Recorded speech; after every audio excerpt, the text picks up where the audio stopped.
Harper Audio presents Flashman by George MacDonald Fraser, read by Colin Mace.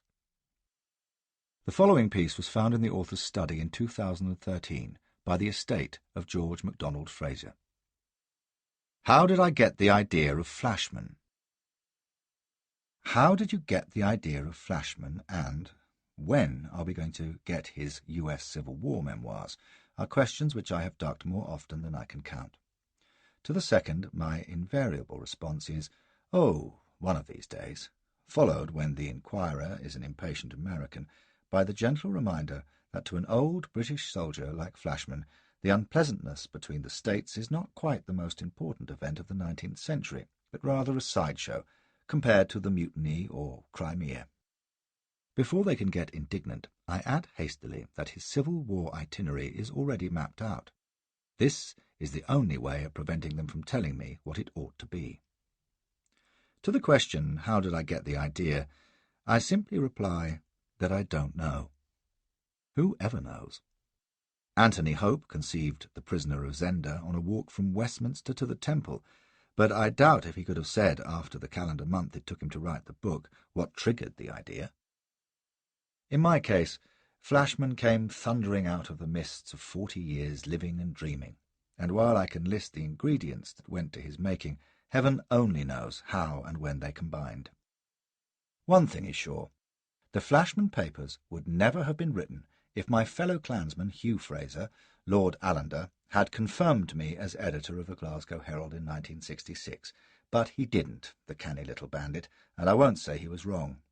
I wouldn't have lasted in the job, for I'd been trained in a journalistic school where editors were gods, and in 3 months as acting chief, my attitude to management, front office, and directors had been that of a seigneur to his serfs. I had even put Fraser's entry to the House of Lords on an inside page, assuring him that it was not for the Herald, his own paper, to flaunt his elevation, and that a 2-column picture of him was quite big enough. How cavalier can you get? And doubtless I had other editorial shortcomings. In any event, faced with 20 years as deputy editor, which means doing all the work without getting to the big dinners, I promised my wife I would write us out of it. In a few weeks of thrashing the typewriter at the kitchen table in the small hours, Flashman was half finished, and likely to stay that way, for I fell down a waterfall, broke my arm, and lost interest, until my wife asked to read what I had written. Her reaction galvanized me into finishing it. 1 draft, no revisions, and for the next 2 years it rebounded from publisher after publisher, British and American. I can't blame them. The purported memoir of an unregenerate blackguard, bully and coward, resurrected from a Victorian school story, is a pretty eccentric subject. By 1968 I was ready to call it a day, but thanks to my wife's insistence and George Greenfield's matchless knowledge of the publishing scene, it found a home at last with Herbert Jenkins. The manuscript looking, to quote Christopher McLeod's, as though it had been round the world twice. It damn nearly had. They published it as it stood, with, to me, bewildering results.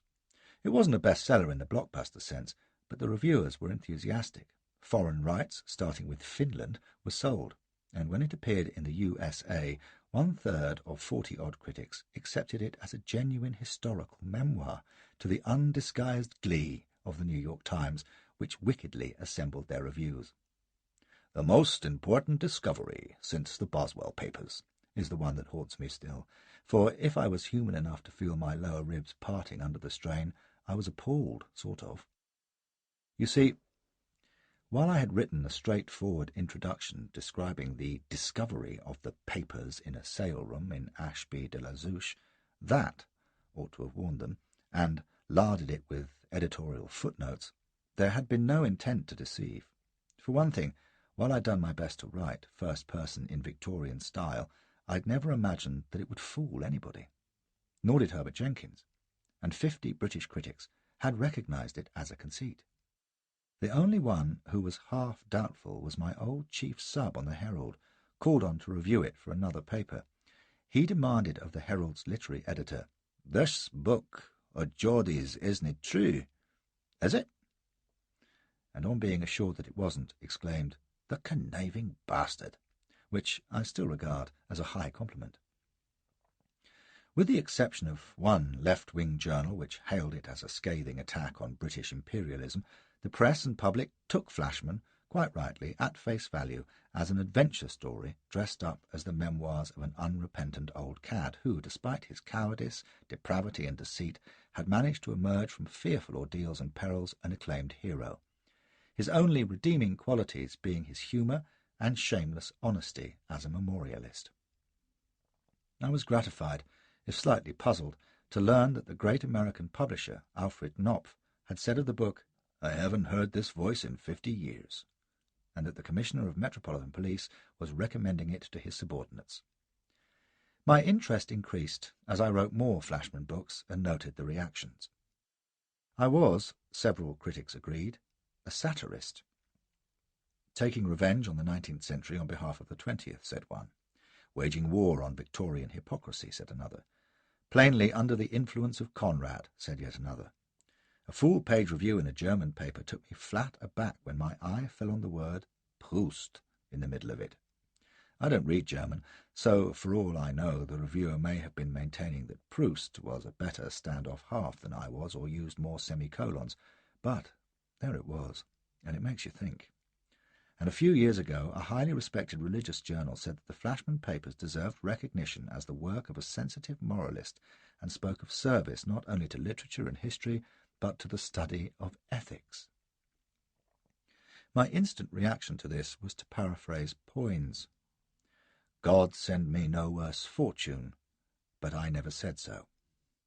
While feeling delighted that someone else had said it, and then reflecting solemnly that this was a far cry from long nights with cold tea and cigarettes, scheming to get Flashman into the passionate embrace of the Empress of China, or out of the toils of a demented dwarf on the edge of a snake-pit. But now, beyond remarking that the anti-imperial left-winger was sadly off the mark, that the Victorians were mere amateurs in hypocrisy compared to our own brainwashed, sanctimonious, self-censoring and terrified generation, and that I hadn't read a word of Conrad by 1966, and my interest in him since has been confined to Under Western Eyes, in the hope that I might persuade Dick Lester to film it, as only he could. I have no comments to offer on opinions of my work. I know what I'm doing, at least I think I do, and the aim is to entertain, myself for a start, while being true to history, to let Flashman comment on human and inhuman nature, and devil take the romantics and the politically correct revisionist both. But my job is writing, not explaining what I've written, and I'm well content and grateful to have others find in Flashy whatever they will. I've even had letters psychoanalyzing the brute, and return to the question with which I began this article. A lifelong love affair with British imperial adventure, fed on twopenny bloods, The Wolf of Kabul and Lionheart Logan. Where are they now? The barrack room ballads, films like Lives of a Bengal Lancer and The Four Feathers, and the stout-hearted stories for boys which my father won as school prizes in the 1890s.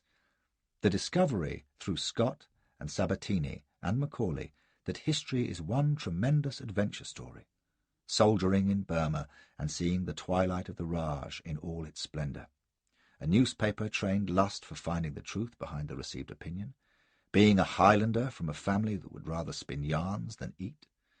I suppose Flashman was born out of all these things, and from reading Tom Brown's School Days as a child, and having a wayward cast of mind.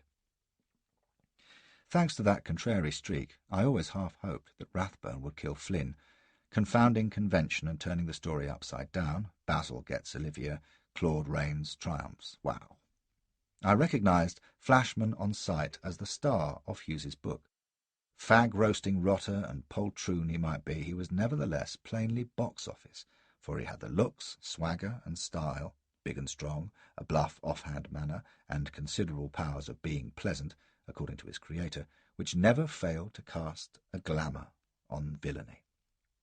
I suspect Hughes knew it too, and got rid of him before he could take over the book, which loses all its spirit and zest once Flashy has made his disgraced and drunken exit. He was, by the way, a real person. This I learned only recently. A letter exists from one of Hughes's rugby contemporaries, which is definite on the point, but tactfully does not identify him.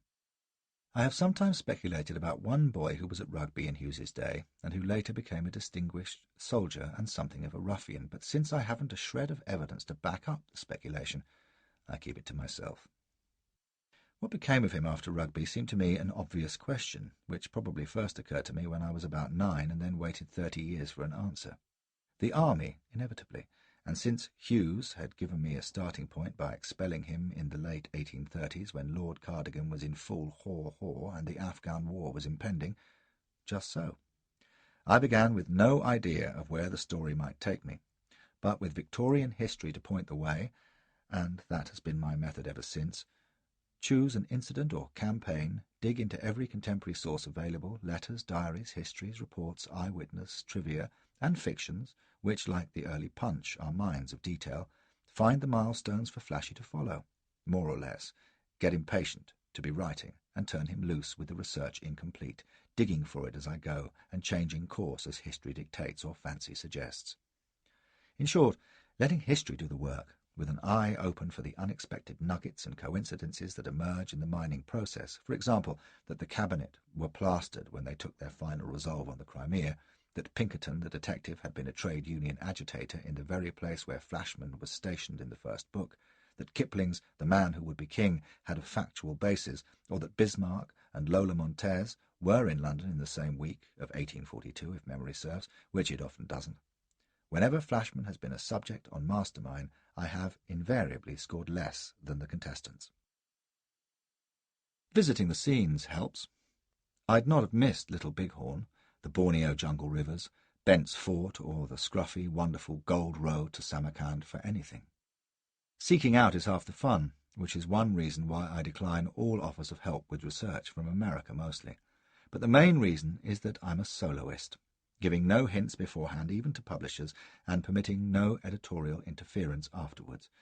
It may be tripe, but it's my tripe, and I do strongly urge authors to resist encroachments on their brain children and trust their own judgment rather than that of some zealous meddler with a diploma in creative punctuation who is just dying to get into the act. One of the great rewards of writing about my old ruffian has been getting and answering letters, and marvelling at the kindness of readers who take the trouble to let me know they have enjoyed his adventures, or that he has cheered them up or turned them to history. Sitting on the stairs at 4 a.m. talking to a group of students who have phoned from the American Midwest is as gratifying as learning from a university lecturer that he is using Flashman as a teaching aid. Even those who want to write the books for you, or complain that he's a racist, of course he is. Why should he be different from the rest of humanity, or insist that he isn't a coward at all, but just modest, and they're in love with him, are compensated by the stalwarts who've named pubs after him in Monte Carlo and somewhere in South Africa, I'm told, or have formed societies in his honour. They're out there, believe me. The Gandermack Delopers of Oklahoma, and Row-Bottom's Moss Troopers, and the Royal Society of Upper Canada, with appropriate T-shirts. I have discovered that when you create, or in my case, adopt and develop a fictional character and take him through a series of books, an odd thing happens. He assumes, in a strange way, a life of his own. I don't mean that he takes you over, far from it. He tends to hive off on his own. At any rate, you find that you're not just writing about him, you are becoming responsible for him. You're not just his chronicler, you are also his manager, trainer, and public relations man. It's your own fault, my own fault, for pretending that he's real, for presenting his adventures as though they were his memoirs, putting him in historical situations, giving him footnotes and appendices, and inviting the reader to accept him as a historical character. The result is that about half the letters I get treat him as though he were a person in his own right. Of course, people who write to me know that he's nothing of the sort. Well, most of them realize it. I occasionally get indignant letters from people complaining that they can't find him in the Army List or the DNB, but nearly all of them know he's fiction, and when they pretend that he isn't, they're just playing the game. I started it, so I can't complain. When Hughes axed Flashman from Tom Brown's school days brutally and suddenly, on page 170 if I remember rightly, it seemed a pretty callous act to abandon him with all his sins upon him, just at the stage of adolescence when a young fellow needs all the help and understanding he can get. So I adopted him, not from any charitable motives, but because I realized that there was good stuff in the lad, and that with proper care and guidance something could be made out of him. And I have to say that with all his faults, what am I saying? Because of his faults, young Flashy has justified the faith I showed in him. Over the years, he and I have gone through several campaigns and assorted adventures, and I can say unhesitatingly that coward, scoundrel, toady, lecher, and dissembler though he may be, he is a good man to go into the jungle with. George MacDonald Fraser. Explanatory note. The great mass of manuscript known as the Flashman Papers was discovered during a sale of household furniture at Ashby, Leicestershire, in 1965. The papers were subsequently claimed by Mr. Paget Morrison of Durban, South Africa, the nearest known living relative of their author. A point of major literary interest about the papers is that they clearly identify Flashman, the school bully of Thomas Hughes's Tom Brown's School Days, with the celebrated Victorian soldier of the same name. The papers are, in fact, Harry Flashman's personal memoirs from the day of his expulsion from Rugby School in the late 1830s to the early years of the present century. He appears to have written them sometime between 1900 and 1905, when he must have been over 80. It is possible that he dictated them. The papers, which had apparently lain untouched for 50 years in a tea-chest until they were found in the Ashby sale-room, were carefully wrapped in oilskin covers. From correspondence found in the first packet, it is evident that their original discovery by his relatives in 1915 after the great soldier's death caused considerable consternation. They seem to have been unanimously against publication of their kinsman's autobiography. One can readily understand why, and the only wonder is that the manuscript was not destroyed. Fortunately, it was preserved, and what follows is the content of the first packet, covering Flashman's early adventures. I have no reason to doubt that it is a completely truthful account. Where Flashman touches on historical fact, he is almost invariably accurate, and readers can judge whether he is to be believed or not on more personal matters. Mr. Paget Morrison, knowing of my interest in this and related subjects, asked me to edit the papers. Beyond correcting some minor spelling errors, however, there has been no editing to do. Flashman had a better sense of narrative than I have, and I have confined myself to the addition of a few historical notes. The quotation from Tom Brown's School Days was pasted to the top page of the first packet. It had evidently been cut from the original edition of 1856. G.M.F. One fine summer evening, Flashman had been regaling himself on gin punch at Brown's Over, and having exceeded his usual limits, started home uproarious. He fell in with a friend or two coming back from bathing, proposed a glass of beer, to which they assented, the weather being hot, and they thirsty souls, and unaware of the quantity of drink which Flashman had already on board. The short result was that Flashy became beastly drunk. They tried to get him along, but couldn't, so they chartered a hurdle, and 2 men to carry him. One of the masters came upon them, and they naturally enough fled. The flight of the rest excited the master's suspicions, and the good angel of the fags incited him to examine the freight, and, after examination, to convoy the hurdle himself up to the schoolhouse. And the doctor, who had long had his eye on Flashman, arranged for his withdrawal next morning. Thomas Hughes, Tom Brown's School Days. Hughes got it wrong in one important detail. You will have read in Tom Brown how I was expelled from Rugby School for drunkenness, which is true enough, but when Hughes alleges that this was the result of my deliberately pouring beer on top of gin punch, he is in error. I knew better than to mix my drinks even at 17. I mention this not in self-defence, but in the interests of strict truth. This story will be completely truthful. I am breaking the habit of 80 years. Why shouldn't I? When a man is as old as I am and knows himself thoroughly for what he was and is, he doesn't care much. I'm not ashamed, you see, never was, and I have enough of what society would consider the credit side of the ledger, a knighthood, a Victoria Cross, high rank, and some popular fame, so I can look at the picture above my desk of the young officer in cardigans, hussars, tall, masterful, and roughly handsome I was in those days. Even Hughes allowed that I was big and strong and had considerable powers of being pleasant, and say that it is the portrait of a scoundrel, a liar, a cheat, a thief, a coward, and, oh yes, a toady. Hughes said more or less all these things, and his description was pretty fair except in matters of detail, such as the one I've mentioned. But he was more concerned to preach a sermon than to give facts. But I am concerned with facts, and since many of them are discreditable to me, you can rest assured they are true. At all events, Hughes was wrong in saying I suggested beer. It was Speedy Cut who ordered it up, and I had drunk it, on top of all those gin punches, before I knew what I was properly doing. That finished me. I was really drunk then, beastly drunk, says Hughes, and he's right. And when they got me out of the grapes, I could hardly see, let alone walk. They bundled me into a sedan, and then a beak hove in sight, and Speedy Cut lived up to his name and bolted. I was left sprawling in the chair, and up came the master and saw me.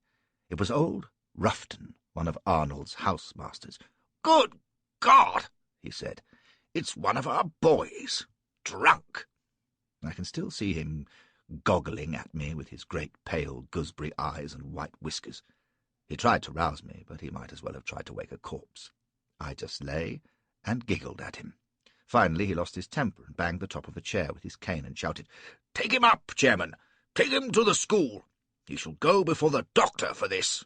So they bore me off in procession, with old Ruffton raging behind about disgusting excesses and the wages of sin, and old Thomas and the chairman took me to the hospital, which was appropriate, and left me on a bed to sober up. It didn't take me long, I can tell you, as soon as my mind was clear enough to think what would come of it. You know what Arnold was like, if you have read Hughes, and he had no use for me at the best of times. The least I could expect was a flogging before the school. That was enough to set me in a blue funk at the very thought. But what I was really afraid of was Arnold himself. They left me in the hospital perhaps 2 hours, and then old Thomas came to say the doctor wanted to see me. I followed him downstairs and across to the schoolhouse, with the fags peeping round corners and telling each other that the brute Flashy had fallen at last, and old Thomas knocked at the doctor's door, and the voice crying, "Come in," sounded like the crack of doom to me. He was standing before the fireplace, with his hands behind, looping up his coat-tails, and a face like a Turk at a christening. He had eyes like sabre-points, and his face was pale and carried that disgusted look that he kept for these occasions. Even with the liquor still working on me a little, I was as scared in that minute as I've ever been in my life, and when you have ridden into a Russian battery at Balaclava and been chained in an Afghan dungeon waiting for the torturers, as I have, you know what fear means. I still feel uneasy when I think of him, and he's been dead 60 years. He was live enough then. He stood silent a moment to let me stew a little. Then, "Flashman," says he, "there are many moments in a schoolmaster's life when he must make a decision, and afterwards wonder whether he was right or not. I have made a decision, and for once I am in no doubt that I am right. I have observed you for several years now with increasing concern. You have been an evil influence in the school. That you are a bully, I know. That you are untruthful, I have long suspected. That you are deceitful and mean, I have feared. But that you had fallen so low as to be a drunkard, that at least I never imagined. I have looked in the past for some signs of improvement in you, some spark of grace, some ray of hope that my work here had not, in your case, been unsuccessful. It has not come, and this is the final infamy. Have you anything to say?" He had me blubbering by this time. I mumbled something about being sorry. "If I thought for one moment," says he, "that you were sorry, that you had it in you to show true repentance, I might hesitate from the step that I am about to take. But I know you too well, Flashman. You must leave Rugby tomorrow." If I had had my wits about me, I suppose I should have thought this was no bad news. But with Arnold thundering, I lost my head. "But, sir," I said, still blubbering, "it will break my mother's heart." He went pale as a ghost, and I fell back. I thought he was going to hit me. "Blasphemous wretch!" he cried. He had a great pulpit trick with phrases like those. "Your mother has been dead these many years. And do you dare to plead her name, a name that should be sacred to you, in defence of your abominations? You have killed any spark of pity I had for you. My father—" "Your father," says he, "will know how to deal with you. I hardly think," he added with a look, "that his heart will be broken." He knew something of my father, you see, and probably thought we were a pretty pair. He stood there, drumming his fingers behind him a moment, and then he said in a different voice, "You are a sorry creature, Flashman. I have failed in you, but even to you I must say, this is not the end. You cannot continue here, but you are young, Flashman, and there is time yet. Though your sins be as red as crimson, yet shall they be as white as snow. You have fallen very low, but you can be raised up again." I haven't a good memory for sermons, and he went on like this for some time, like the pious old hypocrite that he was, for he was a hypocrite, I think, like most of his generation. Either that or he was more foolish than he looked, for he was wasting his piety on me, but he never realized it. Anyway, he gave me a fine holy harangue about how, through repentance, I might be saved, which I've never believed, by the way. I've repented a good deal in my time, and had good cause, but I was never ass enough to suppose it mended anything. But I've learned to swim with the tide when I have to, so I let him pray over me, and when he had finished, I left his study a good deal happier than when I went in. I had escaped flogging, which was the main thing. Leaving Rugby, I didn't mind a button. I never much cared for the place, and the supposed disgrace of expulsion I didn't even think about. They had me back a few years ago to present prizes. Nothing was said about expulsion then, which shows that they are just as big hypocrites now as they were in Arnold's day. I made a speech, too, on courage, of all things. I left the school the next morning in the gig with my box on top, and they were damn glad to see me go, I expect. Certainly the facts were. I'd given them tucco in my time. And who should be at the gate to gloat, I thought at first, but it turned out otherwise, but the bold Scud East. He even offered me his hand. "I'm sorry, Flashman," he said. I asked him what he had to be sorry for, and damned his impudence. "Sorry you're being expelled," says he. "You're a liar," says I, "and damn your sorrow too." He looked at me and then turned on his heel and walked off, but I know now that I misjudged him then. He was sorry, heaven knows why. He'd no cause to love me, and if I had been him, I'd have been throwing my cap in the air and hurrahing. But he was soft, one of Arnold's sturdy fools. Manly little chaps, of course, and full of virtue, a kind that schoolmasters love. Yes, he was a fool then, and a fool 20 years later, when he died in the dust at Cawnpore, with a sepoy's bayonet in his back. Honest Scud East. That was all that his gallant goodness did for him. I didn't linger on the way home. I knew my father was in London, and I wanted to get over as soon as I could the painful business of telling him I had been kicked out of Rugby. So I decided to ride to town, letting my bags follow, and hired a horse accordingly at the George. I am one of those who rode as soon as he walked. Indeed, horsemanship and my trick of picking up foreign tongues have been the only things in which you could say I was born gifted, and very useful they have been. So I rode to town, puzzling over how my father would take the good news. He was an odd fish, the governor, and he and I had always been wary of each other. He was a nabob's grandson, you see. Old Jack Flashman having made a fortune in America out of slaves and rum and piracy too, I shouldn't wonder, and buying the place in Leicestershire, where we have lived ever since. But for all their money-bags, the Flashmans were never the thing. The core streak showed through generation after generation, like dung beneath a rose-bush, as Greville said. In other words, while other nabob families tried to make themselves pass for quality, ours didn't, because we couldn't. My own father was the first to marry well, for my mother was related to the Pagets, who, as everyone knows, sit on the right hand of God. As a consequence, he kept an eye on me to see if I gave myself airs. Before Mother died, he never saw much of me, being too busy at the clubs or in the house or hunting foxes, sometimes, but women mostly. But after that, he had to take some interest in his heir, and we grew to know and mistrust each other. He was a decent enough fellow in his way, I suppose, pretty rough and with the devil's own temper, but well enough liked in his set, which was country squire with enough money to pass in the West End.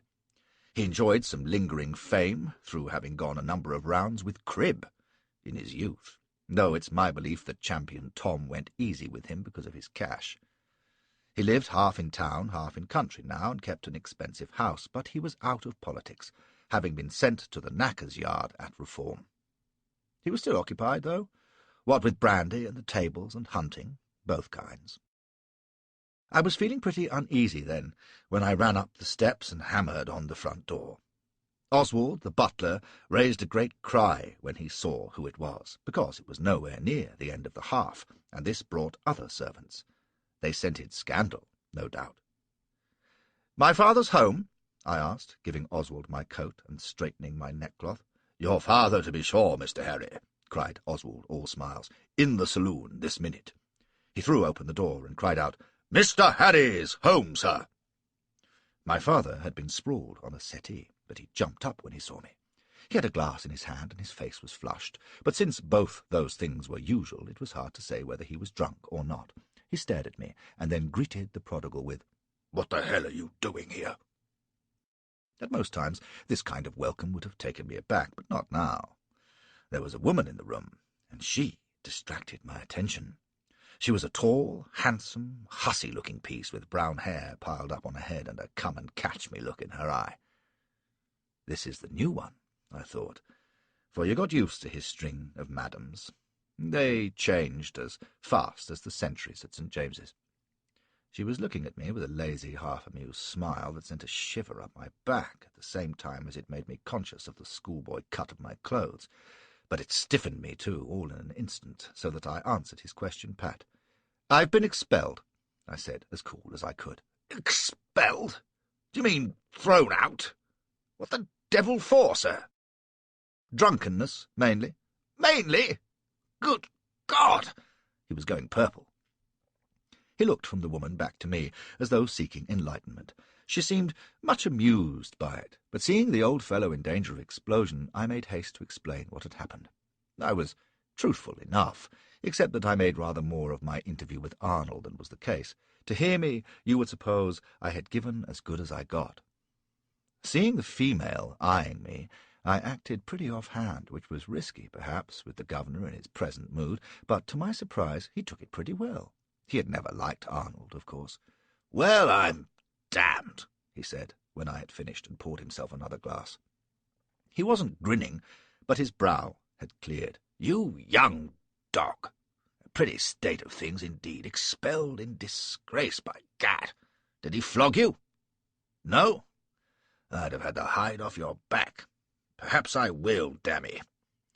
But he was smiling now, a bit sour, though. "What do you make of this, Judy?" he said to the woman. "I take it this is a relative," she says, letting her fan droop towards me. She had a deep, husky voice, and I shivered again. "Relative, eh? Oh, damn it! It's my son Harry, girl. Harry, this is Judy, Miss Parsons." She smiled at me now, still with that half-amused look, and I preened myself. I was 17, remember, and sized up her points, while the father got himself another glass and damned Arnold for a Puritan hedge-priest.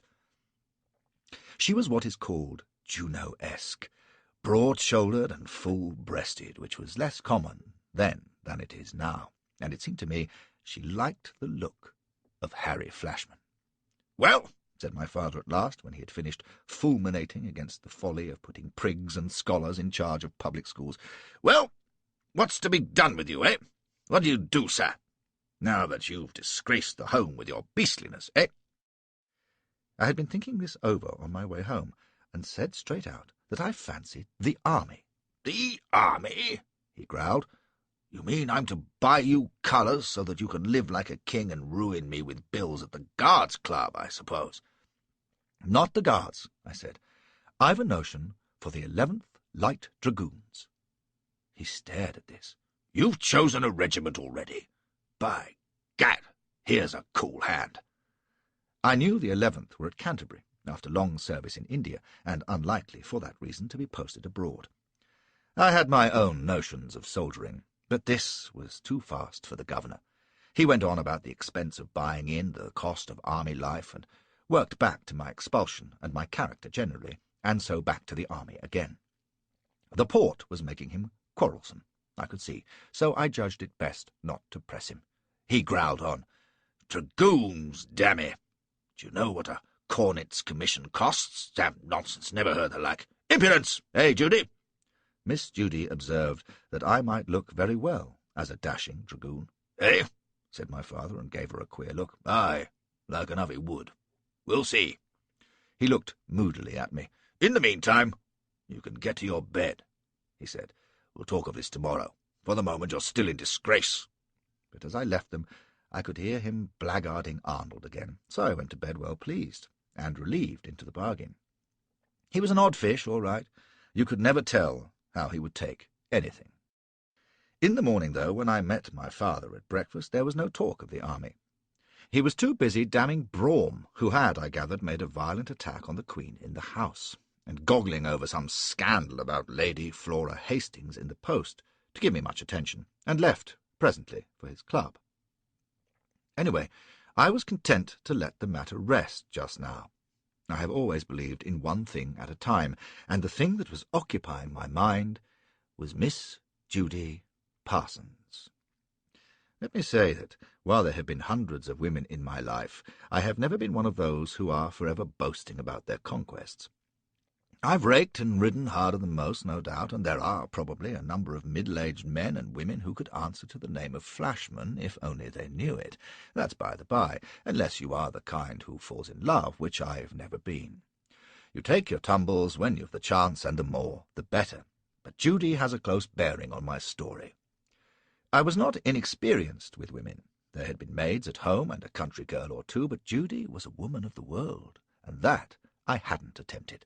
Not that I was concerned on that account, for I fancied myself, and rightly, pretty well. I was big and handsome enough for any of them, but being my father's mistress, she might think it too risky to frolic with the sun. As it turned out, she wasn't frightened of the governor or anyone else. She lived in the house. The young Queen was newly on the throne then, and people still behaved as they had under the Prince Regent and King Billy, not like later on, when mistresses had to stay out of sight. I went up to her room before noon to spy out the land, and found her still in bed reading the papers. She was glad to see me, and we talked, and from the way she looked and laughed and let me toy with her hand, I knew it was only a question of finding the time. There was an Abigail fussing about the room, or I'd have gone for her then and there. However, it seemed my father would be at the club that night, and playing late, as he often did, so I agreed to come back and play écarté with her in the evening. Both of us knew it wouldn't be cards we would be playing. Sure enough, when I did come back, she was sitting, prettying herself before her glass, wearing a bedgown that would have made me a small handkerchief. I came straight up behind her, took her big breasts out in either hand, stopped her gasp with my mouth, and pushed her onto the bed. She was as eager as I was, and we bounced about in rare style, first one on top and then the other. Which reminds me of something which has stayed in my head, as these things will. When it was over, she was sitting astride me, naked and splendid, tossing the hair out of her eyes. Suddenly she laughed, loud and clearly, the way one does at a good joke. I believe then she was laughing with pleasure, and thought myself a hell of a fellow, but I feel sure now she was laughing at me. I was 17, you remember, and doubtless she found it amusing to know how pleased with myself I was.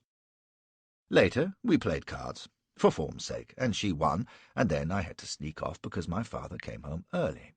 Next day I tried her again, but this time, to my surprise, she slapped my hands and said, "No, no, my boy, once for fun, but not twice. I've a position to keep up here," meaning my father, and the chance of servants gossiping, I supposed. I was annoyed at this and got ugly, but she laughed at me again. I lost my temper, and tried to blackmail her by threatening to let my father find out about the night before, but she just curled her lip. "You wouldn't dare," she said, "and if you did, I wouldn't care." "Wouldn't you?" I said. "If he threw you out, you slut." "My, the brave little man," she mocked me. "I misjudged you. At first sight, I thought you were just another noisy brute like your father, but I see you've a strong streak of the cur in you as well. Let me tell you, he's twice the man you are, in bed or out of it." "I was good enough for you, you bitch," I said. "Once," she said, and dropped me a mock curtsy. "That was enough. Now get out and stick to servant girls after this." I went, in a black rage, slamming the door, and spent the next hour striding about the park, planning what I would do to her if I ever had the chance.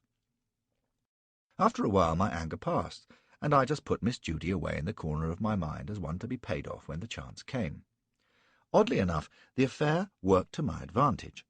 Whether some wind of what had happened on the first night got to my father's ears, or whether he just caught something in the air, I don't know, but I suspect it was the second. He was shrewd, and had my own gift of sniffing the wind. Whatever it was, his manner towards me changed abruptly, from harking back to my expulsion and treating me fairly off-hand. He suddenly seemed sulky at me, and I caught him giving me odd looks, which he would hurriedly shift away, as though he were embarrassed. Anyway, within 4 days of my coming home, he suddenly announced that he had been thinking about my notion of the army, and had decided to buy me a pair of colours.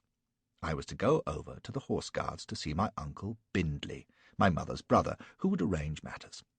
Obviously my father wanted me out of the house, and quickly, so I pinned him then and there, while the iron was hot, on the matter of an allowance. I asked for £500 a year to add to my pay, and to my astonishment he agreed, without discussion. I cursed myself for not asking £750, but £500 was twice what I'd expected, and far more than enough, so I was pretty pleased, and set off for Horse Guards in a good humour. A lot has been said about the purchase of commissions, how the rich and incompetent can buy ahead of better men, how the poor and efficient are passed over, and most of it, in my experience, is rubbish. Even with purchase abolished, the rich rise faster in the service than the poor, and they're both inefficient anyway, as a rule. I've seen 10 men's share of service, through no fault of my own, and can say that most officers are bad, and the higher you go, the worse they get, myself included. We were supposed to be rotten with incompetence in the Crimea, for example, when purchase was at its height. But the bloody mess they made in South Africa recently seems to have been just as bad, and they didn't buy their commissions. However, at this time I'd no thought beyond being a humble cornet, and living high in a crack regiment, which was one of the reasons I had fixed on the 11th Dragoons, also that they were close to town. I said nothing of this to Uncle Bindley, but acted very keen, as though I was on fire to win my spurs against the Mahrattas or the Sikhs. He sniffed and looked down his nose, which was very high and thin, and said he had never suspected martial ardour in me. However, a fine leg in pantaloons and a penchant for folly seem to be all that is required today, he went on, and you can ride as I collect.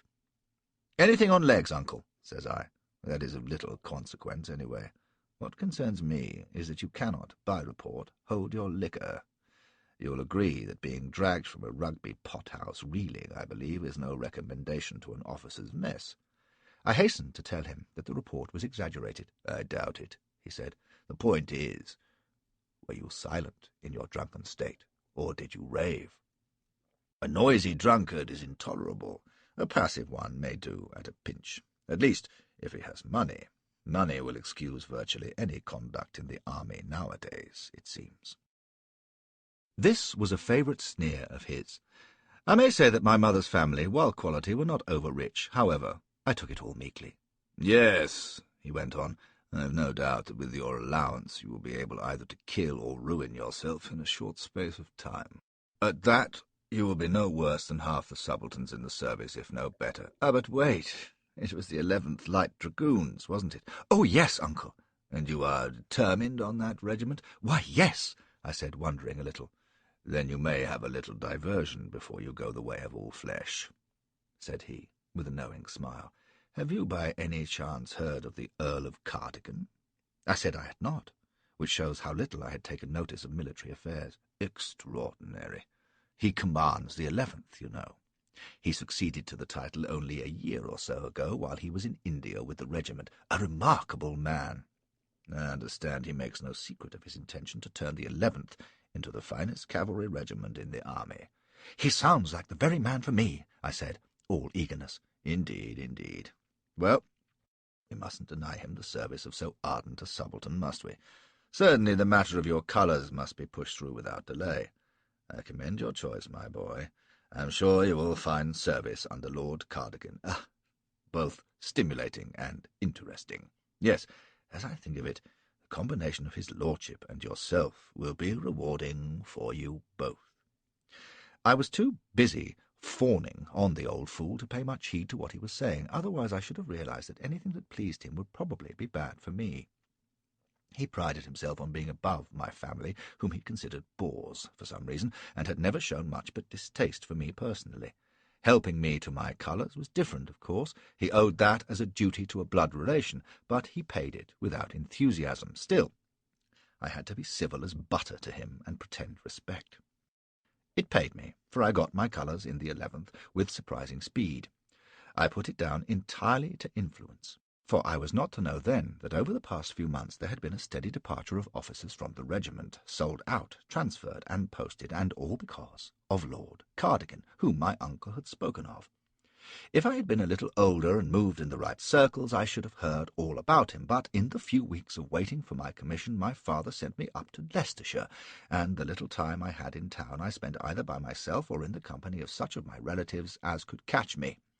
My mother had had sisters, and although they disliked me heartily, they felt it was their duty to look after the poor motherless boy. So they said, in fact they suspected, that if I were left to myself I would take to low company, and they were right. However, I was to find out about Lord Cardigan soon enough. In the last few days of buying my uniforms, assembling the huge paraphernalia that an officer needed in those days far more than now, choosing a couple of horses and arranging for my allowance, I still found time on my hands, and Mistress Judy in my thoughts. My tumble with her had only whetted my appetite for more of her, I discovered. I tried to get rid of it with a farm girl in Leicestershire and a young whore in Covent Garden, but the one stank and the other picked my pocket afterwards, and neither was any substitute anyway. I wanted Judy, at the same time as I felt spite for her, but she had avoided me since our quarrel, and if we met in the house she simply ignored me.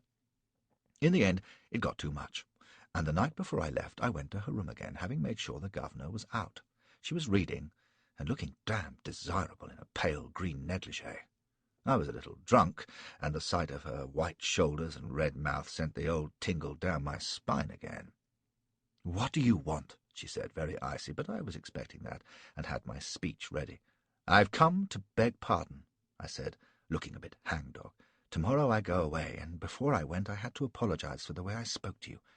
I'm sorry, Judy, I truly am. I acted like a cad and a ruffian, and, well, I want to make what amends I can, that's all." She put down her book and turned on her stool to face me, still looking mighty cold, but saying nothing. I shuffled like a sheepish schoolboy. I could see my reflection in the mirror behind her, and judge how the performance was going, and said again that I was very sorry. "Very well, then," she said at last. "You're sorry. You have cause to be." I kept quiet, not looking at her. "Well, then," she said, after a pause, "good night."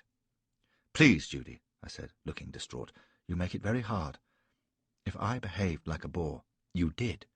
It was because I was angry and hurt and didn't understand why you wouldn't let me—" I let it trail off and then burst out that I had never known a woman like her before, and that I had fallen in love with her, and only came to ask her pardon because I couldn't bear the thought of her detesting me, and a good deal more in the same strain. Simple enough rubbish, you may think, but I was still learning. At that the mirror told me I was doing well. I finished by drawing myself up straight and looking solemn and saying, "And that is why I had to see you again, to tell you, and to ask your pardon." I gave her a little bow and turned to the door, rehearsing how I would stop and look back if she didn't stop me, but she took me at face value, for as I put my hand to the latch, she said, "Harry." I turned round, and she was smiling a little and looking sad. Then she smiled properly and shook her head and said, "Very well, Harry, if you want my pardon, for what it's worth, you have it. We'll say no—" "Judy!" I came striding back, smiling like souls awakening. "Oh, Judy, thank you!" And I held out my hand, frank and manly. She got up and took it, smiling still, but there was none of the old wanton glint about her eye. She was being stately and forgiving, like an aunt to a naughty nephew. The nephew, had she known it, was intent on incest. "Judy," I said, still holding her hand, "we're parting friends?" "If you like," she said, trying to take it away. "Good-bye, Harry, and good luck." I stepped closer and kissed her hand, and she didn't seem to mind. I decided, like the fool I was, that the game was won. "Judy," I said again, "you're adorable. I love you, Judy. If only you knew, you're all I want in a woman. Oh, Judy, you're the most beautiful thing, all bum, belly, and bust. I love you." And I grabbed her to me, and she pulled free and got away from me. "No," she said in a voice like steel. "Why the hell not?" I shouted. "Go away," she said, pale and with eyes like daggers. "Good night." "Good night be damned," says I. "I thought you said we were parting friends. This ain't very friendly, is it?" She stood, glaring at me. Her bosom was what the lady novelists call agitated, but if they had seen Judy agitated in a negligee, they would think of some other way of describing feminine distress. "I was a fool to listen to you for a moment," she says. "Leave this room at once." "All in good time," says I, and with a quick dart I caught her round the waist. She struck at me, but I ducked it, and we fell on the bed together. I had hold of the softness of her, and it maddened me. I caught her wrist as she struck at me again, like a tigress, and got my mouth on hers, and she bit me on the lip for all she was worth. I yelped and broke away, holding my mouth, and she, raging and panting, grabbed up some china dish and let fly at me. It missed by a long chalk, but it helped my temper over the edge completely. I lost control of myself altogether. "You bitch!" I shouted, and hit her across the face as hard as I could. She staggered, and I hit her again, and she went clean over the bed and onto the floor on the other side. I looked round for something to go after her with, a cane or a whip, for I was in a frenzy, and would have cut her to bits if I could. But there wasn't one handy, and by the time I had got round the bed to her, it had flashed across my mind that the house was full of servants, and my full reckoning with Miss Judy had better be postponed to another time. I stood over her, glaring and swearing as she pulled herself up by a chair, holding her face. But she was game enough. "You coward," was all she would say. "You coward." "It's not cowardly to punish an insolent whore," says I. "Do you want some more?" She was crying, not sobbing, but with tears on her cheeks. She went over to her chair by the mirror, pretty unsteady, and sat down and looked at herself. I cursed her again, calling her the choicest names I could think of, but she worked at her cheek, which was red and bruised with a hare's foot, and paid no heed. She did not speak at all. "Well, be damned to you," says I, at length, and with that I slammed out of the room. I was shaking with rage, and the pain in my lip, which was bleeding badly, reminded me that she had paid for my blows in advance. But she had got something in return. At all events, she would not forget Harry Flashman in a hurry. The 11th Light Dragoons at this time were newly back from India, where they had been serving since before I was born. They were a fighting regiment, and I say it without regimental pride, for I never had any, but as a plain matter of fact, probably the finest mounted troops in England, if not in the world. Yet they had been losing officers since coming home, hand over fist. The reason was James Brudnell, Earl of Cardigan. You have heard all about him, no doubt. The regimental scandals, the charge of the Light Brigade, the vanity, stupidity, and extravagance of the man. These things are history. Like most history, they have a fair basis of fact, but I knew him, probably as few other officers knew him, and in turn I found him amusing, frightening, vindicative, charming, and downright dangerous. He was God's own original fool. There was no doubt of that. Although he was not to blame for the fiasco at Balaclava.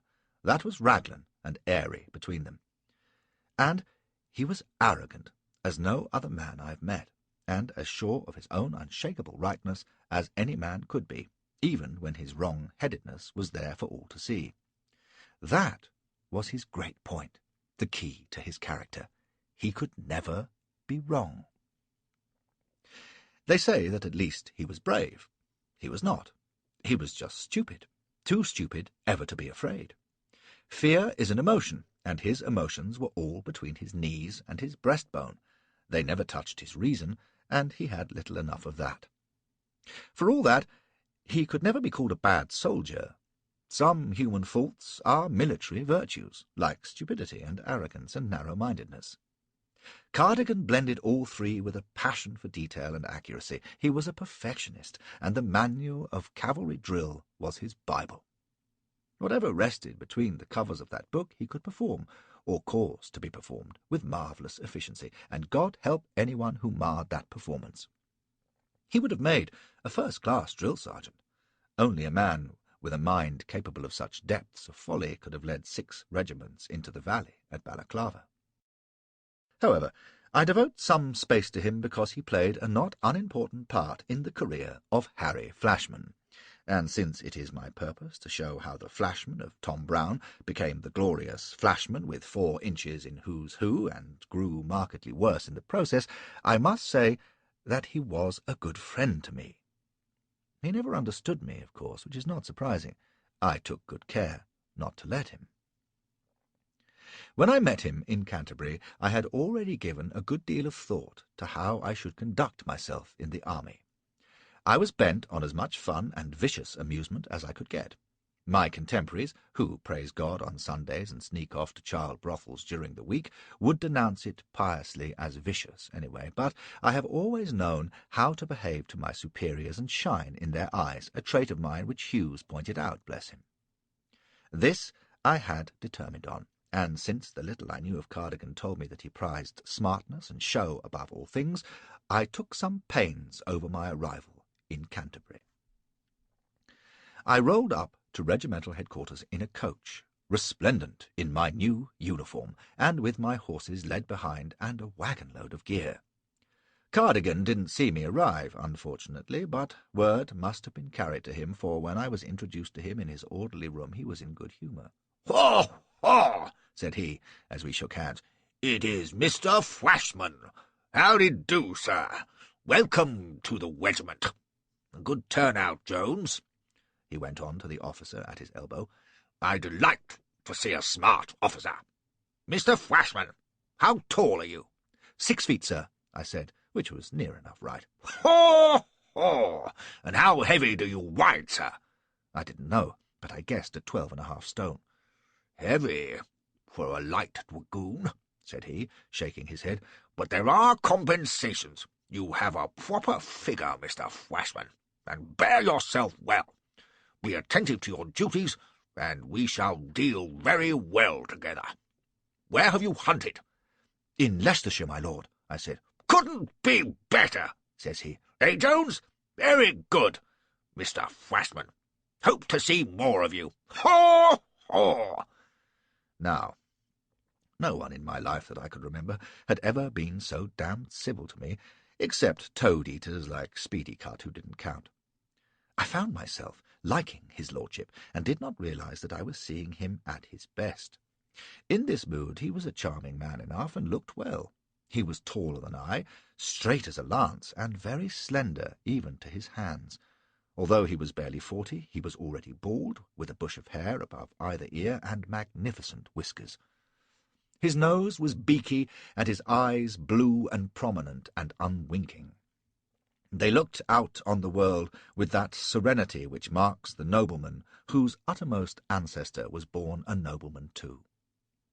It is the look that your parvenu would give half his fortune for, that unrufflable gaze of the spoiled child of fortune, who knows with unshakable certainty that he is right and that the world is exactly ordered for his satisfaction and pleasure. It is the look that makes underlings writhe and causes revolutions. I saw it then, and it remained changeless as long as I knew him, even though the roll call beneath Causeway Heights, when the grim silence as the names were shouted out, testified to the loss of 500 of his command. "It was no fault of mine," he said then, and he didn't just believe it. He knew it. I was to see him in a different mood before the day was out, but fortunately I was not the object of his wrath. Quite the reverse, in fact. I was shown about the camp by the officer of the day, a fair young captain named Reynolds, with a brick-red face from service in India. Professionally, he was a good soldier, but quiet and no blood at all. I was fairly off-hand with him and no doubt insolent, but he took it without comment, confining himself to telling me what was what, finding me a servant, and ending at the stables where my mare, whom I had christened Judy, by the way, and charger were being housed. The grooms had Judy trimmed up with her best leather work, and it was the best that the smartest saddler in London could show, and Reynolds was admiring her, when who should ride up but my lord, in the devil of a temper.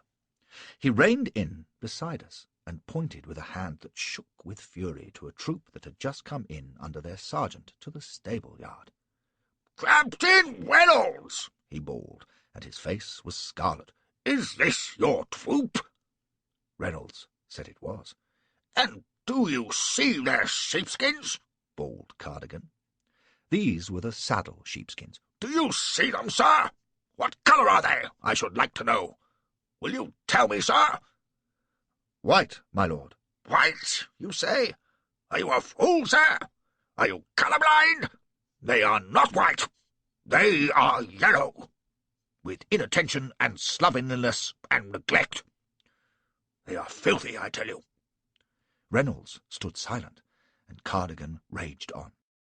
"This was no doubt very well in India, where you learned what you probably call your duty. I will not have it here. Do you understand, sir?" His eye rolled round the stable, and rested on Judy. "Whose horse is this?" he demanded. I told him, and he turned in triumph on Reynolds. "You see, sir, an officer, new joined, and he can show you and your other precious fellows from India their duty. Mr. Flashman's sheepskin is white, sir, as yours should be, would be, if you knew anything of discipline and good order, but you don't, sir, I tell you." "Mr. Flashman's sheepskin is new, sir," said Reynolds, which was true enough. "They discolour with age." "So you make excuses now," snapped Cardigan. "Ha! Ha! I tell you, sir, if you knew your duty they would be cleaned, or if they are too old, renewed. But you know nothing of this, of course. Your slovenly Indian ways are good enough, I suppose. Well, they will not do, let me tell you. These skins will be queen tomorrow. You hear, sir? Queen! Or I'll hold you responsible, Captain Reynolds." And with that he rode off, head in the air, and I heard his "Haw! Haw!" as he greeted someone outside the stable-yard. I felt quite pleased to have been singled out for what was, in effect, praise, and I fancy I said something of this to Reynolds.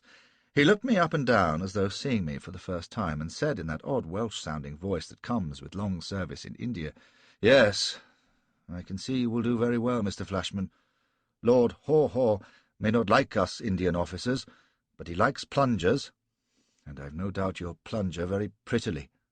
I asked him what he meant by plunging. "Oh," says he, "a plunger is a fellow who makes a great turnout, don't you know, and leaves cards at the best houses, and is sought by the mammas, and strolls in the park very languid, and is just a hell of a swell generally.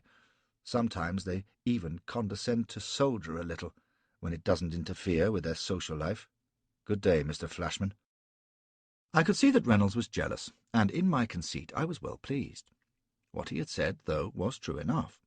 The regiment was fairly divided between Indian officers, those who had not left since returning home, and the plungers, to whom I naturally attached myself.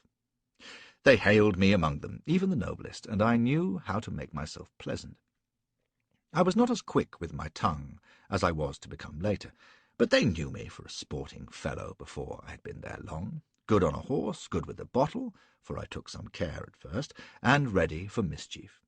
I toadied, as seemed best, not openly, of course, but effectively just the same.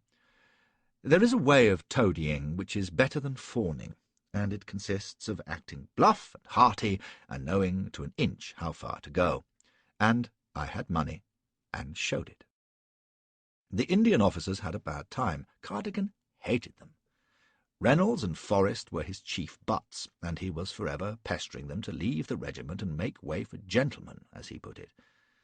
Why he was so down on those who had served in India I was never entirely sure. Some said it was because they were not of the smart set or well connected, and this was true up to a point. He was the damnedest snob. But I think his hatred of the Indian officers ran deeper. They were, after all, real soldiers with service experience, and Cardigan had never heard a shot outside the shooting range in his 20 years' service. Whatever the cause, he made their lives miserable, and there were several resignations in my first 6 months' service. Even for us plungers it was bad enough, for he was a devil for discipline, and not all the plungers were competent officers. I saw how the wind set, and studied harder than ever I had at rugby, mastering my drill, which wasn't difficult, and perfecting myself in the rules of camp life. I had got an excellent servant named Bassett, a square-headed oaf who knew everything a soldier ought to know and nothing more, and with a genius for boot polish. I thrashed him early in our acquaintance, and he seemed to think the better of me for it, and treated me as a dog does its master. Fortunately, I cut a good figure on parade and at exercise, which was where it counted with Cardigan. Probably only the regimental sergeant-major and 1 or 2 of the troop sergeants were my equals on horseback, and his lordship congratulated me once or twice on my riding. "Haw, haw," he would say. "Flashman sits well, I tell you. He will make an aide yet." I agreed with him. Flashman was sitting very well. In the mess things went well enough. They were a fast crowd, and the money ran pretty free, for apart from parties and the high state which Cardigan demanded we should keep, there was some heavy gaming. All this expense discouraged the Indian men, which delighted Cardigan, who was forever sneering at them that if they could not keep up with gentlemen, they had better return to farming or set themselves up in trade. "Selling shoes and pots and pans," he would say, and laugh heartily, as though this were the funniest thing imaginable. Strangely enough, or perhaps not strangely, his Indian prejudice did not extend to the men. They were a tough lot, and excellent soldiers, so far as I could see. He was a tyrant to them, and never a week passed without a court-martial for neglect of duty or desertion or drunkenness. The last offence was common but not seriously regarded, but for the other 2 he punished hard. There were frequent floggings at the rings in the side of the riding school, when we all had to attend. Some of the older officers, the Indian ones, grumbled a good deal and pretended to be shocked, but I guessed they would not have missed it. Myself, I liked a good flogging, and used to have bets with Bryant, my particular crony, on whether the man would cry out before the 10th stroke or when he would faint. It was better sport than most, anyway. Bryant was a queer little creature who attached himself to me early in my career and clung like a leech.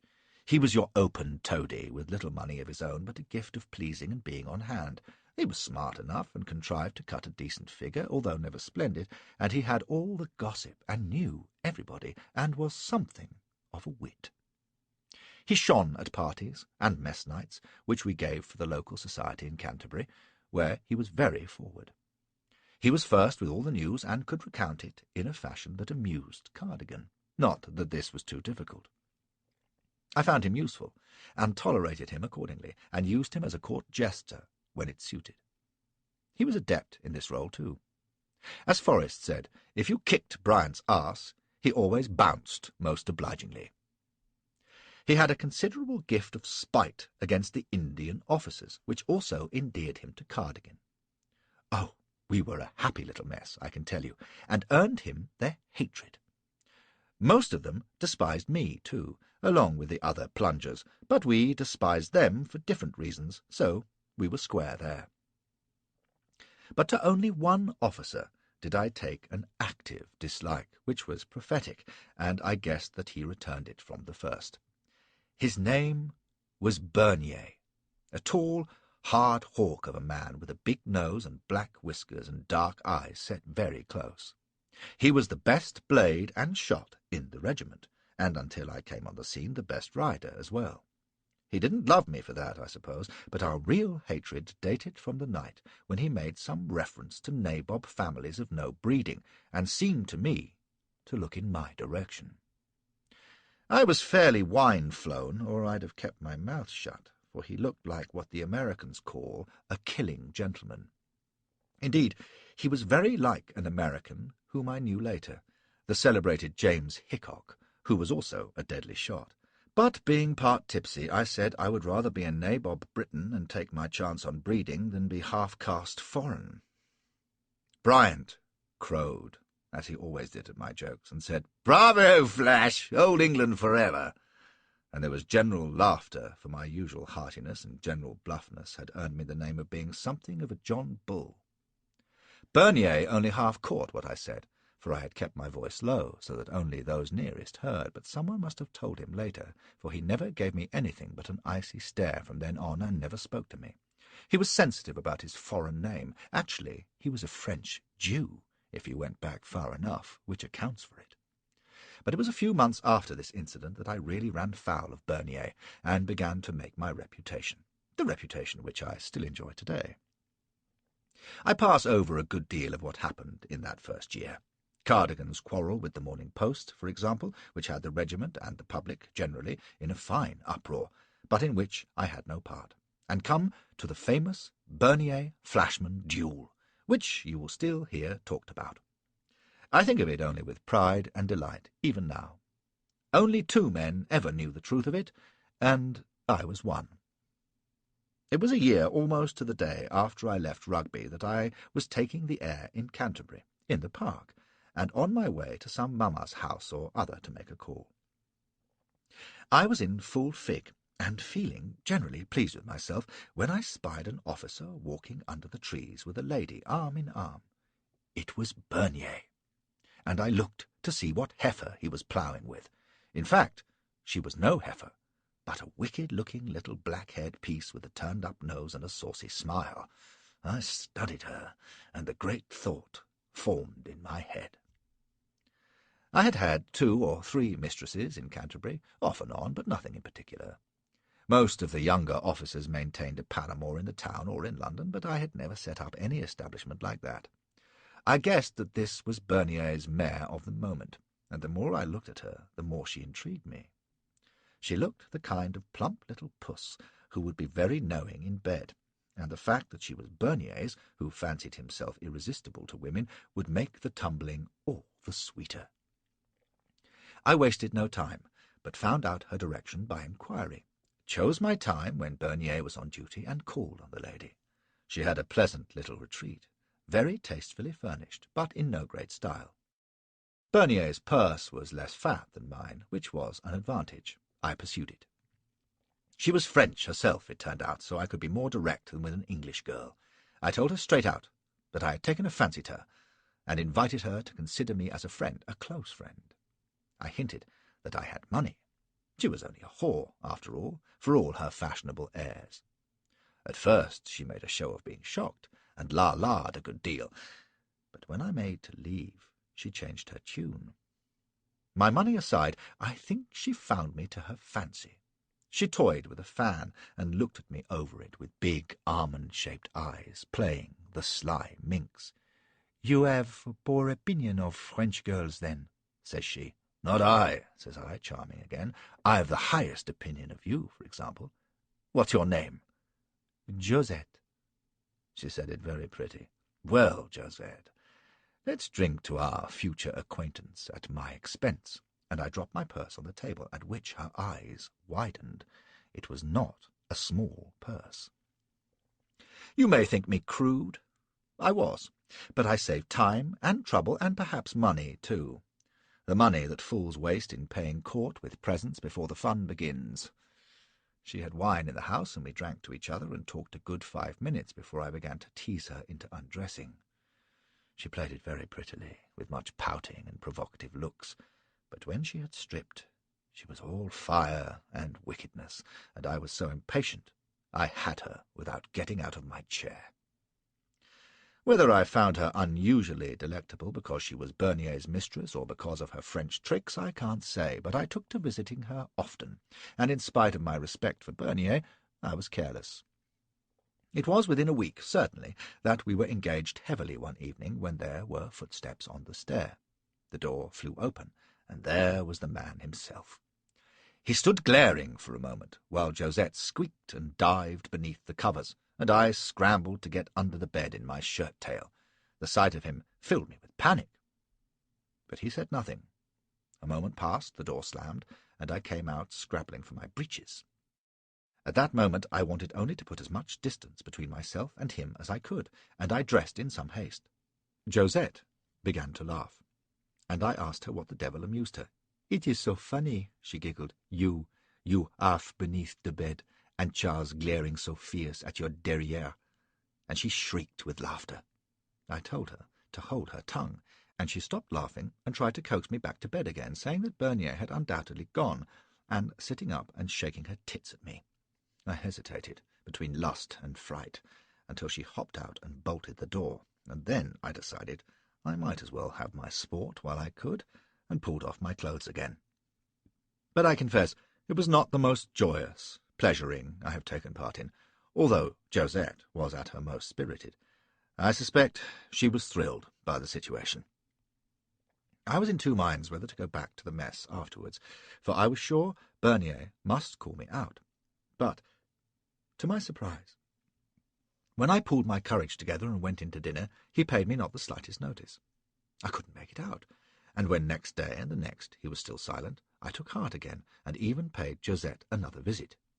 She had not seen him, so it seemed to me that he intended to do nothing at all. I decided that he was a poor, spirited thing after all, and had resigned his mistress to me, not, I was sure, out of fear of me, but because he could not bear to have a trollop who cheated him. Of course, the truth was that he couldn't call me out without exposing the cause and making himself look ridiculous, and knowing more of regimental custom than I did, he hesitated to provoke an affair of honour over a mistress, but he was holding himself in with difficulty. Not knowing this, I took to throwing my chest out again and let Bryant into the secret. The toady was delighted, and soon all the plungers knew. It was then only a matter of time before the explosion came, as I should have known it would. It was after dinner one night, and we were playing cards, while Bernier and one or two of the Indian men were talking nearby. The game was 21, and it happened that at that game I had a small joke concerning the Queen of Diamonds, which I maintained was my lucky card. Forrest had the bank, and when he set down my 5-card hand with an ace and the Queen of Diamonds, Bryant, the spiteful ass, sang out, "Hello! He's got your queen, Flashy! That's the biter bit, by God!" "How do you mean?" said Forrest, taking up the cards and stakes. "With Flashy, it's t'other way, you know," says Bryant. "He makes off with other chaps' queens." "Ah," says Forrest, grinning, "but the Queen of Diamonds is a good Englishwoman, ain't she, Flash? Mounting French fillies is your style, I hear."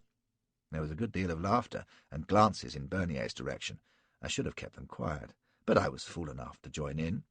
"Nothing wrong in a French filly," I said, "so long as the jockey's an English one. A French trainer is well enough, of course, but they don't last in a serious race." It was feeble enough stuff, no doubt, even allowing for the port we had drunk, but it snapped the straw. The next I knew, my chair had been dragged away, and Bernier was standing over me as I sprawled on the floor, his face livid and his mouth working. "What the devil?" began Forrest as I scrambled up, and the others jumped up also. I was half on my feet when Bernier struck me, and I lost my balance and went down again. "For God's sakes, Bernier!" shouts Forrest. "Are you mad?" And they had to hold him back, or he would have savaged me on the ground, I think. Seeing him held, I came up with an oath, and made to go for him, but Bryant grabbed me, crying, "No, no, Flash! Hold off, Flashy!" And they clustered round me as well. Truth is, I was nearly sick with fear, for the murder was out now. The best shot in the regiment had hit me, but with provocation. Fearful or not, I have always been quick and clear enough in my thinking in a crisis, and there couldn't be any way out except a meeting. Unless I took the blow, which meant an end to my career in the army and in society, but to fight him was a quick road to the grave. It was a horrible dilemma, and in that moment, as they held us apart, I saw I must have time to think, to plan, to find a way out. I shook them off, and without a word stalked out of the mess, like a man who must remove himself before he does someone a mischief. It took me 5 minutes of hard thinking, and then I was striding back into the mess again. My heart was hammering, and no doubt I looked pretty furious, and if I shook, they thought it was anger. The chatter died away as I came in. I can feel that silence now, 60 years after, and see the elegant blue figures and the silver gleaming on the table, and Bernier alone and very pale by the fireplace. I went straight up to him. I had my speech ready. "Captain Bernier," I said, "you have struck me with your hand."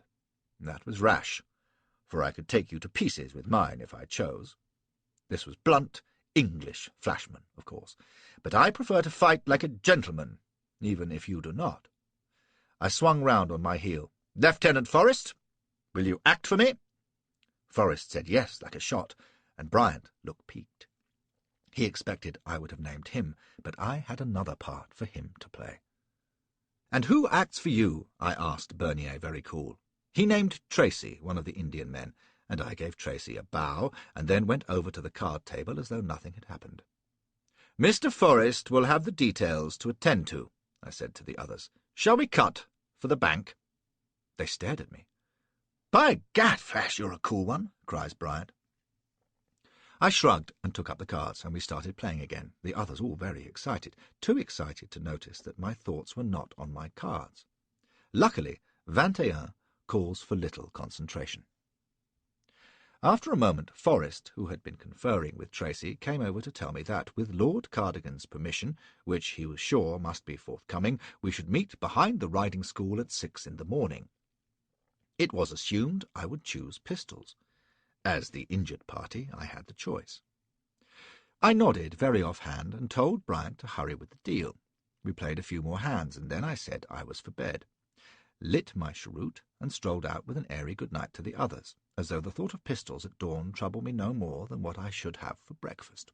Whatever happened, I had grown in popular esteem, for this night at least.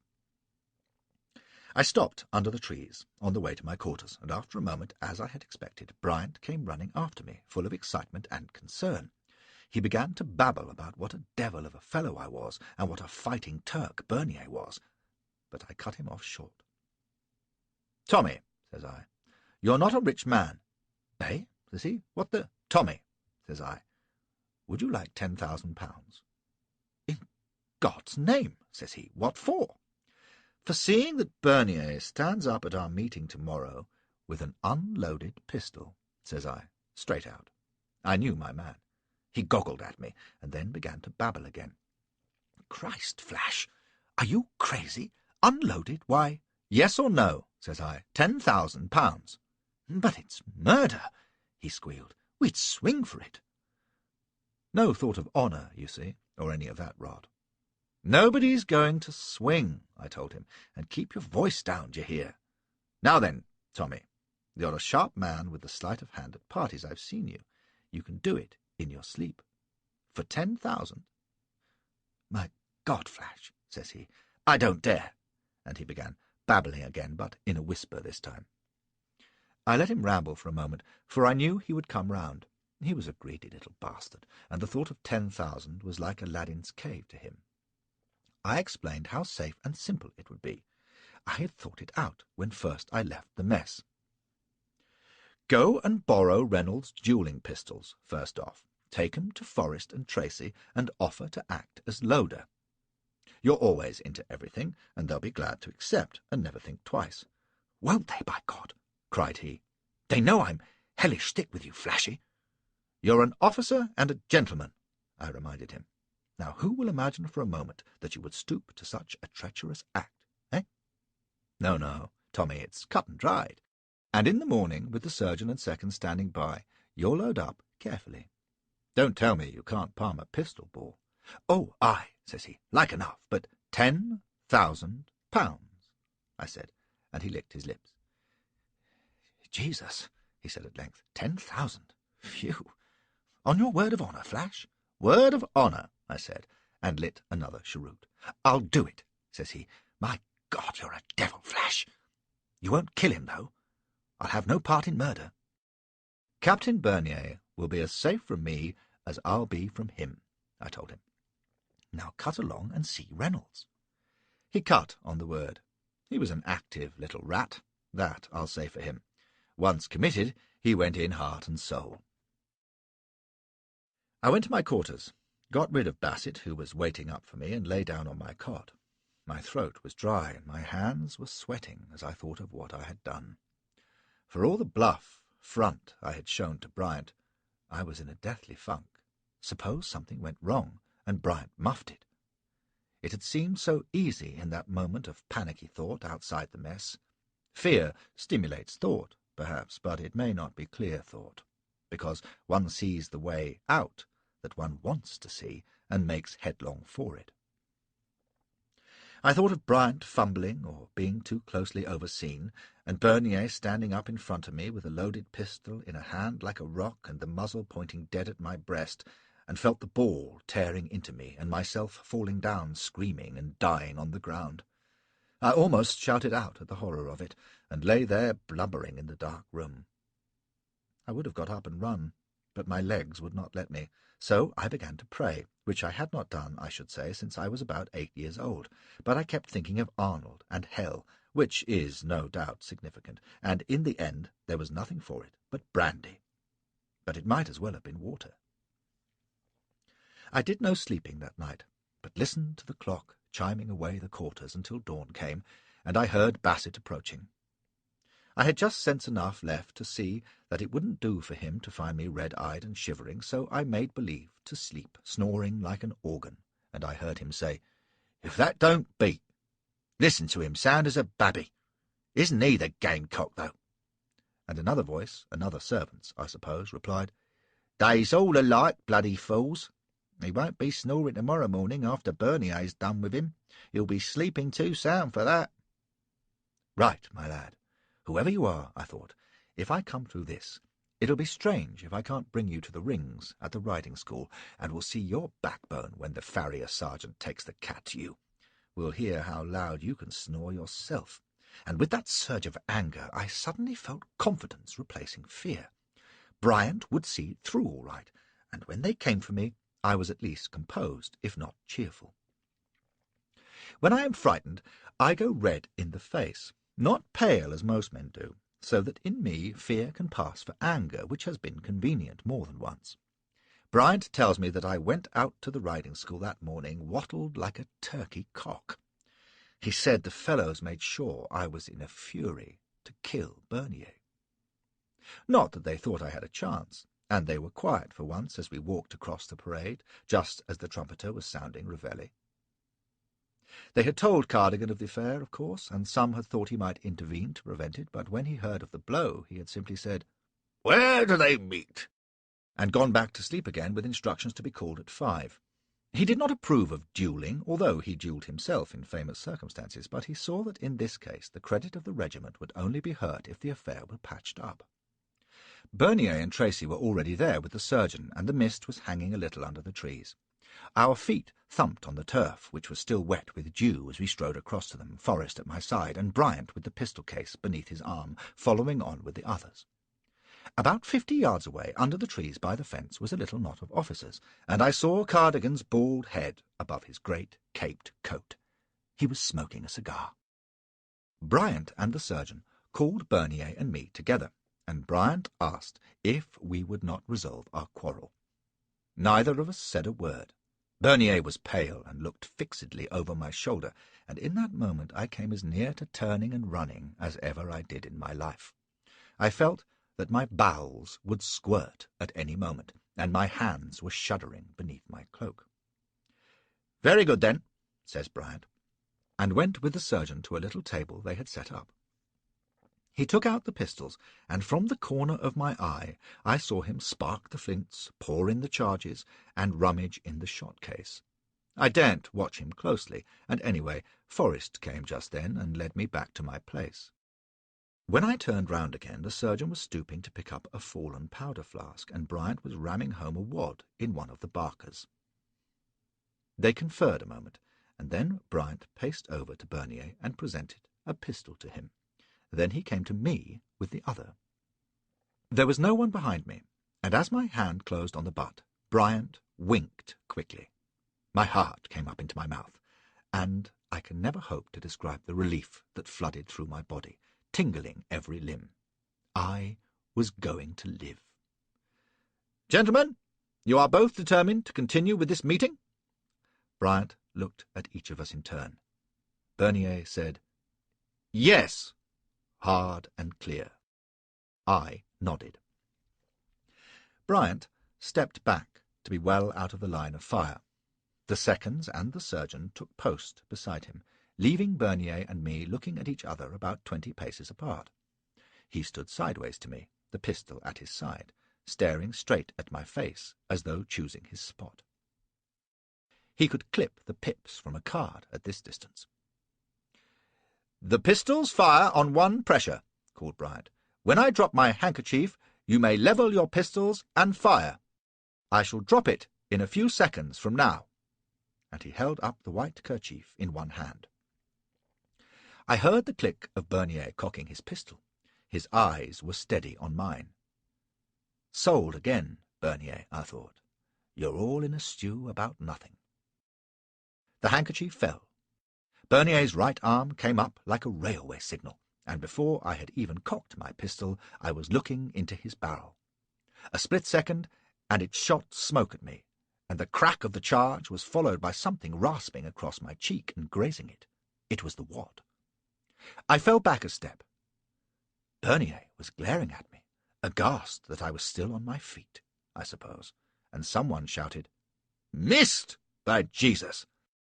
and another cried angrily for silence. It was my turn, and for a moment the lust was on me to shoot the swine down where he stood. But Bryant might have lost his head, and it was no part of my design anyway. I had it in my power now to make a name that would run through the army in a week. Good old Flashy, who stole another man's girl and took a blow from him, but was too decent to take advantage of him even in a duel. They stood like statues, every eye on Bernier, waiting for me to shoot him down. I cocked my pistol, watching him. "Come on, damn you!" he shouted suddenly, his face white with rage. I looked at him for a moment, then brought my pistol up no higher than hip level, but with the barrel pointing well away to the side. I held it negligently almost, just for a moment, so that everyone might see I was firing deliberately wide. I squeezed the trigger. What happened to that shot is now regimental history. I had meant it for the ground, but it chanced that the surgeon had set his bag and bottle of spirits down on the turf in that direction, maybe 30 yards off, and by sheer good luck the shot whipped the neck off the bottle clean as a whistle. "Deloped, by God!" roared Forrest. "He's deloped!" They hurried forward, shouting, the surgeon exclaiming in blasphemous amazement over his shattered bottle. Bryant slapped me on the back. Forrest wrung my hand. Tracy stood staring in astonishment. It seemed to him, as it did to everyone, that I had spared Bernier and at the same time given proof of astounding marksmanship. As for Bernier, he looked murder, if ever a man did. But I marched straight up to him with my hand held out, and he was forced to take it. He was struggling to keep from dashing his pistol into my face, and when I said, "No hard feelings then, old fellow," he gave an incoherent snarl, and turning on his heel, strode off. This was not lost on Cardigan, who was still watching from a distance, and presently I was summoned from a boozy breakfast, for the plungers celebrated the affair in style and waxed fulsome over the way I had stood up to him and then deloped. Cardigan had me to his office, and there was the adjutant and Jones and Bernier looking like thunder. "I won't have it, I tell you," Cardigan was saying. "Ha! Flashman, come here. Haw! Haw! Now then, shake hands directly, I say. Captain Bernier, and let me hear that the affair is done, and honour satisfied." I spoke up. "It's done for me, and indeed I'm sorry it ever happened, but the blow was Captain Bernier's, not mine, but here's my hand again." Bernier said in a voice that shook, "Why did you delope? You have made a mock of me. Why didn't you take your shot at me like a man?" "My good sir," I said, "I didn't presume to tell you where to aim your shot. Don't tell me where I should have aimed mine." That remark, I am told, has found its way since into some dictionary of quotations. It was in the Times within the week, and I was told that when the Duke of Wellington heard it, he observed, "Damned good, and damned right, too." So that morning's work made a name for Harry Flashman, a name that enjoyed more immediate celebrity than if I had stormed a battery alone. Such is fame, especially in peacetime. The whole story went the rounds, and for a time I even found myself pointed out in the street, and a clergyman wrote to me from Birmingham saying that, as I had shown mercy, I would surely obtain mercy. And Parkin, the Oxford Street gunmaker, sent me a brace of barkers in silver mountings with my initials engraved.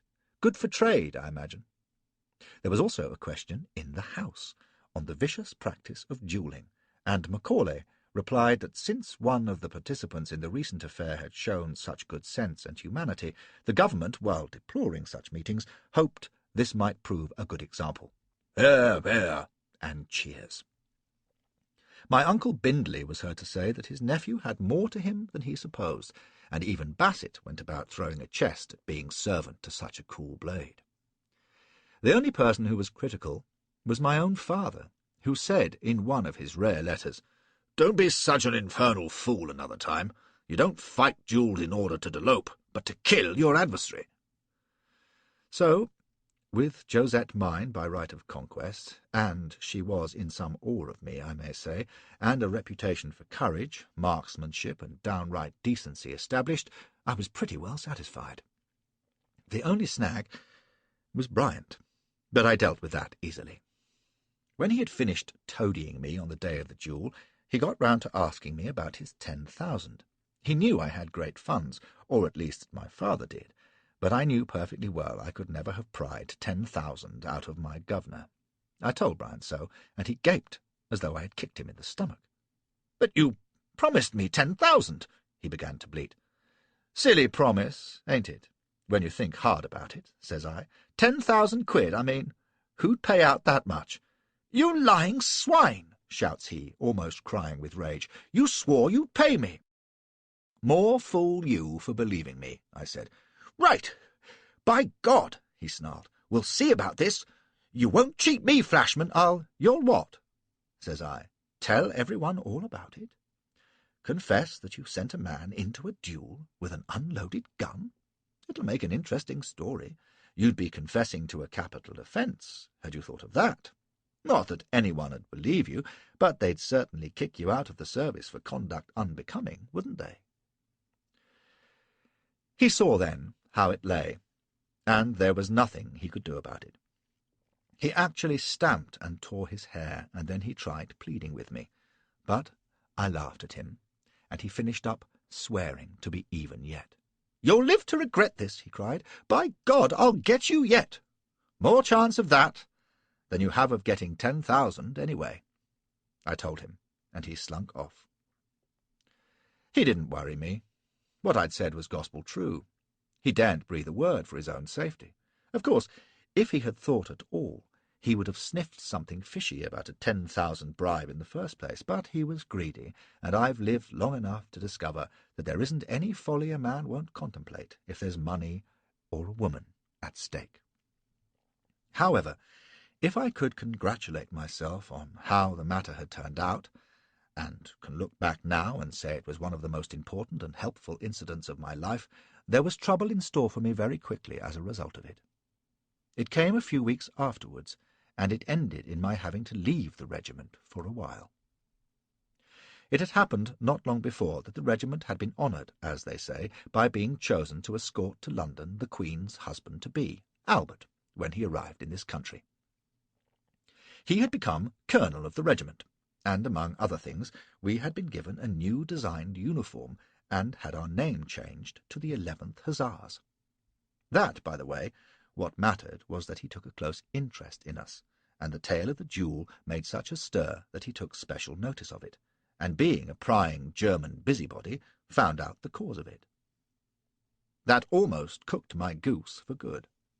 His lovely new regiment, he found, contained officers who consorted with French whores and even fought duels over them. He played the devil about this, and the upshot was that Cardigan had to summon me and tell me that for my own good I would have to go away for a while. "It has been demanded," said he, "that you leave the regiment.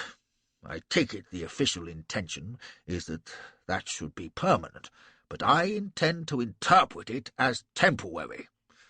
I have no desire to lose the services of a promising officer. Not for his Royal Highness or anyone, let me tell you." You might go on leave, of course, but I think it best you should be detached. I shall have you posted, Flashman, to another unit, until the fuss has died down." I didn't much like the idea, and when he announced that the regiment he had chosen to post me to was stationed in Scotland, I almost rebelled. But I realized it would only be for a few months, and I was relieved to find Cardigan still on my side. If it had been Reynolds who had fought the duel, it would have been a very different kettle of fish, but I was one of his favourites. And one must say it of old Lord Haw-Haw. If you were his favourite, he would stand by you. Right, reason, or none. Old fool. I have soldiered in too many countries and known too many peoples to fall into the folly of laying down the law about any of them. I tell you what I have seen, and you may draw your own conclusions. I disliked Scotland and the Scots. The place I found wet, and the people rude. They had the fine qualities which bore me, thrift and industry and long-faced holiness, and the young women are mostly great, genteel, boisterous things who are, no doubt, bedworthy enough, if your taste runs that way.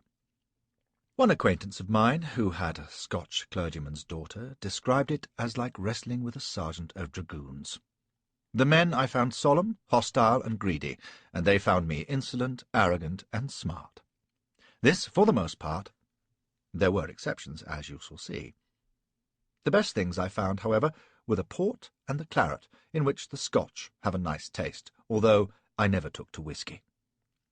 The place I was posted to was Paisley, which is near Glasgow, and when I heard of the posting, I as near as toucher sold out. But I told myself I should be back with the 11th in a few months, and must take my medicine, even if it meant being away from all decent living for a while. My forebodings were realized, and more, but at least life did not turn out to be boring, which was what I had feared most, very far from it. At this time there was a great unrest throughout Britain, in the industrial areas, which meant very little to me, and indeed I've never troubled to read up the particulars of it.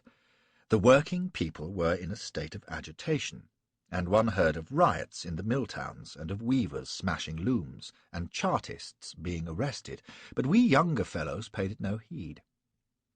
If you were country-bred or lived in London, these things were nothing to you, and all I gathered was that the poor folk were mutinous and wanted to do less work for more money, and the factory owners were damned if they'd let them.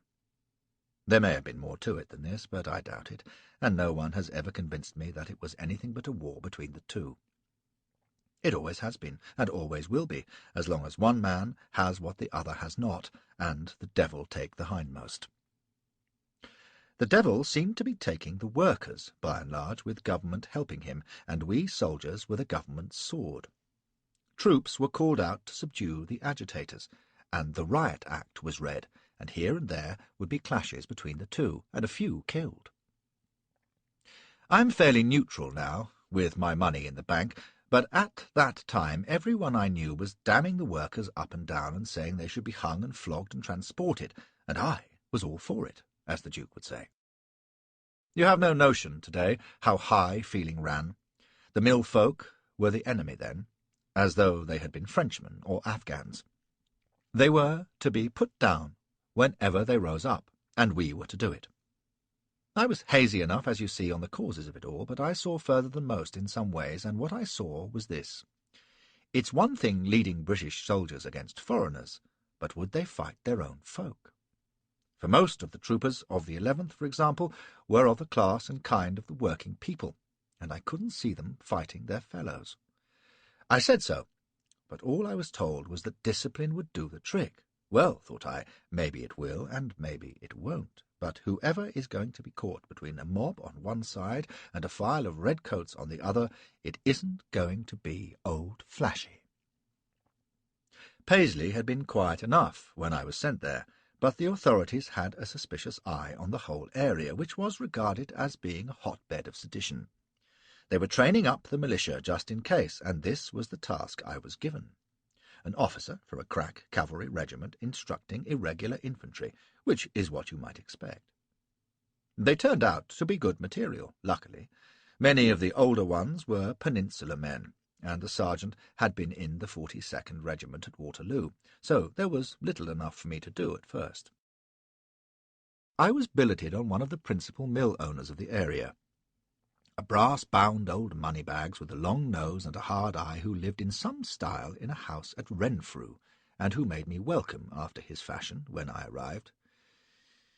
"We've no high opinion of the military, sir," said he, "and could well be doing without ye, but since, thanks to slack government and that damnable reform nonsense, we're in this sorry plight, we must bear with having soldiers about us. A scandal! Do you see these wretches at my mill, sir? I would have the half of them in Australia this minute, if it was left to me, and let the rest feel their bellies pinched for a week or two.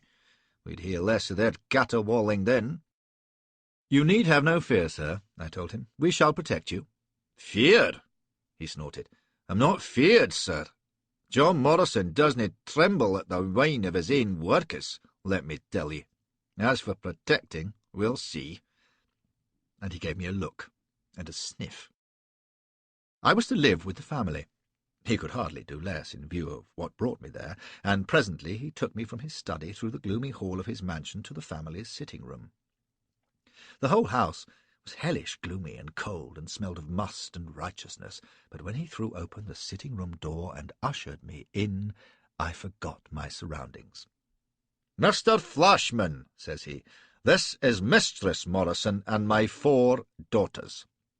He rapped out their names like a roll call: Agnes, Mary, Elspeth, and Grizzle. I snapped my heels and bowed with a great flourish. I was in uniform, and the gold-trimmed blue cape and pink pants of the 11th Hussars were already famous, and looked extremely well on me. 4 heads inclined in reply, and 1 nodded. This was Mistress Morrison, a tall, beak-nosed female, in whom one could detect all the fading beauty of a vulture. I made a hasty inventory of the daughters. Agnes, buxom and darkly handsome, she would do. Mary, buxom and plain, she would not. Grizzle, thin and mousy and still a schoolgirl, no. Elspeth was like none of the others. She was beautiful, fair-haired, blue-eyed, and pink-cheeked, and she alone smiled at me with the open, simple smile of the truly stupid. I marked her down at once, and gave all my attention to Mistress Morrison. It was grim work, I may tell you, for she was a sour tyrant of a woman, and looked on me as she looked on all soldiers, Englishmen, and men under 50 years of age, as frivolous, godless, feckless, and unworthy. In this, it seemed, her husband supported her, and the daughters said not a word to me all evening. I could have damned the lot of them, except Elspeth. But instead I set myself to be pleasant, modest, and even meek where the old woman was concerned, and when we went into dinner, which was served in great state, she had thawed to the extent of a sour smile or two. Well, I thought, that is something, and I went up in her estimation by saying "Amen" loudly when Morrison said grace, and struck, while the iron was hot, by asking presently, it was Saturday, what time divine service was next morning. Morrison went so far as to be civil once or twice after this, but I was still glad to escape at last to my room, dark brown tomb though it was. You may wonder why I took pains to ingratiate myself with these Puritan bores, and the answer is that I have always made a point of being civil to anyone who might ever be of use to me. Also, I had half an eye to Miss Elspeth, and there was no hope there without the mother's good opinion. So I attended family prayers with them, and escorted them to church, and listened to Miss Agnes sing in the evening, and helped Miss Grizzle with her lessons, and pretended an interest in Mistress Morrison's conversation, which was spiteful and censorious, and limited to the doings of her acquaintances in Paisley, and was entertained by Miss Mary on the subject of her garden flowers, and bore with old Morrison's droning about the state of trade and the incompetence of government. And among these riotous pleasures of a soldier's life, I talked occasionally with Miss Elspeth, and found her brainless beyond description. But she was undeniably desirable, and for all the piety and fear of hell fire that had been drummed into her, I thought there was sometimes a wanton look about her eye and lower lip. And after a week I had her as infatuated with me as any young woman could be. It was not so difficult. Dashing young cavalrymen with broad shoulders were rare in Paisley, and I was setting myself to charm. However, there's many a slip twixt the crouch and the leap, as the cavalry used to say, and my difficulty was to get Miss Elspeth in the right place at the right time. I was kept pretty hard at it with the militia during the day, and in the evenings her parents chaperoned her like shadows. It was more for form's sake than anything else, I think, for they seemed to trust me well enough by this time, but it made things damnably awkward, and I was beginning to itch for her considerably. But eventually it was her father himself who brought matters to a successful conclusion, and changed my whole life and hers. And it was because he, John Morrison, who had boasted of his fearlessness, turned out to be as timid as a mouse. It was on a Monday, 9 days after I had arrived, that a fracas broke out in one of the mills.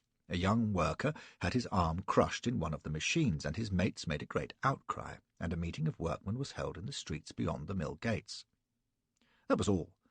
But some fool of a magistrate lost his head and demanded that the troops be called to quell the seditious rioters. I sent his messenger about his business, in the first place because there seemed no danger from the meeting, although there was plenty of fist-shaking and threat-shouting by all accounts, and in the second because I do not make a practice of seeking sorrow. Sure enough, the meeting dispersed, but not before the magistrate had spread panic and alarm, ordering the shops to close and windows in the town to be shuttered, and God knows what other folly. I told him to his face he was a fool, ordered my sergeant to let the militia go home, but to have them ready on recall, and trotted over to Renfrew. There, Morrison was in a state of despair. He peeped at me round the front door, his face ashen, and demanded, "Are they coming, in God's name?" And then, "Why are you not at the head of your troops, sir? Are we to be murdered for your neglect?" I told him, pretty sharp, that there was no danger, but that if there had been, his place was surely at his mill to keep his rascals in order. He whinnied at me. I've seldom seen a man in such fright, and being a true-bred poltroon myself, I speak with authority. "My place is here," he yelped, "defending my hame and bairns." "I thought they were in Glasgow today," I said, as I came into the hall. "My wee Elsbeth's here," said he, groaning. "If the mob were to break in—" "Oh, for God's sake," says I, for I was well out of sorts, what with the idiot magistrate and now Morrison. "There isn't a mob. They've gone home." "Will they stay him?" he bawled. "Oh, they hate me, Mr. Flashman. Damn them, eh? What if they were to come here? Oh, why is me and my poor wee Elsbeth?" Poor wee Elsbeth was sitting on the window-seat, admiring her reflection in the panes and perfectly unconcerned. Catching sight of her, I had an excellent thought. "If you're nervous for her, why not send her to Glasgow too?" I asked him, very unconcerned. "Are you mad, sir? Alone on the road? A lassie?" I reassured him I would escort her safely to her mamma. "And leave me here?" he cried. So I suggested he come as well, but he wouldn't have that. I realized later he probably had his strong-box in the house. He hummed and hawed a great deal, but eventually fear for his daughter, which was entirely groundless as far as mobs were concerned, overcame him, and we were packed off together in the gig, I driving, she humming gaily at the thought of a jaunt, and her devoted parent crying instruction and consternation after us as we rattled off. "Take care of me poor wee lamb, Mr. Flashman," he wailed. "To be sure I will, sir," I replied, and I did. The banks of the Clyde in those days were very pretty, not like the grimy slums that cover them now. There was a gentle evening haze, I remember, and a warm sun setting on a glorious day, and after a mile or two I suggested we stop and ramble among the thickets by the waterside. Miss Elsbeth was eager, so we left the pony grazing and went into a little copse. I suggested we sit down, and Miss Elsbeth was eager again. That glorious, vacant smile informed me. I believe I murmured a few pleasantries, played with her hair, and then kissed her. Miss Elsbeth was more eager still. Then I got to work in earnest, and Miss Elspeth's eagerness knew no bounds. I had great red claw marks on my back for a fortnight after. When we had finished, she lay in the grass, drowsy, like a contented kitten, and after a few pleased sighs, she said, "Was that what the minister means when he talks of fornication?" Astonished, I said, "Yes, it was." "Mm-hmm," said she. "Why has he such a down on it?" It seemed to me time to be pressing on towards Glasgow. Ignorant women I have met, and I knew that Miss Elsbeth must rank high among them, but I had not supposed until now that she had no earthly idea of elementary human relations. Yet there were even married women in my time who did not connect their husbands' antics in bed with the conception of children.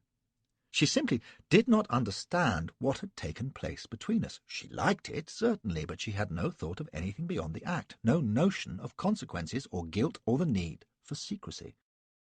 In her, ignorance and stupidity formed a perfect shield against the world. This, I suppose, is innocence. It startled me, I can tell you. I had a vision of her remarking happily, "Mamma, you'll never guess what Mr. Flashman and I have been doing this evening." Not that I minded too much, for when all was said, I didn't care a button for the Morrisons' opinion, and if they could not look after their daughter it was their own fault. But the less trouble the better.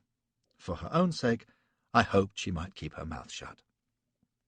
I took her back to the gig and helped her in, and I thought what a beautiful fool she was.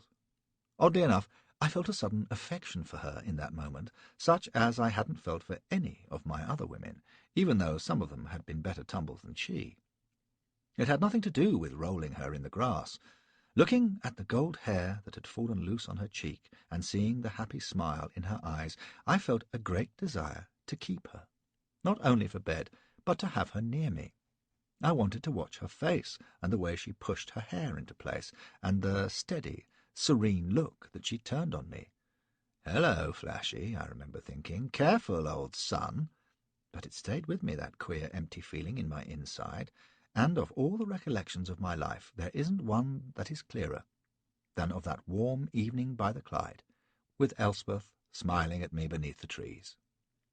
Almost equally distinct, however, but less pleasant, is my memory of Morrison a few days later, shaking his fist in my face and scarlet with rage as he shouted, "Ye damned blackguard!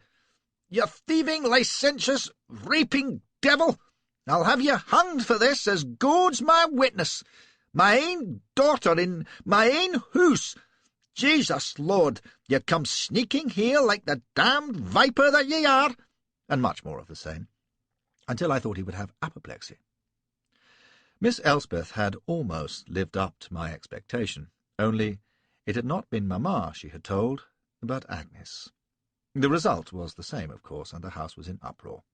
The only calm person was Elspeth herself, which was no help. For, of course, I denied old Morrison's accusation, but when he dragged her in to confront me with my infamy, as he called it, she said, quite matter-of-fact, yes, it had happened by the river on the way to Glasgow. I wondered, was she simple? It is a point on which I have never made up my mind.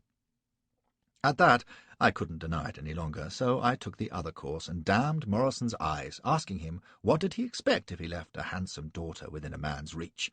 I told him we were not monks in the army, and he fairly screamed with rage and threw an inkstand at me, which fortunately missed. By this time, others were on the scene, and his daughters had the vapours, except Elspeth, and Mrs. Morrison came at me with such murder in her face that I turned tail and ran for dear life. I decamped, without even having time to collect my effects, which were not sent on to me, by the way, and decided that I had best set up my base in Glasgow. Paisley was likely to be fairly hot, and I resolved to have a word with the local commandant and explain, as between gentlemen, that it might be best if other duties were found for me that would not take me back there. It would be somewhat embarrassing, of course, for he was another of these damned Presbyterians, so I put off seeing him for a day or two. As a result, I never called on him at all. Instead, I had a caller myself. He was a stiff-shouldered, brisk-mannered fellow of about 50, rather dapper in an almost military way, with a brown face and hard, grey eyes. He looked as though he might be a sporting sort, but when he came to see me he was all business. "Mr. Flashman, I believe," says he. "My name is Abercrombie." "Good luck to you, then," says I. "I'm not buying anything today, so close the door as you leave." He looked at me sharp, head on one side. "Good," says he. "This makes it easier. I had thought you might be a smooth one, but I see that you're what they call a plunger." I asked him what the devil he meant. "Quite simple," says he, taking a seat as cool as you please. "We have a mutual acquaintance. Mrs. Morrison of Renfrew is my sister. Elspeth Morrison is my niece." This was an uneasy piece of news, for I didn't like the look of him. He was too sure of himself by half, but I gave him a stare and told him he had a damned handsome niece. "I'm relieved that you think so," said he. "I'd be distressed to think that the hussars were not discriminating."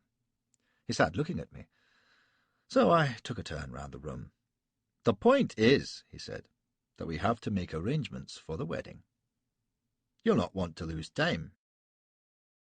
I had picked up a bottle and glass, but I set them down sharp at this. He had taken my breath away. "What the hell do you mean?" says I. Then I laughed. "You don't think I'll marry her, do you? Good God, you must be a lunatic." "And why?"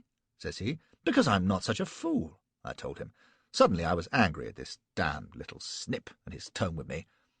"If every girl who's ready to play in the hay was to get married, we'd have damn few spinsters left, wouldn't we? And do you suppose I'd be pushed into a wedding over a trifle like this? My niece's honour." "Your niece's honour? The mill owner's daughter's honour? Oh, I see the game. You see an excellent chance of a match, eh? A chance to marry your niece to a gentleman. You smell a fortune, do you? Well, let me tell you." "As to the excellence of the match," said he, "I'd sooner see her marry a Barbary ape. I take it, however, that you decline the honour of my niece's hand." "Damn your impudence! You take it right. Now get out." "Excellent," says he, very bright-eyed. "It's what I hoped for." And he stood up, straightening his coat. "What's that meant to mean, curse you?" He smiled at me. "I'll send a friend to talk to you. He will arrange matters. I don't approve of meetings myself, but I'll be delighted in this case to put either a bullet or a blade into you." He clapped his hat on his head. "You know, I don't suppose there has been a duel in Glasgow these 50 years or more. It will cause quite a stir." I gaped at the man, but gathered my wits soon enough. "Lord," says I with a sneer, "you don't suppose I would fight you?" "No." "Gentlemen fight gentlemen," I told him, and ran a scornful eye over him. "They don't fight shopkeepers." "Wrong again," says he cheerily. "I'm a lawyer." "Then stick to your law. We don't fight lawyers either. Not if you can help it, I imagine, but you'll be hard put to it to refuse a brother officer, Mr. Flashman. You see, although I've no more than a militia commission now, I was formerly of the 93rd Foot. You have heard of the Sutherlands, I take it, and had the honour to hold the rank of captain. I even achieved some little service in the field." He was smiling almost benignly now. "If you doubt my bona fides, may I refer you to my former chief, Colonel Colin Campbell? Good day, Mr. Flashman." He was at the door before I found my voice. "To hell with you! And him! I'll not fight you." He turned. "Then I'll enjoy taking a whip to you in the street. I really shall. Your own chief, my Lord Cardigan, isn't it? We'll find that happy reading in the Times, I don't doubt." He had left me in a cleft stick, as I saw at once. It would mean professional ruin, and at the hands of a damned provincial infantryman, and a retired one at that. I stood there, overcome with rage and panic, damning the day I ever set eyes on his infernal niece. With my wits working for a way out, I tried another tack. "You may not realize who you're dealing with," I told him, and asked if he had not heard of the Bernier affair. It seemed to me that it must be known about even in the wilds of Glasgow, and I said so. "I think I recollect a paragraph," says he. "Dear me, Mr. Flashman, should I be overcome? Should I quail? I'll just have to hold my pistol steady, won't I?" "Damn you!" I shouted. "Wait a moment." He stood attentive, watching me. "All right, blast you," I said. "How much do you want?" "I thought it might come to that," he said. Your kind of rat generally reaches for its purse when cornered. You're wasting time, Flashman. I'll take your promise to marry Elsbeth, or your life. I'd prefer the latter, but it's one or the other. Make up your mind. And from that, I could not budge him. I pleaded and swore and promised any kind of reparation short of marriage. I was almost in tears, but I might as well have tried to move a rock. Marry or die, that was what it amounted to, for I'd no doubt he would be damnably efficient with the Barkers. There was nothing for it. In the end, I had to give in and say I would marry the girl. "You're sure you wouldn't rather fight?" says he, regretfully. "A great pity. I fear the conventions are going to burden Elsbeth with a rotten man, but there." And he passed on to discussion of the wedding arrangements. He had it all pat. When at last I was rid of him, I applied myself to the brandy, and things seemed less bleak. At least I could think of no one I would rather be wedded and bedded with, and if you have money, a wife need be no great encumbrance. And presently we should be out of Scotland, so I need not see her damnable family. But it was an infernal nuisance all the same. What was I to tell my father? I couldn't for the life of me think how he would take it. He wouldn't cut me off, but he might be damned uncivil about it. I didn't write to him until after the business was over. It took place in the Abbey at Paisley, which was appropriately gloomy, and the sight of the pious long faces of my bride's relations would have turned your stomach. The Morrisons had begun speaking to me again, and were very civil in public. It was represented as being a sudden love match, of course, between the dashing hussar and the beautiful provincial, so they had to pretend I was their beau ideal of a son-in-law. But the brute Abercrombie was never far away to see I came up to scratch, and all in all it was an unpleasant business. When it was done, and the guests had begun to drink themselves blind, as is the Scottish custom, Elspeth and I were seen off in a carriage by her parents. Old Morrison was crying drunk, and made a disgusting spectacle. "My wee lamb," he kept snuffling, "my bonny wee lamb." His wee lamb, I may say, looked entrancing, and no more moved than if she had just been out choosing a pair of gloves rather than getting a husband. She had taken the whole thing without a murmur, neither happy nor sorry, apparently, which piqued me a little. Anyway, her father slobbered over her, but when he turned to me he just let out a great hollow groan and gave place to his wife. At that I whipped up the horses, and away we went. For the life of me, I cannot remember where the honeymoon was spent. At some rented cottage on the coast, I remember, but the name was gone, and it was lively enough. Elsbeth knew nothing, but it seemed that the only thing that brought her out of her usual serene lethargy was a man in bed with her. She was a more than willing playmate, and I taught her a few of Josette's tricks, which she picked up so readily that by the time we came back to Paisley I was worn out. And there the shock was waiting. It hit me harder, I think, than anything had in my life. When I opened the letter and read it, I couldn't speak at first. I had to read it again and again before it made sense. "Lord Cardigan," it read, "has learned of the marriage contracted lately by Mr. Flashman of this regiment and Miss Morrison of Glasgow. In view of this marriage, his lordship feels that Mr. Flashman will not wish to continue to serve with the 11th Hussars, Prince Albert's, but that he will wish either to resign or to transfer to another regiment." That was all. It was signed Jones, Cardigan's toady. What I said I don't recall, but it brought Elsbeth to my side. She slid her arms round my waist and asked what was the matter. "All hell's the matter," I said. "I must go to London at once." At this she raised a cry of delight, and babbled with excitement about seeing the great sights and society, and having a place in town, and meeting my father, God help us, and a great deal more drivel. I was too sick to heed her, and she never seemed to notice me as I sat down among the boxes and trunks that had been brought in from the coach to our bedroom. I remember I damned her at one point for a fool and told her to hold her tongue, which silenced her for a minute, but then she started off again and was debating whether she should have a French maid or an English one. I was in a furious rage all the way south and impatient to get to Cardigan. I knew what it was all about. The bloody fool had read of the marriage and decided that Elspeth was not suitable for one of his officers. It will sound ridiculous to you, perhaps, but it was so in those days in a regiment like the 11th. Society daughters were all very well, but anything that smacked of trade or the middle classes was anathema to his lofty lordship. Well, I was not going to have his nose turned up at me, as he would find. So I thought, in my youthful folly. I took Elspeth home first. I had written to my father while we were on honeymoon, and had had a letter back saying, "Who is the unfortunate chit, for God's sake? Does she know what she has got?" So all was well enough in its way on that front. And when we arrived there, who should be the first person we met in the hall but Judy, dressed for riding. She gave me a tongue-in-the-cheek smile as soon as she saw Elspeth. The clever bitch probably guessed what lay behind the marriage, but I got some of my own back by my introduction. "Elspeth," I said, "this is Judy, my father's tart." That brought the colour into her face, and I left them to get acquainted while I looked for the governor. He was out, as usual, so I went straight off in search of Cardigan and found him at his townhouse. At first he wouldn't see me when I sent up my card, but I pushed his footman out of the way and went up anyway. It should have been a stormy interview with high words flying, but it wasn't.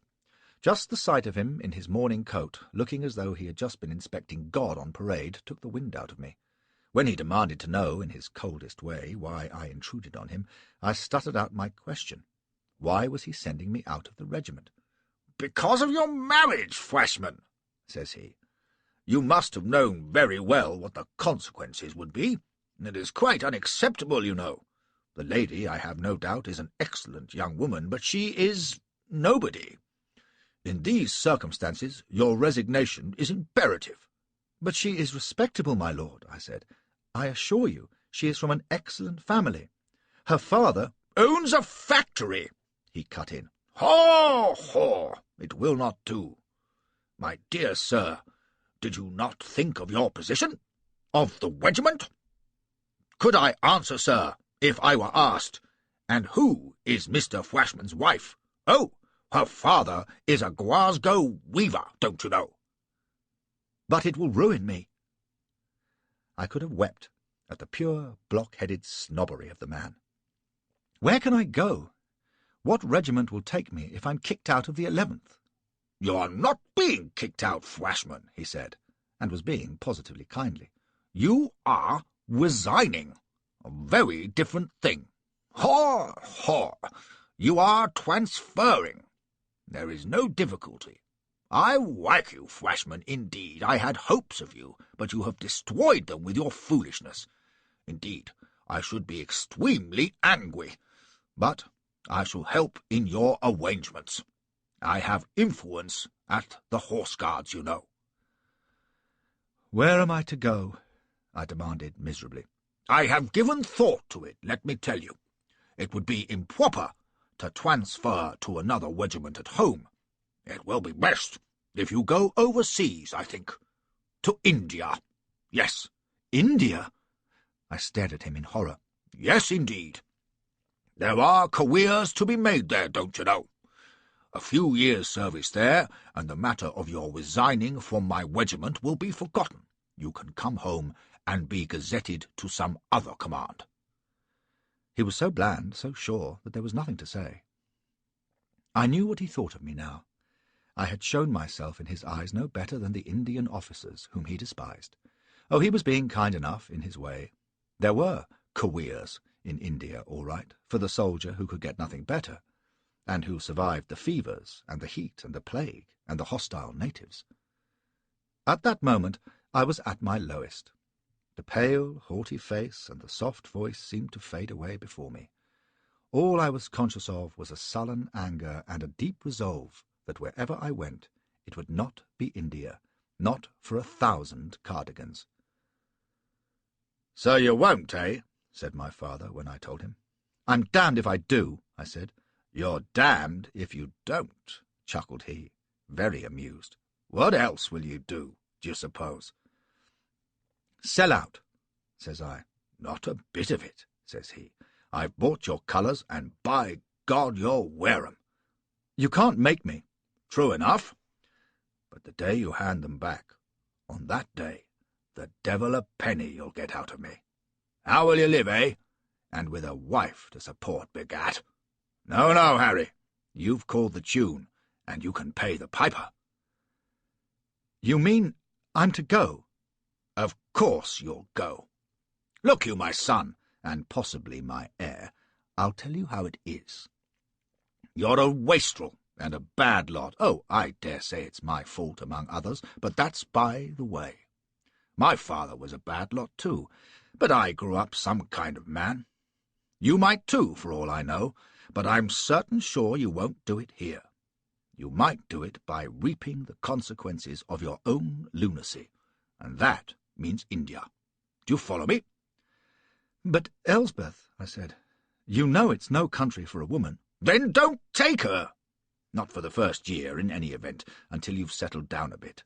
Nice chit she is, and don't make piteous eyes at me, sir. You can do without her a while.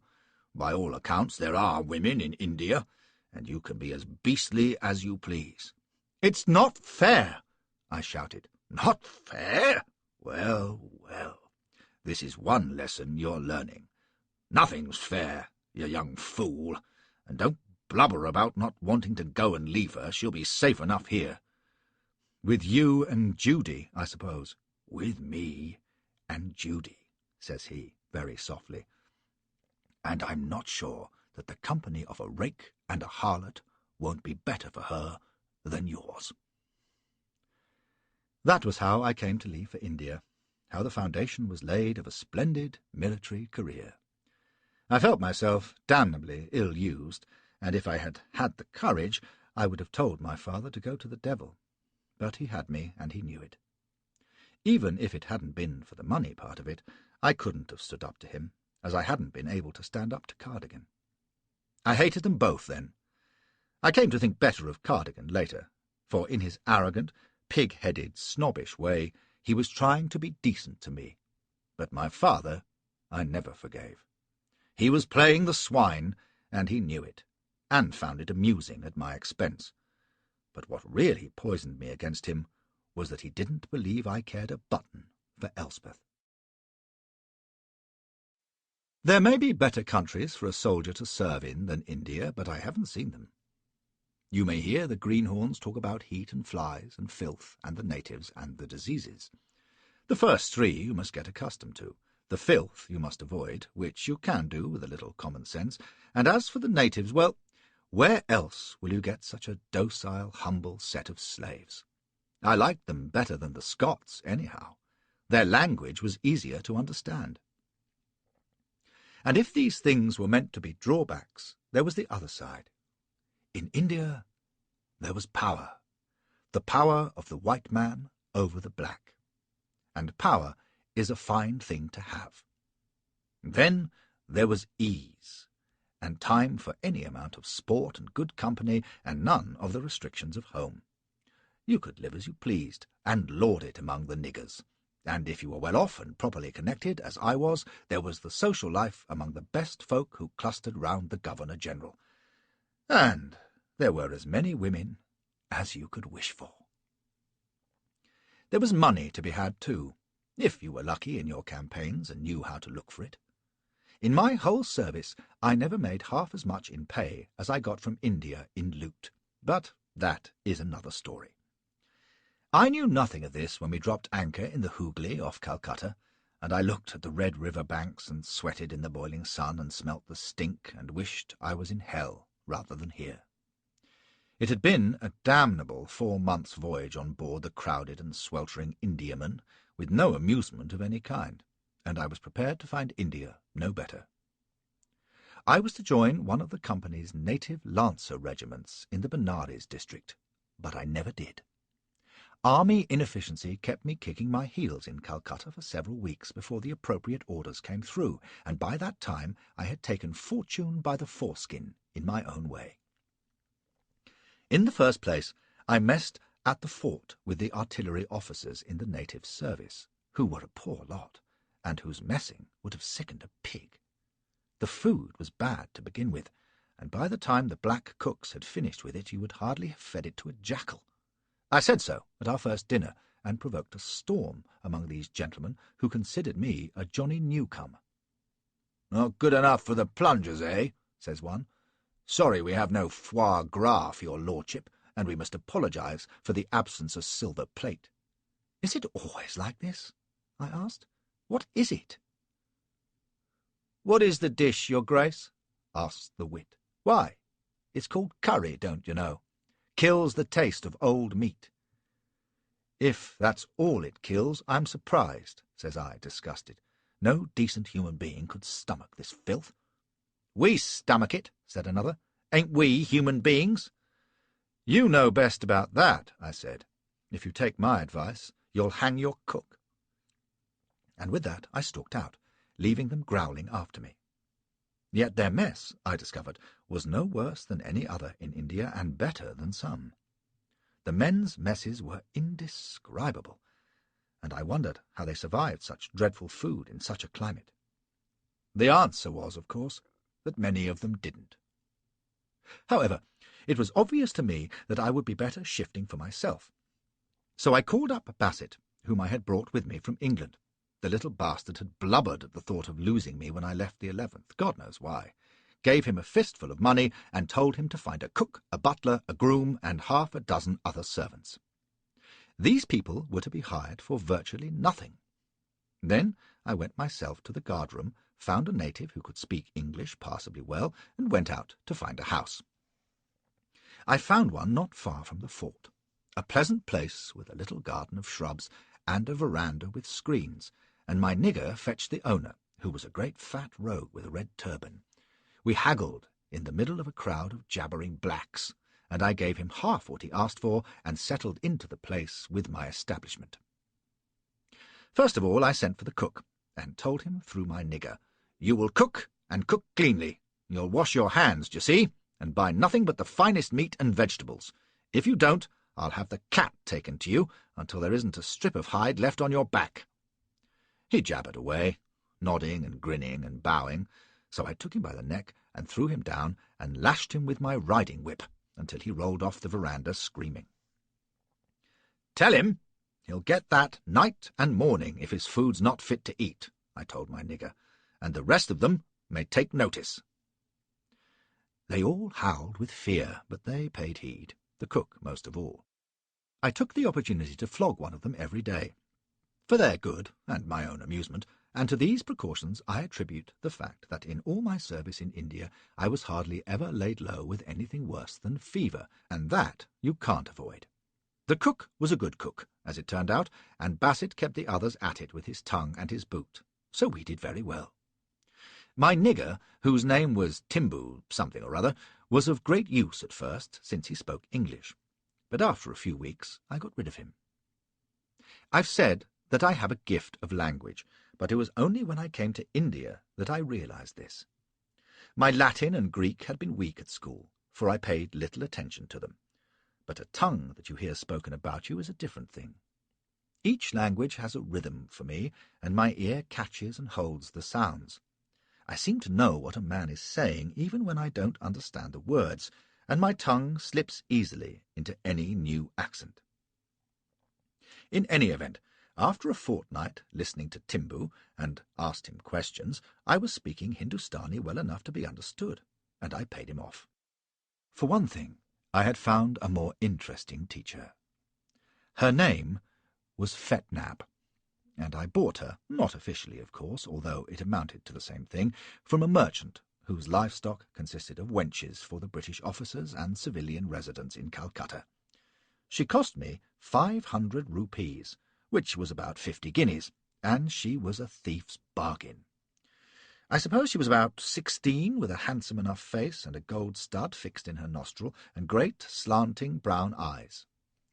Like most other Indian dancing girls, she was shaped like an hourglass, with a waist that I could span with my two hands, fat breasts like melons, and a wobbling backside.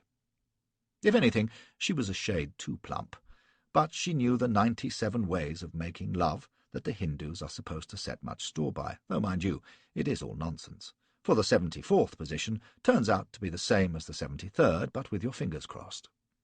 But she taught me them all in time, for she was devoted to her work, and would spend hours oiling herself with perfume all over her body and practicing Hindu exercises to keep herself supple for night-time. After my first 2 days with her, I thought less and less about Elspeth, and even Josette paled by comparison. However, I put her to other good uses. In between bouts we would talk, for she was a great chatterbox, and I learned more of the refinements of Hindi from her than I would have done from any munshi. I give the advice for what it is worth. If you wish to learn a foreign tongue properly, study it in bed with a native girl. I'd have got more of the classics from an hour's wrestling with a Greek wench than I did in 4 years from Arnold. So this was how I passed my time in Calcutta, my nights with Fetnap, my evenings in one of the messes or someone's house, and my days riding or shooting or hunting, or simply wandering about the town itself. I became quite a well-known figure to the niggers, because I could speak to them in their own tongue, unlike the vast majority of officers at that time. Even those who had served in India for years were usually too bored to try to learn Hindi, or thought it beneath them. Another thing I learned, because of the regiment to which I was due to be posted, was how to manage a lance. I had been useful at sword exercise in the hussars, but a lance is something else again. Any fool can couch it and ride straight, but if you are to be any use at all, you must be able to handle all 9 feet of it so that you can pick a playing card off the ground with the point or pink a running rabbit. I was determined to shine among the company men, so I hired a native Rizalder of the Bengal cavalry to teach me. I had no thought then of anything beyond tilting at dummies or wild pig-sticking, and the thought of couching a lance against enemy cavalry was not one that I dwelt on much. But those lessons were to save my life once at least, so that was more well-spent money. They also settled the question of my immediate future in an odd way.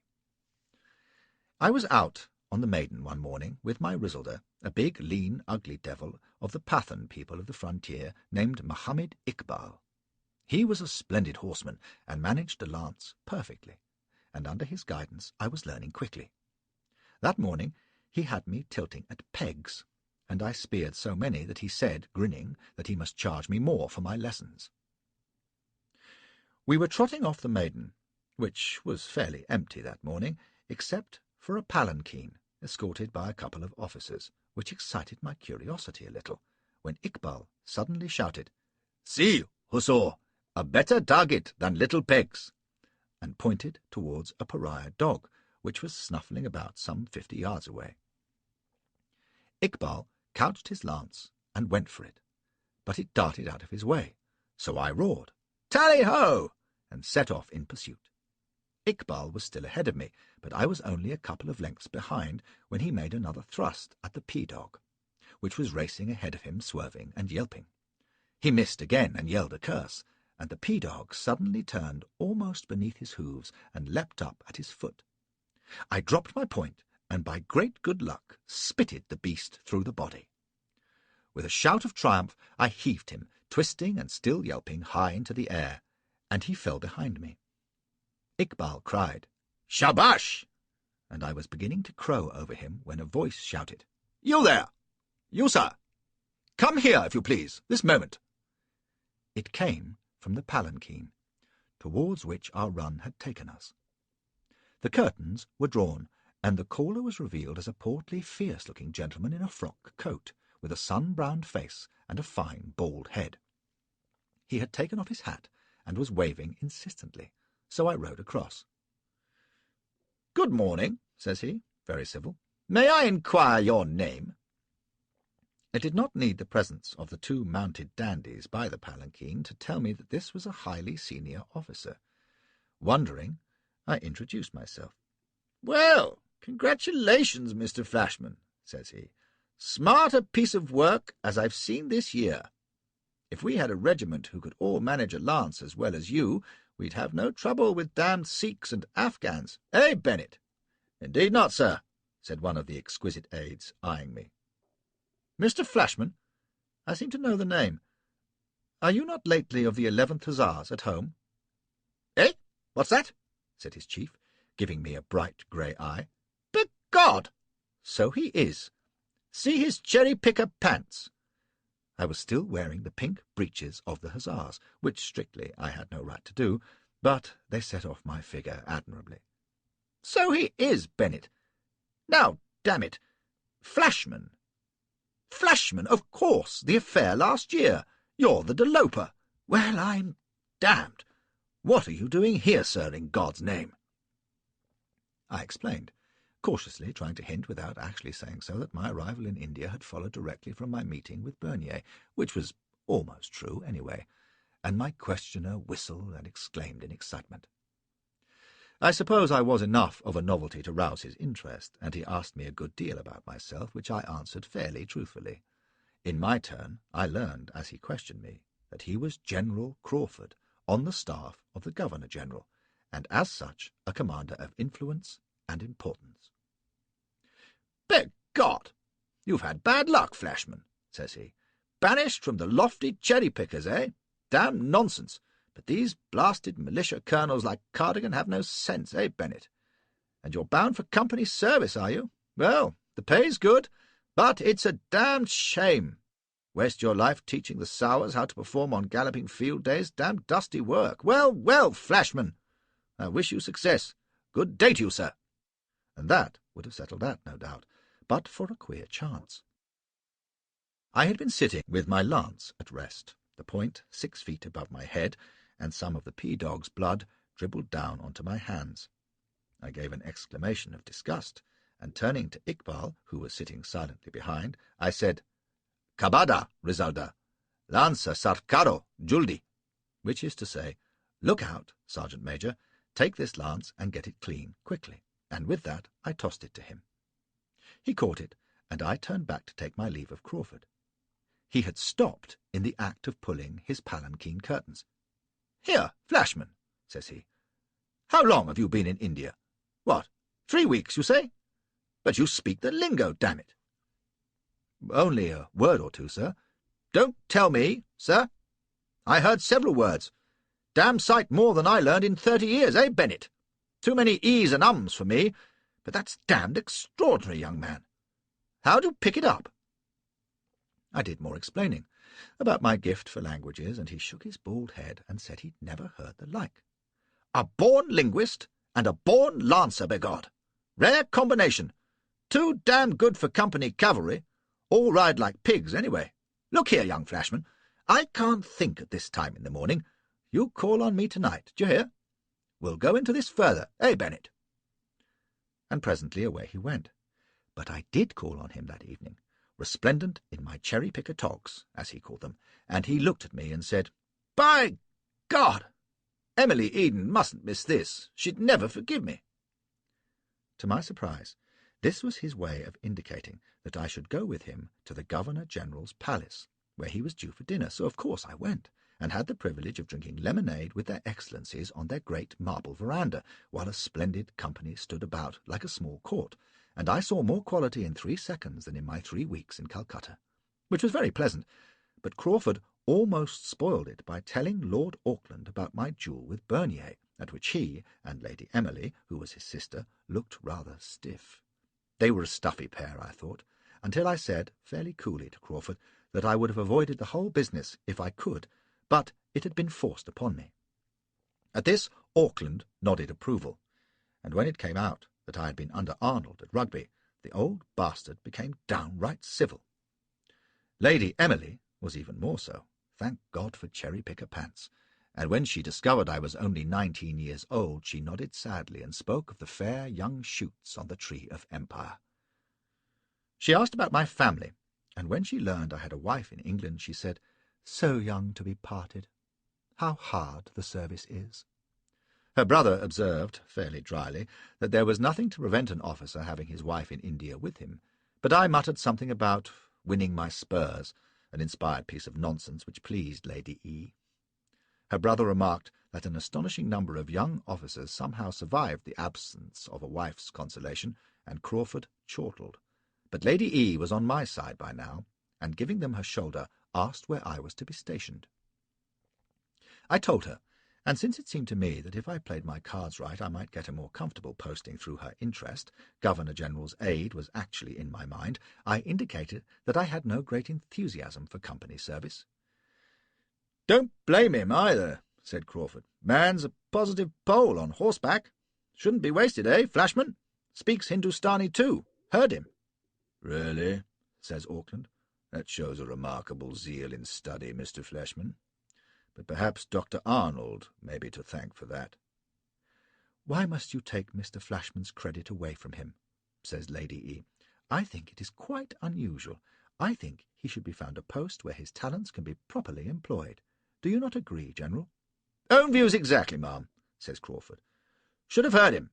Hey, Rizzleder," says he, diddly-o caro, and the fellow understood every word."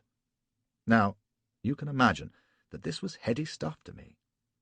This morning I had been any old subaltern, and here I was hearing compliments from a Governor-General and the First Lady of India.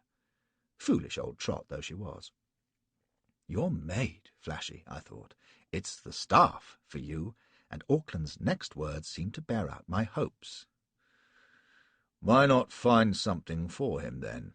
says he to Crawford. "General Elphinstone was saying only yesterday that he would need a few good gallopers." Well, it wasn't top of the tree, but galloper to a general was good enough for the time being. "By God," says Crawford, "Your Excellency's right. What do you say, Flashman? Care to ride aid to an army commander, eh? Better than company work at the back and beyond, what?" I naturally said I would be deeply honoured, and was starting to thank him, but he cut me off. "You'll be more thankful yet when you know where Elphinstone's service will take you," says he, grinning. "By Gad, I wish I was your age and had the same chance. It's a company army mostly, of course, and a damned good one, but it took 'em a few years of service, as it would have taken you, to get where they wanted to be." I looked all eagerness, and Lady E sighed and smiled together. "Poor boy," she said, "you must not tease him." "Well, it will be out by tomorrow anyway," says Crawford. "You don't know Elphinstone, of course. Flashman commands the Benares division, or will do until midnight tonight, and then he takes over the Army of the Indus. What about that, eh?" It sounded all right, and I made enthusiastic noises. "Aye, you're a lucky dog," says Crawford, beaming. "How many young blades would give their right leg for the chance of service with him? In the very place for a dashing lancer to win his spurs, begad." A nasty feeling tickled my spine, and I asked where that might be. "Why, Kabul, of course," says he. "Where else but Afghanistan?" The old fool actually thought I must be delighted at this news, and of course I had to pretend to be. I suppose any young officer in India would have jumped at the opportunity, and I did my best to look gratified and eager, but I could have knocked the grinning idiot down, I was so angry. I had thought I was doing so well, what with my sudden introduction to the exalted of the land, and all it had won me was a posting to the hottest, hardest, most dangerous place in the world, to judge by all accounts. There was talk of nothing but Afghanistan in Calcutta at that time, and of the Kabul expedition, and most of it touched on the barbarity of the natives and the unpleasantness of the country. I could have been sensible, I told myself, and had myself quietly posted to Benares, but no. I had had to angle round Lady Emily, and now looked like getting my throat cut for my pains. Thinking quickly, I kept my eager smile in place, but wondered whether General Elphinstone might not have preferences of his own when it came to choosing an aide. There might be others, I thought, who had a better claim. "Nonsense," says Crawford. "He would go bail. Elphinstone would be delighted to have a man who could talk the language and handle a lance like a Cossack." And Lady Emily said she was sure he would find a place for me. So there was no way out. I was going to have to take it and pretend that I liked it. That night I gave Fetnab the soundest thrashing of her pampered life, and broke a pot over the sweeper's head. I was not even given a decent time to prepare myself. General Elphinstone, or Elfie Bay, as the wags called him, received me next day, and turned out to be an elderly, fussy man with a brown, wrinkled face and heavy white whiskers. He was kind enough in a doddering way, and as unlikely a commander of armies as you could imagine, being nearly 60, and not too well either. "It is a great honour to me," says he, speaking of his new command, "but I wish it had fallen on younger shoulders. Indeed, I am sure it should." He shook his head and looked gloomy, and I thought, well, here's a fine one to take the field with. However, he welcomed me to his staff, damn him, and said it was most opportune. He could use me at once. Since his present aides were used to his service, he would keep them with him just now to prepare for the journey. He would send me, in advance, to Kabul, which meant, I supposed, that I was to herald his coming and see that his quarters were swept out for his arrival. So I had to gather up my establishment, hire camels and mules for their transport, lay in stores for the journey, and generally go to a deal of expense and bother. My servants kept well out of my way in those days, I can tell you, and Fetnab went about whimpering and rolling her eyes. I told her to shut up, or I would give her to the Afghans when we got to Kabul, and she was so terrified that she actually kept quiet. However, after my first disappointment, I realized there was no sense crying over spilt milk, and looked on the bright side. I was, after all, to be aide to a general, which would be helpful in years to come, and gave one great distinction. Afghanistan was at least quiet for the moment, and Elfi Bey's term of command could hardly last long at his age. I could take Fetnab and my household with me, including Basset, and with Elfi Bey's influence I was allowed to enlist Mohammed Iqbal in my party. He spoke Pushtu, of course, which is the language of the Afghans, and could instruct me as we went. Also, he was an excellent fellow to have beside you, and would be an invaluable companion and guide. Before we started out, I got hold of as much information as I could about matters in Afghanistan. They seemed to stand damn riskily to me, and there were others in Calcutta, but not Auckland, who was an ass, who shared this view. The reason we had sent an expedition to Kabul, which is in the very heart of some of the worst country in the world, was that we were afraid of Russia. Afghanistan was a buffer, if you like, between India and the Turkestan territory, which Russia largely influenced, and the Russians were forever meddling in Afghan affairs, in the hope of expanding southwards and perhaps seizing India itself. So Afghanistan mattered very much to us, and thanks to that conceited Scotch buffoon Burns, the British government had invaded the country, if you please, and put our puppet king, Shah Sujah, on the throne in Kabul, in place of old Dost Mohammed, who was suspected of Russian sympathies. I believe, from all I saw and heard, that if he had Russian sympathies, it was because we drove him to them by our stupid policy. At any rate, the Kabul expedition succeeded in setting Sujah on the throne, and old Dost was politely locked up in India. So far so good, but the Afghans didn't like Sujah at all, and we had to leave an army in Kabul to keep him on his throne. This was the army that Elfi Bey was to command. It was a good enough army, part Queen's troops, part companies, with British regiments as well as native ones, but it was having its work cut out, trying to keep the tribes in order. For apart from Dost's supporters, there were scores of little petty chiefs and tyrants who lost no opportunity of causing trouble in the unsettled times, and the usual Afghan pastimes of blood feud, robbery, and murder for fun were going ahead full steam. Our army prevented any big rising, for the moment anyway, but it was forever patrolling and manning little forts and trying to pacify and buy off the robber chiefs, and people were wondering how long this could go on. The wise ones said there was an explosion coming, and as we started out on our journey from Calcutta, my foremost thought was that whoever got blown up, it should not be me. It was just my luck that I was going to end up on top of the bonfire. Travelling, I think, is the greatest bore in life, so I'll not weary you with an account of the journey from Calcutta to Kabul. It was long and hot and damnably dull. If Basset and I had not taken Mohammed Iqbal's advice and shed our uniforms for native dress, I doubt whether we would have survived. In desert, on scrubby plain, through rocky hills, in the forests, in the little mud villages and camps and towns, the heat was horrible and ceaseless. Your skin scorched, your eyes burned, and you felt that your body was turning into a dry bag of bones. But in the loose robes and pyjama trousers one felt cooler. That is, one fried without burning quite black. Bassett, Iqbal and I rode horses. The servants tramped behind, with Thetnab in a litter, but our pace was so slow that after a week we got rid of them all but the cook. The servants we turned off, amid great lamentations, and Fetnab I sold to a major in the artillery, whose camp we passed through. I regretted that, for she had become a habit, but she was peevish on the journey and too tired and moppish at night to be much fun. Still, I can't recall a wench I enjoyed more. We pushed on faster after that, west and then northwest, over the plains and great rivers of the Punjab, through the Sikh country and up to Peshawar, which is where India ends.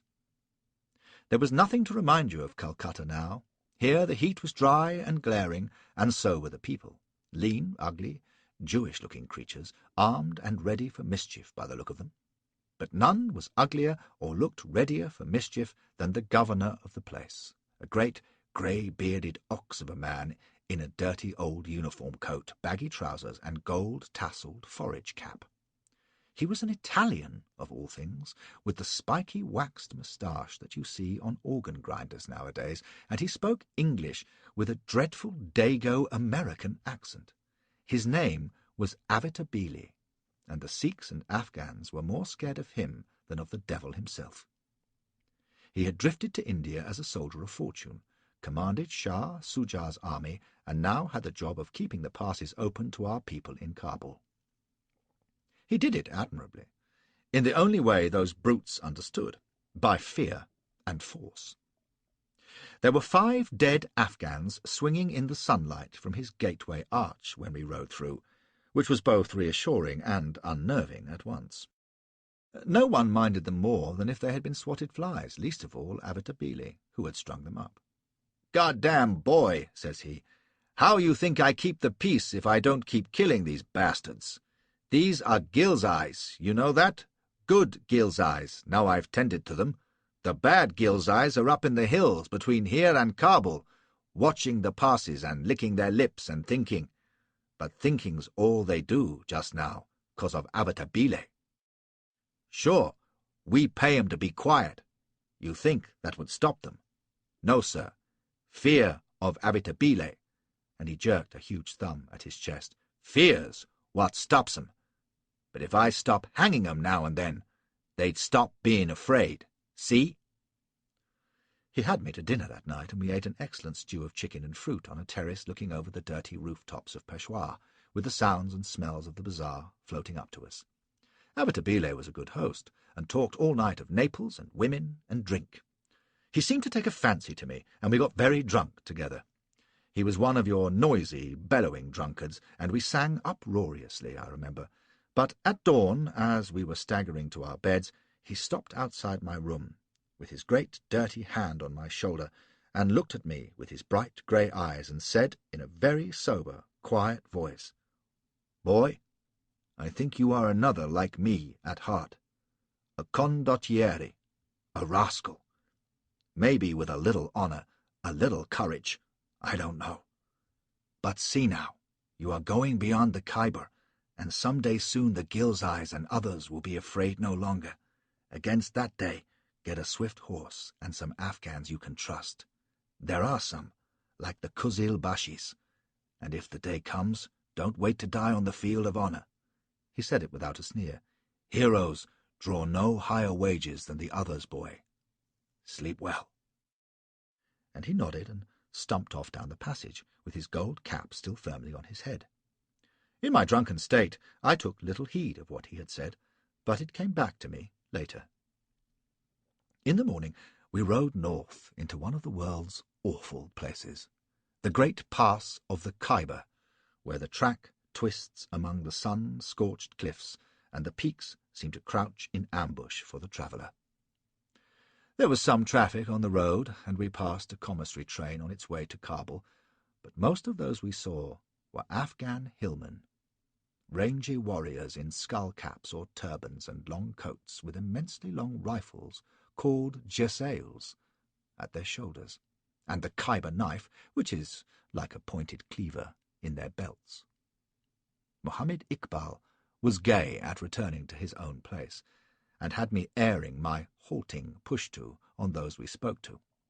They seemed taken aback to find an English officer who had their own tongue, however crudely, and were friendly enough. But I didn't like the look of them. You could see treachery in their dark eyes. Besides, there is something odd about men who look like Satan and yet wear ringlets and love-locks hanging out beneath their turbans. We were 3 nights on the road beyond the Khyber, and the country got more hellish all the way. It beat me how a British army, with all its thousands of followers and carts and wagons and guns, had ever got over those flinty paths. But at last we came to Kabul, and I saw the great fortress of Bala Hissar lowering over the city, and beyond it, to the right, the neat lines of the cantonment beside the water's edge, where the red tunics showed like tiny dolls in the distance, and the sound of a bugle came faintly over the river. It was very pretty in the summer's evening, with the orchards and gardens before us, and the squalor of Kabul town hidden behind the Bala Hissar. Aye, it was pretty then. We crossed the Kabul River Bridge, and when I had reported myself and bathed and changed into my regimentals, I was directed to the general commanding, to whom I was to deliver dispatches from Elfi Bey. His name was Sir Willoughby Cotton, and he looked it, for he was round and fat and red-faced. When I found him, he was being hectored by a tall, fine-looking officer in faded uniform, and I at once learned 2 things. In the Kabul garrison there was no sense of privacy or restraint, and the most senior officers never thought twice about discussing their affairs before their juniors. "The biggest damn fool this side of the Indus," the tall officer was saying when I presented myself. "I tell you, Cotton, this army is like a bear in a trap. If there's a rising, where are you? Stuck helpless in the middle of a people who hate your innards, a week from the nearest friendly garrison, with a bloody fool like MacNaughton writing letters to that even bloodier fool Auckland in Calcutta, that everything's all right. God help us! And they're relieving you—" "God be thanked," said Cotton, "and sending us Elfi Bey, who'll be under MacNaughton's thumb and isn't fit to command an escort anyway. The worst of it is, MacNaughton and the other political asses think we are safe as on Salisbury Plain. Burns is as bad as the rest. Not that he thinks of anything but Afghan women, but they're all so sure they're right. That's what upsets me. And who the devil are you?" This was to me. I bowed and presented my letters to Cotton, who seemed glad of the interruption. "Glad to see you, sir," says he, dropping the letters on the desk. "Elfi's Herald, eh? Well, Flashman, did you say? Now, that's odd. There was a Flashman with me at Rugby, 40 years ago. Any relation?" "My father, sir." "You don't say! Well, I'm damned! Flash's boy?" And he beamed all over his red face. "Why, it must be 40 years. He's well, I trust? Excellent, excellent. What'll you have, sir? Glass of wine? Here, bearer. Of course, your father will have spoke of me, eh? I was quite a card at school, got expelled, you know." This was too good a chance to miss, so I said, "I was expelled from Rugby too, sir." "Good God! You don't say! What for, sir?" "Drunkenness, sir." "No! Well, damn! Who'd have believed they would kick you out for that? They'll be expelling for rape next. Wouldn't have done in my time. I was expelled for mutiny, sir. Yes, mutiny. Led the whole school in revolt. Splendid. Well, here's your health, sir." The officer in the faded coat, who had been looking pretty sour, remarked that expulsion from school was all very well, but what concerned him was expulsion from Afghanistan. "Pardon me," said Cotton, wiping his lips. "Forgot my manners. Mr. Flashman, General Knott. General Knott is up from Kandahar, where he commands. We were discussing the state of the army in Afghanistan. No, Flashman, sit down. This ain't Calcutta. On active service, the more you know, the better. Pray, proceed, Knott." So I sat, a little bewildered and flattered, for generals don't usually talk before subalterns, while Knott resumed his tirade. It seemed that he had been offended by some communication from MacNaughton, Sir William MacNaughton, envoy to Kabul, and head British civilian in the country. Knott was appealing to Cotton to support him in protest, but Cotton didn't seem to care for the idea. "It's a simple question of policy," said Knott. "The country, whatever MacNaughton may think, is hostile, and we have to treat it as such. We do this in 3 ways: through the influence which Suja exerts on his unwilling subjects, which is little enough; through the force of our army here, which, with respect, is not as all-powerful as MacNaughton imagines, since you're outnumbered 50 to 1 by one of the fiercest warrior nations in the world; and thirdly, by buying the goodwill of important chiefs with money. Am I right?" "Talking like a book," said Cotton. "Fill your glass, Mr. Flashman." If one of those 3 instruments of policy fails, Suja, our strength, or our money, we're done for. Oh, I know I'm a croaker, as MacNaughton would say. He thinks we are as secure here as on Horse Guards. He's wrong, you know. We exist on sufferance, and there won't be much of that if he takes up this idea of cutting the subsidy to the Ghilzai chiefs. "It would save money," said Cotton. "Anyway, it's no more than a thought, as I understand." "It would save money if you didn't buy a bandage when you were bleeding to death," said Knott, at which Cotton guffawed. "Aye, laugh, Sir Willoughby, but this is a serious matter. Cutting the subsidy is no more than a thought, you say. Very good. It may never happen. But if the Ghilzais so much as suspect it might, how long will they continue to keep the passes open? They sit above the Khyber, your lifeline, remember, and let our convoys come and go. But if they think their subsidy is in danger, they'll look for another source of revenue. And that will mean convoys ambushed and looted, and a very pretty business on your hands. That is why MacNaughton's a fool even to think of cutting the subsidy, let alone talk about it." "What do you want me to do?" says Cotton, frowning. "Tell him to drop the notion at all costs. He won't listen to me. And send someone to talk to the Ghilzais. Take a few gifts to old what's-his-name at Magala, Shah Afzal. He has the other Ghilzai Khans under his thumb, I'm told." "You know a lot about this country," said Cotton, wagging his head, "considering this ain't your territory." "Someone's got to," said Knott. 30 years in the company's service teaches you a thing or two. I wish I thought MacNaughton had learned as much. But he goes his way happily, seeing no farther than the end of his nose. Well, well, Cotton, you're one of the lucky ones. You'll be getting out in time. Cotton protested at this, that he was a croaker after all. I soon discovered that the word was applied to everyone who ventured to criticize MacNaughton or express doubts about the safety of the British force in Kabul. They talked for a while, and Cotton was very civil to me and seemed intent on making me feel at home. We dined in his headquarters, with his staff, and there, for the first time, I met some of the men, many of them fairly junior officers whose names were to be household words in England within the next year. Secunda Burns, with his mincing Scotch voice and pretty little moustache; George Broadfoot, another Scotsman, who sat next to me; Vincent Eyre; Gentleman Jim Skinner; Colonel Oliver, and various others. They talked with a freedom that was astonishing, criticising or defending their superiors in the presence of general officers, condemning this policy and praising that, and Cotton and Knott joined in. There was not much good said about MacNaughton, and a general gloom about the army's situation. It seemed to me they scared rather easily, and I told Broadfoot so.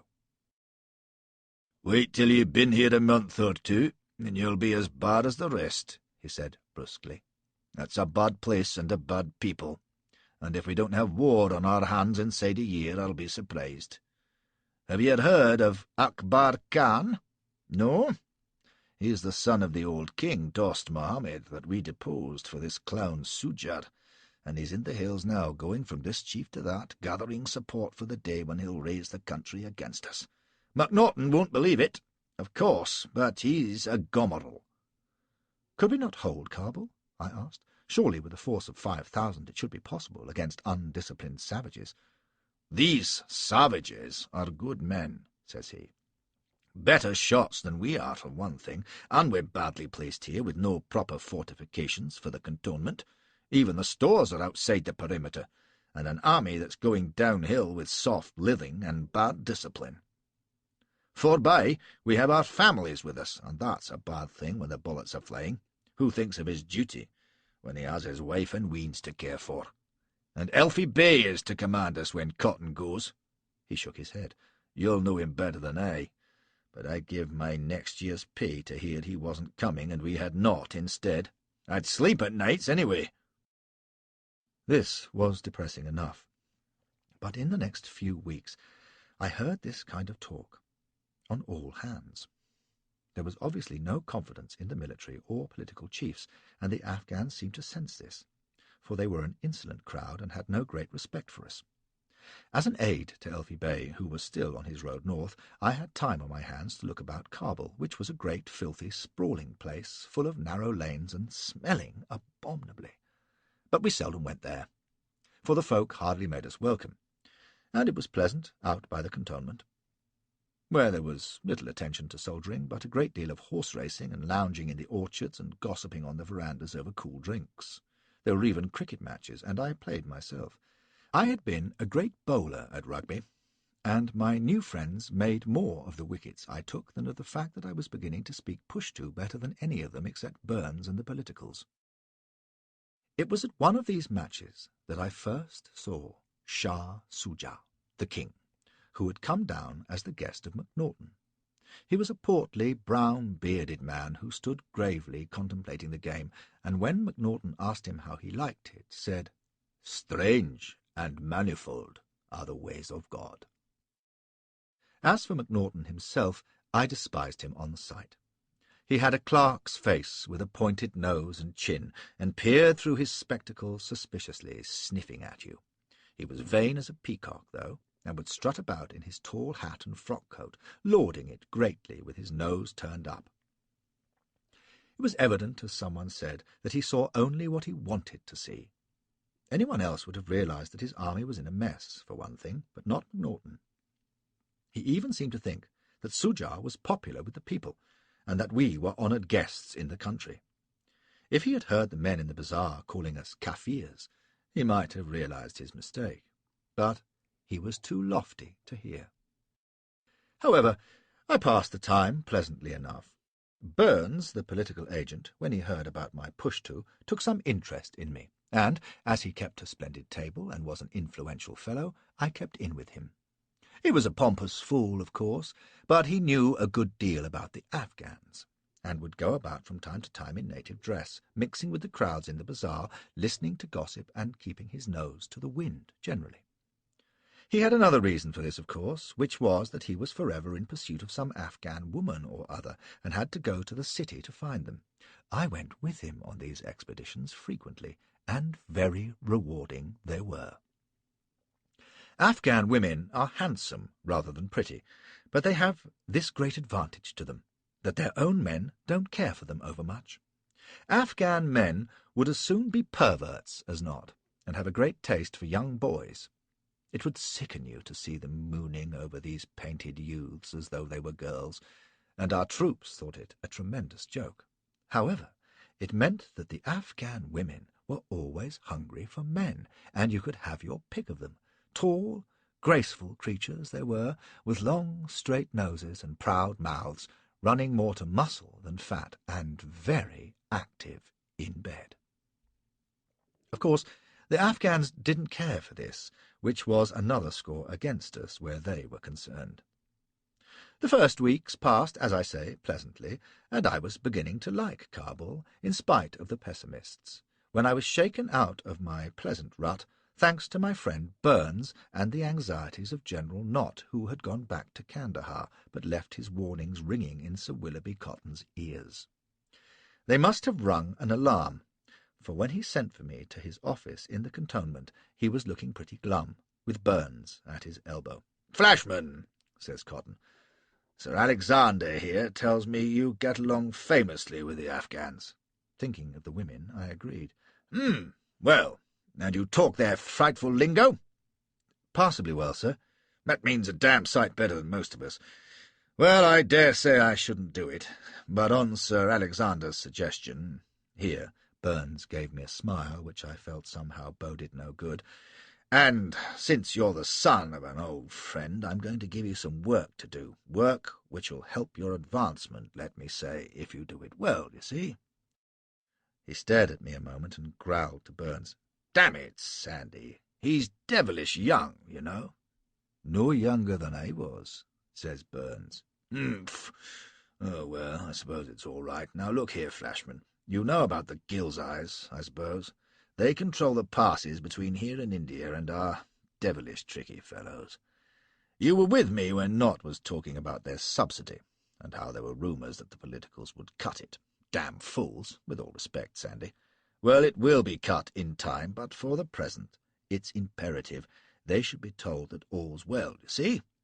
Sir William MacNaughton has agreed to this. Fact is, he's written letters to Sher Afzal at Mogala, and he's the leader of the pack, so to speak. This seemed to me a pretty piece of duplicity on MacNaughton's part, but it was typical of our dealings with the Afghans, as I was to discover. You're going to be our postman, like Mr. Rowland Hill's fellows at home. You'll take the messages of goodwill to Sher Afzal, hand 'em over, say how splendid everything is, be polite to the old devil, he's half mad, by the way, set his mind at rest, if he's still worried about the subsidy, and so forth.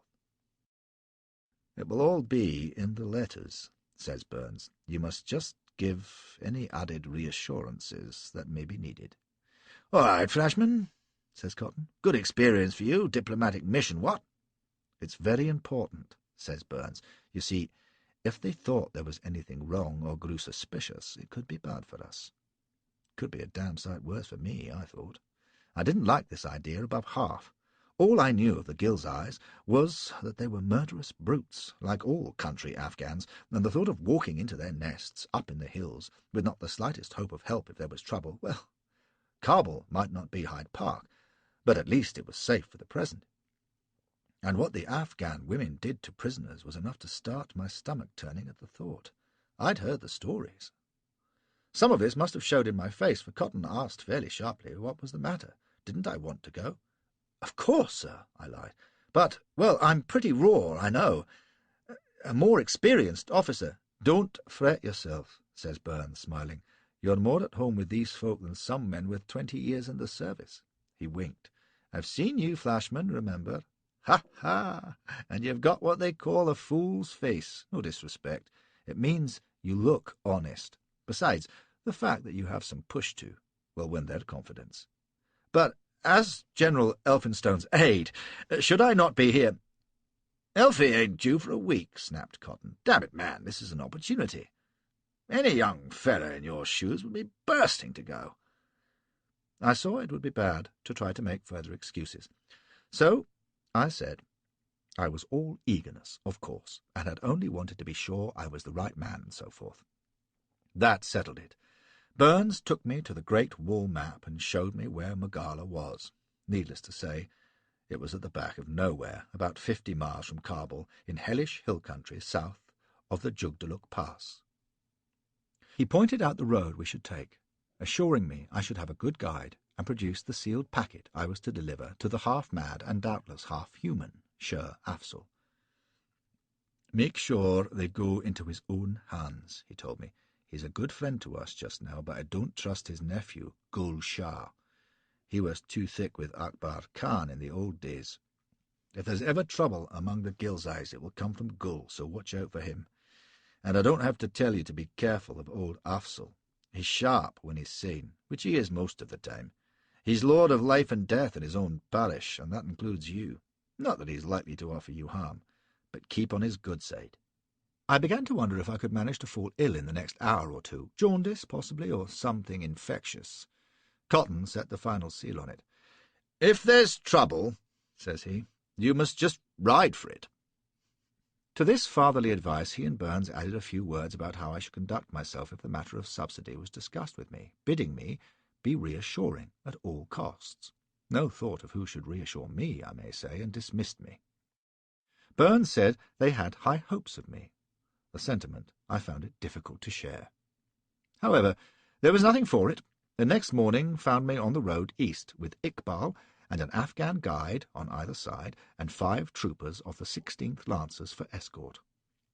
It was a tiny enough guard to be useless against anything but a stray robber, and Afghanistan never lacked for those, but it gave me some heart, and what with the fresh morning air, and the thought that all would probably be well, and the mission another small stepping stone in the career of Lieutenant Flashman, I felt rather more cheerful.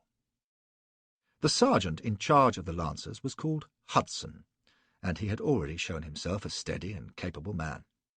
Before setting out, he had suggested I leave behind my sabre — they were poor weapons, the army swords, and turned in your grip — and take instead one of the Persian scimitars that some of the Afghans used. They were light and strong and damned sharp.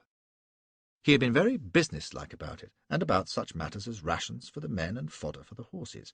He was one of those quiet, middle-sized, square-set men who seem to know exactly what they are doing, and it was good to have him and Iqbal at my back. Our first day's march took us as far as Kurd Kabul, and on the second we left the track at Tizin and went south-east into the hills. The going had been rough enough on the path, but now it was frightful. The land was all sun-scorched rock and jagged peaks with stony defiles that were like ovens, where the ponies stumbled over the loose stones. We hardly saw a living creature for 20 miles after we left Tizin, and when night came we were camped on a high pass in the lee of a cliff that might have been the wall of hell. It was bitter cold, and the wind howled up the pass. Far away a wolf wailed, and we had barely enough wood to keep our fire going. I lay in my blanket, cursing the day I got drunk at rugby, and wishing I was snug in a warm bed with Elspeth, or Fetnap, or Josette. Next day we were picking our way up a long stony slope when Iqbal muttered and pointed, and far ahead, on a rocky shoulder, I made out a figure which vanished almost as soon as I saw it. "Ghilzai Scout," said Iqbal. And in the next hour we saw a dozen more of them. As we rode upwards, we were aware of them in the hills on either side, behind boulders or on the ledges, and in the last few miles there were horsemen shadowing us on either side and behind. Then we came out of a defile, and the guide pointed ahead to a height crowned with a great grey fortress, with a round tower behind its outer wall, and a cluster of huts outside its embattled gate. This was Magala, stronghold of the Ghilzai chieftain Shah Afzal. I seldom saw a place I liked less at first sight. We went forward at a canter, and the horsemen who had been following us galloped into the open on either side, keeping pace to the fort, but not approaching too close to us. They rode Afghan ponies, carried long jezails and lances, and were a tough-looking crowd. Some wore mail over their robes, and a few had spiked helmets. They looked like warriors from an Eastern fairy tale, with their outlandish clothes and fierce, bearded faces, and, of course, they were. Close by the gate was a row of 4 wooden crosses, and, to my horror, I realized that the blackened, twisted things nailed to them were human bodies. Shah Afzal obviously had his own notions of discipline. 1 or 2 of the troopers muttered at the sight, and there were anxious glances at our shadowers who had lined up on either side of the gateway. I was feeling a trifle wobbly myself, but I thought, to hell with these blackamoors, we are Englishmen. And so I said, "Come on, lads, ride to attention," and we clattered under the frowning gateway. I suppose Magala is about 1/4 of a mile from wall to wall, but inside its battlements, in addition to its huge keep, there were barracks and stables for Shah Afzal's warriors, storehouses and armories, and the house of the Khan himself. In fact, it was more of a little palace than a house, for it stood in a pretty garden under the shadow of the outer wall, shaded by cypress trees, and it was furnished inside like something from Burton's Arabian Nights. There were tapestries on the walls, carpets on the paved floor, intricately carved wood screens in the archways, and a general air of luxury. He did himself well, I thought, but he took no chances. There were sentries all over the place, big men and well armed. Shah Afzal turned out to be a man about 60, with a beard dyed jet black, and a lined, ugly face whose main features were 2 fierce, burning eyes that looked straight through you. He received me, civilly enough, in his fine presence chamber, where he sat on a small throne with his court about him, but I couldn't doubt Burns's assertion that he was half mad. His hands twitched continuously, and he had a habit of jerking his turbaned head in a most violent fashion as he spoke. But He listened attentively as one of his ministers read aloud Macnaghten's letter, and seemed satisfied, and he and his people exclaimed with delight over the present that Cotton had sent, a pair of very handsome pistols by Manton, in a velvet case, with a matching shot-pouch and powder-flask. Nothing would do, but we must go straight into the garden for the Khan to try them out. He was a rotten shot, but at the fourth attempt he managed to blow the head off a very handsome parrot, which sat chained on a perch, screeching at the explosions until the lucky shot put an end to it. There was loud applause, and Sher Afzal wagged his head and seemed well pleased. "A splendid gift," he told me, and I was pleased to find that my Pushtu was quite good enough for me to follow him. "You are the more welcome, Flashman Bahadur, in that your guns are true. By God, it is a soldier's weapon." I said I was delighted, and had the happy idea of presenting one of my own pistols on the spot to the Khan's son, a bright, handsome lad of about 16, called Ilderim. He shouted with delight, and his eyes shone as he handled the weapon. I was off to a good start. Then one of the courtiers came forward, and I felt a prickle up my spine as I looked at him.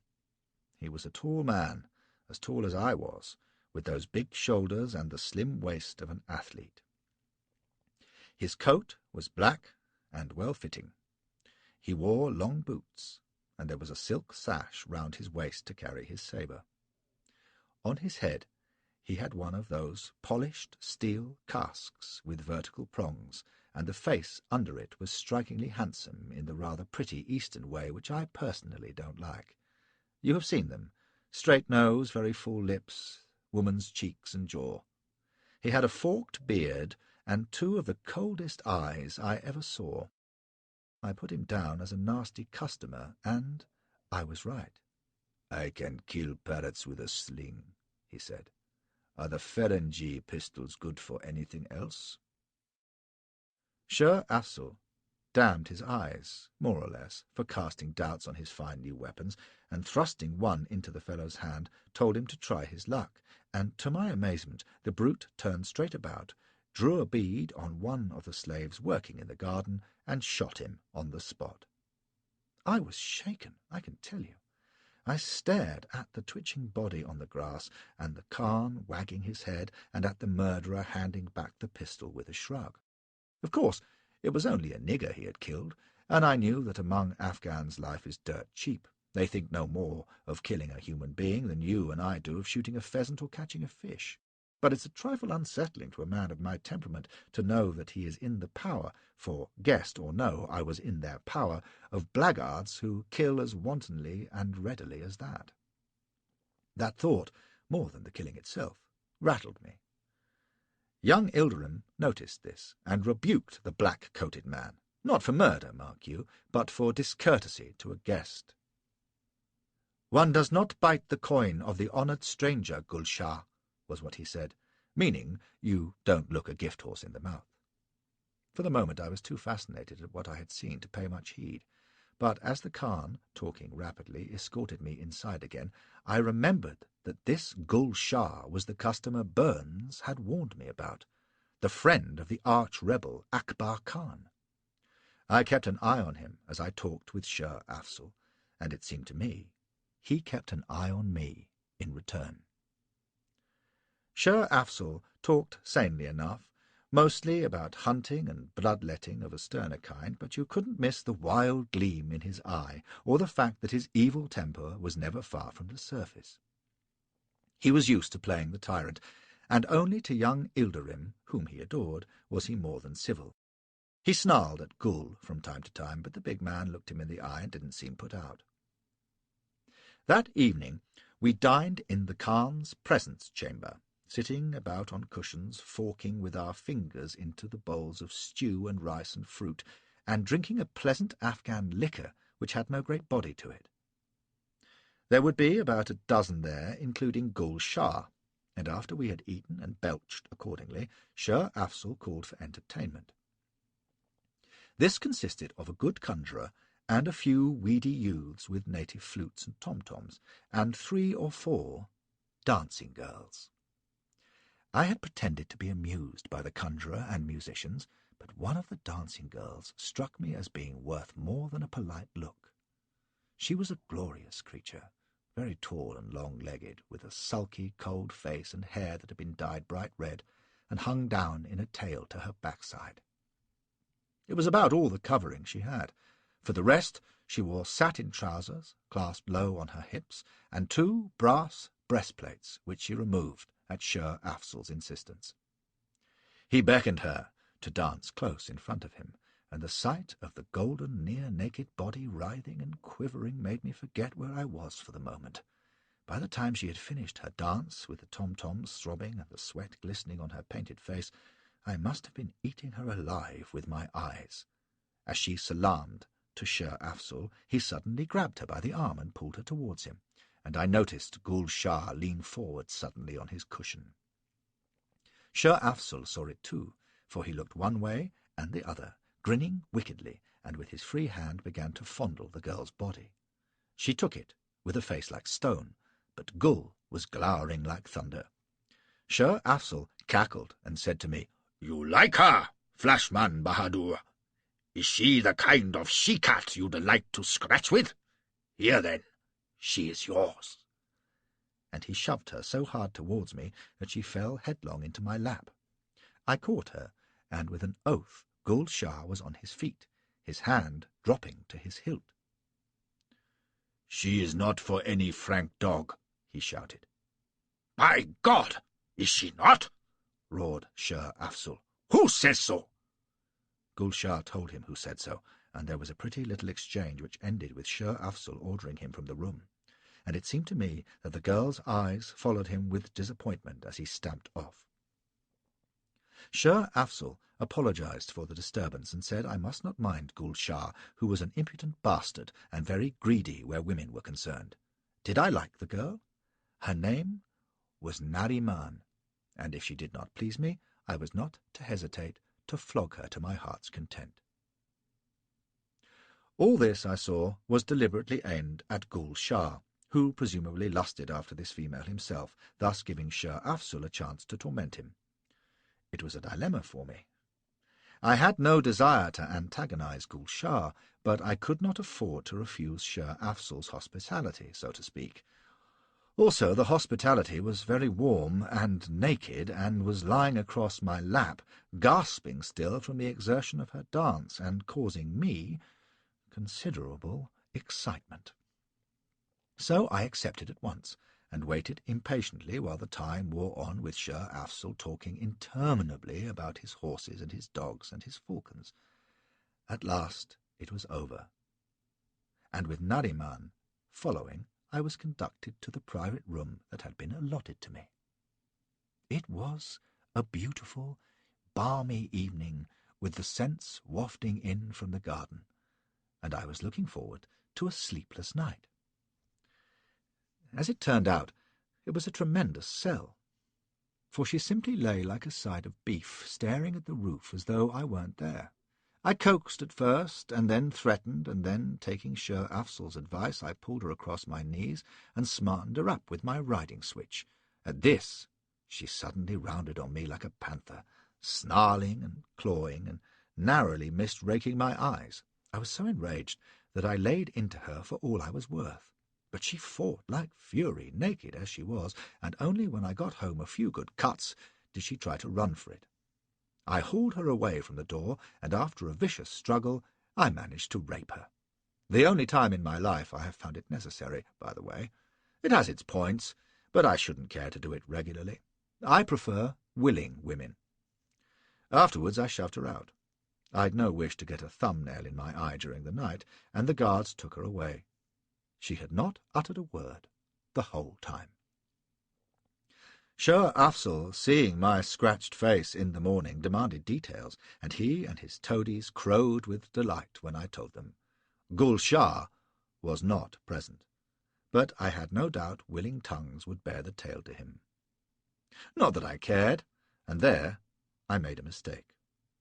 Gul was only a nephew of Sher Afzal, and a bastard at that, but he was a power among the Ghilzais for his fighting skill, and was itching to topple old Sher Afzal and steal his throne.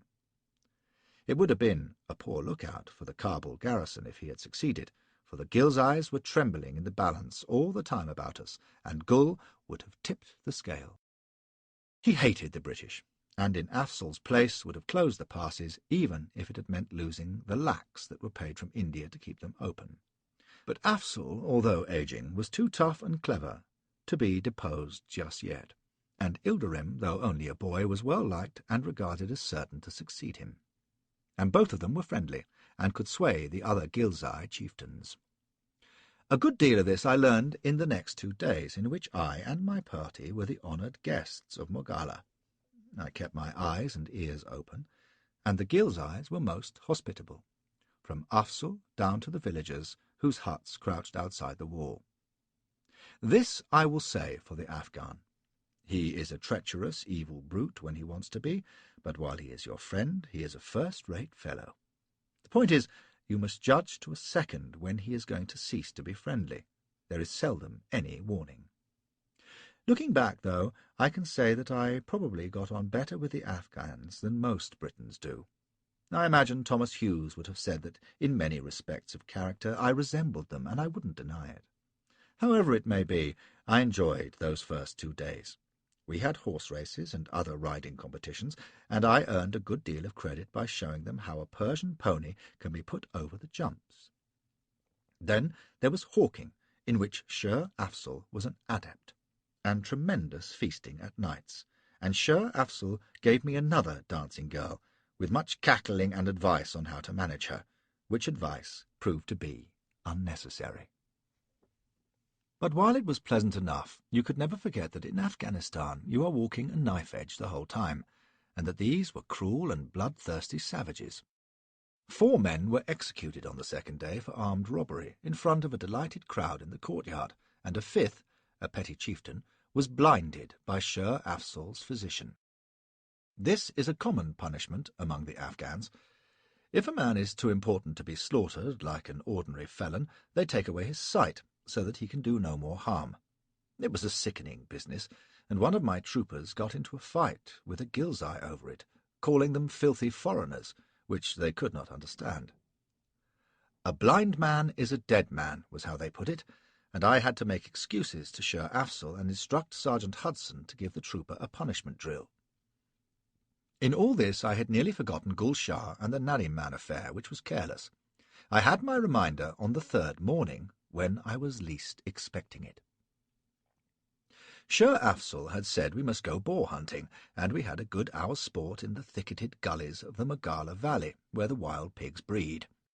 There were about 20 of us, including Hudson, Mohammed Iqbal, and myself, with Sher Afzal directing operations. It was exciting work, but difficult in that close country, and we were frequently separated. Mohammed Iqbal and I made one sortie which took us well away from the main body, into a narrow defile where the forest ended, and there they were waiting for us. 4 horsemen, with spears couched, who made not a sound but thundered straight down on us. Instinctively I knew they were Gul's people, bent on murdering me, and no doubt compromising Sher Afzal with the British at the same time. Iqbal, being a Parthan and loving a fight, gave a yell of delight. "Come on, Huzur!" and went for them. I didn't hesitate. If he wanted to take on odds, it was his affair. I wheeled my pony and went hell for leather for the forest, with one eye cocked over my shoulder for safety. Whether he realized I was leaving him alone, I don't know. It wouldn't have made any difference to him. Like me, he had a lance, but in addition he had a sword and pistol in his belt, so he got rid of the lance at once, hurling it into the chest of the leading Ghilzai, and driving into the other 3 with his sabre swinging. He cut one down, but the other 2 swerved past him. It was me they wanted. I dug my spurs in as they came tearing after me, with Iqbal wheeling after them in turn. He was bawling at me to turn and fight, the fool, but I had no thought but to get away from those hellish lance points and the wolf-like bearded faces behind them. I rode like fury, and then the pony stumbled, and I went over his head, crashing into the bushes and finishing up on a pile of stones with all the breath knocked out of me. The bushes saved me, for the Gills-Eyes couldn't come at me easily. They had to swerve round the clump, and I scrambled behind a tree. One of the ponies reared up and nearly knocked the other off balance. The rider yelled and had to drop his lance to save being thrown, and then Iqbal was on them, howling his war cry. The Gills-Eye, who was clutching his pony's mane, was glaring at me and cursing, and suddenly the snarling face was literally split down the middle as Iqbal's sabre came whistling down on his head, shearing through cap and skull as if they had been putty. The other rider, who had been trying to get in a thrust at me round the tree trunk, wheeled as Iqbal wrenched his sword free, and the pair of them closed as their ponies crashed into each other. For one cursing, frantic moment they were locked together, Iqbal trying to get his point into the other's side, and the Gills-Eye with his dagger out, thrusting at Iqbal's body. I heard the thuds as the blows struck, and Iqbal shouting, "Huzzur! Huzzur!" and then the ponies parted, and the struggling men crashed into the dust. From behind my tree I suddenly noticed that my lance was lying within a yard of me, where it had dropped in my fall. Why I didn't follow the instinct of a lifetime and simply run for it and leave them to fight it out, I don't know. Probably I had some thought of possible disgrace. Anyway, I darted out and grabbed the lance, and as the Gills-Eye struggled uppermost and raised his bloody knife, I jammed the lance point squarely into his back. He screamed and dropped the knife, and then lurched into the dust, kicking and clutching, and died. Iqbal tried to struggle up, but he was done for. His face was grey, and there was a great crimson stain welling through his shirt. He was glaring at me, and as I ran to him he managed to rear up on one elbow. "Sur Kabaj!" he gasped. "Ya Huzur! Sur Kabaj!" Then he groaned and fell back. But as I knelt over him, his eyes opened for a moment, and he gave a little moan and spat in my face as best he could. So he died, calling me son of a swine in Hindi, which is the Muslim's crowning insult. I saw his point of view, of course. So there I was, and there also were 5 dead men.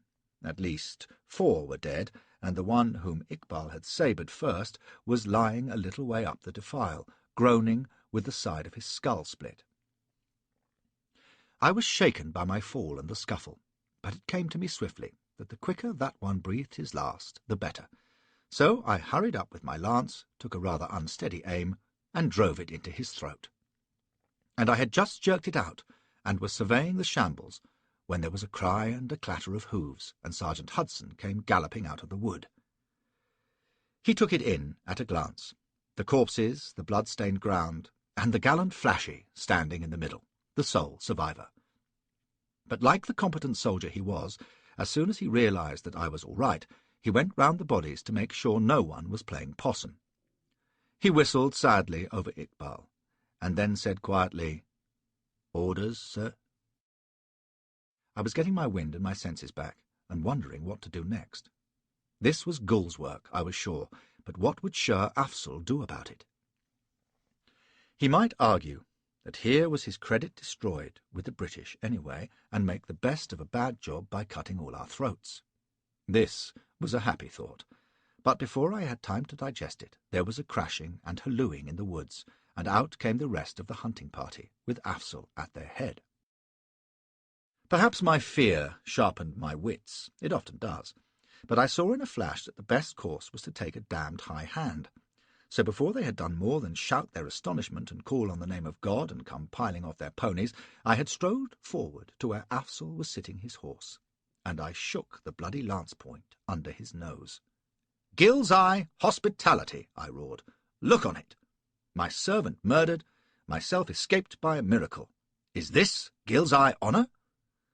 He glared at me like someone demented, his mouth working horribly, and for a minute I thought we were done for.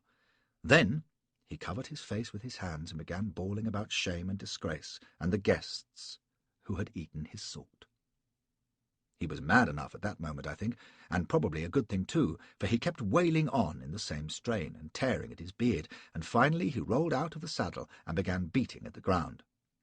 His creatures hurried round him, lamenting and calling on Allah, all except young Ilderim, who simply gazed at the carnage and said, This is Gul Shah's doing, my father." This brought old Afzal up short, and he set off on a new tack, raving about how he would tear out Gul's eyes and entrails and hang him on hooks to die by inches, and more excellent ideas. I turned my back on him and mounted the pony which Hudson had brought, and at this Afzal came hurrying up to me and grabbed my boot and swore with froth on his lips that this assault on my person and his honour would be most horribly avenged. "My person is my affair," says I, very British officer-like, "and your honour is yours. I accept your apology." He raved some more at this, and then began imploring me to tell what he could do to put things right. He was in rare taking for his honour, and no doubt his subsidy, and swore that anything I named should be done, only let him and his be forgiven. "My life, my son's life, tribute, treasure, Flashman, Bahadur, hostages. I will go to MacNaughton Huzur and humble myself. I will pay." He went babbling on, until I cut him short by saying that we did not accept such things as payment for debts of honour. But I saw that I had better go a little easier while his mood lasted, so I ended up by saying that but for the death of my servant it was a small matter, and we would put it from our minds. "But you shall have pledges of my honour," cries he. "Aye, you shall see that the Ghilzai pay the debt, in God's name. My son Ilderim, I will give as a hostage to you. Carry him to MacNaughton Huzur as a sign of his father's faith. Let me not be shamed, Flashman Huzur, in my old age." Now, this business of hostages was a common one with the Afghans, and it seemed to me that it had great advantages in this case. With Ilderim in my keeping, it wasn't likely that this hysterical old lunatic, when his madness took a new turn, would try any mischief, and young Ilderim looked pleased enough at the idea. He was probably thinking of the excitement of going to Kabul and seeing the great Queen's army, and riding with it too as my protégé. So there and then I took Sher Afzal at his word, and swore that the dishonour would be wiped out, and Ilderim would ride with me until I released him. At this the old Khan grew maudlin, and hauled out his Khyber knife, and made Ilderim swear on it that he would be my man, which he did, and there was general rejoicing, and Sher Afzal went round and kicked all the corpses of the Ghilzais, and called on God to damn them good and proper. After which we rode back to Mogala, and I resisted the old Khan's entreaties to stay longer in proof of friendship. I had orders, I said, and must go back to Kabul. It would not do, I added, for me to linger when I had so important a hostage as the son of the Khan of Mogala to take back.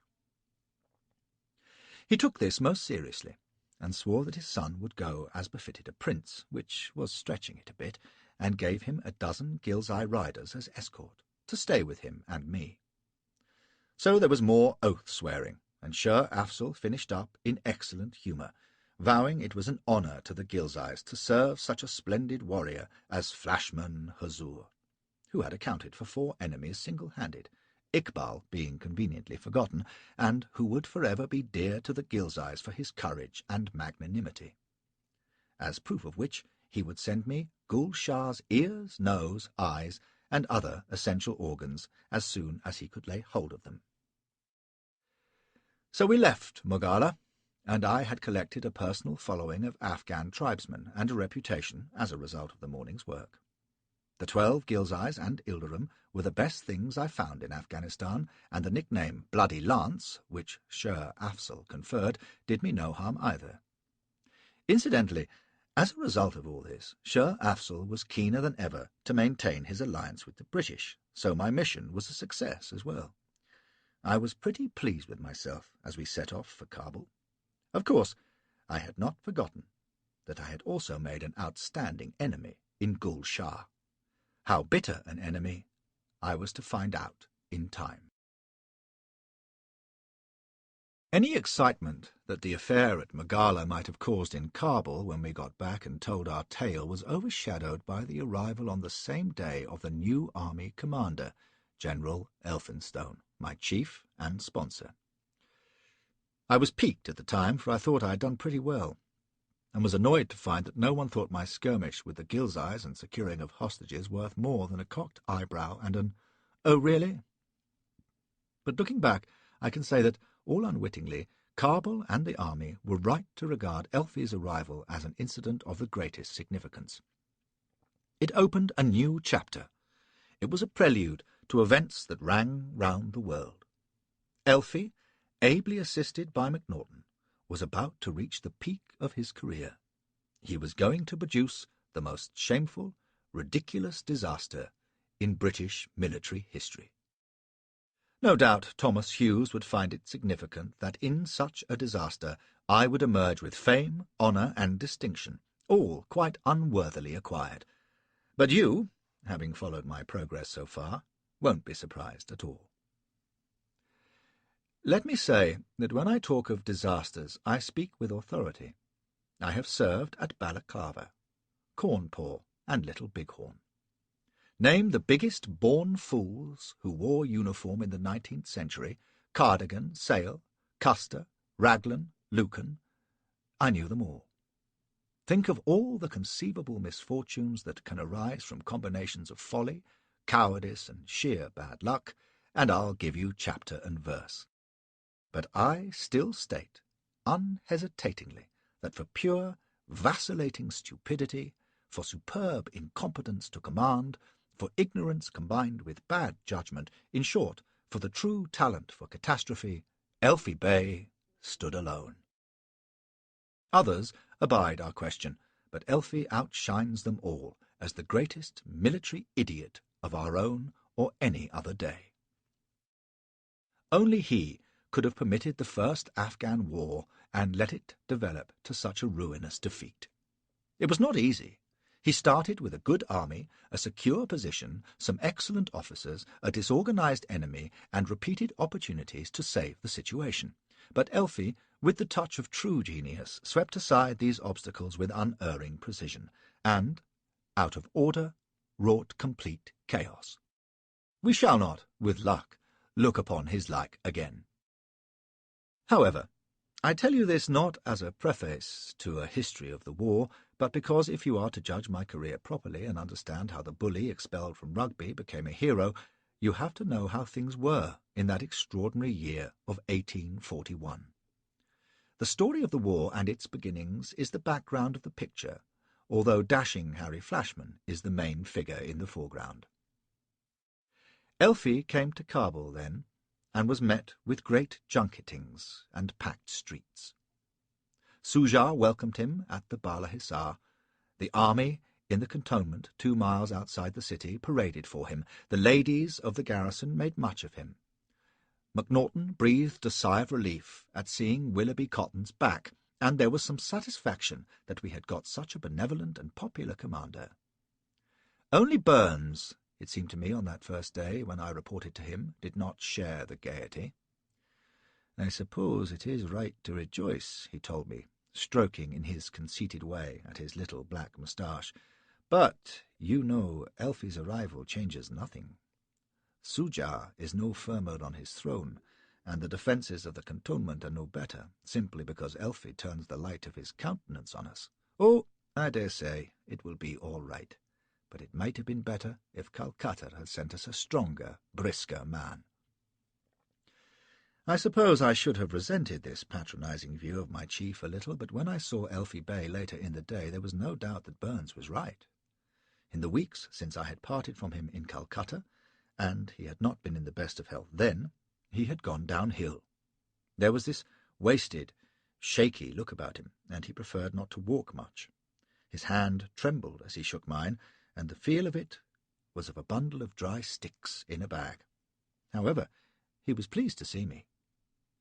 "You have been distinguishing yourself among the Gilzeys, Flashman," he said. "Sir Alexander Burns tells me you have won hostages of importance. That is excellent news, especially to our friend the envoy." And he turned to MacNaughton, who was sitting by drinking tea and holding his cup like an old maid. MacNaughton sniffed. "The Gilzeys need not concern us very much, I think," says he. "They are great brigands, of course, but only brigands. I would rather have hostages for the good behaviour of Akbar Khan." "Shall we send Mr. Flashman to bring some?" says Elfie, smiling at me to show I shouldn't mind MacNaughton's snub. "He seems to have gifts in that direction." And he went on to ask for details of my mission, and told me that I must bring young Ilderim Khan to meet him, and generally behaved very civilly to me. But it was an effort to remember that this frail old gentleman with his pleasant small talk was the commander of the army. He was too polite and vague, even in those few minutes, and deferred too much to MacNaughton to inspire confidence as a military leader. "How would he do you think, if there was any trouble with the Afghans?" says Burns later. Well, let's hope we don't have to find out. In the next few weeks, while I was in fairly constant attendance on Elfie, I found myself sharing his hope. It was not just that Elfie was too old and feeble to be much use as an active leader. He was under MacNaughton's thumb from the start, and since MacNaughton was determined to believe that all was well, Elfie had to believe it too. And neither of them got on with Shelton, a rude bore of a man who was Elfie's second in command, and this dissension at the top made for uneasiness and mistrust further down. If that was not bad enough, the situation of the army made it worse. The cantonment was a poor place for a garrison to be, without proper defences, with its principal stores outside its walls, and some of the principal officers, Burns himself, for example, quartered 2 miles away in Kabul city. But if protests were made to MacNaughton, and they were, especially by active men like Broadfoot, they were dismissed as croaking, and it was pointed out sharply that the army was unlikely to be called on to fight anyway. When this kind of talk gets abroad, there is no confidence, and the soldiers get slack, which is dangerous anywhere, but especially in a strange country where the natives are unpredictable. Of course, Elfie pottering about the cantonment and MacNaughton with his nose deep in correspondence with Calcutta saw nothing to indicate that the peaceful situation was an uneasy one.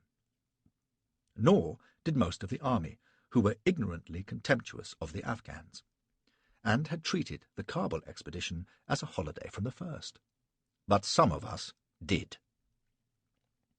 A few weeks after Elfie's arrival, Burns obtained my detachment from the staff because he wanted to make use of my pushto and my interest in the country. "Oh, dear," Elfie complained, "Sir Alexander is so busy about everything. He takes my aides away even, as though I could readily spare them. But there is so much to do, and I am not well enough to be up to it." But I was not sorry to go. Being about Elfie was like being an orderly in a medical ward. Burns was keen that I should get about and see as much of the country as I could, improve my command of the language, and become known to as many influential Afghans as possible. He gave me a number of little tasks like the Magala one. It was carrying messages, really, but it was valuable experience, and I travelled to towns and villages about Kabul, meeting Duranis and Kohistanis and Baruskis and so on, and getting the feel of the place, as Burns put it. "Soldiering's all very well," he told me, "but the men who make or break the army in a foreign country are we politicals. We meet the men who count and get to know 'em, and sniff the wind. We're the eyes and ears, aye, and the tongues. Without us, the military are blind, deaf, and dumb." So, although boors like Shelton sneered at young pups gadding about the hills playing at niggers, I listened to Burns and sniffed the wind. I took Ilderim with me a good deal, and sometimes his Gilzais too, and they taught me some of the lore of the hills and the ways of the people, who mattered, and what tribes were better to deal with and why, and how the Kohistanis were more friendly disposed to us than the Abizai were, and which families were at feud with each other, and how the feeling ran about the Persians and the Russians, and where the best horses could be obtained, and how millet was grown and harvested, all the trivial information which is the small change of a country's life. I don't pretend that I became an expert in a few weeks, or that I ever knew Afghanistan, but I picked up a little here and there, and began to realize that those who studied the country only from the cantonment at Kabul knew no more about it than you would learn about a strange house if you stayed in one room of it all the time. But for anyone with eyes to look beyond Kabul, the signs were plain to see. There was mischief brewing in the hills among the wild tribes who didn't want Shah Suja for their king and hated the British bayonets that protected him in his isolation in the Balahisar fortress. Rumours grew that Akbar Khan, son of old Dost Muhammad, whom we had deposed, had come down out of the Hindu Kush at last and was gathering support among the chiefs. He was the darling of the warrior clans, they said, and presently he would sweep down on Kabul with his hordes, fling Suja from his throne, and either drive the Ferengis back to India or slaughter them all in their cantonment. It was easy, if you were MacNaughton, to scoff at such rumours from your pleasantly furnished office in Kabul. It was something else again to be up on the ridges beyond Jugdaluk or down towards Ghuzni and hear of councils called and messengers riding, of armed assemblies harangued by holy men and signal fires lit along the passes. The covert smiles, the ready assurances, the sight of swaggering Ghazis armed to the teeth and with nothing apparent to do, the growing sense of unease, it used to make the hairs crawl on my neck. For don't mistake me, I did not like this work. Riding with my Ghilzais and young Ilderim, I was made welcome enough, and they were infallible eyes and ears, for having eaten the Queen's salt, they were ready to serve her against their own folk, if need be, but it was dangerous for all that. Even in native dress, I would meet black looks and veiled threats in some places, and hear the British mocked and Akbar's name acclaimed. As a friend of the Ghilzais and a slight celebrity, Ilderim lost no opportunity of announcing me as Bloody Lance. I was tolerated, but I knew the toleration might snap at any moment. At first I went about in a continual funk, but after a while one became fatalistic. Possibly it came from dealing with people who believe that every man's fortune is unchangeably written on his forehead. So the clouds began to gather on the mountains, and in Kabul the British army played cricket, and Elphinstone and MacNaughton wrote letters to each other, remarking how tranquil everything was. The summer wore on. The sentries drowsed in the stifling heat of the cantonment. Burns yawned and listened idly to my reports, dined me royally, and took me off whoring in the bazaar. And one bright day MacNaughton got a letter from Calcutta complaining at the cost of keeping our army in Kabul, and looked about for economies to make. It was unfortunate that he happened, about this time, to be awaiting his promotion and transfer to the governorship of Bombay.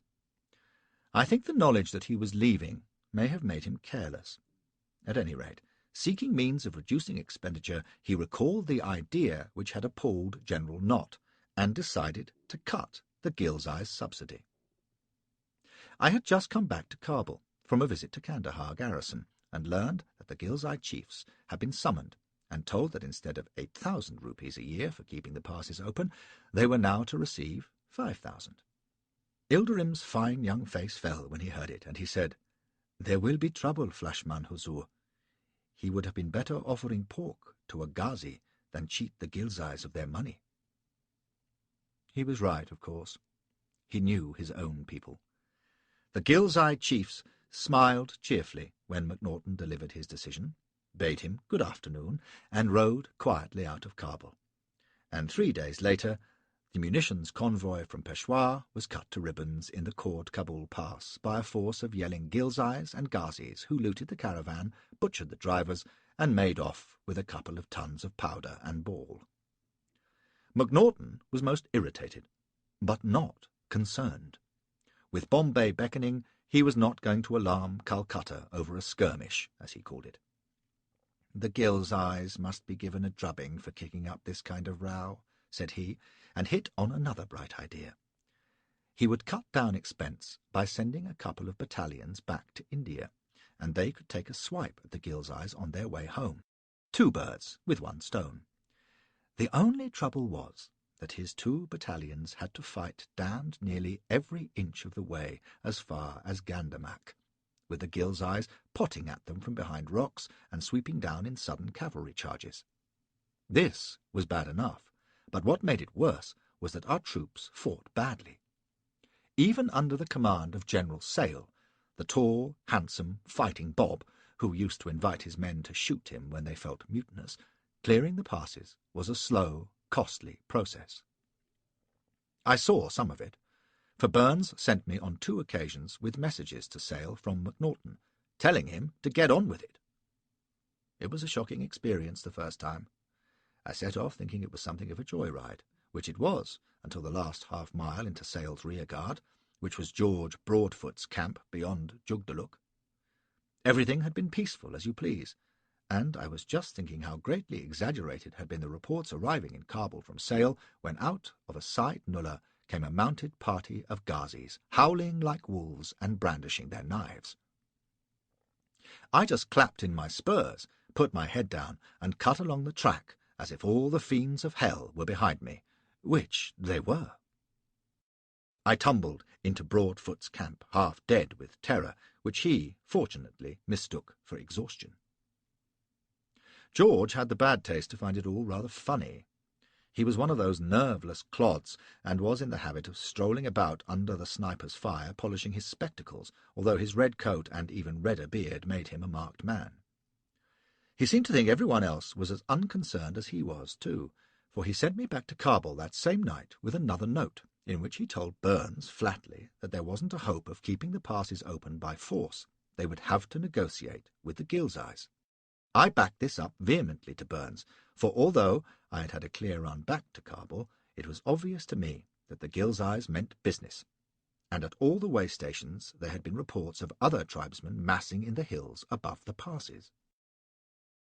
Burns gave me some rather odd looks as I made my report. He thought I was scared and probably exaggerating. At any rate, he made no protest when MacNaughton said Broadfoot was an ass and Sale an incompetent, and that they had better get a move on if they were to have cleared a way to Jalalabad, which was about 2/3 of the way from Kabul to Peshawar, before winter set in.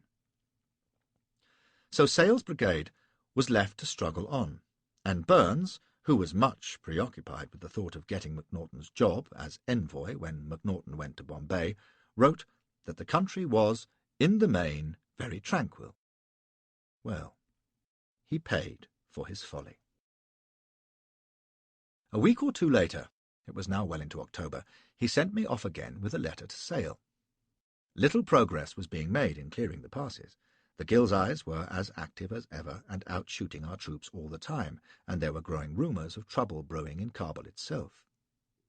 Burns had sense enough to show a little concern, although MacNaughton was still as placidly blind as ever, while Elfie Bay simply looked from one to the other, nodding agreement to whatever was said. But even Burns showed no real urgency about it all. He just wanted to nag at Sale for not keeping the Ghilzais quiet. This time I went with a good escort of my Ghilzais under young Ilderim, on the theory that while they were technically sworn to fight their own kinsfolk, they would be unlikely in practice to get into any shooting scrapes with them. However, I never put this to the test, for it became evident as we rode eastward through the passes that the situation was worse than anyone in Kabul had realized, and I decided that I, at any rate, would not try to get through to Sale.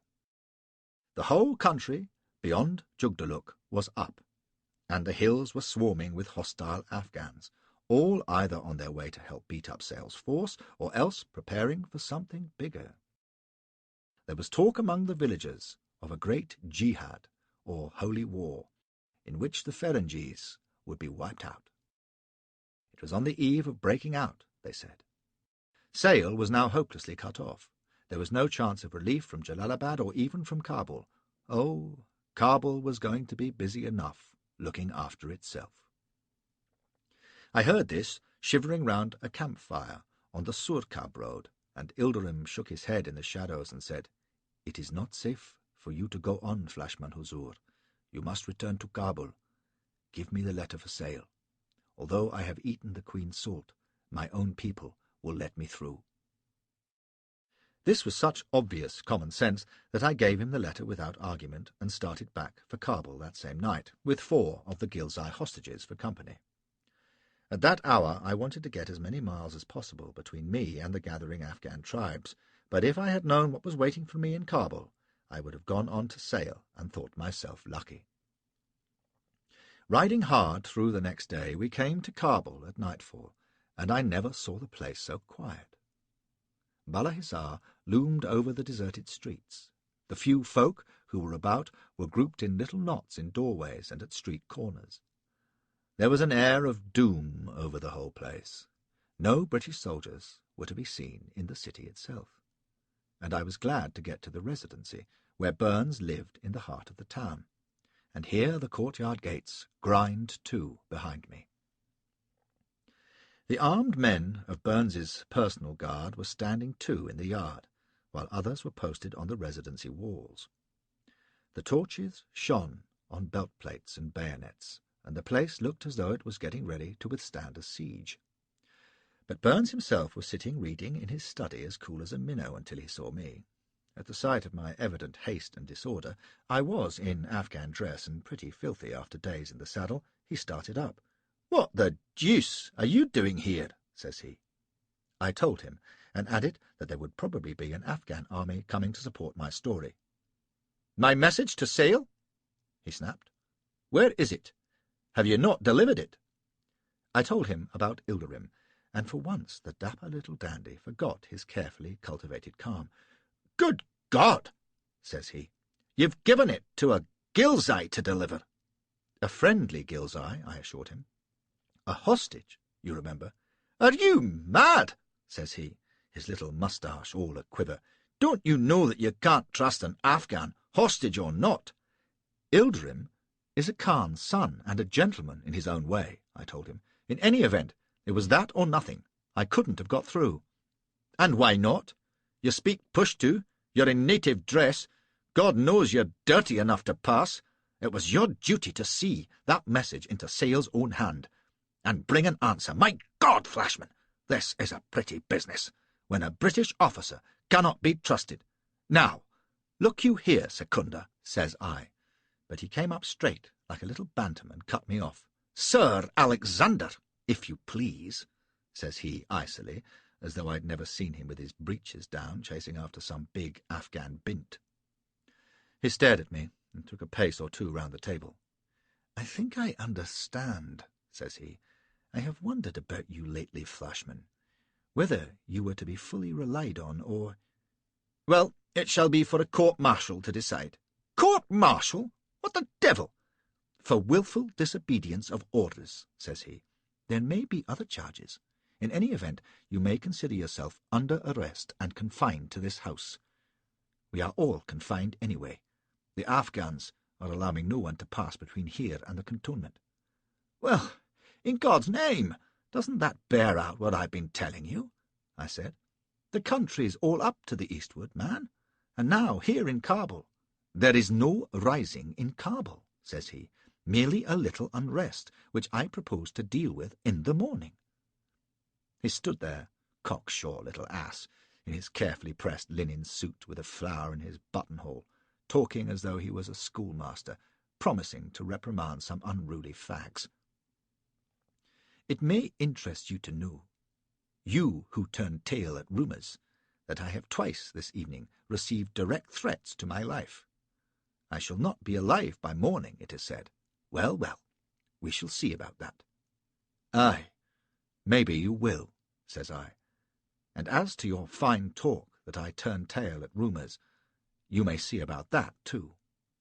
Maybe Akbar Khan will come to show you himself." He smiled at me, not pleasantly. "He is in Kabul. I have even had a message from him, and I am confident that he intends no harm to us. A few dissidents there are, of course, and it may be necessary to read them a lesson. However, I trust myself for that." There was no arguing with his complacency, but I pitched into him hard on his threat of a court-martial for me. You might have thought that any sensible man would have understood my case, but he simply waved my protests aside and finished by ordering me to my room. So I went. in a rare rage at the self-sufficient folly of the man, and heartily hoping that he would trip over his own conceit. Always so clever, always so sure, that was Burns. I would have given a pension to see him at a loss for once. But I was to see it for nothing. It came suddenly, just before breakfast time, when I was rubbing my eyes after a pretty sleepless night which had dragged itself away very slowly and very silently for Kabul. It was a grey morning, and the cocks were crowing. Suddenly I became aware of a distant murmur, growing to a rumble, and hurried to the window. The town lay still, with a little haze over the houses. The guards were still on the wall of the Residency compound, and in the distance, coming closer, the noise was identifiable as the tramping of feet and the growing clamour of a mob. There was a shouted order in the courtyard, a clatter of feet on the stairs, and Burns's voice calling for his brother, young Charlie, who lived in the Residency with him. I snatched my robe from its peg and hurried down, winding my puggaree onto my head as I went. As I reached the courtyard, there was the crack of a musket shot and a wild yell from beyond the wall.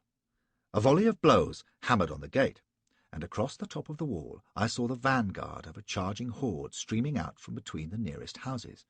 Bearded faces, flashing knives, they surged up to the wall and fell back, yelling and cursing, while the guards thrust at them with their musket butts. For a moment I thought they would charge again and sweep irresistibly over the wall, but they hung back, a jostling, shrieking crowd, shaking their fists and weapons, while the guardsmen, lining the wall, looked anxiously back for orders and kept their thumbs poised on their musket-locks. Burns strolled out of the front door and stood in full view at the top of the steps. He was as fresh and calm as a squire taking his first sniff of the morning, but at the sight of him the mob redoubled its clamour and rolled up to the wall, yelling threats and insults, while he looked right and left at them, smiling and shaking his head. "No shooting, Havildar," says he to the guard commander. "It will all quieten down in a moment." "Death to Secunda!" yelled the mob. "Death to the Ferengi pig!" Jim Broadfoot, who was George's younger brother, and little Charlie Burns were at Secunda's elbow, both looking mighty anxious, but Burns himself never lost his poise. Suddenly he raised his hand, and the mob beyond the wall fell quiet. He grinned at that, and touched his moustache in that little confident gesture he had, and then he began to talk to them in Pushtu. His voice was quiet and must have carried only faintly to them, but they listened for a little as he coolly told them to go home and stop this folly, and reminded them that he had always been their friend and had done them no harm. It might have succeeded, for he had the gift of the gab, but show-off that he was, he carried it just too far, and patronized them. And first there were murmurs, and then the clamour swelled up again, more savage than before. Suddenly one Afghan started forward and hurled himself onto the wall, knocking down a sentry. The nearest guard drove at the Afghan with his bayonet. Someone in the crowd fired his jezail, and with one hellish roar the whole mob swept forward, scrambling up the wall. The Havildar yelled an order. There was the ragged crash of a volley, and the courtyard was full of struggling men, crazy Afghans with their knives hacking, and the guard falling back, stabbing with their bayonets and going down beneath the rush. There was no holding them. I saw Broadfoot grab Burns and hustle him inside the house, and a moment later I was inside myself, slamming the side door in the face of a yelling Ghazi with a dozen of his fellows bounding at his heels. It was a stout door, thank God, like the others in the Residency. Otherwise we should all have been butchered within 5 minutes.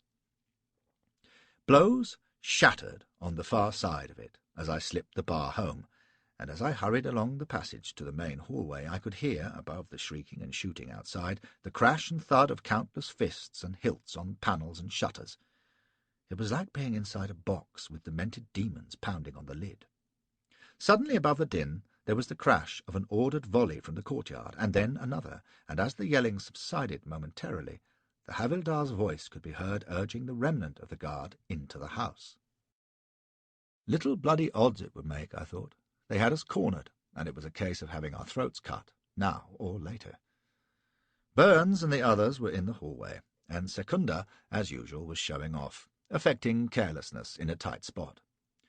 "Wake Duncan with thy knocking," he quoted, cocking his head on one side at the pounding of the mob. "How many of the guard are inside, Jim?" Broadfoot said about a dozen, and Burns said, "That's splendid. That makes, let's see, 12, and the servants, and us 3. Hello, here's Flashman. Morning, Flash. Sleep well? Apologies for this rude awakening. About 25, I'd say. 20 fighting men, anyway." "Few enough," says Broadfoot, examining his pistols. "The niggers will be inside before long. We can't cover every door and window, Secunda." A musket ball crashed through a shutter and knocked a cloud of plaster off the opposite wall. Everyone ducked, except Burns. "Nonsense," says he. "Can't cover 'em from down here, I grant you, but we don't have to. Now, Jim, take the guard, all of 'em, upstairs, and have 'em shoot down from the balconies. That'll clear these mad fellows away from the sides of the house. There ain't many guns among them, I fancy, so you can get a good sight of them without fear of being hit. Much. Up you go, laddie. Look sharp." Broadfoot clattered away, and a moment later the red-coated Jawans were mounting the stairs, with Burns shouting, "Shurbash!" to encourage them, while he belted his sword over his suit and stuck a pistol in his belt. He seemed positively to be enjoying himself, the bloody ass. He clapped me on the shoulder and asked, didn't I just wish I'd galloped on to Sale after all, but never a word of acknowledgment that my warning had proved correct. I reminded him of it, and pointed out that if he had listened then, we shouldn't be going to get our throats cut now, but he just laughed and straightened his buttonhole. "Don't croak so, Flashy," says he. "I could hold this house with 2 men and a horse protector." There was a sound of ragged firing over our heads. "You see? Jim's setting about 'em already. Come on, Charlie, let's see the fun." And he and his brother hurried upstairs, leaving me alone in the hall. "What about my bloody court-martial?" I shouted after him, but he never heard. Well, his plan worked, at first. Broadfoot's men did clear away the rascals from round the walls, shooting down from the upper windows and balcony, and when I joined them on the upper floor, there were about 20 Ghazi corpses in the courtyard. A few shots came the other way, and one of the Jawans was wounded in the thigh, but the main mob had now retreated to the street, and contented themselves with howling curses from the cover of the wall. "Excellent! Bahout Archer!" said Burns, puffing a cheroot and peering out of the window. "You see, Charlie, they've drawn off, and presently Elfield will be wondering down in the cantonment what all the row's about, and send someone to see." "Won't he send troops, then?" says little Charlie. "Of course, a battalion, probably. That's what I'd send. Since it's Elfie, though, he's as likely to send a brigade, eh, Jim?" Proudfoot, squatting at the other window, peered along his pistol barrel, fired, swore, and said, "So long as he sends someone." "Don't you fret," says Burns. "Here, Flashy, have a cheroot. Then you can try your hand at potting off some of these chaps beyond the wall. I'd say Elfie'll be on the move inside 2 hours, and we'll be out of here in 3. "Good shot, Jim. That's the style." Burns was wrong, of course. Elfie didn't send troops. Indeed, so far as I've been able to learn, he did nothing at all. If even a platoon had arrived in that first hour, I believe the mob would have melted before them. As it was, they began to pluck up courage and started clambering the wall again and sneaking round to the rear where the stables gave them cover. We kept up a good fire from the windows. I shot 3 myself, including an enormously fat man, at which Burns said, "Choose the thin ones, Flashy. That chap couldn't have got in the front door anyway." But as 2 hours passed, he joked rather less, and actually made another attempt to talk to our attackers from the balcony, but they drove him inside with a shot or 2 and a volley of missiles. Meanwhile, some of the Ghazis had set fire to the stables, and the smoke began to drift into the house. Burns swore, and we all strained our eyes, peering across the rooftops towards the cantonment, but still no sign of help appeared, and I felt the pumping of fear again in my throat. The howling of the mob had risen again, louder than ever. Some of the Jawans were looking scared, and even Burns was frowning. "Blast Elfie B," says he. "He's cutting it deuced fine. And I believe these brutes have got muskets from somewhere at last. Listen." He was right. There were as many shots coming from outside as from inside the house. They were smacking into the walls and knocking splinters from the shutters, and presently another Jarwan gave a yelp and staggered back into the room with his shoulder smashed and blood pouring down his shirt. Says Burns. This is getting warm. Like Montrose at the fair, eh, Charlie? Charlie gave him the ghost of a smile. He was scared stiff and trying not to show it. How many rounds have you got, Flashy? Says Burns. I had only 6 left, and Charlie had none. The 10 Jarwans had barely 40 among them. How about you, Jim? Shouts Burns to Broadfoot, who was at the far window. Broadfoot shouted something back, but in the din I didn't catch it, and then Broadfoot stood slowly up and turned towards us. Looking down at his shirt front, I saw a red spot there, and suddenly it grew to a great red stain, and Broadfoot took 2 steps back and went head first over the window-sill. There was a sickening crash as he hit the courtyard, and a tremendous shriek from the mob. The firing seemed to redouble, and from the rear, where the smoke of the burning stables was pouring in on us, came the measured smashing of a ram at the back door. Burns fired from his window and ducked away. He squatted down near me, spun his pistol by the guard, whistled for a second or two through his teeth, and then said, Charlie, Flashy, I think it's time to go. Where the hell to? Says I. Out of here, says he. Charlie, cut along to my room. You'll find native robes in the wardrobe. Bring 'em along. Lively now. When Charlie had gone, he said to me, It's not much of a chance, but it's all we have, I think. We'll try it at the back door. The smoke looks pretty thick, don't you know? And with all the confusion we might get cleared away. Ah, good boy, Charlie. Now send the Havildar across to me. While Burns and Charlie struggled into their gowns and puggarees, Burns talked to the Havildar, who agreed that the mob probably wouldn't hurt him and his men, not being Ferengies, but would concentrate on looting the place. But you, Sahib, they will surely kill, he said. Go while you can, and God go with you. And remain with you and yours, says Burns, shaking his hand. Shabash and salam, Havildar. All ready, Flash. Come on, Charlie. And with Burns in the lead and myself last, we cut out down the staircase, across the hall and through the passage towards the kitchen. From the back door, out of sight to our right, there came a crackling of breaking timber. I took a quick glance through a loophole and saw the garden almost alive with Ghazis. Just about in time, says Burns, as we reached the kitchen door. I knew it led into a little fenced-off pen, where the swill tubs were kept. Once we got into that, and provided we weren't actually seen leaving the house, we stood a fair chance of getting away. Burns slipped the bar quietly from the door and opened it a crack. Luck of the devil, says he. Come on, Juldy. We slipped out after him. The pen was empty. It consisted of 2 high screen walls running from either side of the door. There was no one in sight through the opening at the other end, and the smoke was billowing down in great clouds now, with the mob kicking up the most hellish din on either side of us. Pull her to, Flashy, snapped Burns, and I shut the door behind us. That's it. Now try to batter the damn thing down. And he jumped at the closed door, hammering with his fists. Open, unbelieving swine, he bawled. Ferengi pigs, your hour has come. This way, brothers. Death to the bastard Secunda. Seeing his plan, we hammered along with him, and presently round the end of the pen came a handful of Ghazis to see what was what. All they saw, of course, was 3 of the faithful trying to break down a door, so they joined in, and after a moment we left off, Burns cursing like blazes, and went out of the pen, ostensibly to seek another entrance to hammer at. There were Afghans all over the garden and round the burning stables. Most of them, it seemed to me, were just berserk and running about and yelling for no particular reason, waving their knives and spears, and presently there was a tremendous howl and a crash as the back door caved in and a general move in that direction. The 3 of us kept going for the stable gate, past the burning building. It was a creepy feeling, hurrying through the confused crowd of our enemies, and I was in dread that little Charlie, who was new to native dress and not nearly as dark as Burns and I, would do something to be spotted.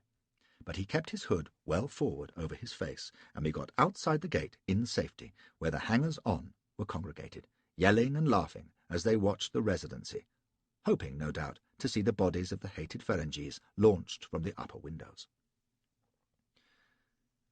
"May dogs defile the grave of the swine Burns!" roared Secunda, spitting towards the Residency, and the bystanders gave him a cheer.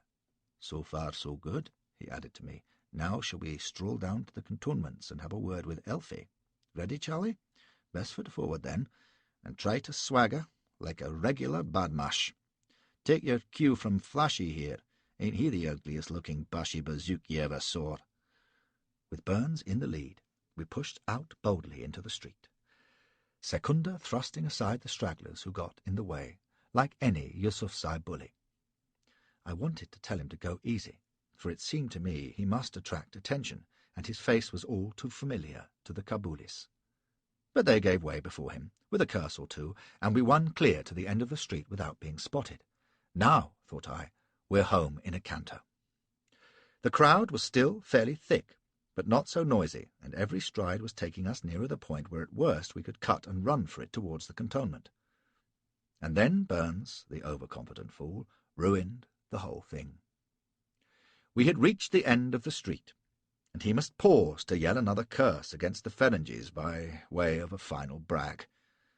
I could imagine him showing off later to the garrison wives, telling them how he'd fooled the Afghans by roaring threats against himself.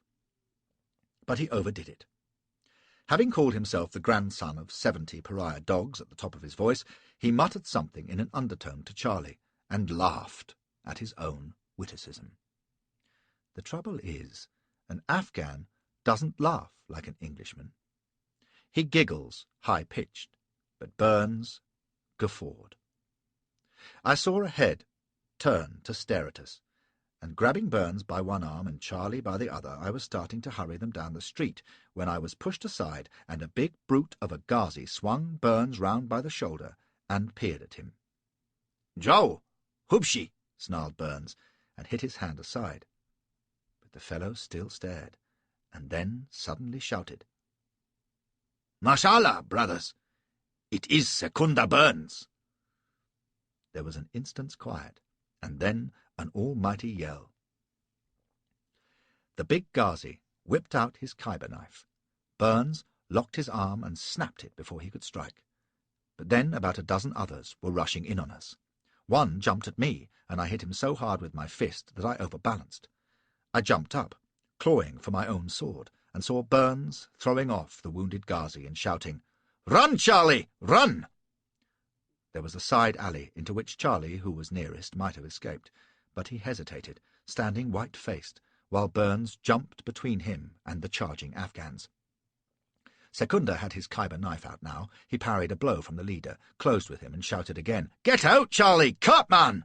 And then, as Charlie still hesitated, petrified, Burns yelled in an agonized voice, "Run, baby! Please, run!" They were the last words he spoke.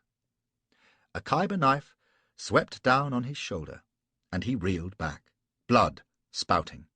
Then the mob was on top of him, hacking and striking. He must have taken half a dozen mortal cuts before he even hit the ground. Charlie gave a frenzied cry and ran towards him. They cut him down before he had gone 3 steps. I saw all this because it happened in seconds. Then I had my own hands full. I jumped over the man I had hit and dived for the alley, but a Ghazi was there first, screaming and slashing at me. I had my own sword out and turned his cut, but the way was blocked, and the mob was howling at my heels. I turned, slashing frantically, and they gave back an instant. I got my back to the nearest wall as they surged in again. The knives flashed before my eyes. I thrust at the snarling faces and heard the screams and curses, and then something hit me, a dreadful blow in the stomach, and I went down before the rush of bodies. A foot stamped on my hip, and even as I thought, "Oh, sweet Jesus, this is death," I had one fleeting memory of being trampled in the scrimmage in the schoolhouse match. Something smashed against my head, and I waited for the horrible bite of sharp steel. And then I remember nothing more. When I came to my senses, I was lying on a wooden floor, my cheek against the boards. My head seemed to be opening and shutting with pain, and when I tried to raise it, I found that my face was stuck to the boards with my own dried blood. so that I cried out with the pain as it pulled free. The first thing I noticed was a pair of boots of fine yellow leather on the floor about 2 yards away. Above them were pyjama trousers and the skirt of a black coat, and then a green sash and 2 lean hands hooked into it by the thumbs, and above all a dark, grinning face with pale grey eyes under a spiked helmet. I knew the face from my visit to Mogala, and even in my confused state I thought, this is bad news. It was my old enemy, Gul Shah. He sauntered over and kicked me in the ribs. I tried to speak, and the first words that came out in a hoarse whisper were, "I'm alive."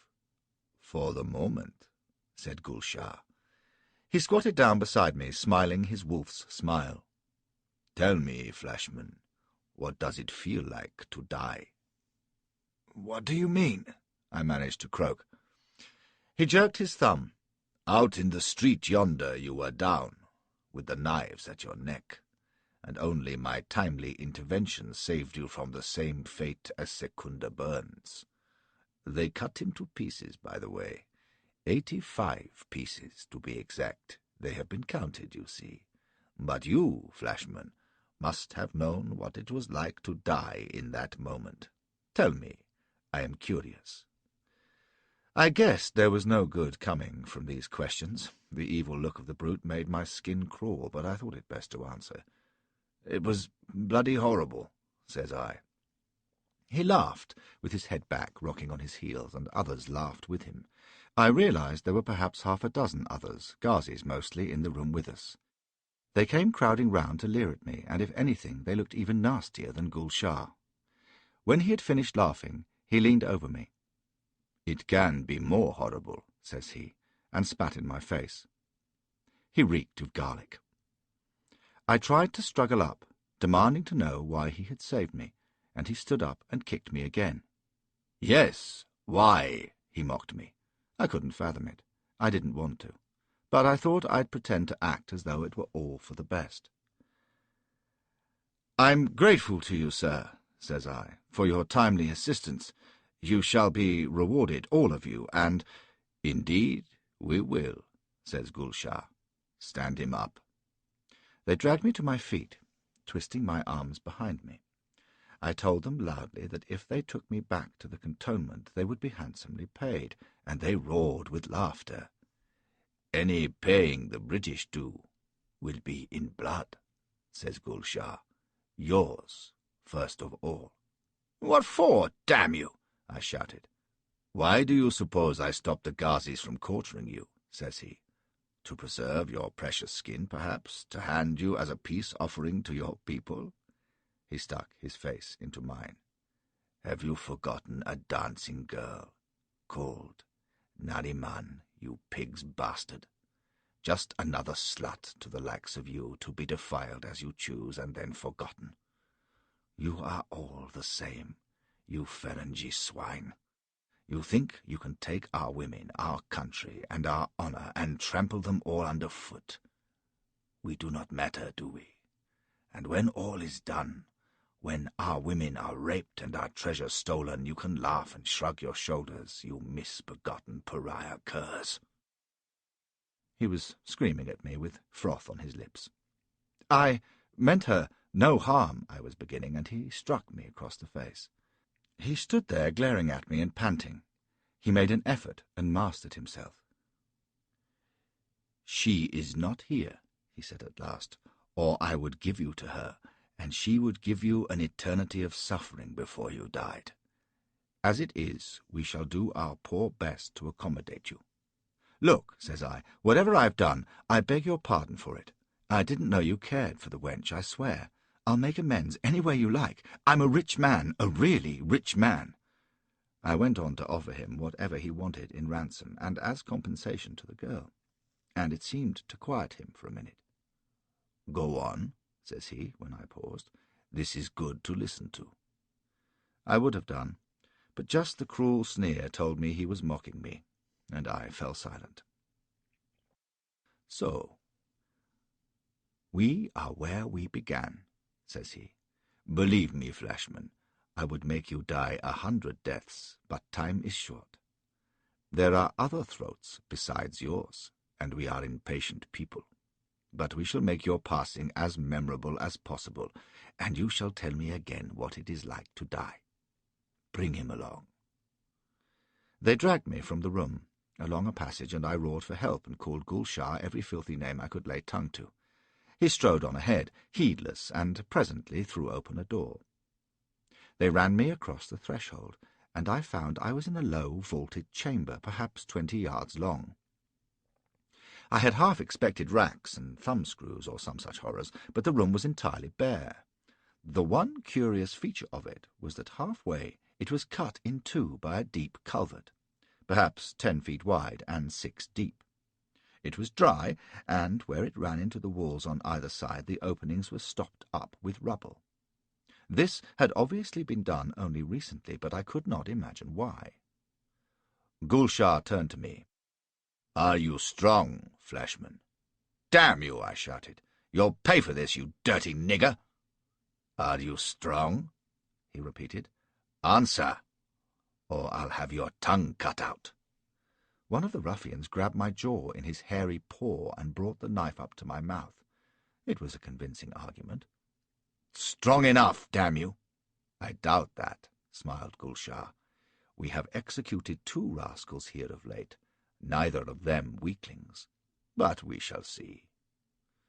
To one of his crew he said, "Bring Mansour." I should explain this new entertainment of mine, he went on, gloating at me. It was inspired partly by the unusual shape of this chamber, with its great trench in the middle, and partly by a foolish game which your British soldiers play. Doubtless you have played it yourself, which will add interest for you and us. Ya, Mansour, come here." As he spoke, a grotesque figure waddled into the room. For a moment I could not believe it was a man, for he was no more than 4 feet high, but he was terrific. He was literally as broad as he was long, with huge knotted arms and a chest like an ape's. His enormous torso was carried on massive legs. He had no neck that I could see, and his yellow face was as flat as a plate, with a hideous nose spread across it, a slit of a mouth, and 2 black button eyes. His body was covered in dark hair, but his skin was as smooth as an egg. He wore only a dirty loincloth, and as he shuffled across to Gul Shah, the torchlight in that windowless room gave him the appearance of some hideous Nibelung dragging itself through dark burrows beneath the earth. "A fine mannequin, is he not?" said Gul Shah, regarding the hideous imp. "Your soul must be as handsome, Flashman, which is fitting, for he is your executioner." He snapped an order, and the dwarf, with a glance at me and a contortion of his revolting mouth, which I took to be a grin, suddenly bounded into the culvert, and with a tremendous spring leapt up the other side, catching the edge and flipping up like an acrobat. That done, he turned and faced us, arms outstretched, a disgusting yellow giant in miniature. The men who held me now dragged my arms in front of me and bound my wrists tightly with a stout rope. One of them took the coil and carried it across to the dwarf's side of the culvert. The mannequin made a hideous bubbling noise and held his wrist up eagerly, and they were bound as mine had been. So we stood on opposite edges of the culvert, bound to ends of the same rope, with the slack of it lying in the great trench between us. There had been no further word of explanation, and in the hellish uncertainty of what was to come my nerve broke. I tried to run, but they hauled me back, laughing, and the dwarf Mansour capered on his side of the culvert and snapped his fingers in delight at my terror. "Let me go, you bastards!" I roared, and Gul Shah smiled and clapped his hands. "You start at shadows," he sneered. "Behold the substance. Ya, Asaf." One of his ruffians came to the edge of the trench, bearing a leather sack tied at the neck. Cautiously undoing it and holding it by the bottom, he suddenly upended it into the culvert. To my horror, 6 slim silver shapes that glittered evilly in the torchlight fell writhing into the gap. They plopped gently to the floor of the culvert, and then slithered with frightening speed towards the sides. But they could not climb up at us, so they glided about their strange prison in deadly silence. You could sense the vicious anger in them as they slid about beneath us.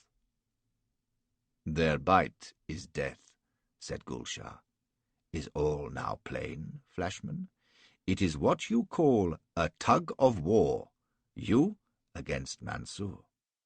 One of you must succeed in tugging the other into the trench, and then it takes a few moments for the venom to kill. Believe me, the snakes will be kinder than Nariman would have been." "Help!" I roared, although, God knows, I expected none. But the sight of those loathsome things, the thought of their slimy touch, of the stab of their fangs, I thought I should go mad. I raged and pleaded, and that Afghan swine clapped his hands and yelled with laughter. The dwarf, Mansour, hopped in eagerness to begin, and presently Gulshar stepped back, snapped an order to him, and said to me, "Pull for your life, Flashman, and present my salams to Shaitan." I had retreated as far as I could go from the culvert's edge, and was standing half paralyzed when the dwarf snapped his wrists impatiently at the rope. The jerk brought me to my senses. As I have said before, terror is a wonderful stimulant. I braced my boot heels on the rough stone floor and prepared to resist with all my strength. Grinning, the dwarf scuttled backwards until the rope stretched taut between us. I guessed what his first move would be, and was ready for the sudden jerk when it came. It nearly lifted me off my feet, but I turned with the rope across my shoulder and gave him heave for heave. The rope drummed like a bowstring and then relaxed. He leered across at me and made a dribbling, piping noise. Then he bunched his enormous shoulder muscles and, leaning back, began to pull steadily. By God, he was strong. I strained until my shoulders cracked and my arms shuddered, but slowly, inch by inch, my heels slithered across the rough surface towards the edge of the trench. The Ghazis urged him on with cries of delight.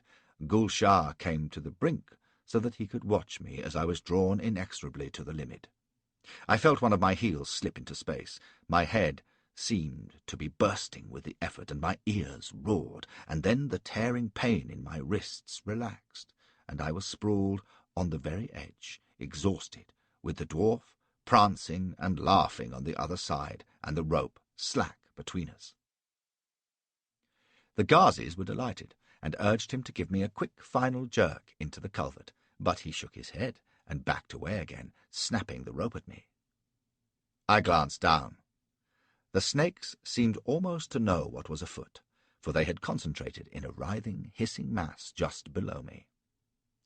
I scrambled back, wet with fear and rage, and hurled my weight on the rope to try to heave him off balance, but for all the impression I made, it might have been anchored to a tree.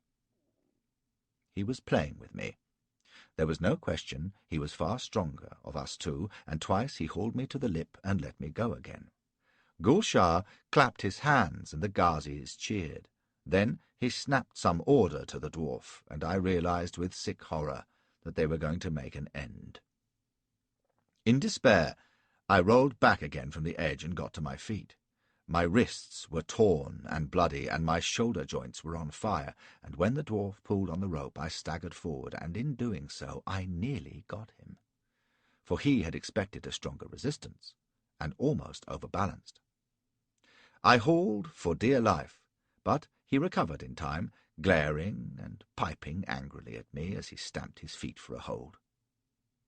When he had finally settled himself, he started to draw again on the rope, but not with his full strength, for he pulled me in only an inch at a time. This, I supposed, was the final hideous refinement. I struggled like a fish on a line, but there was no resisting that steady, dreadful pull. I was perhaps 10 feet from the lip when he turned away from me, as a tug-of-war team will when it has its opponents on the run, and I realized that if I was to make any last desperate bid, it must be now, while I had a little space to play with. I had almost unbalanced him by an accidental yielding. Could I do it deliberately? With the last of my strength, I dug my heels in and heaved tremendously. It checked him, and he glanced over his shoulder, surprise on the hideous face. Then he grinned and exerted his strength, lunging away on the rope. My feet slipped. "Go with God, Flashman," said Gul Shah, ironically. I scrabbled for a foothold, found it only 6 feet from the edge, and then bounded forward. The leap took me to the very lip of the culvert, and the dwarf Mansur plunged forward on his face as the rope slackened, but he was up like a jack-in-the-box, gibbering with rage. In an instant, planting his feet, he gave a savage heave on the rope that almost dislocated my shoulders and flung me face down. Then he began to pull steadily, so that I was dragged forward over the floor, closer and closer to the edge, while the Ghazis cheered and roared, and I screamed with horror. "No, no!" I shrieked. "Stop him! Wait! Anything! I'll do anything! Stop him!" My hands were over the edge now, and then my elbows. Suddenly there was nothing beneath my face, and through my streaming tears I saw the bottom of the culvert with the filthy worms gliding across it. My chest and shoulders were clear. In an instant I should overbalance. I tried to twist my head up to appeal to the dwarf, and saw him standing on the far edge, grinning evilly and coiling the slack rope round his right hand and elbow, like a washerwoman with a clothesline. He glanced at Gul Shah, preparing to give the final pull that would launch me over, and then, above my own frantic babbling and the roaring in my ears, I heard the crash of a door flung open behind me, and a stir among the watchers, and a voice upraised in Pushtu. The dwarf was standing stock still, staring beyond me towards the door. What he saw I didn't know, and I didn't care. Half dead with fear and exhaustion as I was, I recognized that his attention was diverted, that the rope was momentarily slack between us, and that he was on the very lip of the trench. It was my last chance. I had only the purchase of my body and legs on the stone. My arms were stretched out ahead of me. I jerked them suddenly back, sobbing with all my strength. It was not much of a pull, but it took Mansur completely unawares. He was watching the doorway, his eyes round in his gargoyle face.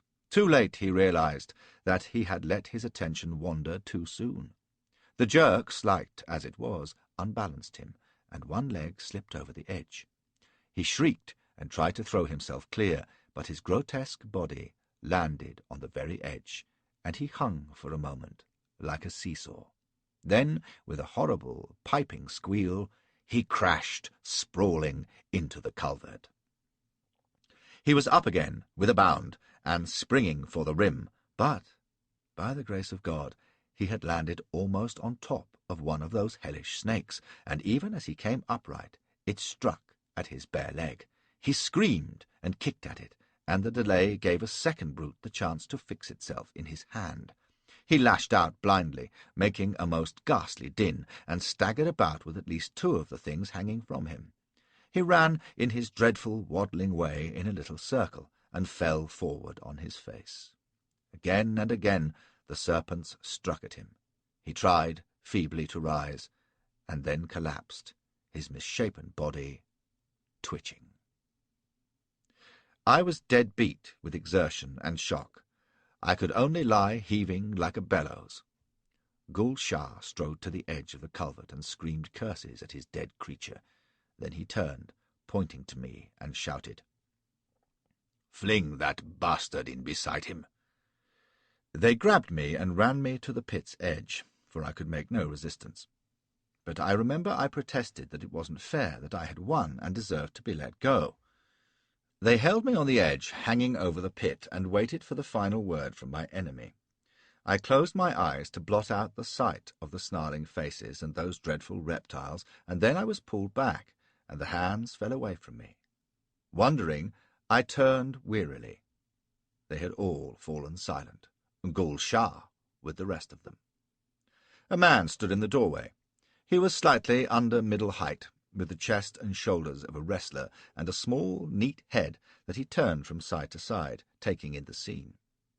He was simply dressed in a grey coat, clasped about with a belt of chainmail, and his head was bare.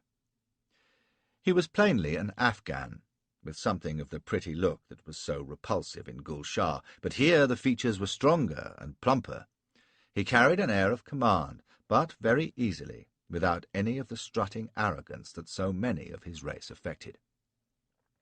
He came forward, nodding to Gul Shah and eyeing me with polite interest. I noticed, with astonishment, that his eyes, oriental though they were in shape, were of vivid blue. That and the slightly curly dark hair gave him a European look, which suited his bluff, sturdy figure. He sauntered to the edge of the culvert, clicked his tongue ruefully at the dead dwarf, and asked conversationally, "What has happened here?" He sounded like a vicar in a drawing-room, he was so mild, but Gul Shah kept mum, so I burst out. "These swine have been trying to murder me." He gave me a brilliant smile. "But without success," cried he. "I felicitate you. Plainly you have been in terrible danger, but have escaped by your skill and bravery. A notable feat, and what a tale for your children's children." It was really too much. Twice in hours I had been on the brink of violent death. I was battered, exhausted, and smeared with my own blood, and here I was, conversing with a lunatic. I almost broke down in tears, and I certainly groaned, "Oh, Jesus!" The stout man raised an eyebrow. "The Christian prophet? Why, who are you, then?" "I'm a British officer," I cried. "I have been captured and tortured by these ruffians, and they'd have killed me too, with their hellish snakes. Whoever you are, you must—" "In the 100 names of God," he broke in. "A Ferengi officer? Plainly there has almost been a very serious accident. Why did you not tell them who you were?" I gaped at him, my head spinning. One of us must be mad. "They knew," I croaked. "Gul Shah knew." "Impossible," says the stout fellow, shaking his head. "It could not be. My friend Gul Shah would be incapable of such a thing. There has been an unfortunate error." "Look," I said, reaching out towards him, "you must believe me. I am Lieutenant Flashman, on the staff of Lord Elphinstone, and this man has tried to do me to death, not for the first time." "Ask him," I shouted, "how I came here. Ask the lying, treacherous bastard." "Never try to flatter Gul Shah," said the stout man cheerfully. "He'll believe every word of it. No, there has been a mistake, regrettably, but it has not been irreparable, for which God be thanked, and my timely arrival, to be sure." And he smiled at me again. "But you must not blame Gul Shah or his people. They did not know you for what you were." Now, as he said those words, he ceased to be a waggish madman. His voice was as gentle as ever, but there was no mistaking the steel underneath.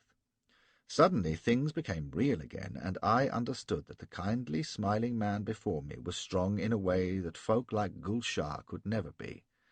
Strong and dangerous. And with a great surge of relief I realized too that with him by I was safe.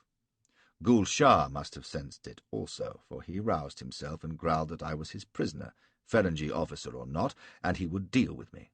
"No, he is my guest," said the stout man reprovingly. "He has met with a mishap on his way here, and needs refreshment and care for his wounds. You have mistaken again, Gul Shah.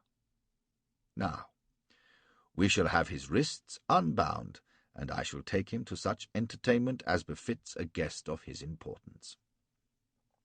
My bonds were cut off in a moment, and 2 of the Ghazi, the same evil-smelling brutes that a few moments ago had been preparing to hurl me to the snakes, supported me from that hellish place. I could feel Gul Shah's eyes boring into my back, but he said not a word. It seemed to me that the only explanation was that this must be the stout man's house, and under the strict rules of Mussulman hospitality his word was law. But in my exhausted state I couldn't attempt to make sense of it all. and was only glad to stagger after my benefactor. They took me to a well-furnished apartment, and under the stout man's supervision the crack in my head was bathed, the blood washed from my torn wrists, and oiled bandages applied, and then I was given strong mint tea and a dish of bread and fruit. Although my head ached damnably, I was famishing, not having eaten all day, and while I ate the stout man talked. "You must not mind Gul Shah," he said, sitting opposite me and toying with his small beard. "He is a savage. What Gilzai isn't. And now that I think on your name, I connect you with the incident at Mogala some time ago. Bloody Lance, is it not?" And he gave me that tooth-flashing smile again. "I imagine you had given him cause for resentment." "There was a woman," I said. "I didn't know she was his woman." Which wasn't true, but that was by the way. "There is so often a woman," he agreed, "but I imagine there was more to it than that. The death of a British officer at Mogala would have been convenient politically for Gul. Yes, yes. I see how it may have been, but that is past." He paused and looked at me reflectively. "And so is the unfortunate incident in the cellar today. It is best, believe me, that it should be so. Not only for you personally, but for all your people here." "What about Secunda Burns and his brother?" said I. "Your soft words won't bring them back." "A terrible tragedy," he agreed. "I admired Secunda. Let us hope that the ruffians who slew him will be apprehended and meet with a deserved judgment." "Ruffians?" says I. "Good God, man! Those were Akbar Khan's warriors, not a gang of robbers. I don't know who you are, or what your influence may be, but you're behind the times where news is concerned.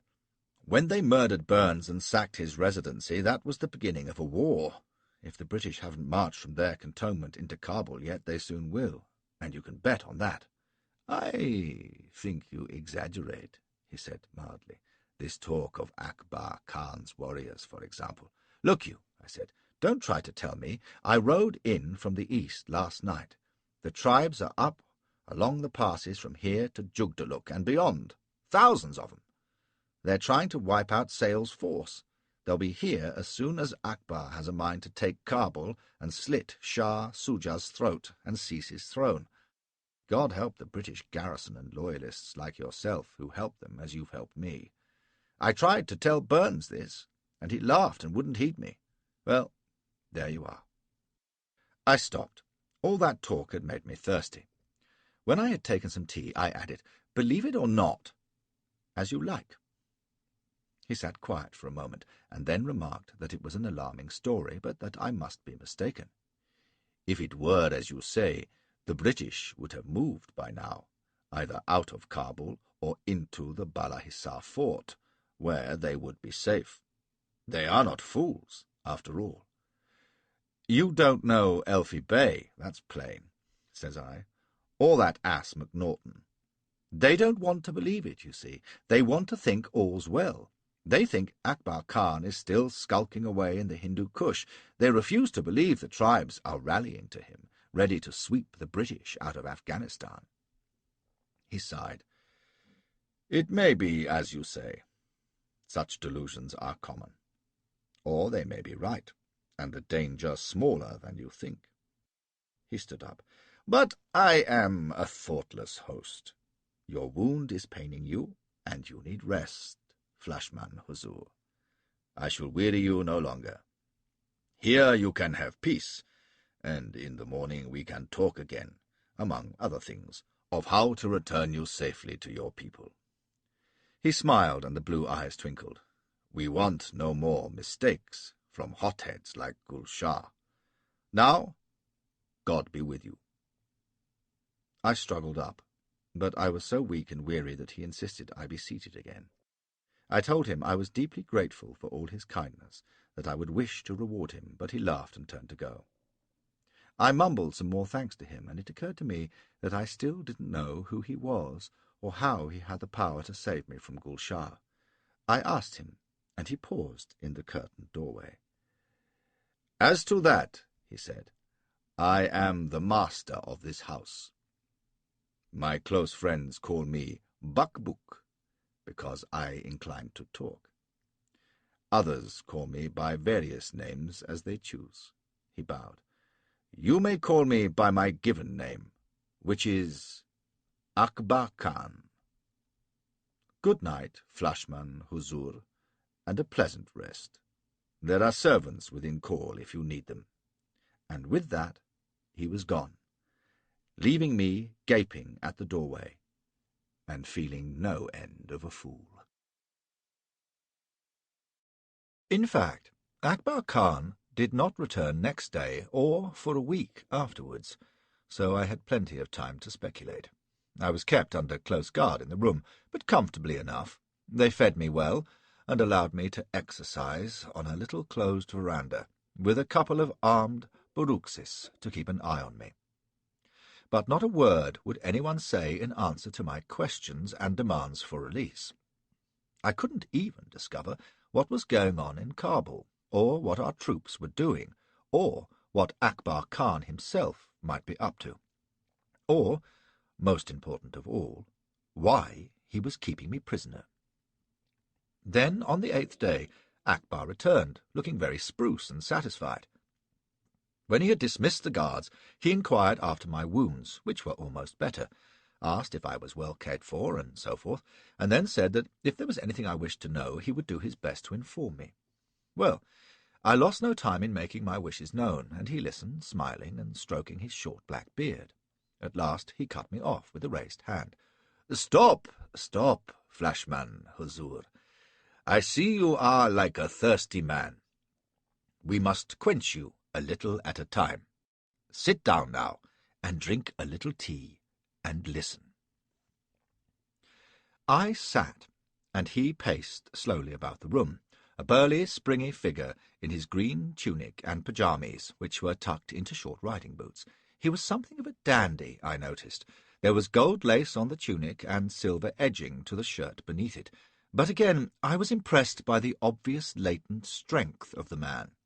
You could see it even in his stance, with his broad chest that looked always as though he was holding a deep breath, and his long, powerful hands. "First," he said, "I keep you here because I need you. How, you shall see later, not today. Second, all is well in Kabul. The British keep to their cantonment, and the Afghans snipe at them from time to time and make loud noises. The King of Afghanistan, Shah Suja," here he curled his lip in amusement, "sits doing nothing among his women in the Balahizar, and calls to the British to help him against his unruly people. The mobs rule Kabul itself, each mob under its leader imagining that it alone has frightened the British off. They do a little looting and a little raping and a little killing. Their own people, mark you, and are content for the moment. There you have the situation, which is most satisfactory. Oh yes, and the hill tribes, hearing of the death of Secunda Burns and of the rumoured presence in Kabul of one Akbar Khan, son of the true King Dost Mohammed, are converging on the capital. They smell war and plunder. Now, Flashman, Huzur, you are answered." Well, of course, in answering half a dozen questions he had posed 100 others, but one above all I had to be satisfied about. "You say the British keep to their cantonment," I cried, "but what about Burns's murder? Do you mean they've done nothing?" "In effect, nothing," says he. "They are unwise, for their inaction is taken as cowardice. You and I know they are not cowards, but the Kabuli mobs don't, and I fear this may encourage them to greater excesses than they have committed already. But we shall see. However, all this leads me to my purpose in visiting you today, apart from my desire to inquire into your welfare." And he grinned again, that infectious smile which seemed to mock, but which I couldn't dislike. "You understand that if I satisfy your curiosity here and there, I also have questions which I would wish answered." "Ask away," says I, rather cautious. "You said at our first meeting, or at least you implied, that Elphistan Sahib and MacNaughton Sahib were, how shall I put it, sometimes less than intelligent. Was that a considered judgment?" "Elphinstone Sahib and MacNaughton Sahib," says I, "are a pair of born bloody fools, as anyone in the bazaar will tell you." "The people in the bazaar have not the advantage of serving on Elphistan Sahib's staff," says he dryly. "That is why I attach importance to your opinion. Now, are they trustworthy?" This was a deuced odd question from an Afghan, I thought, and for a moment I nearly replied that they were English officers, blast his eyes. But you would have been wasting your time talking that way to Akbar Khan. "Yes, they're trustworthy," I said. "One more than the other? Which would you trust with your horse or your wife? I take it you have no children." I didn't think long about this. "I'd trust Elfie Bey to do his best like a gentleman," I said, "but it probably wouldn't be much of a best." "Thank you, Flashman," says he. "That is all I need to know. Now I regret that I must cut short our most interesting little discussion, but I have many affairs to attend to. I shall come again, and we shall speak further." "Now, hold on," I began, for I wanted to know how long he intended to keep me locked up, and a good deal more, but he turned me aside most politely and left. And there I was, for another 2 weeks, damn him, with no one but the silent Baruxis for company. I didn't doubt what he had told me about the situation in Kabul was true, but I couldn't understand it. It made no sense. A prominent British official murdered, and nothing done to avenge him. As it proved, this was exactly what had happened. When the mob looted the residency and Secunda was hacked to bits, old Elfie and MacNaughton had gone into the vapours, but they'd done virtually nothing. They had written notes to each other, wondering whether to march into the city or move into the Bala Hizar ford, or bring Sale, who was still bogged down by the Ghilzais at Gandamak, back to Kabul. In the end, they did nothing, and the Kabuli mobs roamed the city, as Akbar said, doing what they pleased, and virtually besieging our people in the cantonment. Elfie could, of course, have crushed the mobs by firm action, but he didn't. He just wrung his hands and took to his bed, and MacNaughton wrote him stiff little suggestions about the provisioning of the cantonment for the winter. Meanwhile, the Kabulis, who at first had been scared stiff when they realized what they had done in murdering Burns, got damned uppish and started attacking the outposts near the cantonment and shooting up our quarters at night. One attempt, and only one, was made to squash them, and that foul-tempered idiot Brigadier Shelton bungled it handsomely. He took a strong force out to Bay Maru, and the Kabulis, just a damned drove of shopkeepers and stable hands, mark you, not real Afghan warriors, chased him and his troops back to the cantonment. After that, there was nothing to be done. Morale in the cantonment went to rock bottom, and the countryside Afghans, who had been watching to see what would happen, decided they were on a good thing, and came rampaging into the city. The signs were that if the mobs and the tribesmen really settled down to business, they could swarm over the cantonment whenever they felt like it. All this I learned later, of course. Colin Mackenzie, who was through it all, said it was pathetic to see how old Elfie shilly-shallied and changed his mind, and MacNaughton still refused to believe that disaster was approaching. What had begun as mob violence was rapidly developing into a general uprising, and all that was wanting on the Afghan side was a leader who would take charge of events.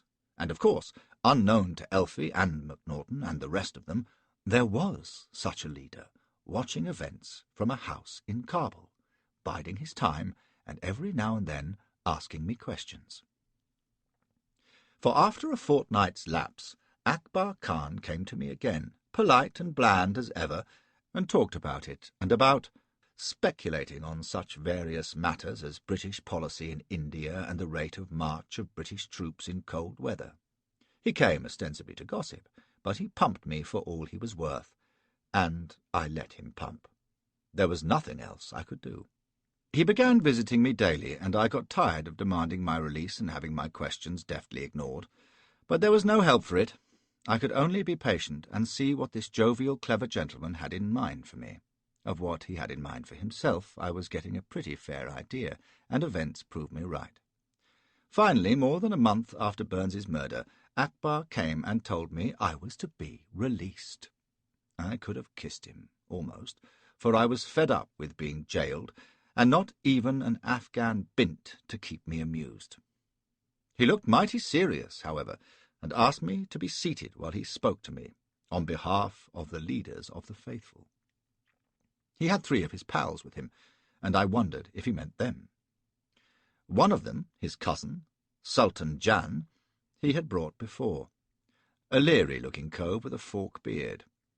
The others were called Mohammed Din, a fine-looking old lad with a silver beard, and Khan Hamet, a one-eyed thug with the face of a horse-thief. They sat and looked at me, and Akbar talked. "First, my dear friend Flashman," says he, all charm, "I must tell you that you have been kept here not only for your own good, but for your people's. Their situation is now bad. Why, I do not know, but Elphistan Sahib has behaved like a weak old woman. He has allowed the mobs to rage where they will. He has left the deaths of his servants unavenged. He has exposed his soldiers to the worst fate of all, humiliation, by keeping them shut up in cantonments while the Afghan rabble mock at them. Now his own troops are sick at heart. They have no fight in them." He paused, picking his words. "The British cannot stay here now," he went on. "They have lost their power, and we Afghans wish to be rid of them. There are those who say we should slaughter them all. Needless to say, I do not agree."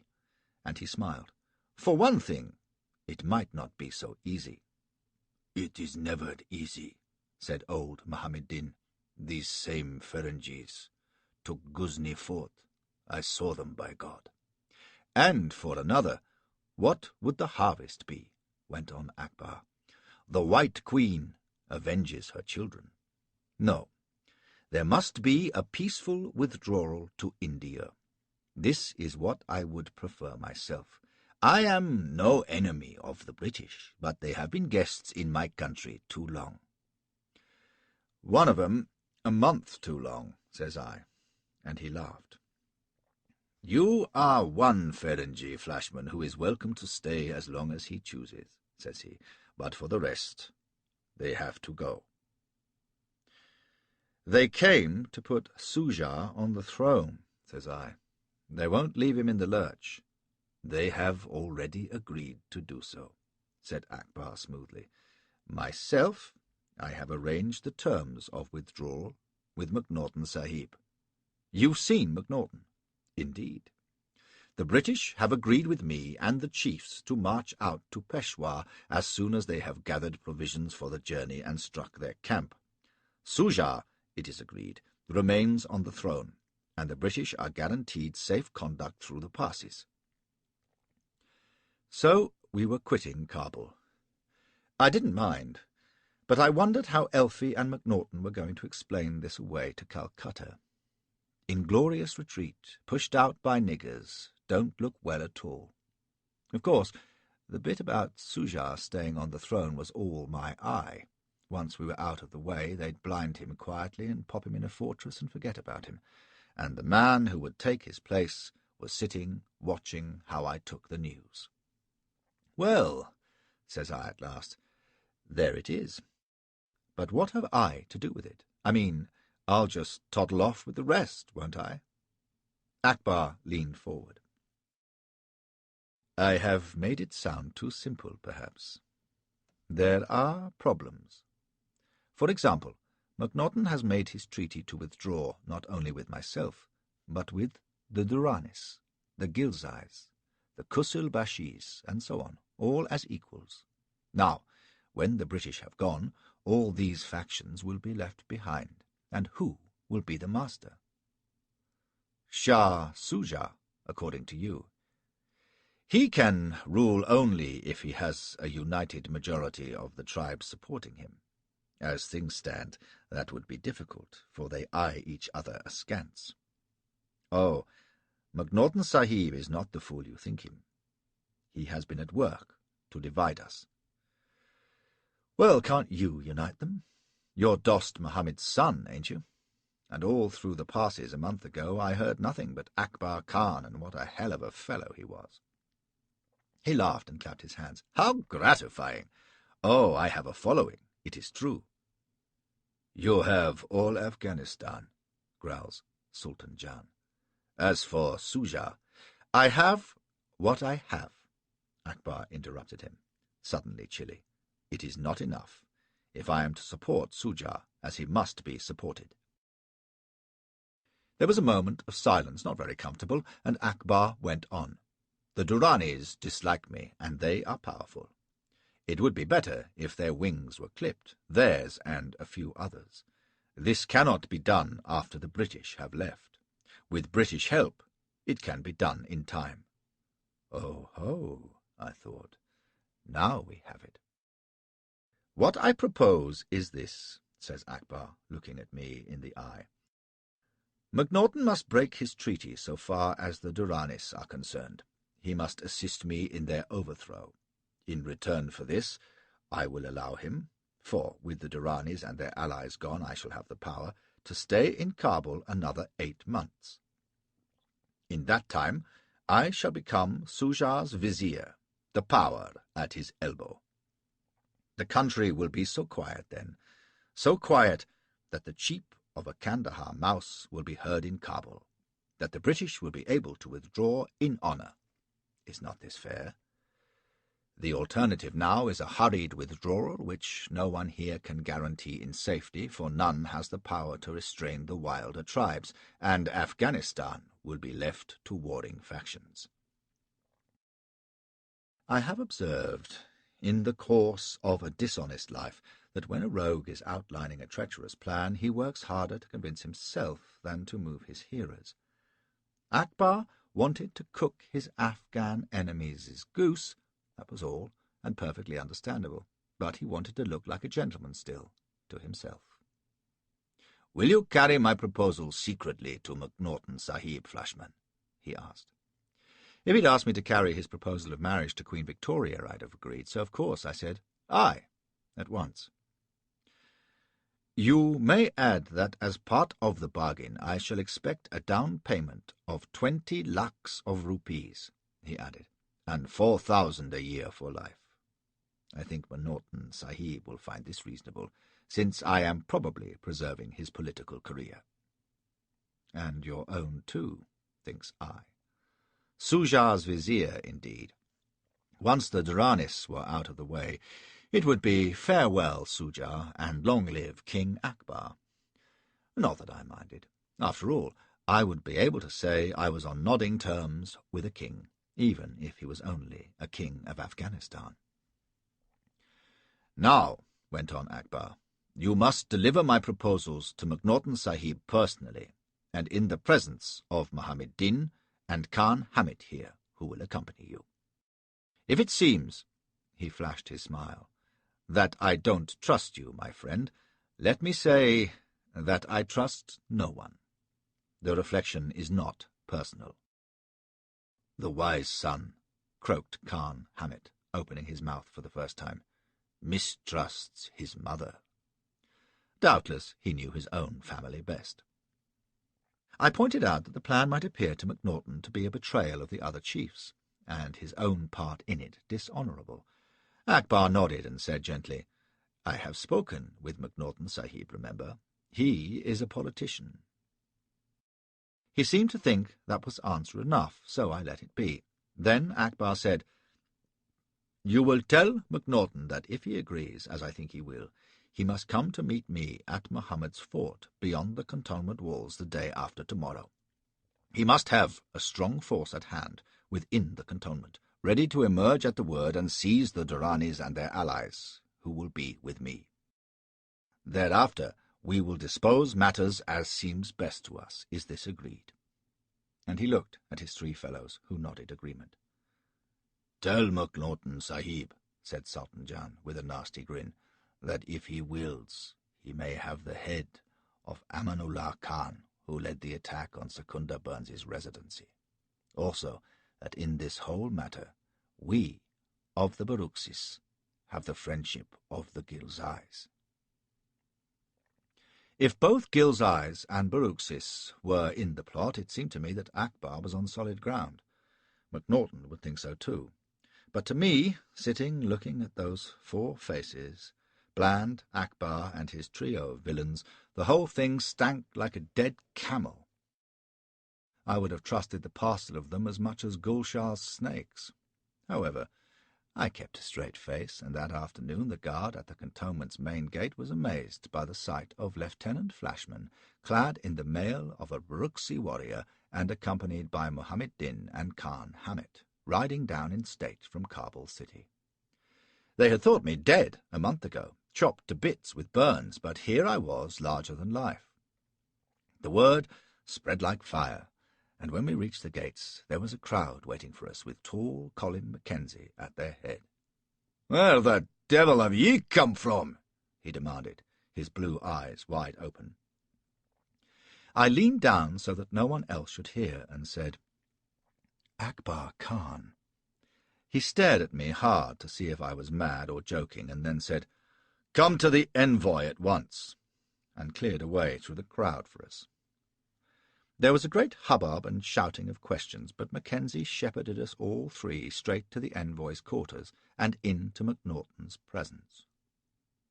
"Can't it wait, Mackenzie?" says he peevishly. "I'm just about to dine." But a dozen words from Mackenzie changed his tune. He stared at me through his spectacles, perched, as always, on the very tip of his nose. "My God, Flashman, alive, and from Akbar Khan, you say? And who are these?" And he indicated my companions. "Once you suggested I should bring you hostages from Akbar, Sir William," says I. "Well, here they are, if you like." He didn't take it well, but snapped to me to come in directly to dinner with him. The 2 Afghans, of course, wouldn't eat at an unbeliever's table, so they waited in his office, where food was brought to them. Muhammad Din reminded me that Akbar's message must be delivered only in their presence, so I contented myself by telling MacNaughton that I felt as though I was loaded with explosives, but that it must wait till after dinner. However, as we ate, I was able to give him an account of Burns's murder and my own adventures with Gul Shah. I told it very plain and offhand, but MacNaughton kept exclaiming, "Good God," all the way through, and at the tail of my tug-of-war his glasses fell into his curry. Mackenzie sat watching me narrowly, pulling at his fair moustache, and when I was done and MacNaughton was spluttering his astonishment, Mackenzie just said, "Good work, Flash." This was praise from him, for he was a tough, cold ramrod of a man, and reckoned the bravest in the Kabul garrison, except maybe for George Broadfoot. If he told my tale, and he would, Flash's stock would rise to new heights, which was all to the good. Over the port, MacNaughton tried to draw me about Akbar, but I said it must wait until we joined the 2 Afghans. Not that I minded much, but it made MacNaughton sniffy, which was always excuse enough for me. He said sarcastically that I seemed to have gone native altogether, and that I did not need to be so nice, but Mackenzie said shortly that I was right, which put His Excellency into the sulks.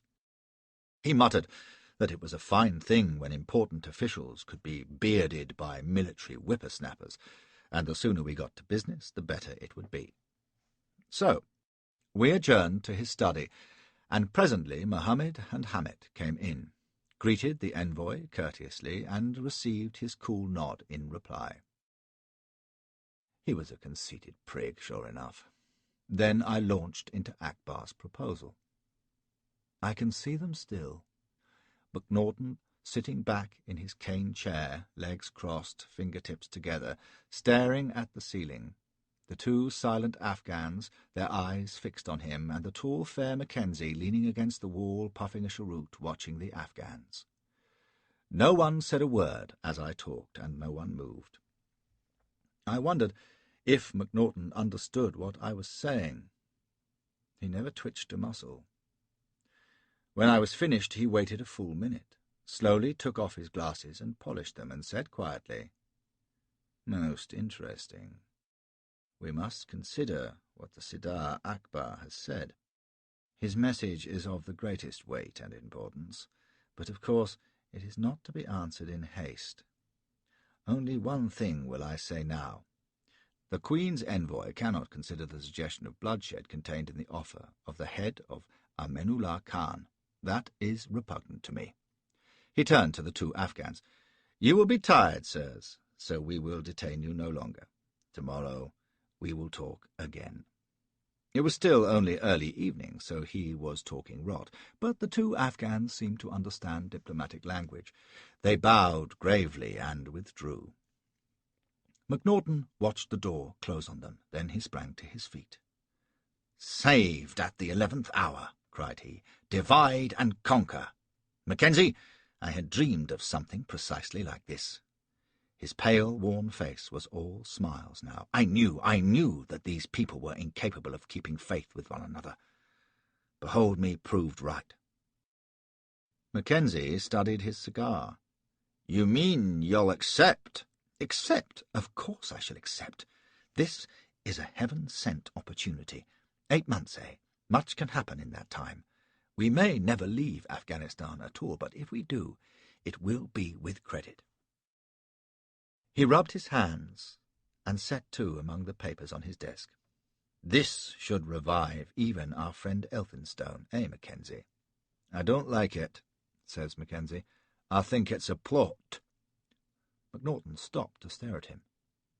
"A plot?" Then he laughed, short and sharp. "Oh, a plot. Let me alone for that. Trust me for that." "I don't like it a bit," says Mackenzie. "And why not, pray? Tell me why not. Isn't it logical? Akbar must be cock of the walk, so out must go his enemies, the Duranis.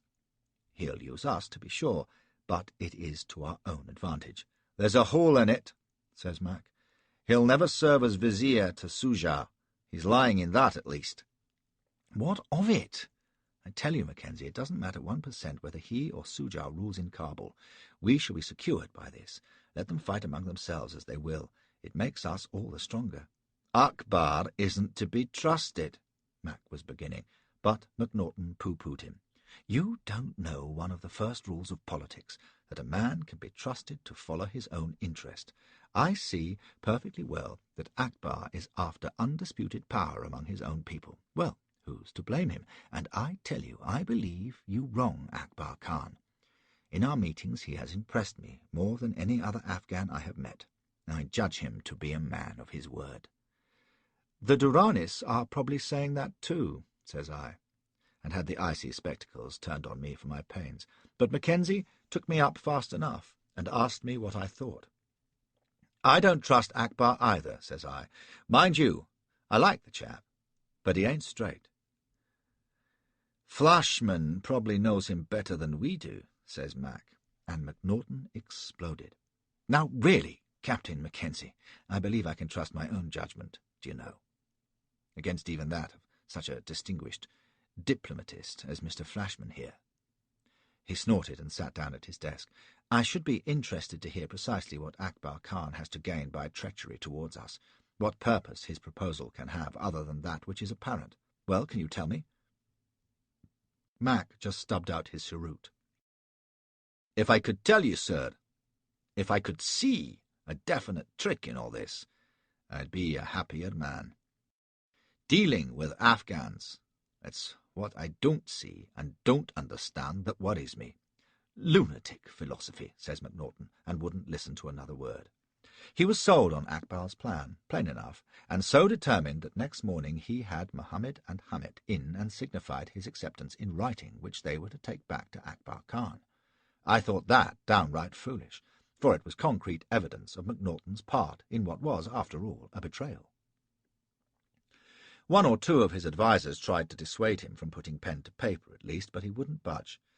"Trouble is, the man's desperate," Mackenzie told me. Akbar's proposal came at just the right moment when MacNaughton felt the last ray of hope was gone, and he was going to have to skulk out of Kabul with his tail between his legs. He wants to believe Akbar's offer is above board. Well, young Flash, I don't know about you, but when we go out to see Akbar tomorrow, I'm taking my guns along. I was feeling pretty nervous about it myself, and I wasn't cheered by the sight of Elfie Bay, when MacNaughton took me along to see him that afternoon. The old fellow was lying on a daybed on his veranda, while one of the garrison ladies, I forget who, was reading the scriptures to him. He couldn't have been more pleased to see me, and was full of praise for my exploits, but he looked so old and wasted in his nightcap and gown that I thought, my God, what chance have we with this to command us? MacNaughton was pretty short with him, for when Elfie heard of Akbar's plan, he looked down in the mouth and asked if MacNaughton wasn't afraid of some treachery. "None at all," says MacNaughton. "I wish you to have 2 regiments and 2 guns got ready quickly and quietly for the capture of Muhammad Khan's fort, where we shall meet Sidar Akbar tomorrow morning. The rest you can leave to me." Elfie looked unhappy about this. "It is all very uncertain," says he, fretting. "I fear they are not to be trusted, you know. It is a very strange plot, to be sure." "Oh, my God," says MacNaughton. "If you think so, then let us march out and fight them, and I am sure we shall beat them." "I can't, my dear Sir William," says old Elfie, and it was pathetic to hear his quavering voice. "The troops aren't to be counted on, you see." "Well, then, we must accept the Sidar's proposals." Elfie fretted some more, and MacNaughton was nearly beside himself with impatience. Finally he snapped out, "I understand these things better than you," and turned on his heel and stamped off the veranda. Elfie was much distressed, and lamented on about the sad state of affairs and the lack of agreement. "I suppose he is right, and he does understand better than I. At least, I hope so. But you must take care, Flashman. All of you must take care." Between him and MacNaughton I felt pretty down, but evening brought my spirits up, for I went to Lady Sale's house, where there was quite a gathering of the garrison and wives, and found I was something of a lion. Mackenzie had told my story, and they were all over me. Even Lady Sale, a vinegary old dragon with a tongue like a carving knife, was civil. "Captain Mackenzie has given us a remarkable account of your adventures," says she. "You must be very tired. Come and sit here by me." I pooh-poohed the adventures, of course, but was told to hold my tongue. "We have little enough to our credit," says Lady Sale, "so we must make the most of what we have. You, at least, have behaved with courage and common sense, which is more than can be said for some older heads among us." She meant poor Elfie, of course, and she and the other ladies lost no time in taking his character to pieces. They did not think much of MacNaughton either, and I was surprised at the viciousness of their opinions. It was only later that I understood that they were really frightened women. They had cause to be. However, everyone seemed to enjoy slanging Elfie and the envoy, and it was quite a jolly party. I left about midnight. It was snowing and bright moonlight, and as I walked to my billet I found myself thinking of Christmas time in England, and the coach ride back from Rugby when the half ended, and warm brandy punch in the hall, and the roaring fire in the dining-room grate, with father and his cronies talking and laughing and warming their backsides. I wished I was there with my young wife, and at the thought of her my innards tightened. By God! I hadn't had a woman in weeks, and there was nothing to be had in the cantonments. That was something I would speedily put right after we had finished our business with Akbar in the morning, and things were back to normal. Perhaps it was reaction from listening to those whining females, but it seemed to me as I went to sleep that MacNaughton was probably right, and our plot with Akbar was all for the best. I was up before dawn, and dressed in my Afghan clothes. It was easier to hide a brace of pistols beneath them than in a uniform. I buckled on my sword and rode over to the gate, where MacNaughton and Mackenzie were already waiting with a few native troopers. MacNaughton, in his frock coat and top hat, was sitting a mule and damning the eyes of a Bombay cavalry cornet. It seemed the escort was not ready, and Brigadier Shelton had not yet assembled the troops who were to overpower the Duranis. "You may tell the Brigadier there is never anything ready or right where he is concerned," MacNaughton was saying. "It is all of a piece. We are surrounded by military incompetence. Well, it won't do. I shall go out to the meeting, and Shelton must have his troops ready to advance within the half-hour, must I say? Is that understood?" The cornet scuttled off, and MacNaughton blew his nose and swore to Mackenzie he would wait no longer. Mac urged him to hold on, at least till there was some sign that Shelton was moving, but MacNaughton said, "Oh, he is probably in bed still, but I've sent word to Legate. He will see the thing attended to. Ah, here are Trevor and Lawrence. Now, gentlemen, there has been time enough wasted. Forward." I didn't like this. The plan had been that Akbar and the chiefs, including the Duranis, should be assembled near Mohammed's fort, which was less than a quarter of a mile from the cantonment gates. Once MacNaughton and Akbar had greeted each other, Shelton was to emerge from the cantonment at speed, and the Duranis would be surrounded and overcome between our troops and the other chiefs. But Shelton wasn't ready. We didn't even have an escort, and it seemed to me that the 5 of us and the native troopers, who were only half a dozen or so strong, might have an uncomfortable time before Shelton came on the scene. Young Lawrence thought so too, for he asked MacNaughton as we trotted through the gate if it would not be better to wait. MacNaughton snapped his head off and said we could simply talk to Akbar until Shelton emerged, when the thing would be done. "Suppose there's treachery," says Lawrence. "We'd be better to have the troops ready to move at the signal." "I can't wait any longer," cries MacNaughton, and he was shaking. But whether with fear or cold or excitement, I didn't know, and I heard him mutter to Lawrence that he knew there might be treachery, but what could he do? We must just hope Akbar would keep faith with us. Anyway, MacNaughton would rather risk his own life than be disgraced by scuttling hangdog out of Kabul. "Success will save our honour," says he, "and make up for all the rest." We rode out across the snowy meadow towards the canal. It was a sparkling, clear morning, bitterly cold. Kabul city lay straight ahead, grey and silent. To our left, Kabul River wound its oily way beneath the low banks, and beyond it the great Balahizar fort seemed to crouch like a watchdog over the wide fields. We rode in silence now, our hooves crunching the snow. From the 4 in front of me, the white trails of breath rose over their shoulders. Everything was very quiet. We came to the canal bridge, and just beyond it was the slope running down from Mohammed's fort beside the river. The slope was dotted with Afghans. In the centre, where a blue Bukhara carpet was spread on the snow, was a knot of chieftains with Akbar in their midst. Their followers waited at a distance, but I reckoned there must be 50 men in view. Baruxis, Gilzais, Duranis, yes, by God, and Ghazis. That was a nasty sight. "We're mad," I thought, "riding into this. Why, even if Shelton advances at the double, we could have our throats cut before he's halfway here." I looked back over my shoulder to the cantonment, but there was no sign of Shelton's soldiers. Mind you, at this stage, that was just as well. We rode to the foot of the slope, and what I was shivering with was not the cold. Akbar rode down to meet us on a black charger, and himself very spruce, in a steel back and breast like a cuirassier, with his spiked helmet wrapped about with a green turban. He was all smiles and called out greetings to MacNaughton. Sultan Jan and the chiefs behind were all looking as jovial as Father Christmas and nodding and bowing towards us. "This looks damned unhealthy," muttered Mackenzie. The chiefs were advancing straight to us, but the other Afghans on the slopes on either side seemed to me to be edging forward. I gulped down my fear, but there was nothing for it but to go on now. Akbar and MacNaughton had met, and were shaking hands in the saddle.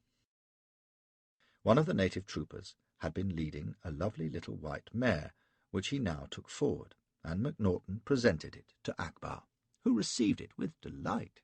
Seeing him so cheerful, I tried to tell myself it was all right. The plot was laid. MacNaughton knew what he was doing. I really had nothing to fear. The Afghans were round us now, anyway, but they seemed friendly enough still.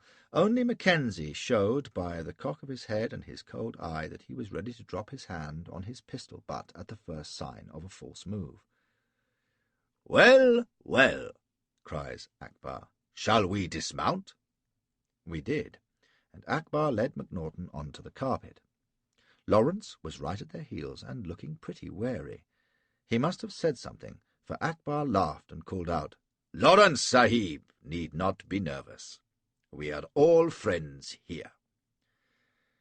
I found myself with old Mohammed Din beside me, bowing and greeting me, and I noticed that Mackenzie and Trevor too were being engaged in friendly conversation. It was all so pally that I could have sworn there was something up, but MacNaughton seemed to have regained his confidence and was chatting away smoothly to Akbar.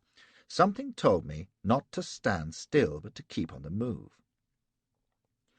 I walked towards MacNaughton to hear what was passing between him and Akbar, and the ring of Afghans seemed to draw closer to the carpet. "You'll observe also that I'm wearing the gift of pistols received from Lawrence Sahib," Akbar was saying. "Ah, there is Flashman. Come up, old friend, and let me see you. MacNaughton Sahib, let me tell you that Flashman is my favourite guest." "When he comes from you, Prince," says MacNaughton, "he is my favourite messenger." "Ah, yes," says Akbar, flashing his smile. "He is a prince of messengers." Then he turned to look MacNaughton in the eye and said, "I understand that the message he bore found favour in your Excellency's sight." The buzz of voices around us died away, and it seemed that everyone was suddenly watching MacNaughton. He seemed to sense it, but he nodded in reply to Akbar. "It is agreed, then?" says Akbar. "It is agreed," says MacNaughton. And Akbar stared him full in the face for a few seconds, and then suddenly threw himself forward, clapping his arms round MacNaughton's body and pinning his hands to his sides. "Take them!" he shouted, and I saw Lawrence, who had been just behind MacNaughton, seized by two Afghans at his elbows. Mackenzie's cry of surprise sounded beside me, and he started forward towards MacNaughton, but one of the Baruxis jumped between, waving a pistol. Trevor ran at Akbar, but they wrestled him down before he had gone a yard. I take some pride when I think back to that moment. While the others started forward instinctively to aid MacNaughton, I alone kept my head. This was no place for Flashman, and I saw only one way out. I had been walking towards Akbar and MacNaughton, remember, and as soon as I saw the Sardar move, I bounded ahead, not at him, but past him, and so close that my sleeve brushed his back. Just beyond him, on the edge of the carpet, stood the little white mare, which MacNaughton had brought as a gift. There was a groom at her head, but I was too fast for him.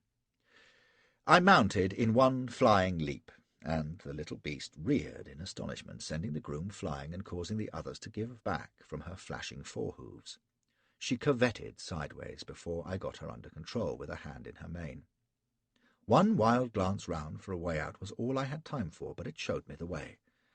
On all sides Afghans were running in towards the group on the carpet. The knives were out, and the Ghazis were yelling blue murder. Straight downhill, ahead of me, they seemed thinnest. I jammed my heels into the mare's sides, and she leapt forward, striking aside a ruffian in a skull-cap who was snatching at her head. The impact caused her to swerve, and before I could check her, she was plunging towards the struggling crowd in the centre of the carpet. She was one of your pure-bred, mettlesome bitches, all nerves and speed, and all I could do was clamp my knees to her flanks and hang on. One split second I had to survey the scene before she was in the middle of it. MacNaughton, with two Afghans holding his arms, was being pushed headlong down the hill, his tall hat falling from his head, his glasses gone, and his mouth open in horror. Mackenzie I saw being thrown like a bolster over the flanks of a horse, with a big Baruxi in the saddle, and Lawrence was being served the same way. He was fighting like a mad thing. Trevor I didn't see, but I think I heard him, As my little mare drove into the press like a thunderbolt, there was a horrid bubbling scream and an exultant yell of Ghazi voices. I had no time for anything but clinging to the mare, yet even in my terror I noticed Akbar, sabre in hand, thrusting back a Ghazi who was trying to come at Lawrence with a knife. Mackenzie was shouting, and another Ghazi thrust at him with a lance, but Akbar, cool as you please, struck the lance aside with his sword and shouted with laughter. "Lords of my country, are you?" he yelled. "You'll protect me, will you, Mackenzie Sahib?" Then my mare had bounded past them. I had a few yards to steady her and to move in, and I set her head downhill. "Seize him!" shouted Akbar. "Take him alive!" Hands grabbed at the mare's head and at my legs, but we had the speed, thank God, and burst through them, straight downhill, across the canal bridge. There was the level stretch beside the river, and beyond lay the cantonment. Once over the bridge, on this mare, there wasn't a mounted Afghan who could come near me. Gasping with fear, I clung to the mane and urged her forward. It must have taken longer to seize my mount, burst through the press, and take flight than I had imagined, for I was suddenly aware that MacNaughton and the two Afghans who were carrying him off were 20 yards down the hill and almost right in my path. As they saw me bearing down on them, one of them sprang back, grasping a pistol from his belt. There was no way of avoiding the fellow, and I lugged out my sword with one hand, holding on grimly with the other. But instead of shooting at me, he levelled his piece at the envoy. "For God's sake!" MacNaughton cried, and then the pistol banged and he staggered back, clutching at his face. I rode full tilt into the man who had shot him, and the mare reared back on her haunches. There was a mob around us now, slashing at MacNaughton as he fell, and bounding over the snow at me. I yelled in rage and panic, and swung my sword blindly. It whistled through the empty air, and I nearly overbalanced. But the mare righted me, and I slashed again, and this time struck something that crunched and fell away. The air was full of howls and threats. I lunged furiously, and managed to shake off a hand that was clutching at my left leg. Something cracked into the saddle beside my thigh, and the mare shrieked and bounded forward. Another leap, another blind slash of my sword, and we were clear, with the mob cursing and streaming at our heels. I put my head down and my heels in, and we went like a Derby winner in the last furlong. We were down the slope and across the bridge when I saw ahead of me a little party of horsemen trotting slowly in our direction. In front I recognized Legate. This was the escort that was to have guarded MacNaughton, but of Shelton and his troops there was no sign. Well, they might just be in time to convoy his corpse, if the Ghazis left any of it. I stood up in the stirrups, glancing behind to make sure the pursuit was distant, and hallooed. But the only effect was that the cowardly brutes turned straight round and made for the cantonment at full pelt. Legate did make some effort to rally them, but they paid no heed. Well, I am a poltroon myself, but this was ridiculous. It costs nothing to make a show when all is said. Acting on the thought, I wheeled my mare. Sure enough, the nearest Afghans were 100 yards in my rear and had given up chasing me. As far again beyond them, a crowd was milling round the spot where MacNaughton had fallen. Even as I watched, they began to yell and dance, and I saw a spear upthrust with something grey stuck on the end of it. Just for an instant I thought, well, Burns will get the job now, and then I remembered Burns was dead. Say what you like, the political service is a chancy business.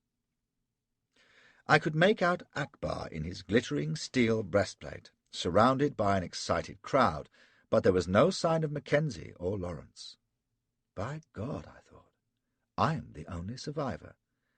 And as Legate came spurring up to me, I rode forward a few paces, on impulse, and waved my sword over my head. It was impressively bloody from having hit somebody in the scramble. "Akbar Khan!" I roared, and on the hillside faces began to turn to look down towards me. "Akbar Khan! you forsworn, treacherous dog. Legate was babbling at my elbow, but I paid no heed. Come down, you infidel, I shouted. Come down and fight like a man. I was confident that he wouldn't, even if he could hear me, which was unlikely, but some of the nearer Afghans could. There was a move in my direction. "Come away, sir, do," cries Legate. "See, they're advancing." They were still a safe way off. "You dirty dog!" I roared. "Have you no shame? You that call yourself Sirdar? You murder unarmed old men, but will you come and fight with bloody lance?" And I waved my sabre again. "For God's sake," cries Legate, "you can't fight them all." "Haven't I just been doing that?" says I. "By God, I've a good mind." He grabbed me by the arm and pointed. The Ghazis were advancing. Straggling groups of them were crossing the bridge. I didn't see any guns among them, but they were getting uncomfortably close. "Sending your jackals, are you?" I bawled. "It's you I want, you Afghan bastard! Well, if you won't, you won't, but there'll be another day." With which I wheeled about, and we made off for the cantonment gate before the Ghazis got within charging distance. They can move fast when they want to. At the gate all was chaos. There were troops hastily forming up, and servants and hangers-on scattering everywhere. Shelton was wrestling into his sword-belt and bawling orders. Red in the face, he caught sight of me. "My God, Flashman! What is this? Where is the envoy?" "Dead," says I. "Cut to bits, and Mackenzie with him, for all I know." He just gaped. "Who? What? How?" "Akbar Khan cut 'em up, sir," says I, very cool, and I added, "We had been expecting you and the regiment, but you didn't come." There was a crowd round us, officers and officials, and even a few of the troops who had broken ranks. "Didn't come?" says Shelton. "In God's name, sir! I was coming this moment. This was the time appointed by the general." This astonished me. "Well, he was late," says I. "Damned late." There was a tremendous hubbub about us, and cries of "Massacre! All dead but Flashman! My God, look at him! The envoy's murdered!" and so on. The gate pushed his way through them, and we left Shelton roaring to his men to stand fast till he found what the devil was what. He spurred up beside me, demanding to know what had taken place, and when I told him all of it, damning Akbar for a treacherous villain. "We must see the general at once," says he. "How the devil did you come off alive, Flashman?" "You may well ask, sir," cries Legate. "Look here," and he pointed to my saddle. I remembered having felt a blow near my leg in the skirmish, and when I looked, there was a Khyber knife with its point buried in the saddlebag. One of the Ghazis must have thrown it. 2 inches either way, and it would have disabled me or the mare. Just the thought of what that would have meant blew all the brag I had been showing clean away. I felt ill and weak. Legate steadied me in the saddle, and they helped me down at Elfie's front door while the crowd buzzed around.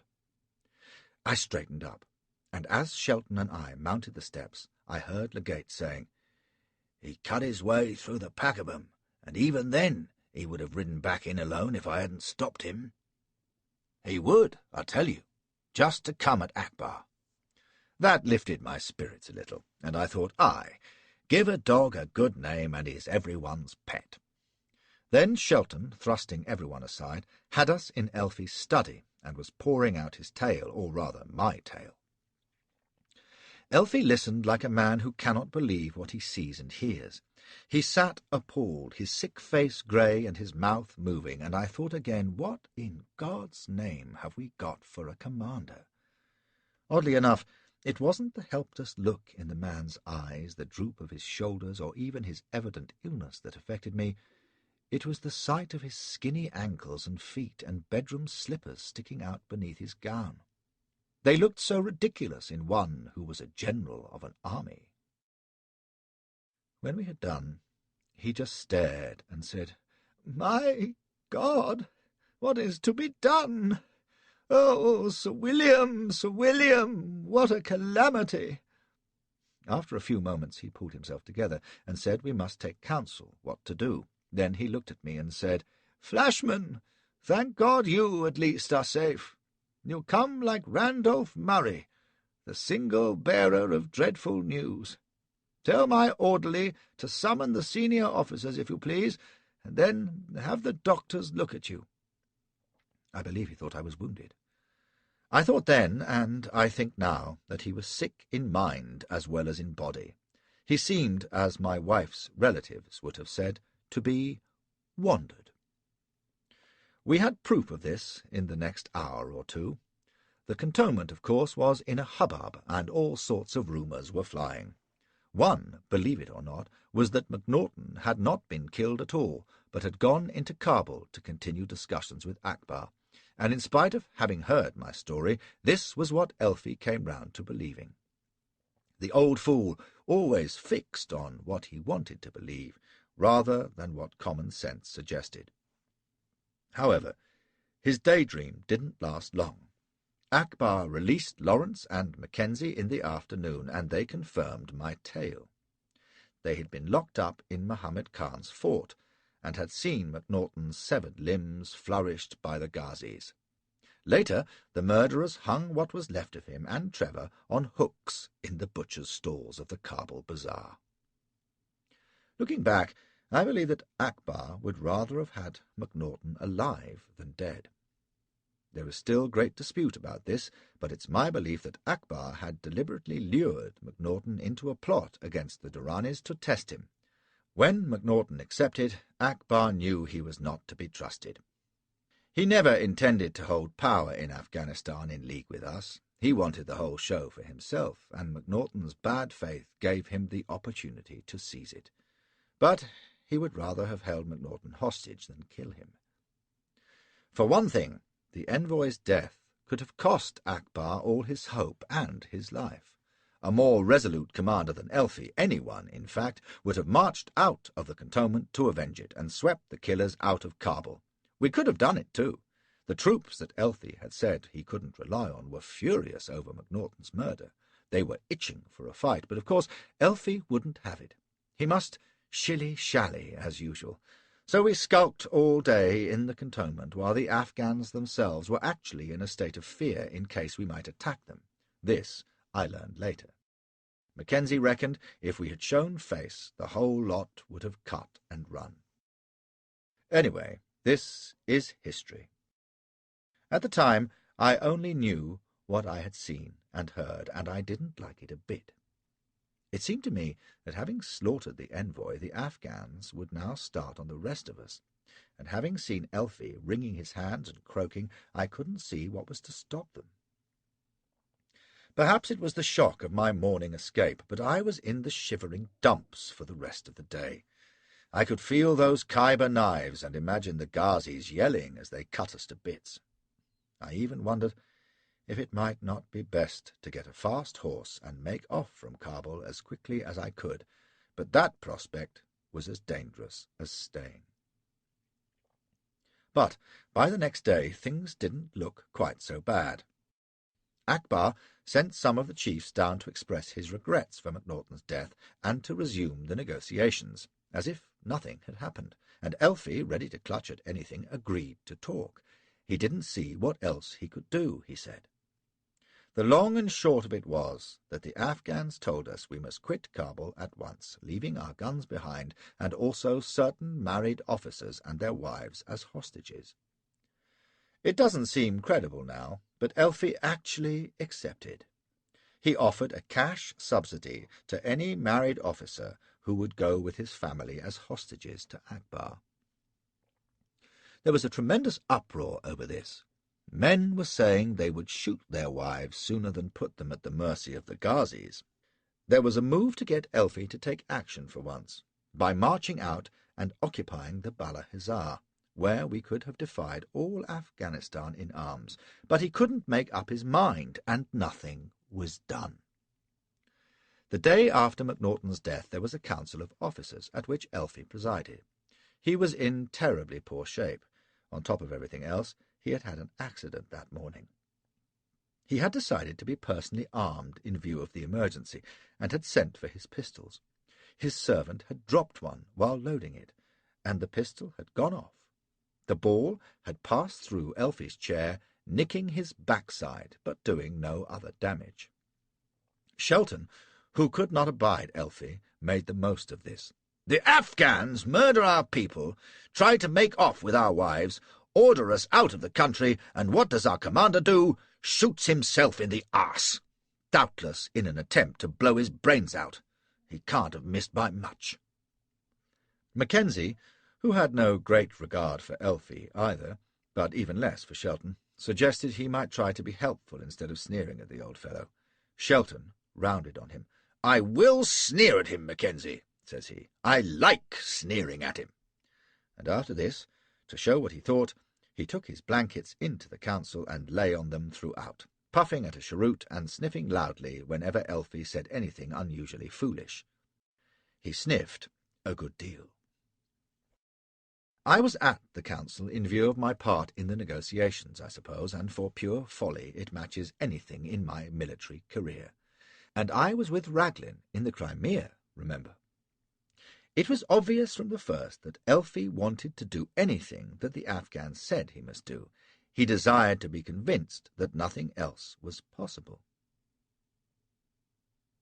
"With poor Sir William gone, we are at a nonplus here," he kept repeating, looking around dolefully for someone to agree with him.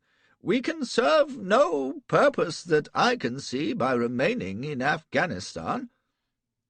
There were a few spoke out against this, but not many. Pottinger, a smart sort of fellow who had succeeded by default to Burns's job, was for marching into the Bala Hazar. It was madness, he said, to attempt to retreat through the passes to India in midwinter with the army hampered by hundreds of women and children and camp followers. Anyway, he didn't trust Akbar's safe conduct. He warned Elfie that the Sidar couldn't stop the Ghazis cutting us up in the passes, even if he wanted to. It seemed good sense to me. I was all for the Bala Hizar myself, so long as someone else led the way and Flashy was at his post beside Elfie Bay, with the rest of the army surrounding us. But the voices were all against Pottinger. It wasn't that they agreed with Elfie, but they didn't fancy staying in Kabul through the winter under his command. They wanted rid of him, and that meant getting him and the army back to India. "God knows what it'll do if we stay here," someone muttered. "Make Akbar political officer, probably." "A quick march through the passes," says another. "They'll let us go, rather than risk trouble." They argued on, until at last they were too tired and dispirited to talk any further. Elfie sat glooming round in the silence, but not giving any decision, and finally Shelton got up, ground out his cheroot, and snaps, "Well, I take it we go. Upon my word, we must have a clear direction. Is it your wish, sir, that I take order for the army to remove to India with all possible speed?" Elfie sat looking miserable, his fingers twitching together in his lap. "It will be for the best, perhaps," he said at last. "I could wish it were otherwise, and that you had a commander not incapacitated by disease. Will you be so kind, Brigadier Shelton, as to take what order you think most fitting?" So, with no proper idea of what lay ahead or how we should go, with the army dispirited and the officers divided, and with the commander announcing hourly that he was not fit to lead us, the decision was taken. We were to quit Kabul. It took about a week to conclude the agreement with the Afghans, and even longer to gather up the army and all its followers and make it even half fit for the road.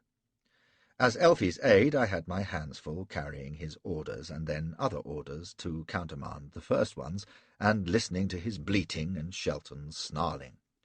One thing I was determined on, that Flashy, at any rate, was going to get back to India, whoever else did not. I had my idea about how this should be done, and it did not consist of taking my simple chance with the rest. The whole business of getting the army to pull up its routes, and provisioned and equipped for the journey, proved to be such a mess that I was confident most of them would never see Jalalabad, beyond the passes, where Sale was now holding out, and we could count ourselves safe. So I looked out Sergeant Hudson, who had been with me at Mogala, and was as reliable as he was stupid. I told him I wanted 12 picked lancers formed into a special detail under my command, not my Ghilzais, for in the present state of the country I doubted whether they would be prepared to get their throats cut on my behalf. The 12 would make as good an escort as I could hope for, and when the time came for the army to founder, we could cut loose and make Jalalabad on our own.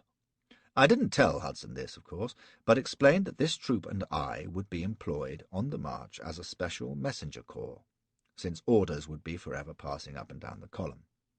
I told Elfie the same thing, and added that we could also act as mounted scouts and general busybodies. He looked at me like a tired cow. "This will be dangerous work, Flashman," says he. "I fear it will be a perilous journey, and this will expose you to the brunt of it." "Never say die, sir," says I, very manful. "We'll come through, and anyway, there ain't an Afghan of the lot of them that's a match for me." "Oh, my boy," says he, and the silly old bastard began piping his eye. "My boy, so young, so valiant. Oh, England," says he, looking out of the window, "what dost thou not owe to thy freshest plants? So be it, Flashman. God bless you." I wanted rather more insurance than that, so I made certain that Hudson packed our saddlebags with twice as much hard tack as we would need. Supplies were obviously going to be short, and I believed in getting our blow in first.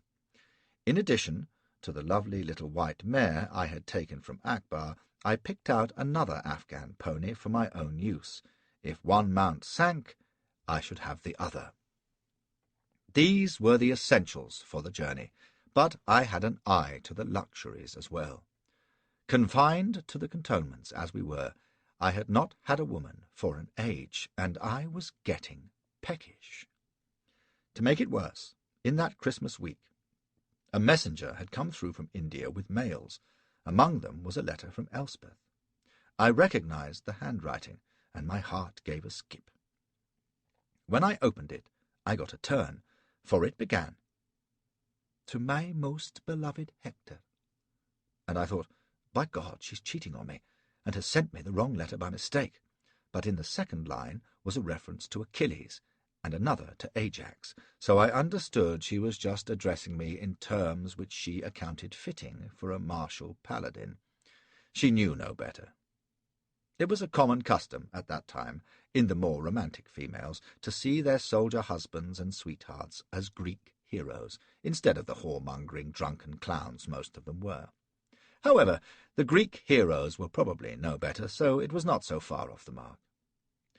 It was a commonplace enough letter, I suppose, with news that she and my father were well, and that she was desolate without her true love, and counted the hours till my triumphant return from the cannon's mouth, and so on. God knows what young women think a soldier does for a living, but there was a good deal about how she longed to clasp me in her arms and pillow my head on her breast, and so on. Elspeth was always rather forthright, more so than an English girl would have been. And thinking about that same breast and the spirited gallops we had taken together, I began to get feverish. Closing my eyes, I could imagine her soft white body and fetnabs and josettes, and what with dreaming to this tune, I rapidly reached the point where even Lady Sale would have had to cut and run for it if she had happened to come within reach.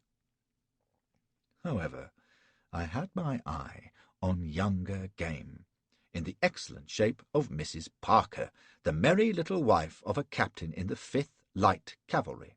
He was a serious, doting fellow, about 20 years older than she, and as fondly in love as only a middle-aged man with a young bride can be. Betty Parker was pretty enough in a plump way, but she had buck teeth, and if there had been Afghan women to hand, I would hardly have looked at her. With Kabul city out of all bounds, there was no hope of that, so I went quickly to work in that week after Christmas.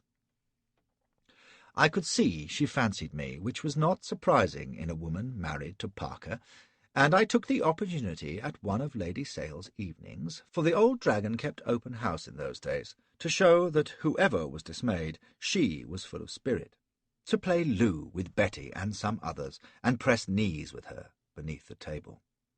She didn't seem to mind by half, so I tested the ground further later on. I waited till I could find her alone, and gave her tits a squeeze when she least expected it. She jumped and gasped, but since she didn't swoon, I guessed that all was well and would be better. The trouble was Parker. There was no hope of doing anything while we remained in Kabul, and he was sure to stick close as a mother hen on the march, but chance helped me, as she always does if you keep your wits about you, although she ran it pretty fine, and it was not until a couple of days before we were due to depart that I succeeded in removing the inconvenient husband. It was at one of those endless discussions in Elfie's office, where everything under the sun was talked about and nothing done.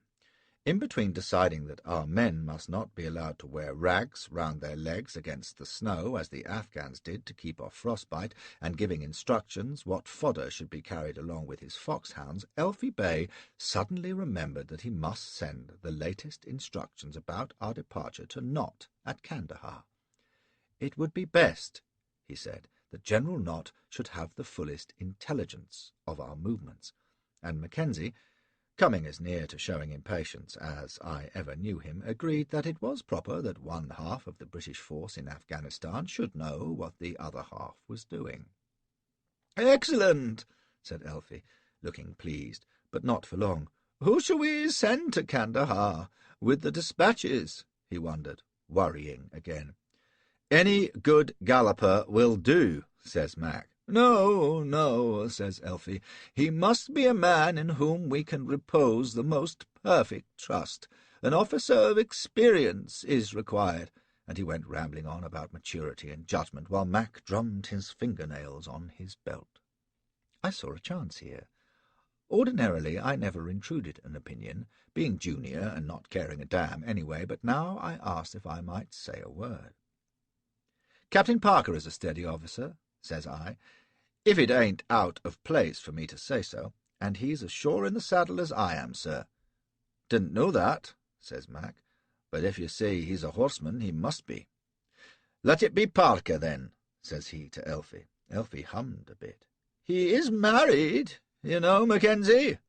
His wife would be deprived of his sustaining presence on our journey to India, which I fear may be an arduous one."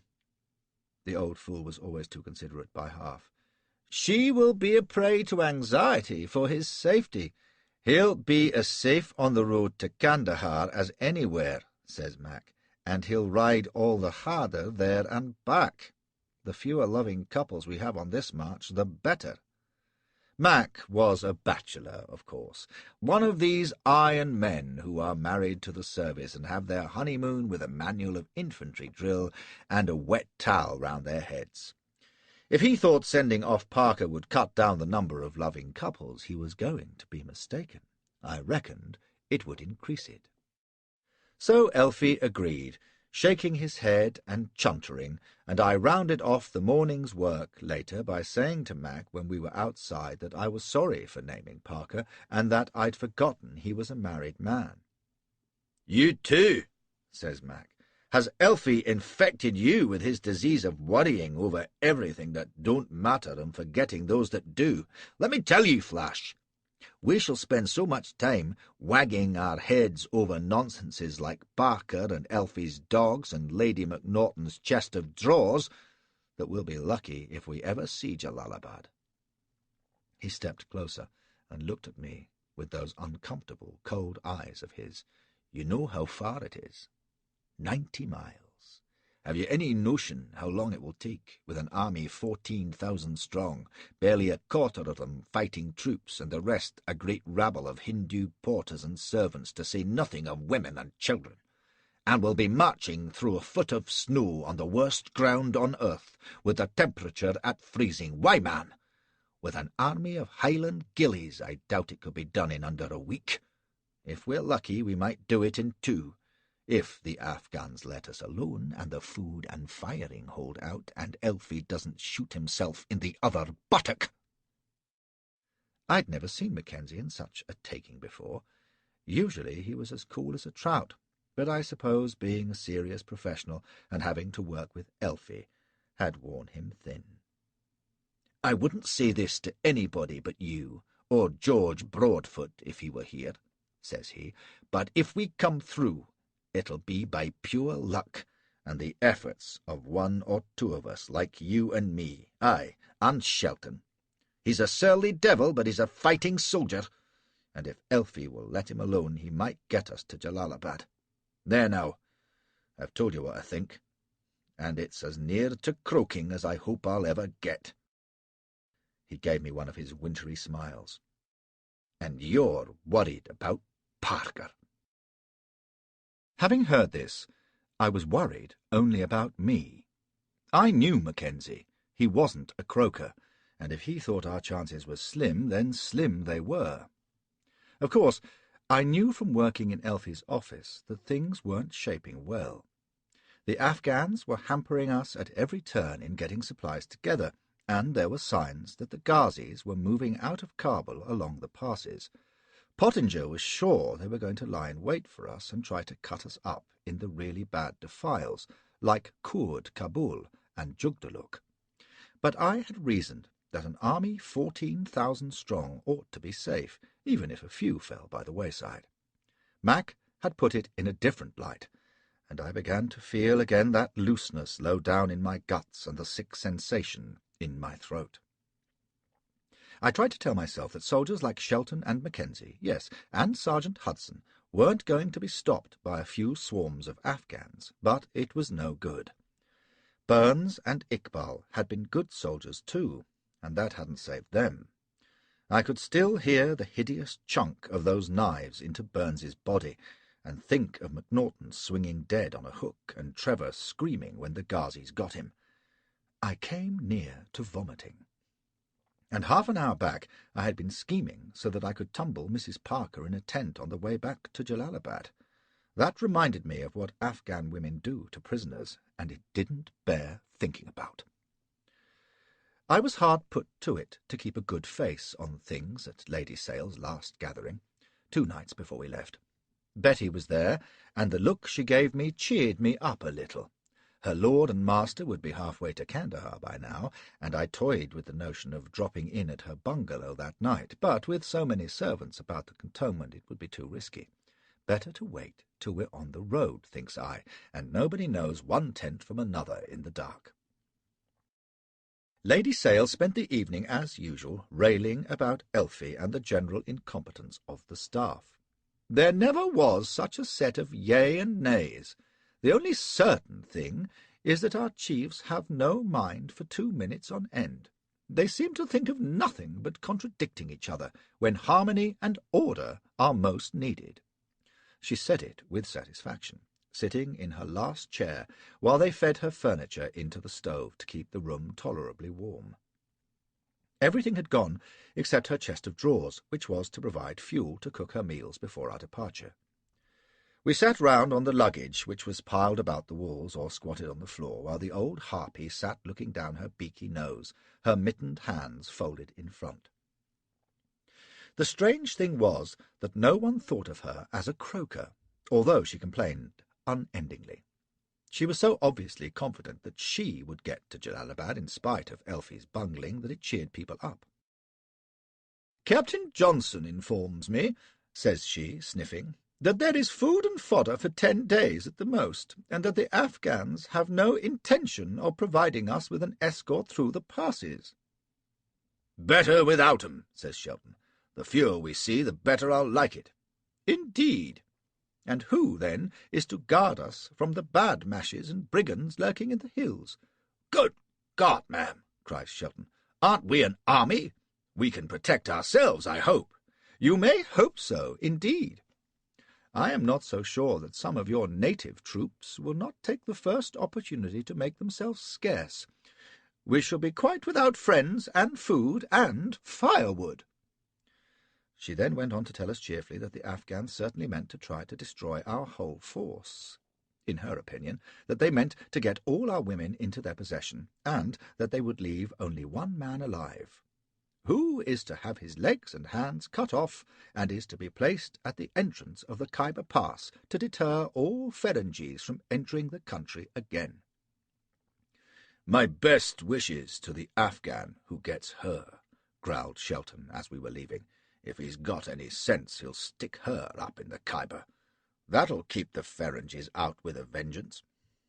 The next day I spent making sure that my picked lancers were all in order, that our saddlebags were full, and that every man had sufficient rounds and powder for his carbine. And then came the last night, and the chaos of last-minute preparations in the dark, for Shelton was determined to be off before first light, so that we might pass Kurd Kabul in the first day's march, which meant covering 15 miles. Possibly there had been a greater shambles in the history of warfare than our withdrawal from Kabul. Probably there has not. Even now, after a lifetime of consideration, I am at a loss for words to describe the superhuman stupidity, the truly monumental incompetence, and the bland blindness to reason of Elfi Bey and his advisers. If you had taken the greatest military geniuses of the ages, placed them in command of our army, and asked them to ruin it utterly as speedily as possible, they could not, I mean it seriously, have done it as surely and swiftly as he did. And he believed he was doing his duty. The meanest sweeper in our train would have been a fitter commander. Shelton was not told that we would march on the morning of the 6th of January until evening on the 5th. He laboured like a madman through the night, loading up the huge baggage train, assembling the troops within the cantonment in their order of march, and issuing orders for the conduct and disposal of the entire force. It is a few words on paper. As I remember it, there was a black night of drifting snow, with storm lanterns flickering, troops tramping unseen in the dark, a constant babble of voices, the neighing and whinnying of the great herd of baggage animals, the rumble of wagons, messengers dashing to and fro, great heaps of luggage piled high outside the houses, harassed officers demanding to know where such and such a regiment was stationed, and where so-and-so had gone, bugle calls ringing in the night wind, feet stamping, children crying, and on the lighted veranda of his office, Shelton, red-faced and dragging at his collar, with his staff scurrying about him while he tried to bring some order out of the inferno. And as the sun came up from the Sia Sung hills, it seemed that he had done it. The army of Afghanistan was standing ready to march. Everyone was dead tired, of course, strung out through the length of the cantonment, with everything loaded, except sufficient food, and all the troops fallen in and armed, with hardly any powder and ball among them, and Shelton shouting his last orders in a voice gone hoarse, while Elfi Bey finished an unhurried breakfast of devilled ham, omelette, and a little pheasant. I know, because he invited me to join him with the other staff officers. And while he was making his final toilet, with his staff and servants fussing round him, and the army waiting in the cold, I rode out to the cantonment gate to see what was happening over towards Kabul. The city was alive, with crowds on the rooftops and scattered over the snowy ground from Bala Hissar to the river. They were there to watch the Ferengis go, but they seemed quiet enough just now. The snow was falling gently. It was damned cold. In the cantonments, the bugles shrilled together, and forward was the command, and with a great creaking and groaning and shuffling and bellowing, the march began. First out came Mackenzie, with his Jezailchis, the wild hill marksmen who were devoted to him. Like me, he was wearing Pashtun cloak and turban, with his pistols stuck in his belt, and he looked the genuine Afridi chief, with his long moustache and his ugly rascals behind him. Then Brigadier Anquetil with the 44th, the only British infantry regiment in the army, very dapper in their shakos and red coats with white crossbelts.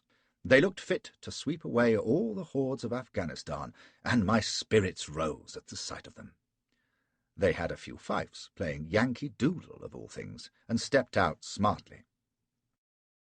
A squadron of Sikh cavalry, escorting the guns and sappers and miners, came next, and then in a little group the English women and families, all on camels or ponies, the children and older ladies travelling in camel howdahs, the younger women riding. And, of course, Lady Sale was to the fore, wearing an enormous turban and riding a tiny Afghan pony side-saddle. "I was saying to Lady Macnaghten that I believe we wives would make the best troopers of all," she cries out. "What do you think, Mr. Flashman?" "I'd take your ladyship into my troop any time," says I, at which she simpered horribly. "But the other horses might be jealous," I says to myself quietly, at which the lancers set up a great laugh. There were about 30 white women and children, from tiny babies to grandmothers, and Betty Parker gave me a knowing smile and a wave as she trotted past. Thinks I, wait till tonight. There'll be one snug blanket roll on the Jalalabad road anyway. Then came Shelton, blown and weary but cursing as loud as ever on his charger, and the 3 Indian regiments of foot, black faces, red coats, and white trousers, their naked feet churning up the slush. And behind them the herd, for that was what it was, of baggage animals, lowing and roaring with their tottering bundles and creaking carts. There were hundreds of camels, and the stench was furious. They and the mules and ponies churned the cantonment road into a sea of liquid chocolate, through which the hordes of camp followers and their families waded up to the knee, babbling and shouting. There were thousands of them, men, women, and children, with no order whatever. Their few belongings carried on their backs, and all in great consternation at the thought of the march back to India. No proper provision had been made for feeding them on the way, or quartering them at night. They were apparently just to forage what they could and sleep in the drifts. This great brown mob surged by, and then came the rear guard of Indian infantry and a few cavalry troops. The great procession was all strung out across the plain to the river, a sprawling, humming mass that stumbled slowly through the snow. Steam rose from it like smoke. And then, last of all, Elfie Bay's entourage came out to canter up the line and take its place with the main body beside Shelton. But Elfie was already beset by doubts, and I heard him debating loudly with Grant whether it might not be better to delay setting off. Indeed, he actually sent a messenger to stop the vanguard at the river, but Mackenzie deliberately disobeyed and pushed on. Elfie wrung his hands and cried, "He mustn't do it! Tell Mackenzie to stop, I say!" But by that time Mac was over the bridge, so Elfie had to give up and come along with the rest. We were no sooner out of the compound than the Afghans were in. The crowds that had been watching had moved round slowly, keeping a safe distance from us, but now they rushed into the cantonments, yelling and burning, looting what was left in the houses, and even opening fire on the rear guard. There was some rough work at the gates, and a few Indian troopers were knocked from their saddles and butchered before the rest got clear. One effect of this was to cause a panic among the porters and camp followers, many of whom flung away their loads and ran for dear life.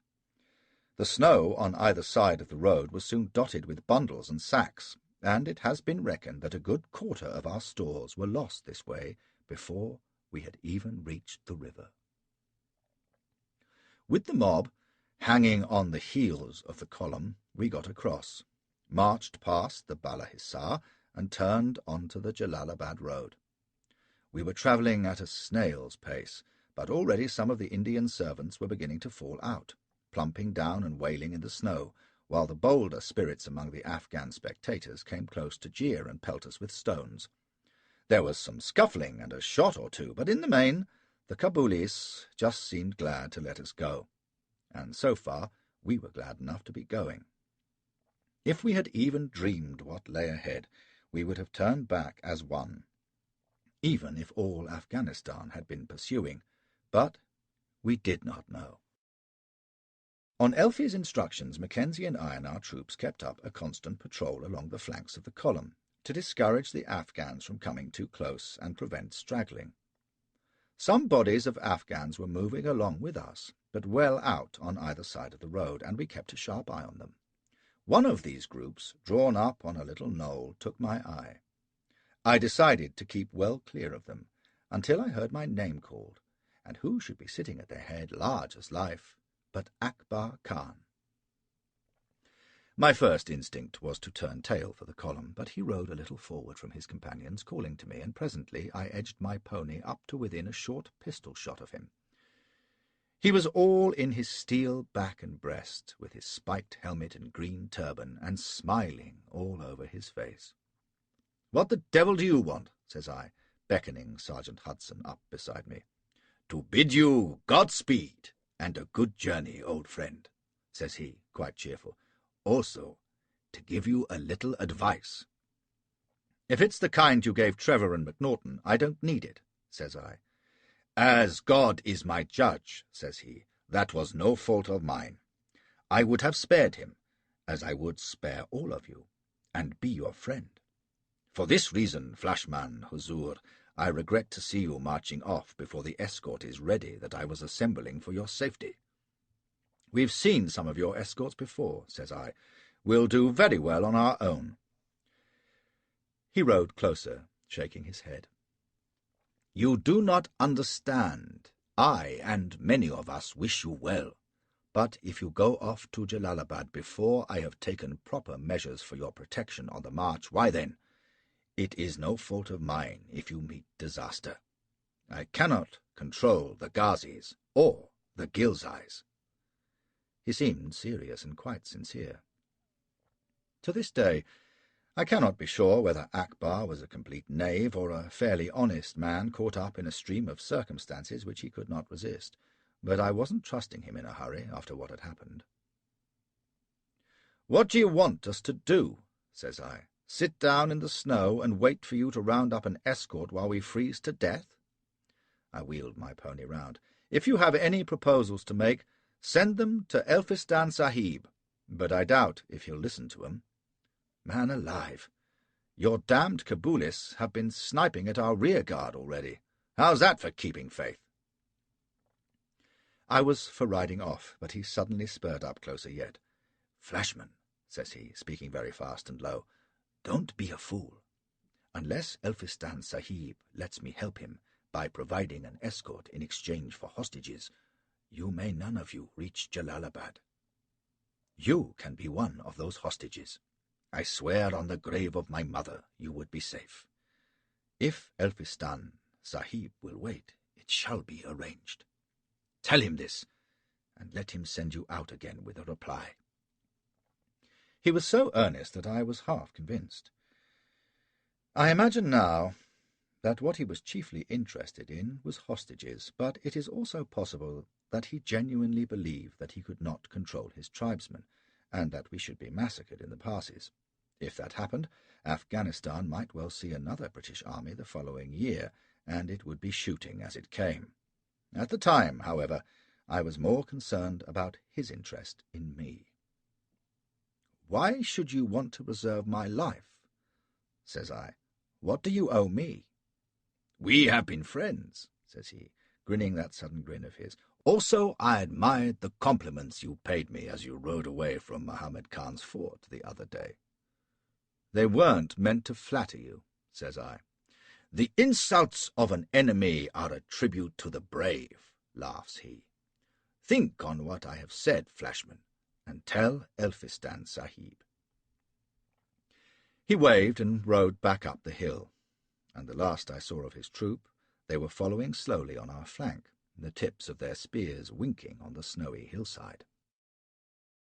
All that afternoon we toiled on, and we were long short of Kurd Kabul when night came freezing down. The Afghans hung on our flanks, and when men, aye, and women and children, dropped by the wayside, they were pounced on as soon as the column had passed and murdered. The Afghans saw that our chiefs were not prepared to fight back, so they snapped at our heels, making little sorties on the baggage train, cutting up the native drivers, and scattering into the rocks only when our cavalry approached. Already the column was falling into utter disorder. The main body gave no thought to the thousands of native camp followers who were bitterly affected by the cold and want of food. Hundreds fell by the way, so that in our wake there was a litter not only of bundles and baggage, but of corpses. And this was within a 20-minute gallop of Kabul. I had taken Akbar's message to Elfi when I rejoined the column, and it sent him into a great taking. He dithered and consulted his staff, and eventually they decided to push on. "It will be for the best," bleated Elfi, "but we should maintain our relations with the Sirdar in the meantime. You shall write to him tomorrow, Flashman, and convey my warmest good wishes. That is the proper way of it." The stupid old bastard seemed oblivious of the chaos around him. Already his force was beginning to wither at the edges. When we camped, it was a question of the troops simply lying down on the snow, in huddled groups for warmth, while the unfortunate niggers wailed and whimpered in the dark. There were some fires, but no field kitchens or tents for the men. Much of the baggage was already lost. The order of march had become confused. Some regiments had food, others none, and everyone was frozen to the bone. The only ones fairly well off were the British women and their children. The Dragon Lady Sale saw to it that their servants pitched little tents or shelters. Long after dark, her sharp, high voice could be heard carping on above the general moan and whimper of the camp followers. My troopers and I were snug enough in the lee of some rocks, but I had left them at dusk to help with the ladies' tents, and in particular to see where Betty was installed. She seemed quite gay, despite the cold, and after I had made sure that Elfi was down for the night, I returned to the little group of wagons where the women were. It was now quite dark, and starting to snow, but I had marked her little tent and found it without difficulty. I scratched on the canvas, and when she called out who was there, I asked her to send away her servant who was in the tent with her for warmth. I wanted to talk to her, I said, keeping my voice down. The native woman who served her came snuffling out presently, and I helped her into the dark with my boot. I was too cock-a-hoop to care whether she gossiped or not. She was probably too frightened, like the rest of the niggers, to worry about anything except her own skin that night. I crawled under the low canvas, which was only about 2 feet high, and heard Betty move in the darkness. There was a pile of blankets covering the floor of the tent, and I felt her body beneath them. "What is it, Mr. Flashman?" says she. "Just a friendly call," says I. "Sorry I couldn't send in a card." She giggled in the dark. "You are a great tease," she whispered, "and very wrong to come in like this. But I suppose the conditions are so unusual, and it is kind of you to look after me." "Capital," says I, and without wasting more time, I dived under the blankets and took hold of her. She was still half-dressed against the cold, but gripping that young body sent the fire running through me, and in a moment I was on top of her with my mouth on hers. She gave a gasp, and then a yelp, and before I knew it, she was writhing away, striking at me and squeaking like a startled mouse. "How dare you!" she squealed. "Oh, how dare you! Get away! Get away from me this instant!" And lunging in the dark, she caught me a great crack on the eye. "What the devil?" says I. "What's the matter?" "Oh, you brute!" she hissed, for she had the sense to keep her voice down. "You filthy, beastly brute! Get out of my tent at once, do you hear?" I could make nothing of this, and said so. "What have I done? I was only being friendly. What are you acting so damned missish for?" "Oh, base," says she. You, "Oh, come now," says I. "You're in very high ropes, to be sure. You weren't so proper when I squeezed you the other night." "Squeezed me?" says she, as though I had uttered some unmentionable word. "Aye, squeezed, like this." and I reached over and, with a quick fumble in the dark, caught one of her breasts. To my amazement, she didn't seem to mind. "Oh, that!" she says. "What an evil creature you are! You know that is nothing. All gentlemen do that in affection, but you monstrous beast, presume on my friendship to try to— Oh, I could die of shame." If I had not heard her, I shouldn't have believed it. God knows, I've learned enough since of the inadequacies of education given to young Englishwomen, but this was incredible. "Well," says I, "if you're accustomed to gentlemen doing that to you in affection, you know some damned queer gentlemen." You foul person," says she in indignation. "It is no more than shaking hands." "Good God," says I, "where on earth were you brought up?" At this, by the sound of it, she buried her face in the blankets and began to weep. "Mrs. Parker," says I beg your pardon. I have made a mistake, and I am very sorry for it." The quicker I got out of this, the better, or she might start shouting rape round the camp. I'll say this for her. Ignorant and full of amazing misconceptions as she was, she had appeared angry rather than frightened, and had kept her abuse of me down to a whisper. She had her own reputation to think about, of course. "I shall go," says I, and started crawling for the flap. "But I may tell you," I added, "that in polite society it ain't usual for gentlemen to squeeze ladies' tits, whatever you may have been told, and it ain't usual either for ladies to let gentlemen do it. It gives the gentleman a wrong impression, you know. My apologies again. Good night." She gave one last muffled squeak, and then I was out in the snow. I had never heard anything like it in my life, but I didn't know then how astonishingly green young women could be, and what odd notions they could get. Anyway, I had been well set down for certain. By the looks of it, I should have to contain my enthusiasm until we reached India again, and that, as I huddled down in my blankets beside my troopers, with the cold getting keener every minute, was no consolation at all. Looking back on it now, I suppose it is funny enough, but lying shivering there and thinking of the pains I had been at to get Captain Parker out of the way, I could have twisted Mrs. Betty's pretty neck for her.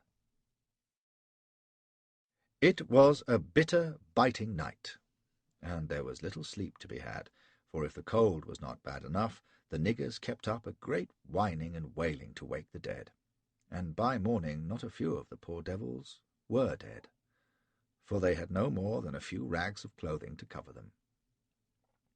Dawn broke on a scene that was like something from an icy hell. Everywhere there were brown corpses lying stiff in the drifts, and the living crackled as they struggled up in their frozen clothes. I saw Mackenzie actually crying over the body of a tiny native child. He was holding her in his arms, and when he saw me, he cried out, "What are we to do? These people are all dying, and those that don't will be slaughtered by those wolves on the hillside yonder. But what can we do?" "What indeed?" says I. "Let 'em be. There's no help for it." He was remarkably concerned, it seemed to me, over a nigger, and he was such a ramrod of a man, too. "If only I could take her with me," says he, laying the small body back in the snow. "You couldn't take 'em all," says I. "Come on, man. Let's get some breakfast." He saw this was sensible advice, and we were lucky enough to get some hot mutton at Elfie's tent. Getting the column under way was tremendous work. Half the sepoys were too frostbitten to be able to lift their muskets, and the other half had deserted in the night, skulking back to Kabul. We had to flog them into line, which warmed everyone up, but the camp followers needed no such urging. They were crowding ahead in panic in case they should be left behind, and threw Anquetil's vanguard into tremendous confusion. At this point a great cloud of mounted Ghazis suddenly came yelling out of a nullah in the hillside, and rode into the mob, cutting down everything in their way, soldiers and civilians, and made off with a couple of Anquetil's guns before he could stop them. He made after them, though, with a handful of cavalry, and there was a warm skirmish.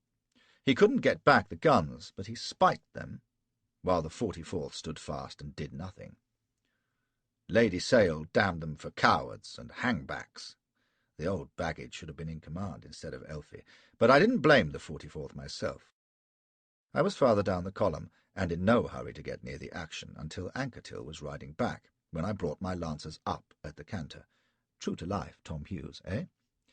The guns were going to be no use to us anyway. We blundered along the road for a mile or two, with troops of Afghans hanging on our flanks and every now and then swooping down at a weak part of the column, cutting up a few folk, snatching at the stores, and riding off again. Shelton kept roaring for everyone to hold his place and not be drawn in pursuit, and I took the opportunity to damn his eyes and demand to know what we were soldiers for, if not to fight our enemies when we saw them in front of us. "Steady on, old Flash," says Lawrence, who was with Shelton just then. "It's no use chasing 'em and getting cut up in the hills. There'll be too many for you." "It's too bad," I bawled, slapping my sabre. "Are we just to wait for 'em to chew us up as they please, then?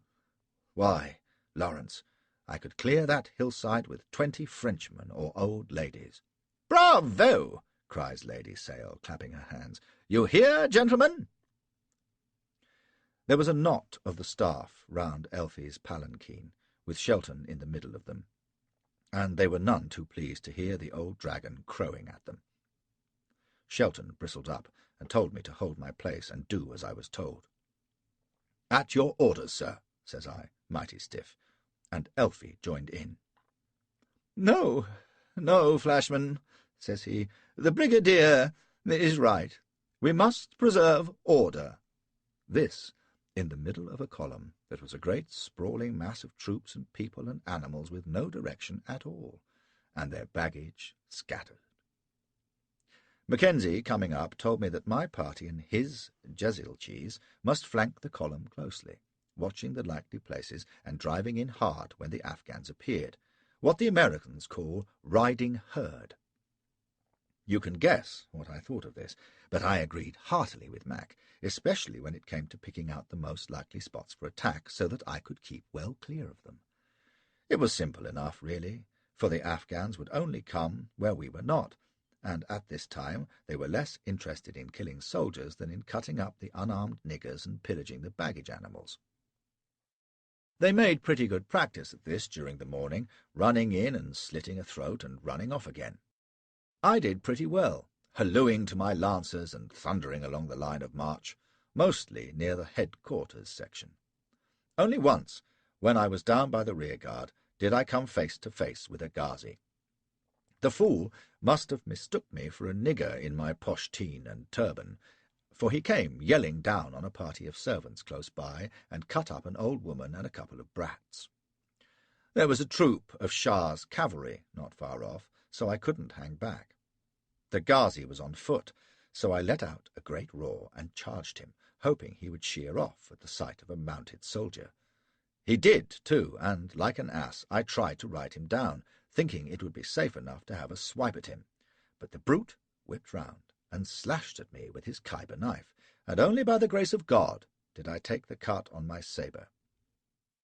I drove on past him and wheeled just in time to see one of my lancers charging in to skewer him beautifully. Still, I had a good hack at him for luck and was able to trot up the line, presently looking stern and with my point impressively bloody. It had been a lesson to me, though, and I took even greater care to be out of distance whenever they made a sortie out of the hills. It was nerve-racking work, and it was all I could do to maintain a bold-looking front as the morning wore on. The brutes were getting braver all the time, and apart from their charges, there was an uncomfortable amount of sniping taking place. At last, Elfie got fed up and ordered a halt, which was the worst thing he could have done. Shelton swore and stamped and said we must push on. It was our only hope to get through Kuwait Kabul before dark, but Elfie insisted we must stop and try and make some sort of peace with the Afghan leaders, and so stop the slow bleeding to death of the army at the hands of the harassing tribesmen. I was for this, and when Pottinger spotted a great mass of Afghans far up the slope with Akbar at their head, he had no difficulty in persuading Elfie to send out messengers to him. By God! I was sorry to be on hand when that happened, for of course Elfie's eye lighted on me. There was nothing I could do about it, of course, when he said I must ride to Akbar and demand to know why the safe conduct was not being observed. I had to listen to his orders as though my guts were not dissolving inside me, and say, "Very good, sir," in a steady voice. It was no easy task, I can tell you, for the thought of riding out to meet those ruffians chilled me to the backbone. What was worse, Pottinger said, I should go alone, for the Afghans might mistake a party for an attacking force. I could have kicked Pottinger's fat backside for him. He was so damn full of self-importance, standing there looking like Jesus Christ with his lovely brown beard and whiskers. But I just had to nod, as though it was all in the day's work. There was a fair crowd round, for the womenfolk and English families naturally clung as close to Elfie's presence as they could, much to Shelton's annoyance, and half the officers in the main body had come up to see what was happening. I noticed Betty Parker in a camel howdah, looking bewildered and mimish until she caught my eye, when she looked quickly away. So I made the best of it. As I wheeled my pony, I shouted out to Gentleman Jim Skinner, "If I don't come back, Jim, settle Akbar Khan for me, will you?" Then I clapped in the spurs and went at the slope hell for leather. The faster I went, the less chance I stood of getting picked off, and I had a feeling that the closer I got to Akbar Khan, the safer I should be. Well, it was right enough. No one came near me, and the Ghazi parties on the hill just stared as I swept by. As I came up towards where Akbar sat his horse before his host, for there must have been 500 or 600 of them, he waved to me, which was a cheering sight. "Back again, Prince of Messengers," he sings out. "What news from Elphistan Sahib?" I pulled up before him, feeling safer now that I was past the Ghazi outliers. I didn't believe Akbar would let me be harmed, if he could help it. "No news," says I, "but he demands to know if this is how you keep faith, setting on your men to pillage our goods and murder our people." "Did you not tell him?" says he, jovial as ever.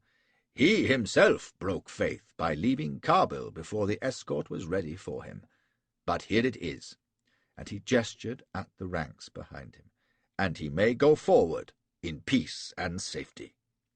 If this was true, it was the best news I had heard in months, and then, glancing past him at the ranks behind, I felt as though I had been kicked in the stomach. Immediately in his rear, and glaring at me with his wolf smile, was my old enemy, Gul Shah. Seeing him there was like a dash of cold water in the face. Here was one Afghan who did not want to see Flashman, at least, depart in peace and safety. Akbar saw my look and laughed. Then he brought his horse up closer to mine, so that we were out of earshot, and said, "Have no fear of Gul Shah.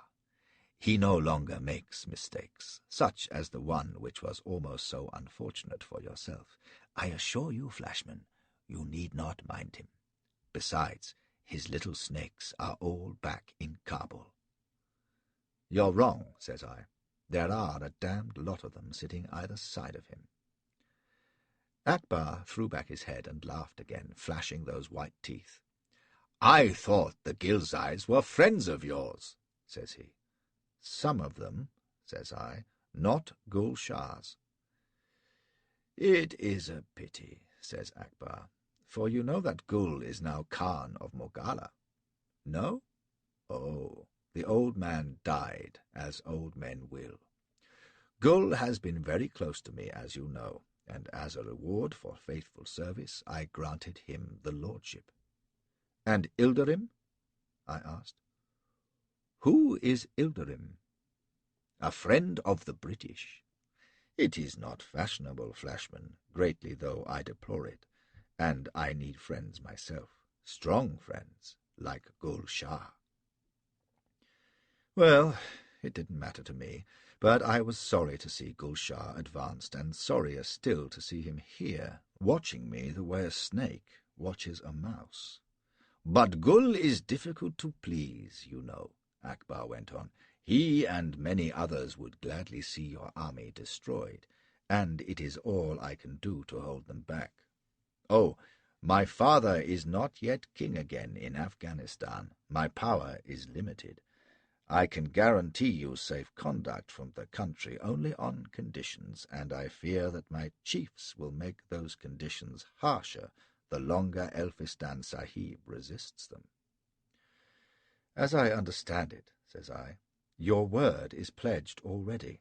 My word? Will that heal a cutthroat? I talk of what is. I expect Elphistan Sahib to do the same. I can see him safe to Jalalabad if he will deliver up 6 hostages to me here, and promises me that Sale will leave Jalalabad before your army reaches it. He can't promise that, I protested. Sale isn't under his command now. He'll hold Jalalabad till he is given orders from India to leave. Akbar shrugged. These are the terms. Believe me, old friend, Elphistan Sahib must accept them. He must! And he thumped his fist against my shoulder. And for you, Flashman, if you are wise, you will be one of the 6 hostages. You will be safer with me than down yonder. He grinned and reined back his pony. Now go with God, and come again soon with a wise answer. Well, I knew better than to expect any such thing from Elfie Bey, and sure enough, when I carried Akbar's message to him, he croaked and dithered in his best style. He must consider, he said, and in the meantime the army was so exhausted and confused that we should march no further that day. It was only 2 o'clock. Shelton flew into a great passion at this and stormed at Elfie that we must press on. One more good march would take us through Kurd Kabul Pass and, what was more important, out of the snow, for beyond the pass the ground dropped away. If we spent another night in the freezing cold, said Shelton, the army must die. So they argued and wrangled, and Elfie had his way. We stayed where we were, thousands of shivering wretches on a snow-swept road, with nearly half our food already gone, no fuel left, and some of the troops even reduced to burning their muskets and equipment to try to keep a tiny flicker of warmth in their numb bodies. The niggers died in droves that night, for the mercury was far below freezing, and the troops kept alive only by huddling together in huge groups, burrowing in among each other like animals. I had my blankets, and enough dried meat in my saddlebags not to go hungry. The Lancers and I slept in a tight ring, as the Afghans do, with our cloaks above. Hudson had seen to it that each man carried a flask of rum, and so we kept out the cold tolerably well. In the morning we were covered with snow, and when I clambered out and saw the army, thinks I, this is as far as we'll go. Most of them were too frozen to move at first, but when the Afghans were seen gathering on the slopes in the dawn light, the camp followers flew into a panic and blundered off down the road in a great mob. Shelton managed to heave the main body of troops up in their wake, and so we stumbled on, like a great wounded animal with no brain and no heart, while the crackle of that hellish sniping started afresh, and the first casualties of the day began to totter from the ranks to die in the drifts on either side.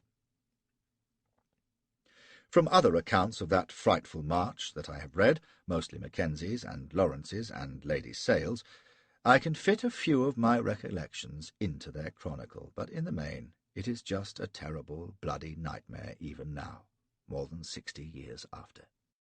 Ice and blood and groans and death and despair, and the shrieks of dying men and women, and the howling of the Ghazis and the Ghilzais.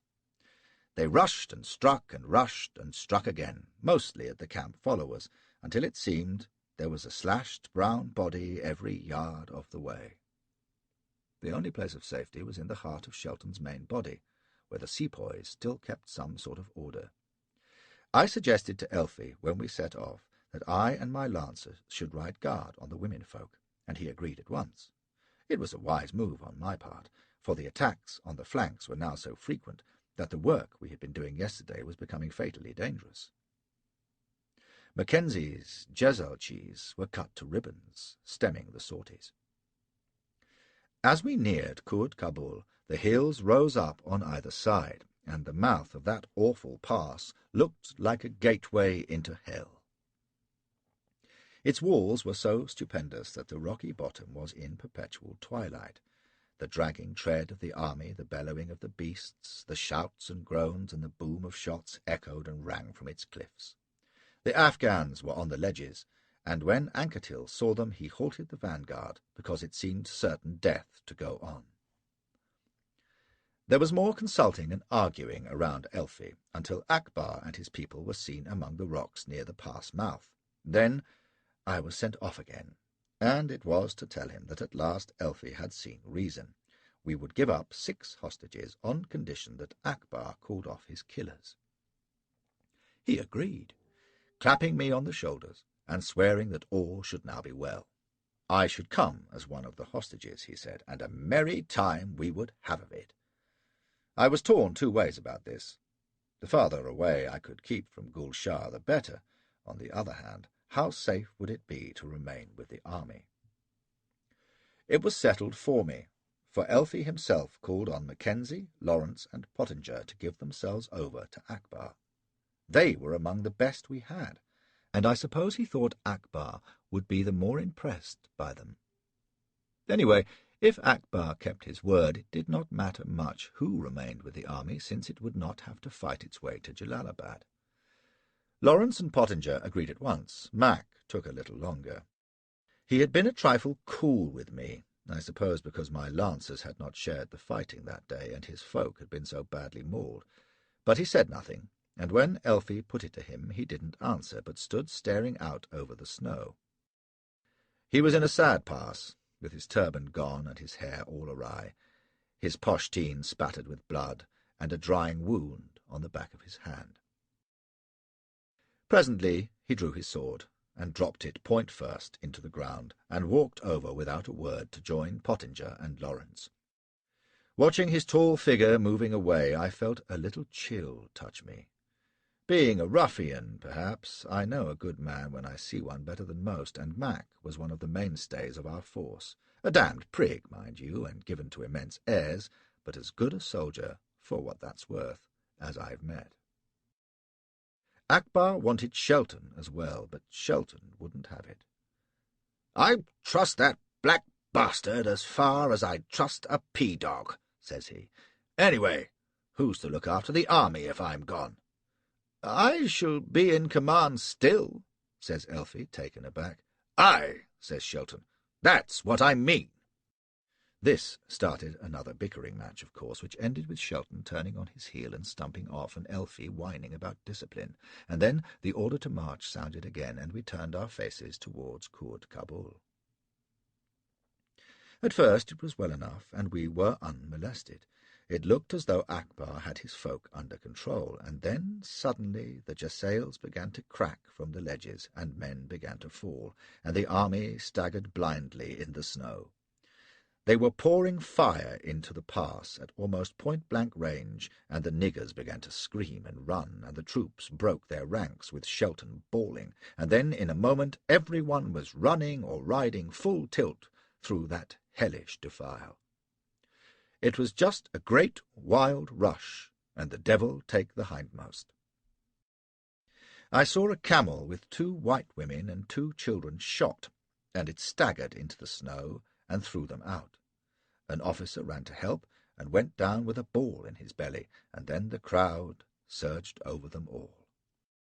I saw a Ghilzai mounted warrior seize on a little girl of about 6 and swing her up, screaming to his saddle-bow, and make off.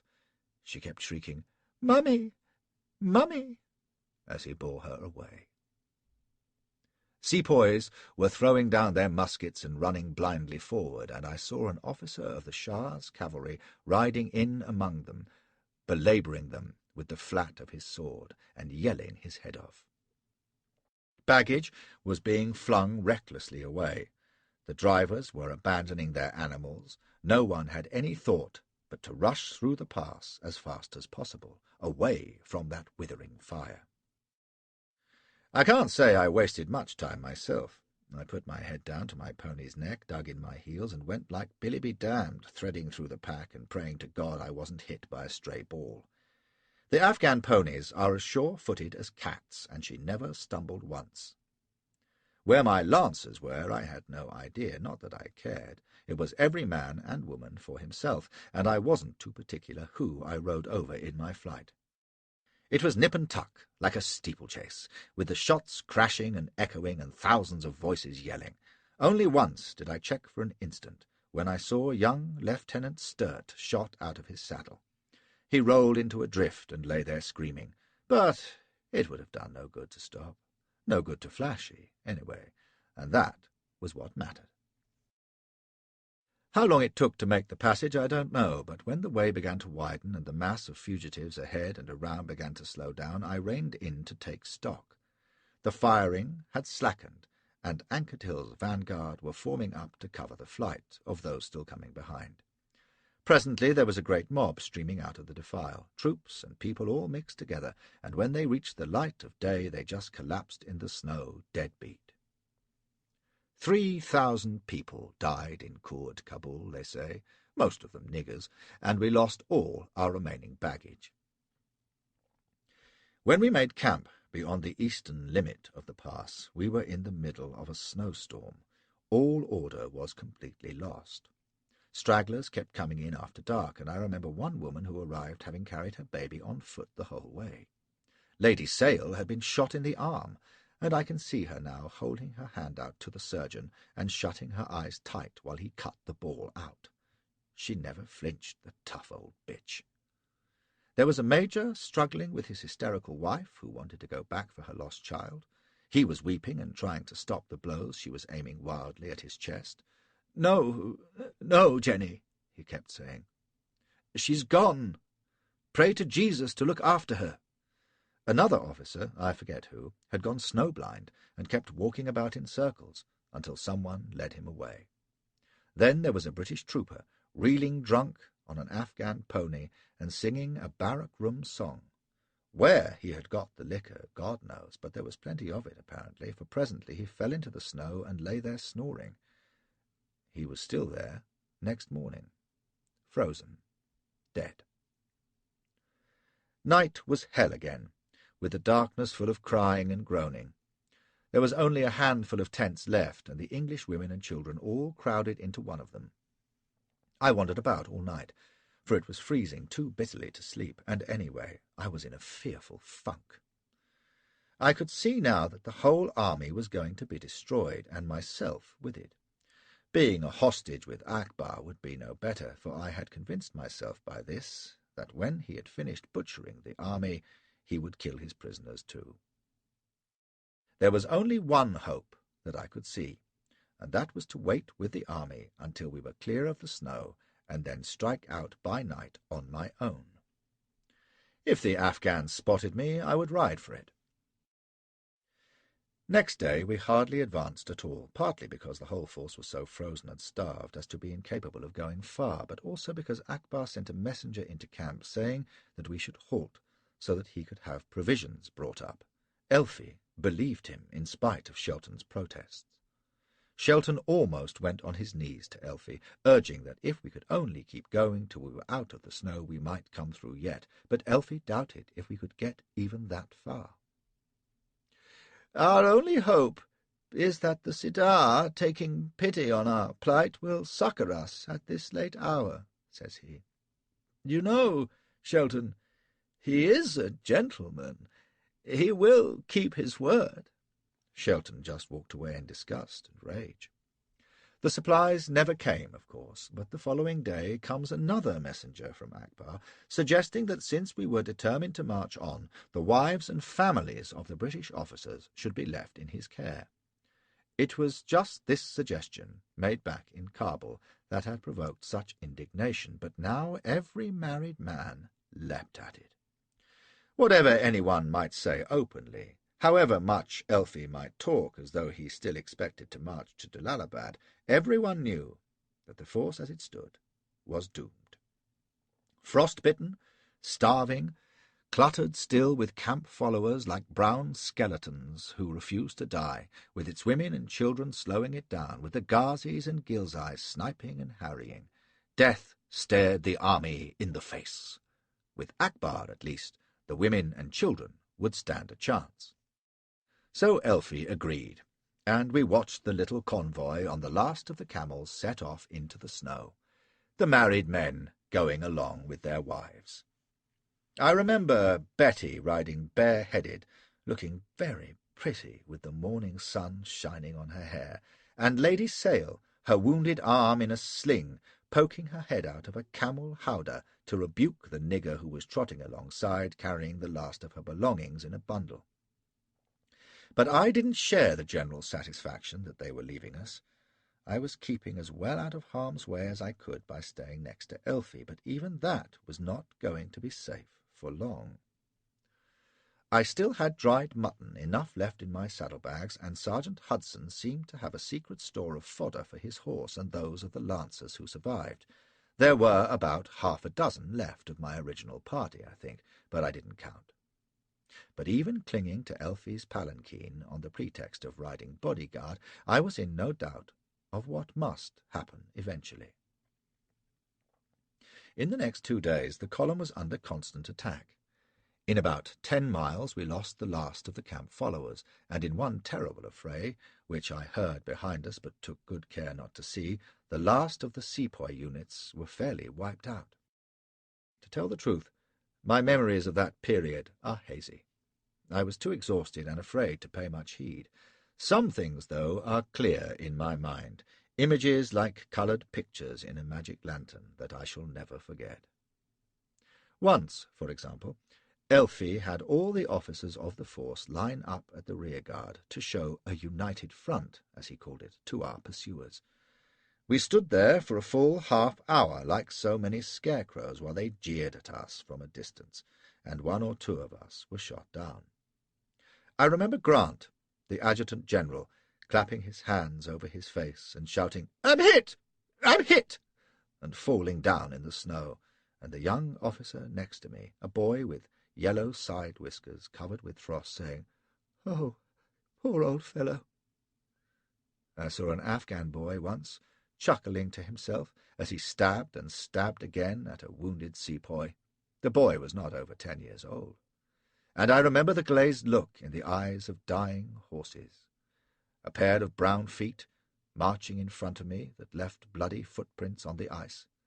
I remember Elfie's grey face, with his jowls wobbling and the rasping sound of Shelton's voice, and the staring eyes in the dark faces of the few Indians that were left, soldiers and camp followers, but mostly I remember the fear that cramped my stomach and seemed to turn my legs to jelly as I listened to the crackle of firing before and behind, the screams of stricken men, and the triumphant screeching of the Afghans.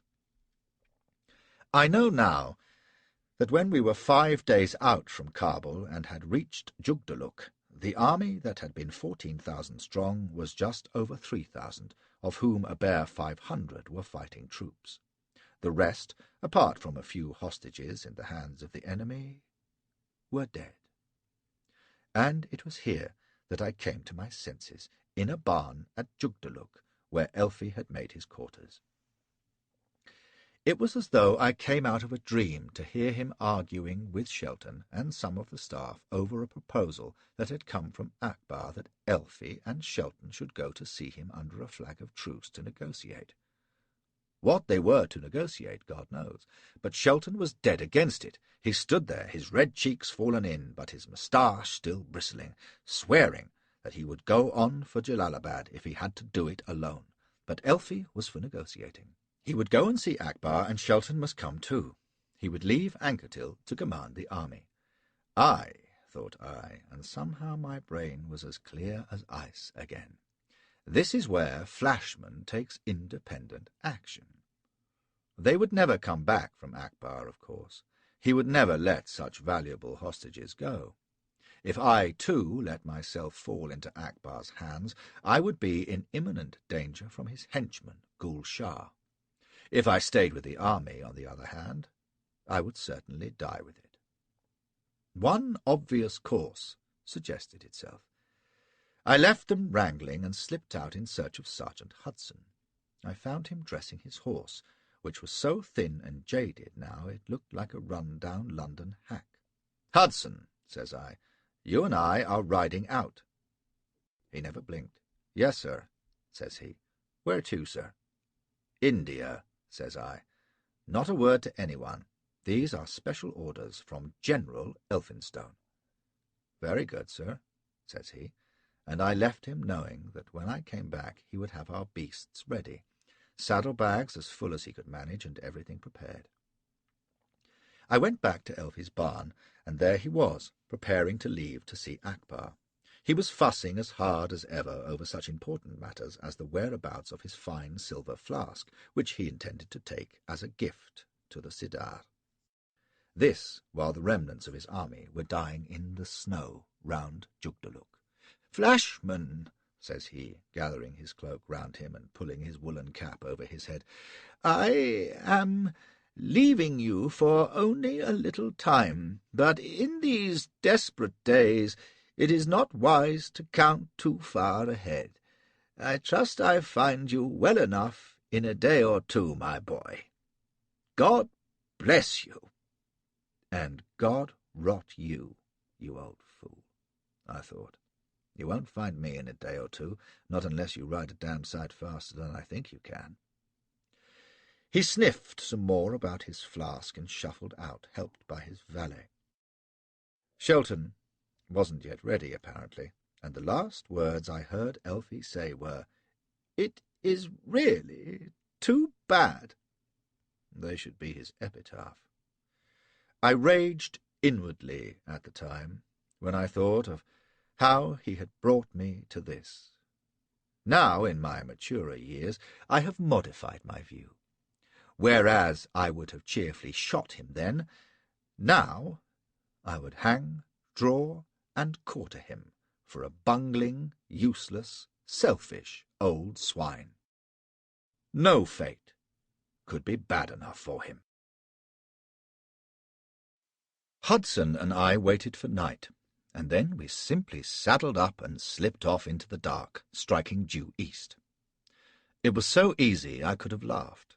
No one challenged us, and when about 10 minutes out we met a party of Ghilzais in the dark, I gave them good night in Pushtu, and they left us alone. There was no moon, but light enough for us to pick our way easily enough through the snowy rocks, and after we had ridden a couple of hours I gave the order to halt, and we bedded down for the night in the lee of a little cliff. We had our blankets, and with no one to groan around us, I slept the best sleep I had had in a week. When I woke, it was broad day, and Sergeant Hudson had a little fire going and was brewing coffee. It was the first hot drink I had tasted in days. He even has a little sugar for it. "Where the devil did you come by this, Hudson?" says I, for there had been nothing but dried mutton and a few scraps of biscuit on the last few days of the march. "Forage, sir," says he, cool as you please. So I asked no more questions, but sipped contentedly as I lay in my blankets. "Hold on, though," I said, as he dropped more sticks on his fire. "Suppose some damned Ghazi sees your smoke. We'll have the whole pack of 'em down on us." "Beg pardon, sir," says he, "but this hardwood don't make no smoke worth mentioning." And neither it did, when I came to look at it. A moment later he was begging my pardon again, and asking if I intended we should ride on shortly, or perhaps rest for that day where we were. He pointed out that the ponies were used up, what with lack of fodder, but that if they were rested and given a good feed next morning, we should be out of the snow soon and into country where we might expect to come by grazing. I was in two minds about this, for the more distance we put between ourselves and Akbar's ruffians, and Gul Shah especially, the better I would like it. On the other hand, both the beasts and ourselves would be the better of rest, and in this broken country it didn't seem likely that we would be spotted except by sheer chance. So I agreed, and found myself considering this Sergeant Hudson for the first time. For beyond noting that he was a steady man, I had given him not much notice before. After all, why should one notice one's men very much? He was about 30, I suppose, powerfully built with fair hair that had a habit of falling over one eye when he would brush it away. He had one of those square, tough faces that you see on working men, with grey eyes and a cleft in his chin, and he did everything very deft and smartly. By his accent I would have said he was from somewhere in the West, but he was well-spoken enough, and although he knew his place, was not at all your ordinary trooper, half yokel, half gutter-snipe. It seemed to me, as I watched him tending the fire and presently rubbing down the ponies, that I had made a lucky choice in him. Next morning we were up and off before dawn, Hudson having given the beasts the last of the fodder which he confessed he had been hoarding in his bags, just in case we was going to need one last good day's gallop. Using the sun, I set off south-east, which meant we had the main road from Kabul to India somewhere away to our right. It was my intention to follow this line until we came to the river Sorkab, which we would ford and follow along its southern bank to Jalalabad, about 60 miles away. That should keep us well clear of the road and of any wandering bands of Afghans. I was not greatly concerned about what tale we would tell when we got there. God knew how many folk had become separated from the main army, like Hudson and myself, or how many would eventually turn up at Jalalabad. I doubted if the main force would ever get there, and that would give everyone too much to think about to worry about a few strays like us.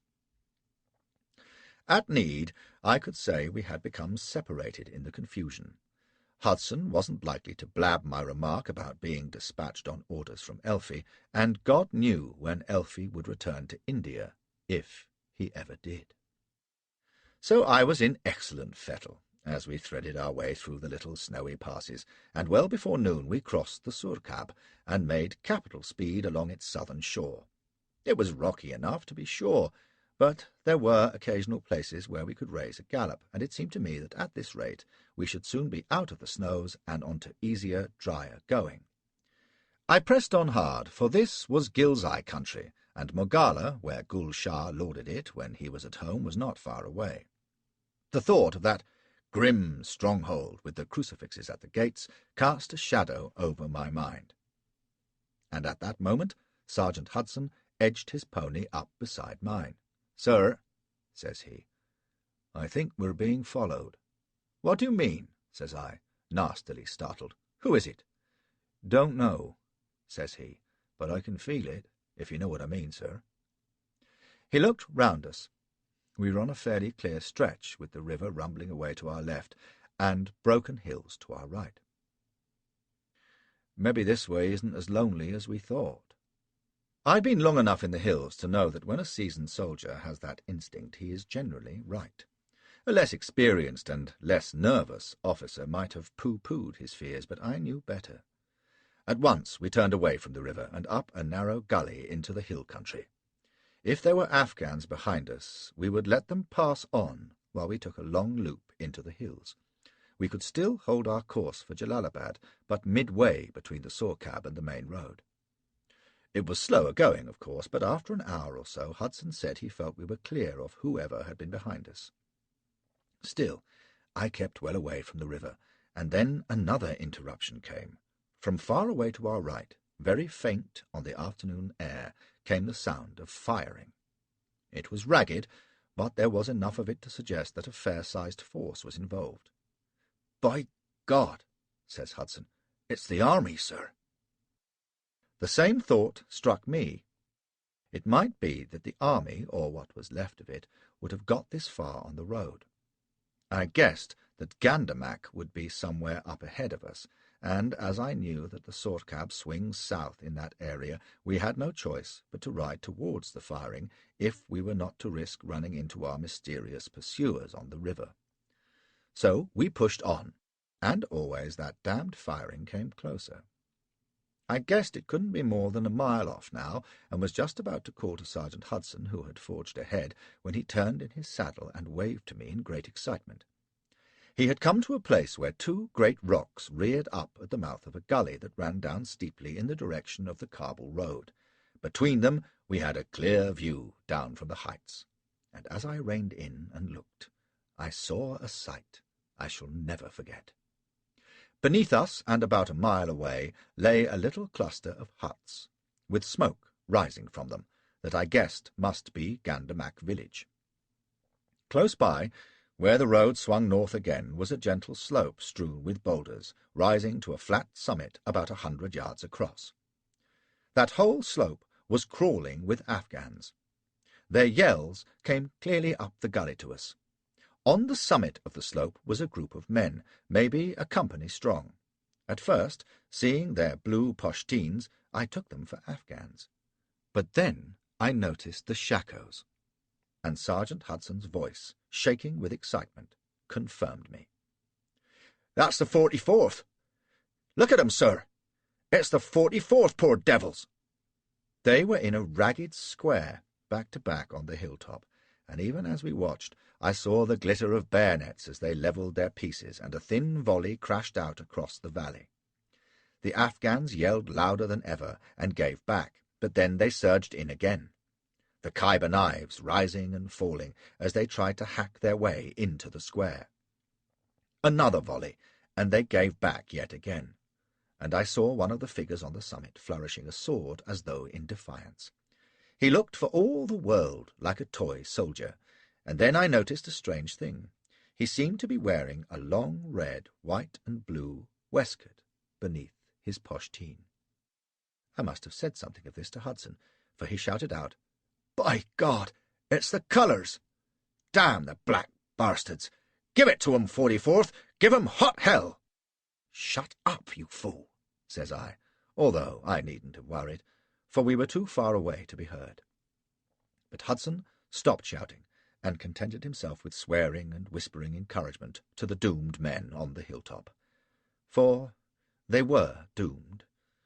Even as we watched, the grey and black-robed figures came charging up the slope again, from all sides. Another volley cracked out, and then the wave had broken over them.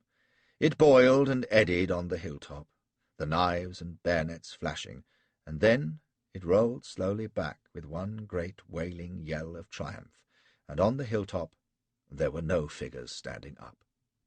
Of the man with the colours round his waist there was no sign. All that remained was a confusion of vague shapes scattered among the rocks, and a haze of powder smoke that presently drifted off into nothing on the frosty air.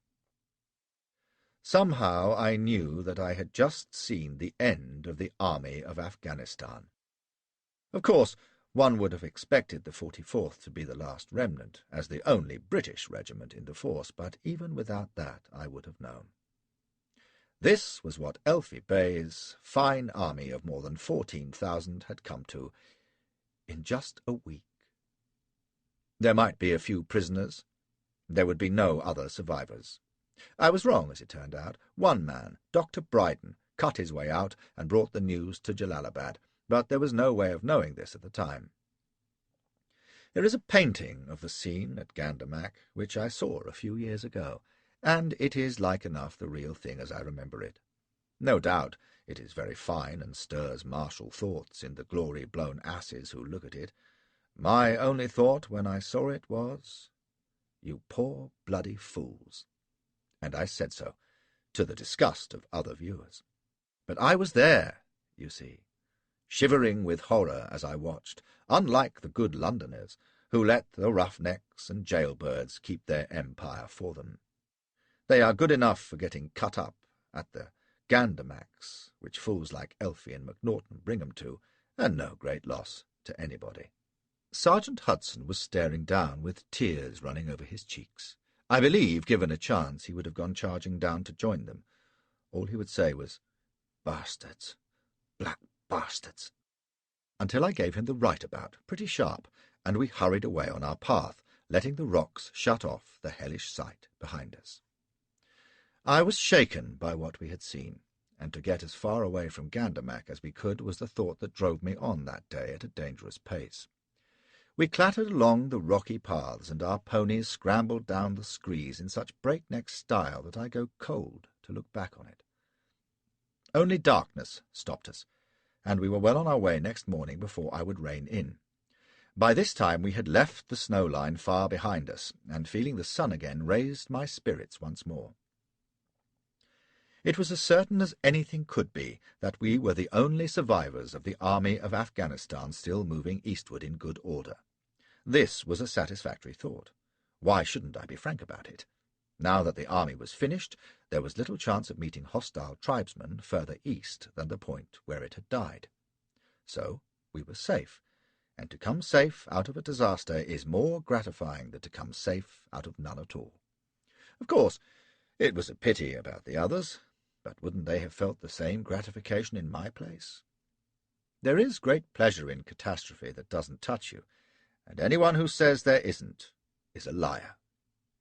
Haven't you seen it in the face of a bearer of bad news, and heard it in the unctuous phrases at the church gate after a funeral?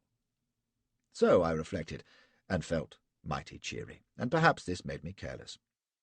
At any rate, moralists will say I was well served for my thoughts as our ponies trotted onwards, for what interrupted them was the sudden discovery that I was looking along the barrel of a jesail into the face of one of the biggest, ugliest Afridi badmashes I have ever seen. He seemed to grow out of the rocks like a genie, and a dozen other ruffians with him, springing out to seize our bridles and sword-arms before we could say Galloping Jesus.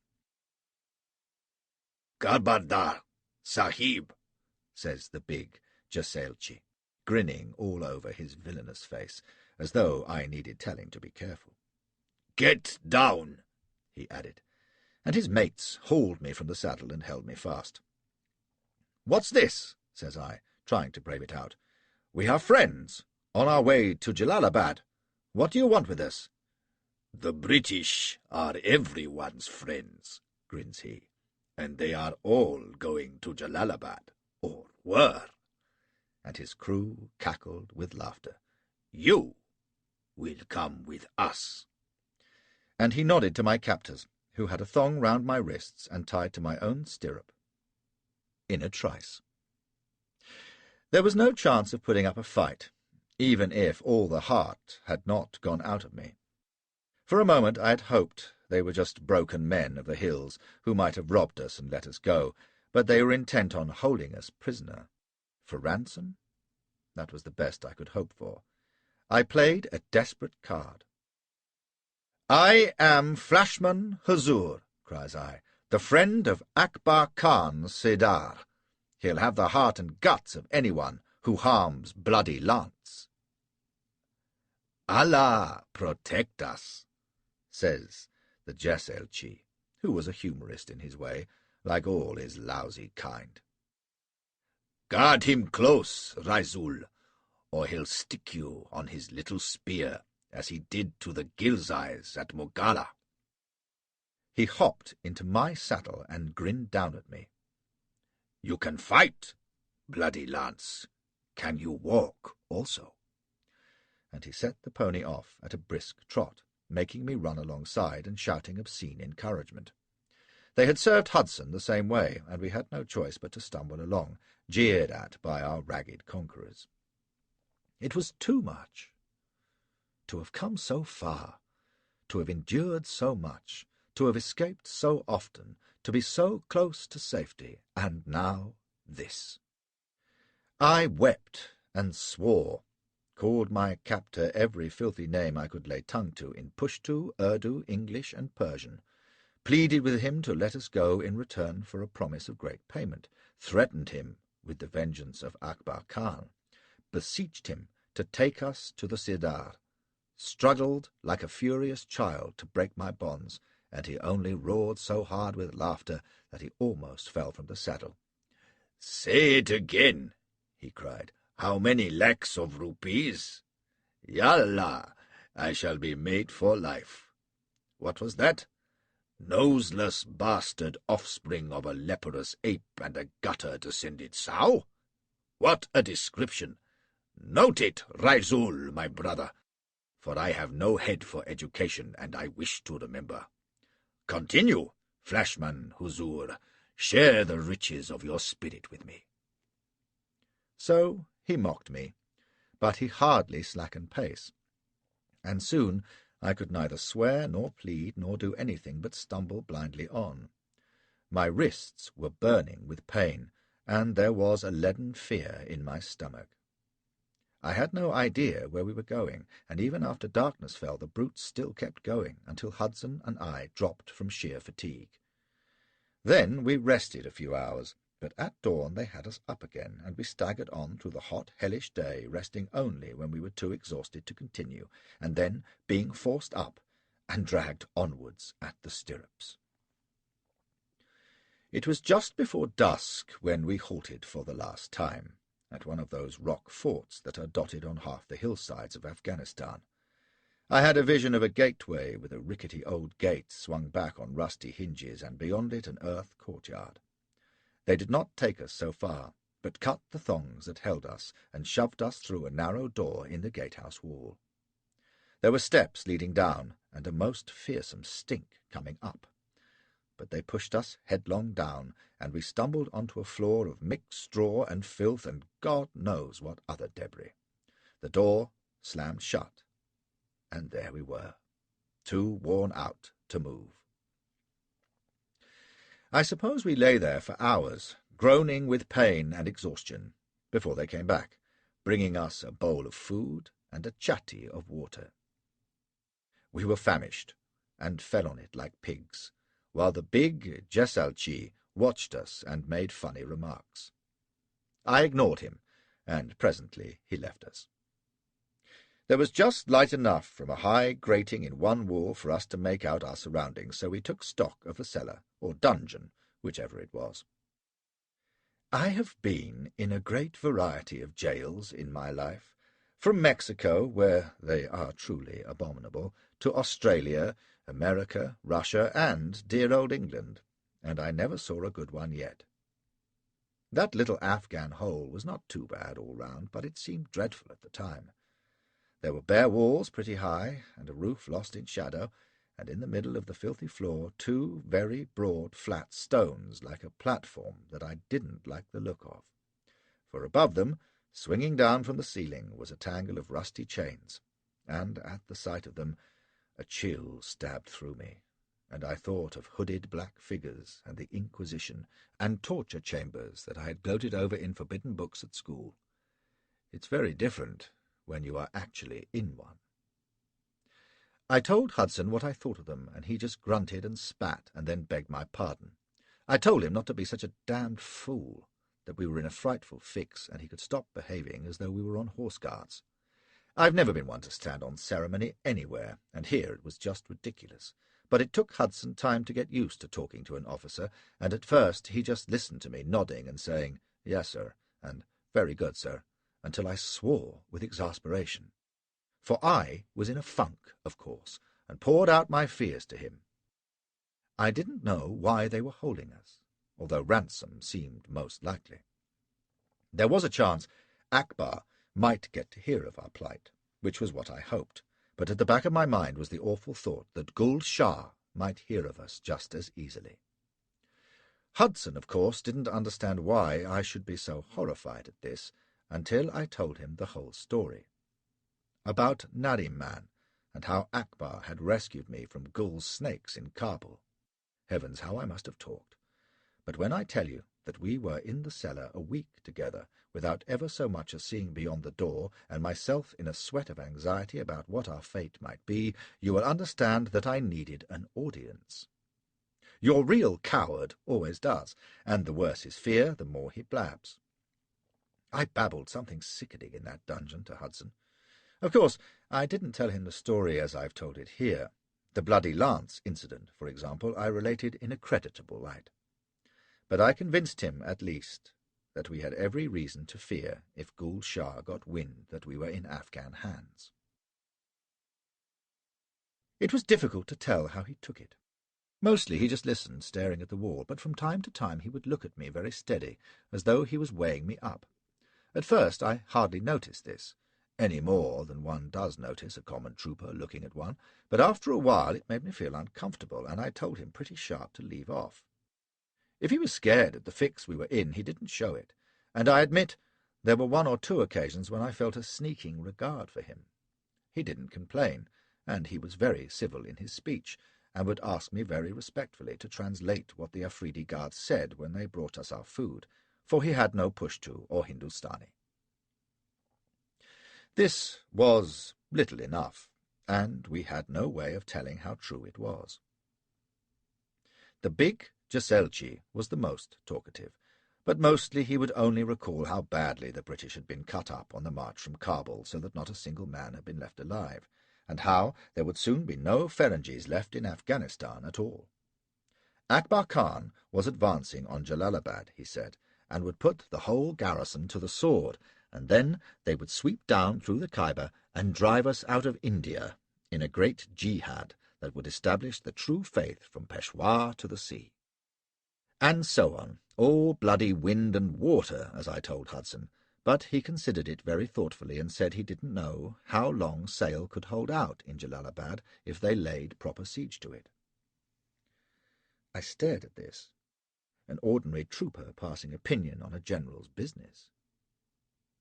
"What do you know about it?" says I.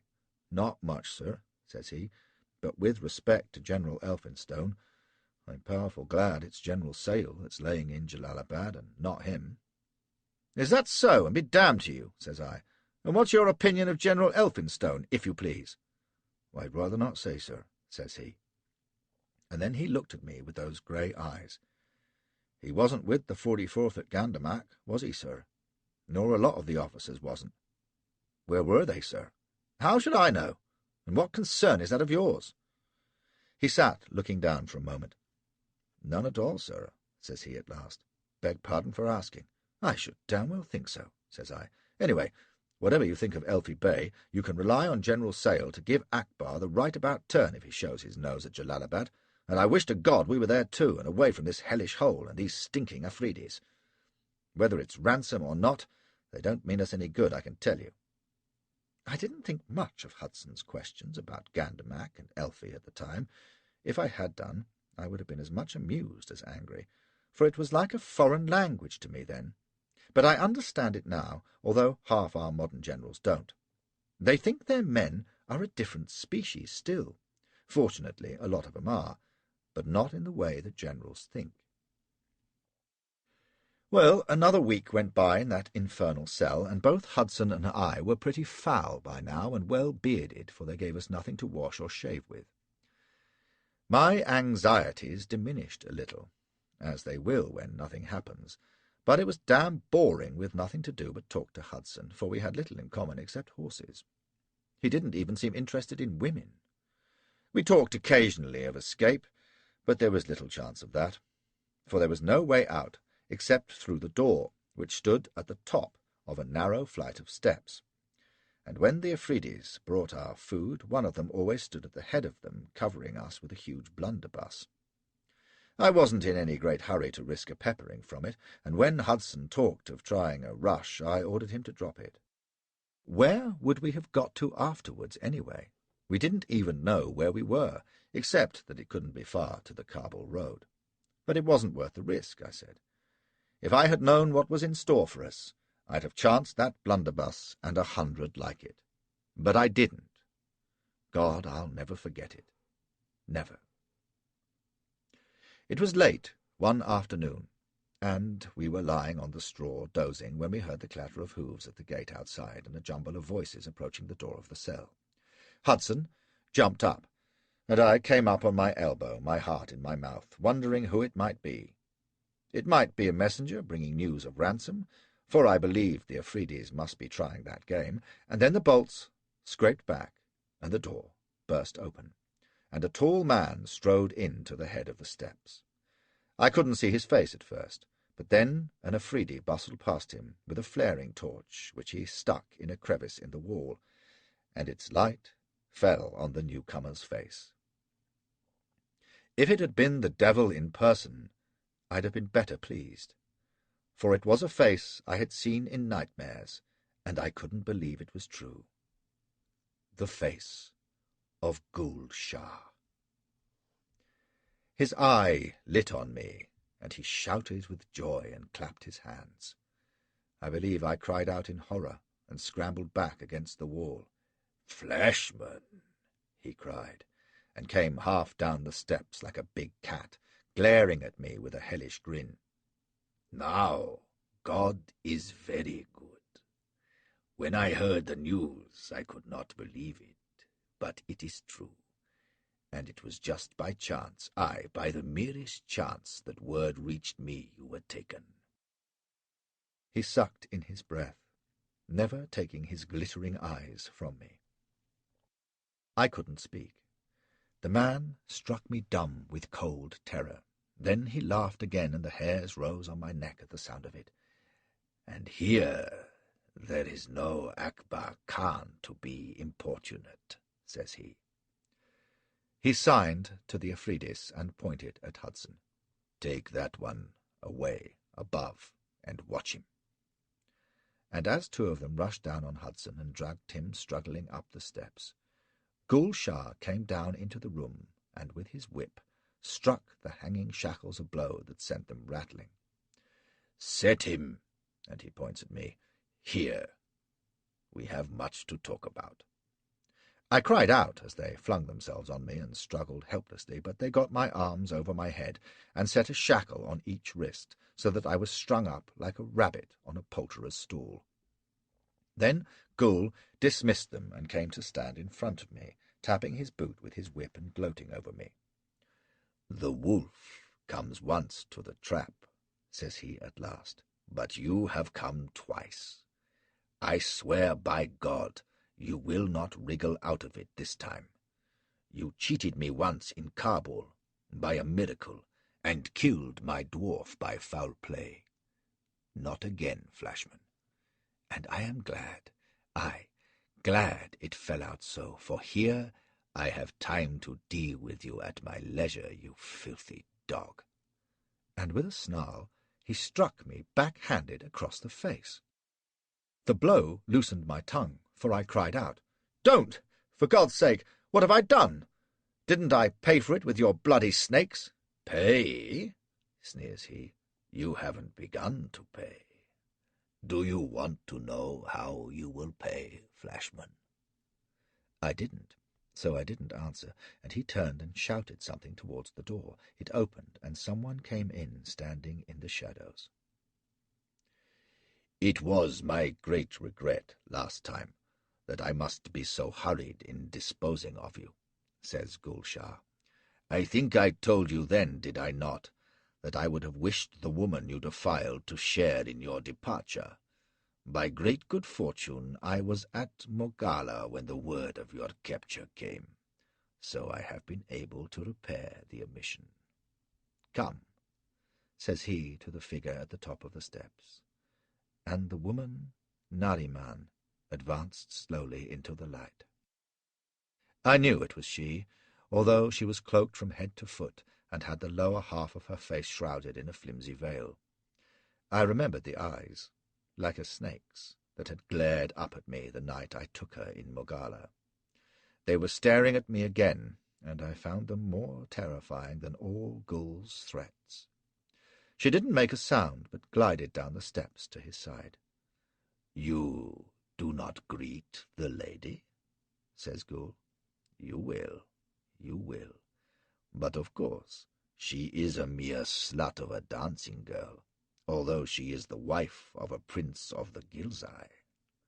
He spat the words into my face. "Wife?" I croaked. "I never knew. Believe me, sir, I never knew. If I—" "It was not so then," says Gul. "It is so now. Aye, though she has been fouled by a beast like you, she is my wife and my woman none the less. It only remains to wipe out the dishonor." "Oh, Christ, please, listen to me," says I. "I swear I meant no harm. How was I to know she was precious to you? I didn't mean to harm her, I swear. I didn't. I'll do anything you wish. Pay anything you like." Gul leered at me, nodding, while the woman's basilisk eyes stared at me. "You will pay, indeed. No doubt you have heard that our Afghan women are delicately skilled in collecting payment. I see from your face that you have. Nariman is very eager to test that skill. She has vivid recollections of a night at Mogala, vivid recollections of your pride. He leaned forward till his face was almost touching mine. Lest she forget it, she wishes to take certain things from you, very slowly and cunningly, for a remembrance. Is it not just? You had your pleasure from her pain, she will have hers from yours. It will take much longer, and be infinitely more artistic. A woman's touch. He laughed. That will be for a beginning. I didn't believe it. It was impossible, outrageous, horrible. It was enough to strike me mad just listening to it. "You can't!" I shrieked. "No, no, no, you can't! Please, please, don't let her touch me! It was a mistake! I didn't know! I didn't mean to hurt her!" I yelled and pleaded with him, and he crowed with delight and mocked me, while she never moved a muscle but still stared into my face. "This will be better than I had hoped," says he. "Afterwards we may have you flayed or perhaps roasted over hot embers, or we may take out your eyes and remove your fingers and toes and set you to some slave work in Mogala. Yes, that will be best, for you can pray daily for death and never find it. Is the price too high for your night's pleasure, Flashman?" I was trying to close my ears to this horror, trying not to believe it, and babbling to him to spare me. He listened, grinning, and then turned to the woman and said, "But business before pleasure. My dove, we will let him think of the joyous reunion that you two will have. Let him wait. For how long? He must wonder about that, I think. In the meantime, there is a more urgent matter." He turned back to me. "It will not abate your suffering in the slightest if you tell me what I wish to know, but I think you will tell me anyway. Since your pathetic and cowardly army was slaughtered in the passes, the Sirdar's army has advanced towards Jalalabad, but we have no word of Nott and his troops at Kandahar. It is suggested that they have orders to march on Kabul, on Jalalabad. We require to know. Well?" It took a moment for me to clear my mind of the hellish pictures he had put there and understand his question. "I don't know," I said. "I swear to God, I don't know." "Liar," said Gulshah. "You were an aide to Elphistan. You must know." "I don't, I swear, I don't," I shouted. "I can't tell you what I don't know, can I?" "I am sure you can," says he, and motioning Nariman aside, he flung off his poshteen and stood in his shirt and pyjama trousers, skull cap on head and whip in hand. He reached out and wrenched my shirt from my back. I screamed as he swung the whip, and leapt as it struck me. God, I never knew such pain. It was like a fiery razor. He laughed and swung again and again. It was unbearable, searing bars of burning agony across my shoulders. My head swam, and I shrieked and tried to hurl myself away, but the chains held me, and the whip seemed to be striking into my very vitals. "Stop!" I remember shrieking, and over again. "Stop!" He stepped back, grinning, but all I could do was mouth and mumble at him that I knew nothing. He lifted the whip again. I couldn't face it. "No!" I screamed. "Not me! Hudson knows. The sergeant who was with me, I'm sure he knows. He told me he knew." It was all I could think of to stop that hellish lashing. "The Havildar knows, but not the officer," says Gul. "No, Flashman, not even in the British Army. I think you are lying." And the fiend set about me again, until I must have fainted from the pain, for when I came to my senses, with my back raging like a furnace, he was picking his robe from the floor. "You have convinced me," says he, sneering. "Such a coward as I know you to be would have told me all he knew at the first stroke. You are not brave, Flashman, but you will be even less brave soon." He signed to Nariman, and she followed him up the steps. At the door, He paused to mock me again. "Think on what I have promised you," says he. "I hope you will not go mad too soon after we begin." The door slammed shut, and I was left sagging in my chains, sobbing and retching. But the pain on my back was as nothing to the terror in my mind. It wasn't possible, I kept saying. They can't do it. But I knew they would. For some awful reason, which I cannot define even now, a recollection came to me of how I had tortured others. Oh, puny, feeble little tortures like roasting fags at school. I babbled aloud how sorry I was for tormenting them, and prayed that I might be spared, and remembered how old Arnold had once said in a sermon, "Call on the Lord Jesus Christ, and thou shalt be saved." God, how I called! I roared like a bull-calf, and got nothing back, not even echoes. I would do it again, too, in the same position, for all that I don't believe in God and never have. But I blubbered like an infant, calling on Christ to save me, swearing to reform, and crying, "Gentle Jesus, meek and mild," over and over again. It's a great thing, prayer. Nobody answers, but at least it stops you from thinking.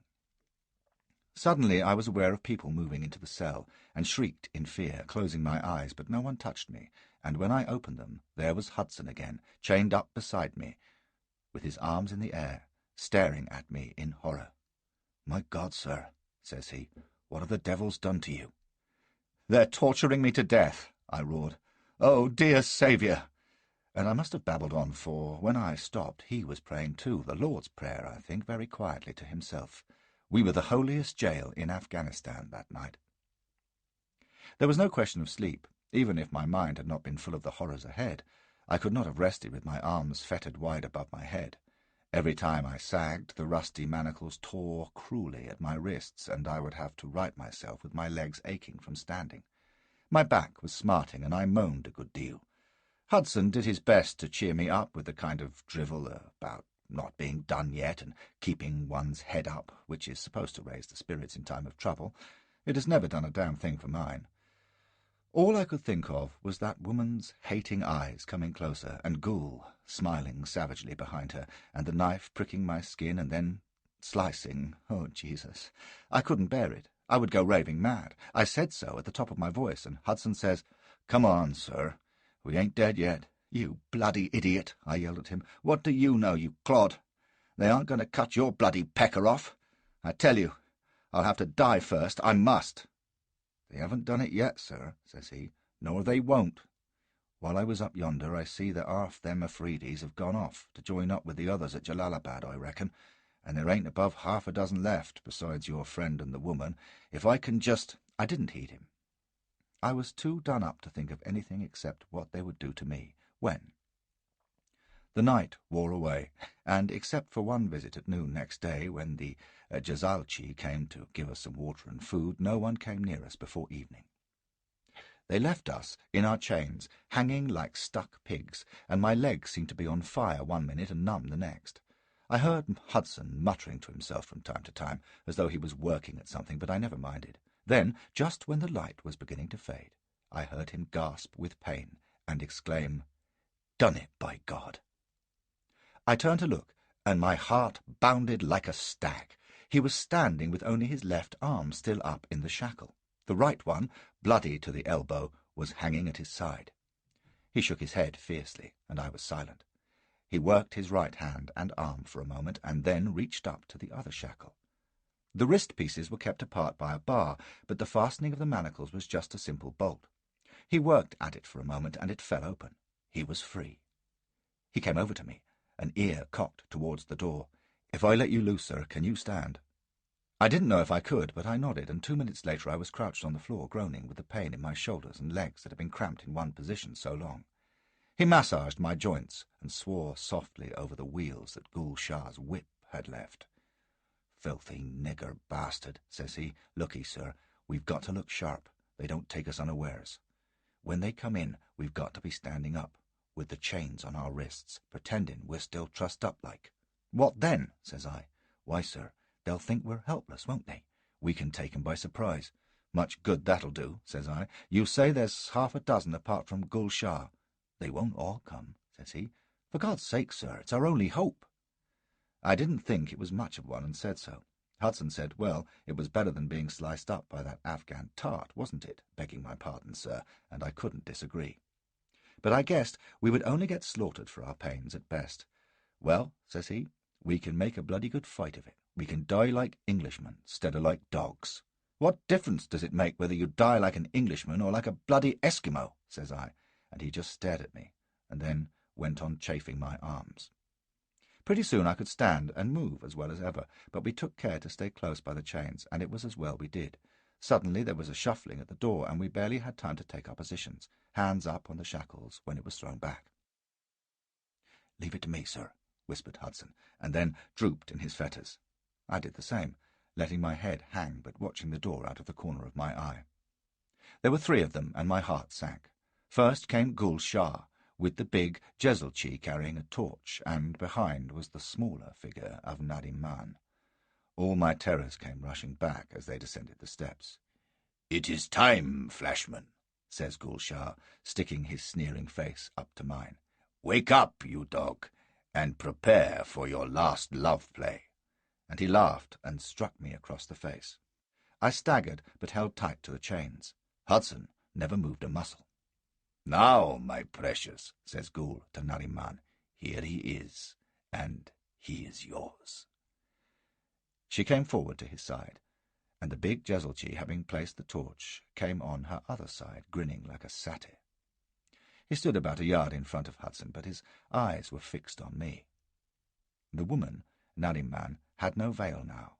She was turbaned and cloaked, and her face was like stone. Then she smiled, and it was like a tigress showing its teeth. She hissed something to Gul Shah and held out her hand towards the dagger at his belt. Fear had gripped me, or I would have let go the chains and rushed blindly past them. Gul put his hand on his hilt and slowly, for my benefit, began to slide the blade from its sheath. Hudson struck. His right hand shot down to the big Jezelchi's waistband. There was a gleam of steel, a gasp, and then a hideous shriek as Hudson drove the man's own dagger to the hilt in his belly. As the fellow dropped, Hudson tried to spring at Gul Shah, but he struck against Nariman, and they both went sprawling. Gul leapt back, snatching at his sabre, and I let go my chains and threw myself out of harm's way. Gul swore and aimed a cut at me, but he was wild and hit the swinging chains. In that moment, Hudson had scrambled to the dying Jezelchi, grabbed the sabre from his waist, and was bounding up the steps to the door. For a moment I thought he was deserting me, but when he reached the doorway, it was to slam the door to and shoot the inside bolt. Then he turned, sabre in hand, and Gul, who had sprung to pursue him, halted at the foot of the steps. For a moment the 4 of us were stock still, and then Gul bawls out, "Mahmud! Shadman! Ideryao! Juldi!" "Watch the woman," sings out Hudson, and I saw Nariman in the act of snatching up the bloody dagger he had dropped. She was still on hands and knees, and with one step I caught her a flying kick in the middle that flung her breathless against the wall. Out of the tail of my eye I saw Hudson spring down the steps, sabre whirling, and then I had thrown myself at Nariman, catching her a blow on the head as she tried to rise and grabbing her wrists. As the steel clashed behind me and the door re-echoed to pounding from outside, I dragged her arms behind her back and held them, twisting for all I was worth. "You bitch!" I roared at her, and wrenched so that she screamed and went down, pinned beneath me. I held her so, got my knee on the small of her back, and looked round for Hudson. He and Gul were going at it like Trojans in the middle of the cell. Thank God they teach good swordsmanship in the cavalry, even to lancers, for Gul was as active as a panther, his point and edge whirling everywhere while he shouted oaths and threats and bawled to his rascals to break in. The door was too stout for them, though. Hudson fought coolly, as if he was in the gymnasium, guarding every thrust and sweep, then shuffling in and lunging so that Gul had to leap back to save his skin. I stayed where I was, for I daren't leave that hellcat for a second, and if I had, Gul might have had an instant to take a swipe at me. Suddenly he rushed Hudson, slashing right and left, and the lancer broke ground. That was what Gul wanted, and he sprang for the steps, intent on getting to the door. Hudson was right on his heels, though, and Gul had to swing round halfway up the steps to avoid being run through from behind. He swerved outside Hudson's thrust, slipped on the steps, and for a moment they were locked, half lying on the stairway. Gul was up like a rubber ball, swinging up his sabre for a cut at Hudson, who was caught all asprawl. The sabre flashed down, ringing on the stone and striking sparks, and the force of the blow made Gull overbalance. For a moment he was crouched over Hudson, and before he could recover, I saw a glittering point rise out of the centre of his back.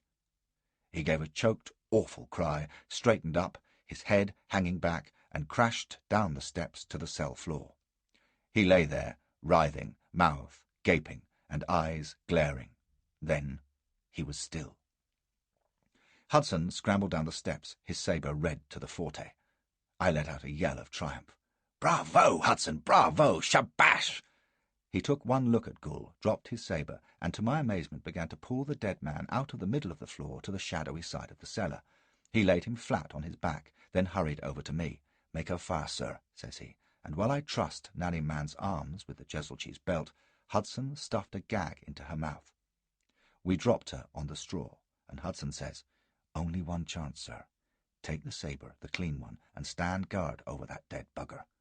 Put your point to his throat, and when I open the door, tell 'em you'll slaughter their chief unless they do as we say. They won't seize a corp in this light, and the bent's silence. Now, sir, quick." There could be no argument. The door was creaking under the Afridi's hammering. I ran to Gull's side, snatching up his sabre on the way, and stood astride him, the point on his breast. Hudson took one look round, leapt up the stairs, whipped back the bolt, and regained the cell floor in a bound. The door swung open, and in surged the lads of the village. "Halt!" roars I. "Another move, and I'll send Gul Shah to make his peace with Shaitan. Back, you sons of owls and pigs!" They bore up sharp, 5 or 6 of them, hairy brutes at the head of the steps. When they saw Gull apparently helpless beneath me, one lets out an oath and another a wail. "Not another inch," I shouted, "or I'll have his life." They stayed where they were, gaping, but for the life of me I didn't know what to do next. Hudson spoke up urgently. "Horses, sir. We're right by the gate. Tell 'em to bring 3 ponies to the door, and then I'll get back to the other side of the yard." I bawled the order at them, sweating in case they didn't do it, but they did. I suppose I looked desperate enough for anything, stripped to the waist, matted and bearded and glaring like a lunatic. It was fear, not rage, but they weren't to know that. There was a great jabbering among them, and then they scrambled back through the doorway. I heard them yelling and swearing out in the dark, and then a sound that was like music, the clatter of ponies' hooves. "Tell 'em to keep outside, sir, and well away," says Hudson, and I roared it out with a will. Hudson ran to Nanny Man, swung her up into his arms with an effort, and set her feet on the steps. "Walk, damn you," says he, and grabbing up his own sabre, he pushed her up the steps, the point at her back. He disappeared through the doorway. There was a pause, and then he shouts, "Right, sir. Come out quick, like, and bolt the door." I never obeyed an order more gladly. I left Gul Shah staring up sightlessly and raced up the steps, pulling the door to behind me. It was only as I looked round the courtyard, at Hudson astride one pony, with Nariman bound and writhing across the other, at the little group of Afghans across the yard fingering their knives and muttering, only then did I realize that we had left our hostage. But Hudson was there as usual. "Tell 'em I'll spill the bint's guts all over the yard if they stir a finger. Ask 'em how their master'll like that, and what he'll do to 'em afterwards." And he dropped his point over Nariman's body. It held them, even without my repetition of the threat, and I was able to scramble aboard the third pony. The gate was before us. Hudson grabbed the bridle of Nariman's mount. We drove in our heels, and in the clatter of hooves we were out and away under a glittering moon down the path that wound from the fort's little hill to the open plain. When we reached the level, I glanced back. Hudson was not far behind, although he was having difficulty with Nariman, for he had to hold her against the saddle of the third beast. Behind, the ugly shape of the fort was outlined against the sky, but there was no sign of pursuit. When he came up with me, he said, "I reckon down yonder we'll strike the Kabul road, sir. We crossed it on the way in.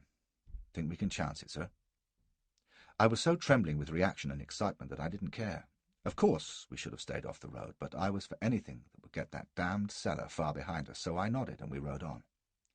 With luck, there would be no one moving on the road at night, and anyway, only on the road could we hope to get our bearings. We reached it before very long, and the stars showed us the eastern way. We were a good 3 miles from the fort now, and it seemed if the Afridis had come out in pursuit, that they had lost us. Hudson asked me what we should do with Nadim Man. At this I came to my senses again. As I thought back to what she had been preparing to do, my gorge rose, and all I wanted to do was tear her apart. "Give her to me," says I, dropping my reins and taking a grip on the sabre hilt. He had one hand on her, sliding her out of the saddle. She slipped down onto the ground and wriggled up on her knees. Her hands tied behind her, the gag across her mouth. She was glaring like a mad thing. As I moved my pony round, Hudson suddenly reined into my way. "Hold on, sir," says he. "What are you about?" "I'm going to cut that bitch to pieces," says I. "Out of my way." "Here, now, sir," says he. "You can't do that." "Can't I, by God?" "Not while I'm here, sir," says he, very quiet. I didn't credit my ears at first. "It won't do, sir," says he. "She's a woman." "You're not yourself, sir, what with the flogging they gave you and all. Well, let her be, sir. Cut her hands free and let her go." I started to rage at him, for a mutinous dog, but he just sat there, not to be moved, shaking his head. So in the end I gave in. It occurred to me that what he could do to Gul Shah he might easily do to me, and he jumped down and loosened her hands. She flew at him, but he tripped her up and remounted. "Sorry, miss," says he, "but you don't deserve better, you know." She lay there, gasping and staring hate at us. A proper, handsome hellcat. It was a pity there wasn't time and leisure, or I'd have served her as I had once before, for I was feeling more my old self again. But to linger would have been madness, so I contented myself with a few slashes at her with my long bridle, and had the satisfaction of catching her a ringing cut over the backside that sent her scurrying for the rocks. Then we turned east and drove on down the road towards India. It was bitter cold, and I was half naked, but there was a poshteen over the saddle, and I wrapped up in it. Hudson had another and covered his tunic and breeches with it. Between us we looked a proper pair of Bashi-bazooks, but for Hudson's fair hair and beard. We camped before dawn in a little gully, but not for long, for when the sun came up I recognized that we were in the country just west of Futarbad, which is about 20 miles from Jalalabad itself. I wouldn't feel safe till we had its walls around us, so we pushed on hard, only leaving the road when we saw dust clouds ahead of us that indicated other travellers. We took to the hills for the rest of the day, skirting Futarbad, and lay up by night, for we were both all in. In the morning we pressed on, but kept away from the road, for when we took a peep down at it, there were Afghans thick on it, all travelling east. There was more movement in the hills now, but no one minded a pair of riders, for Hudson shrouded his head in a rag to cover his blond hair, and I always looked like a Kyberi badmash anyway. But as we drew nearer to Jalalabad, I got more and more anxious, for, by what we had seen on the road and the camps we saw dotted about in the gullies, I knew we must be moving along with an army. This was Akbar's host, pushing on to Jalalabad, and presently in the distance we heard the rattle of musketry and knew that the siege must be already under way. Well, this was a pretty fix. Only in Jalalabad was there safety, but there was an Afghan army between us and it. With what we had been through, I was desperate. For a moment I thought of bypassing Jalalabad and making for India, but that meant going through the Khyber, and with Hudson looking as much like an Afghan as a Berkshire hog, we could never have made it. I cursed myself for having picked a companion with fair hair and Somerset complexion, but how could I have foreseen this? There was nothing for it but to push on and see what the chances were of getting into Jalalabad and of avoiding detection on the way. It was a damned risky go, for soon we came into proper encampments, with Afghans as thick as fleas everywhere, and Hudson nearly suffocating inside the turban rag which hooded his whole head. Once we were hailed by a party of Pathans, and I answered with my heart in my mouth. They seemed interested in us, and in my panic all I could think to do was start singing the old Pathan song that goes, "There's a girl across the river with a bottom like a peach, and alas, I cannot swim." They laughed and let us alone, but I thanked God they weren't nearer than 20 yards, or they might have realized that I wasn't as Afghan as I looked at a distance. It couldn't have lasted long.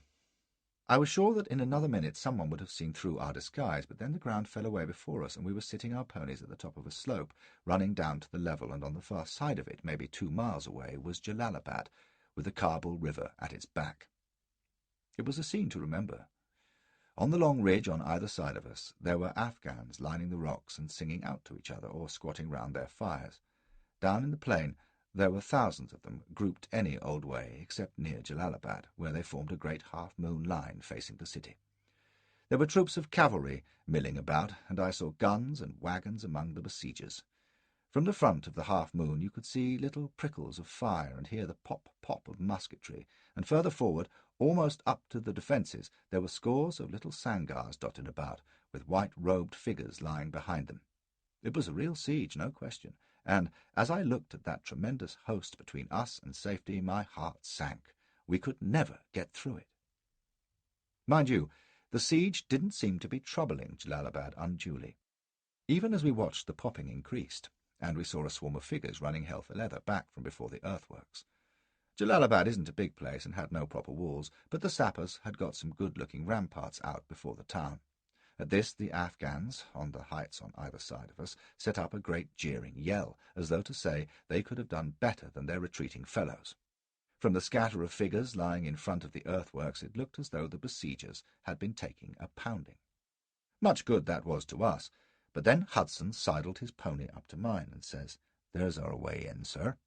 I followed his glance and saw below and to our right, about a mile from the foot of the slope and maybe as far from the city, a little fort on an eminence, with the Union Jack fluttering over its gate and flashes of musketry from its walls. Some of the Afghans were paying attention to it, but not many. It was cut off from the main fortifications by Afghan outposts on the plain, but they obviously weren't caring much about it just now.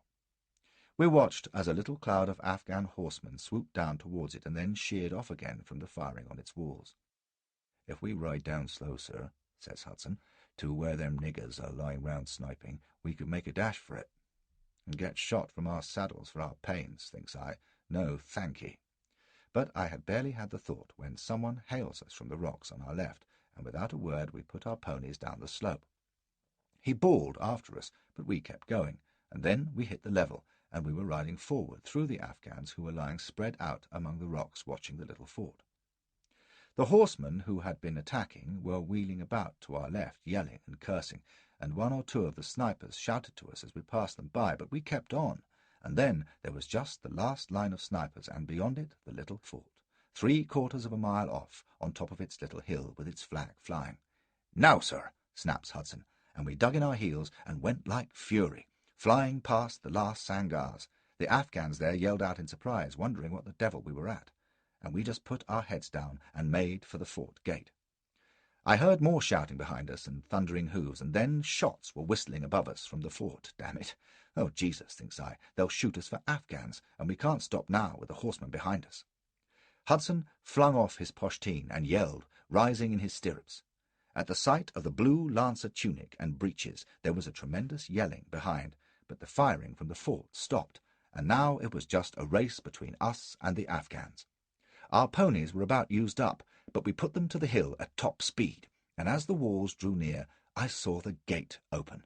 I whooped and rode for it, with Hudson at my heels, and then we were through, and I was slipping off the saddle into the arms of a man with enormous ginger whiskers and a sergeant's stripe on his arm.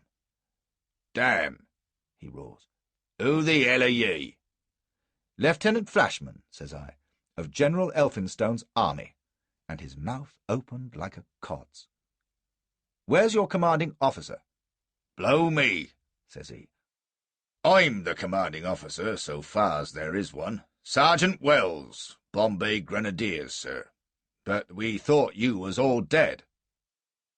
It took us a little time to convince him, and to learn what was happening. While his sepoys cracked away from the parapet overhead at the disappointed Afghans, he took us into the little tower, sat us on a bench, gave us pancakes and water, which was all they had, and told us how the Afghans had been besieging Jalalabad 3 days now, in ever-increasing force, and his own little detachment had been cut off in this outlying fort for that time. "It's a main good place for them to mount guns, d'ye see, sir, if they could run us out," says he. "So Captain Little, he's back of the tower here, with his head stove in by a bullet, sir, said as we had to hold out no matter what. 'To the last man, Sergeant,' he says, and then he died. That was yesterday evening, sir. They'd been hitting us pretty hard, sir, and have been since. I dunno as we can last out much longer, 'cause the water's running low, and they damn near got over the wall last night, sir. But can't they relieve you from Jalalabad, for God's sake? Says I. I reckon they got their hands full, sir, says he, shaking his head. They can hold out there long enough. Old Bob Sale, General Sale, I should say, ain't worried about that. But making a sortie to relieve us would be another matter. Oh, Christ, says I, out of the frying pan into the fire. He stared at me, but I was past caring. There seemed no end to it. There was some evil genie pursuing me through Afghanistan, and he meant to get me in the end. To have come so far, yet again, and to be dragged down within sight of safety. There was a palliasse in the corner of the tower, and I just went there and threw myself down on it. My back was still burning. I was half dead with fatigue. I was trapped in this hellish fort. I swore and wept with my face in the straw, careless of what they thought. I heard them muttering, Hudson and the sergeant, and the latter's voice saying, "Well, strike me. He's a rum one." And they must have gone outside, for I heard them no more. I lay there and must have fallen asleep out of sheer exhaustion, for when I opened my eyes again it was dark in the room. I could hear the sepoys outside talking, but I didn't go out. I got a drink from the pannikin on the table and lay down again and slept until morning. Some of you will hold up your hands in horror that a Queen's officer could behave like this, and before his soldiers too, to which I would reply that I do not claim, as I've said already, to be anything but a coward and a scoundrel, and I've never play-acted when it seemed pointless. It seemed pointless now. Possibly I was a little delirious in those days from shock. Afghanistan, you'll admit, hadn't been exactly a bank holiday outing for me, but as I lay in that tower listening to the occasional crackle of firing outside and the yelling of the besiegers, I ceased to care at all for appearances. Let them think what they would. We were all surely going to be cut up, and what do good opinions matter to a corpse? However, appearances still mattered to Sergeant Hudson. It was he who woke me after that first night. He looked pouch-eyed and filthy as he leaned over me, his tunic all torn and his hair tumbling into his eyes. "How are you, sir?" says he. "Damnable," says I. "My back's on fire. I ain't going to be much use for a while, I fear, Hudson." "Well, sir," says he, "let's have a look at your back." I turned over, groaning, and he looked at it. "Not too bad," says he. "Skin's only broke here and there, and not mortifying. For the rest, it's just welts." He was silent a moment. "Thing is, sir, we need every musket we can raise. The Sangars are closer this morning, and the niggers are massing. Looks like a proper battle, sir." "Sorry, Hudson," says I, rather weak. "I would, if I could, you know, but whatever my back looks like, I can't do much yet. I think there's something broken inside." He stood looking down at me. "Yes, sir," says he at length. "I think there is." And then he just turned and walked out. I felt myself go hot all over as I realized what he meant by that. For a moment I almost jumped off the palliasse and ran after him, but I didn't, for at that moment there was a sudden yelling on the parapets, and the musketry crashed out, and Sergeant Wells was bawling orders, but above all I heard the blood-curdling shrieks of the Ghazis, and I knew they were rushing the wall. It was all too much for me. I lay shuddering on the straw while the sounds of fighting raged outside. It seemed to go on forever, and every moment I expected to hear the Afghan war-cries in the yard, hear the rush of feet, and see the bearded horrors dashing in the door with their Khyber knives.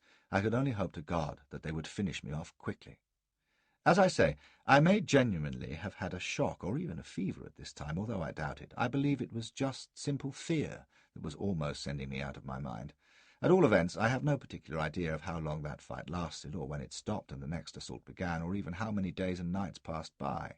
I don't recall eating and drinking, although I suppose I must have, or even answering the calls of nature. That, incidentally, is one effect that fear does not have on me. I do not wet or foul myself. It has been a near thing once or twice, I admit. At Balaclava, for example, when I rode with the Light Brigade. You know how George Paget smoked a cigar all the way to the guns? Well, my bowels moved all the way to the guns, but there was nothing inside me but wind, since I hadn't eaten for days. But in that fort, at the very end of my tether, I seemed to lose my sense of time. Delirium funcens had me in its grip. I know Hudson came into me, I know he talked, but I can't remember what he said, except for a few isolated passages, and those I think were mostly towards the end. I do remember him telling me Wells had been killed, and myself replying, "That's bad luck, by God. Is he much hurt?"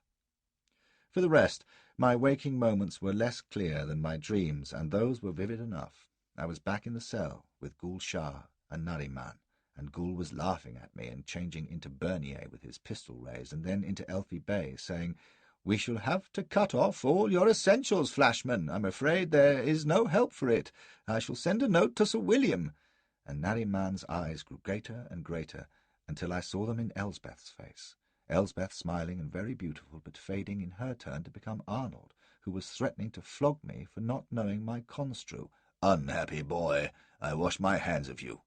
You must leave my pit of snakes and dwarves this very day." And he reached out and took me by the shoulder. His eyes were burning like coals, and his fingers bit into my shoulder so that I cried out and tried to pull them free, and found myself scrabbling at Hudson's fingers as he knelt beside my couch. "Sir," says he, "you've got to get up." "What time is it?" says I, "and what do you want? Leave me, can't you? Leave me be. I'm ill, damn you." "It's no go, sir. You can't stay here any longer. You must stand up and come outside with me." I told him to go to the devil, and he suddenly lunged forward and seized me by the shoulders. "Get up!" he snarled at me, and I realized his face was far more haggard than I'd ever seen it, drawn and fierce like an animal's. "Get up! You're a Queen's officer, by God, and you'll behave like one. You're not ill, Mr. Precious Flashman. You're plain white-livered. That's all your sickness. But you'll get up and look like a man, even if you aren't one." And he started to drag me from the straw. I struck out at him, calling him a mutinous dog, and telling him I'd have him flogged through the army for his insolence. But he stuck his face into mine and hissed, "Oh, no, you won't. Not now, nor never. Because you and me ain't going back where there's drumheads and floggings or anything, d'ye see? We're stuck here, and we'll die here because there's no way out. We're done for, Lieutenant. This garrison is finished. We haven't got nothing to do except die. Damn you, then. What do you want me for? Go and die in your own way and leave me to die in mine." I tried to push him away. "Oh, no, sir. It ain't as easy as that. I'm all that's left to fight this fort, me and a score of broken-down sepoys, and you, and we're going to fight it, Mr. Flashman, to the last inch, d'ye hear?" "You bloody fight it," I shouted at him. "You're so confounded brave. You're a bloody soldier. All right, I'm not. I'm afraid, damn you, and I can't fight any more. I don't care if the Afghans take the fort and Jalalabad and the whole of India." The tears were running down my cheeks as I said it. "Now go to hell and let me alone." He knelt there, staring at me, and pushed the hair out of his eyes. "I know it," he said. "I half knew it from the minute we left Kabul, and I was near sure back in that cellar the way you carried on. But I was double certain sure when you wanted to kill that poor Afghan bitch. Men don't do that. But I couldn't ever say so.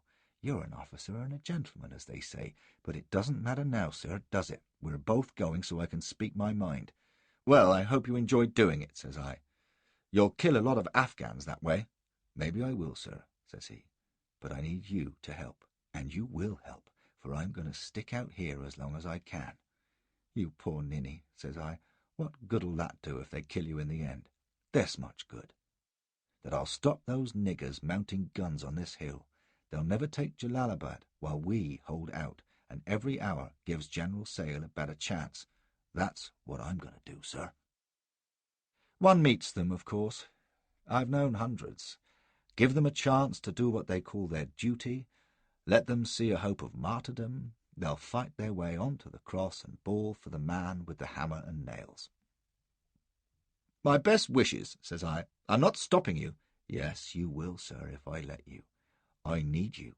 There's 20 sepoys out there who'll fight all the better if there's an officer to sick 'em on. They don't know what you are, not yet." He stood up. "Anyway, I'm not arguing, sir. You'll get up now, or I'll drag you out and I'll cut you to bits with a sabre, a piece at a time." His face was dreadful to see just then. Those grey eyes and that drawn, worn skin. He meant it, not a doubt of it. "So just get up, sir, will you?" I got up, of course. I was well enough in body. My sickness was purely moral. I went outside with him into a courtyard with half a dozen or so sepoy bodies laid in a row with blankets over them near the gate. The living ones were up on the parapet.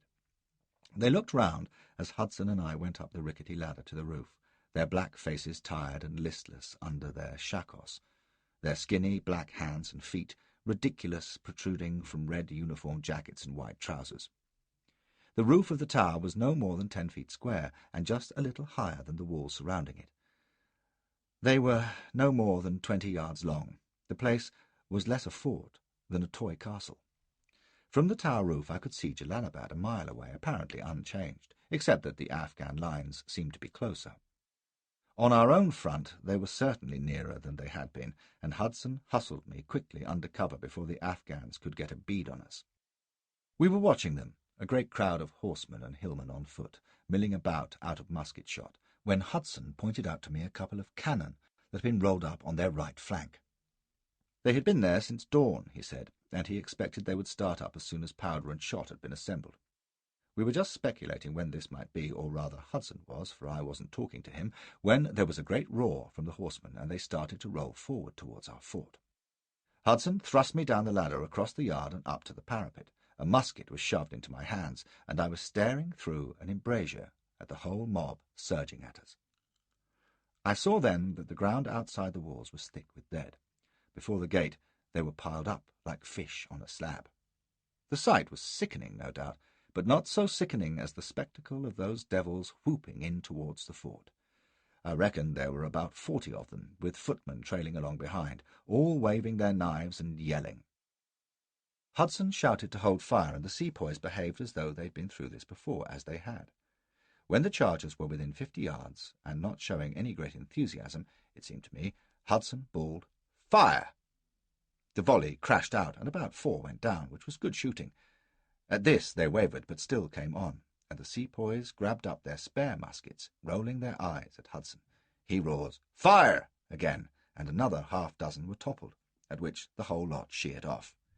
"There they go," yells Hudson. "Reload, handily now, by God," says he. "If they had the bottom for one good charge, they could bowl us over like ninepins." This had occurred to me. There were hundreds of Afghans out yonder, and barely 20 men in the fort. With a determined rush, they could have carried the walls, and once inside they would have chewed us up in 5 minutes. But I gathered that this had been their style all along. Half-hearted charges that had been beaten off, and only 1 or 2 that had reached the fort itself. They had lost heavily.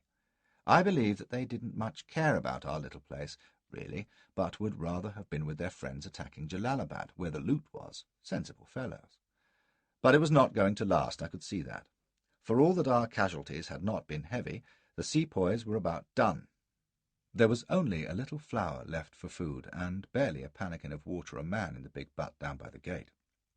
Hudson watched it like a hawk. There were 3 more charges that day, or maybe 4, and none more successful than the first. We banged away, and they cleared out, and my mind began to go dizzy again. I slumped beside my embrasure, with a poshteen draped over me, to try to keep off the hellish heat. Flies buzzed everywhere, and the sepoy on my right moaning to himself incessantly. By night it was as bad. The cold came, so bitter that I sobbed to myself at the pain of it. There was a huge moon, lighting everything in brilliant silver, but even when it set, the dark wasn't sufficient to enable the Afghans to creep up on us, thank God. There were a few alarms and shots, but that was all. Dawn came, and the snipers began to crack away at us. We kept down beneath the parapet, and the shots chipped flakes off the tower behind us.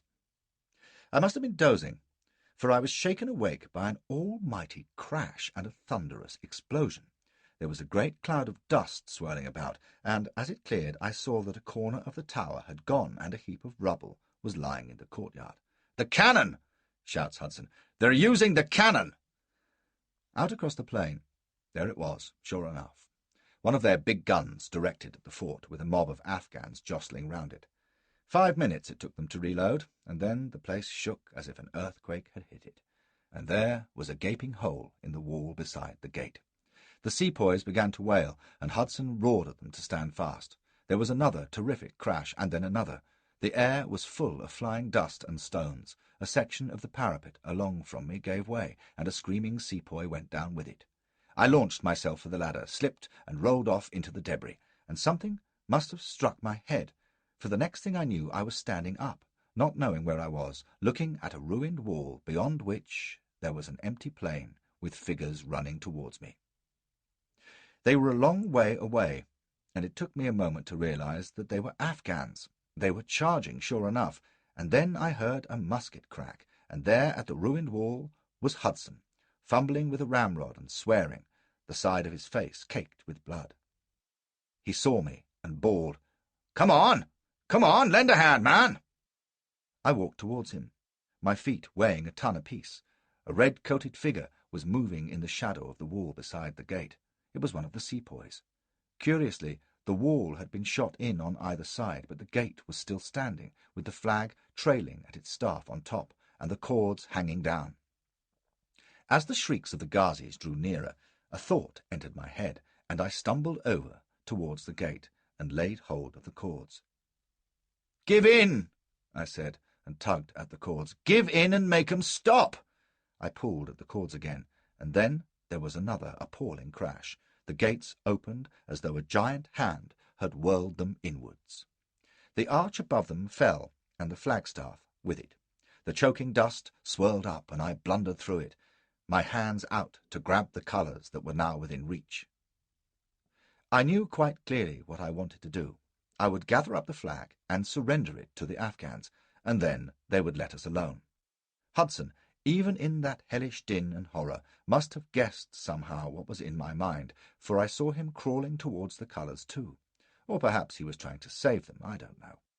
But he didn't manage it. Another round shot ploughed into the rubble before me, and the dirty, blue-clad figure was suddenly swept away like a rag doll into an engulfing cloud of dust and masonry. I staggered forward over the stones, touched the flagstaff, and fell on my knees.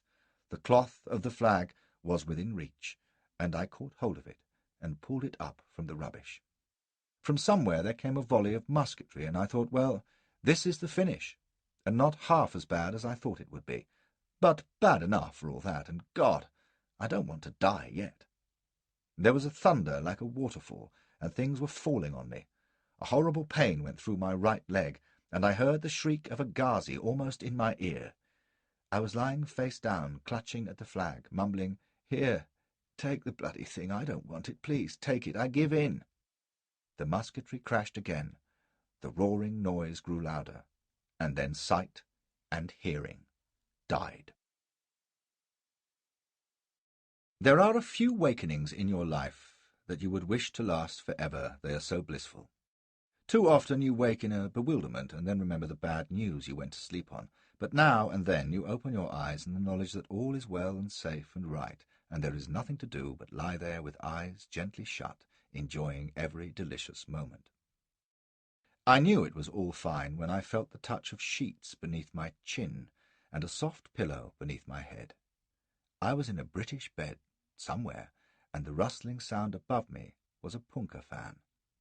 Even when I moved and a sudden anguish stabbed through my right leg, I wasn't dismayed, for I guessed at once that it was only broken, and there was still a foot to waggle at the end of it. How I had got there, I didn't care. Obviously I had been rescued at the last minute from the fort, wounded but otherwise whole, and brought to safety. Far away I could hear the tiny popping of muskets, but here there was peace, and I lay marvelling at my own luck, revelling in my present situation, and not even bothering to open my eyes, I was so contented. When I did, it was to find myself in a pleasant whitewashed room, with the sun slanting through wooden shutters, and a punkah-wallah dozing against the wall, automatically twitching the string of his big fan.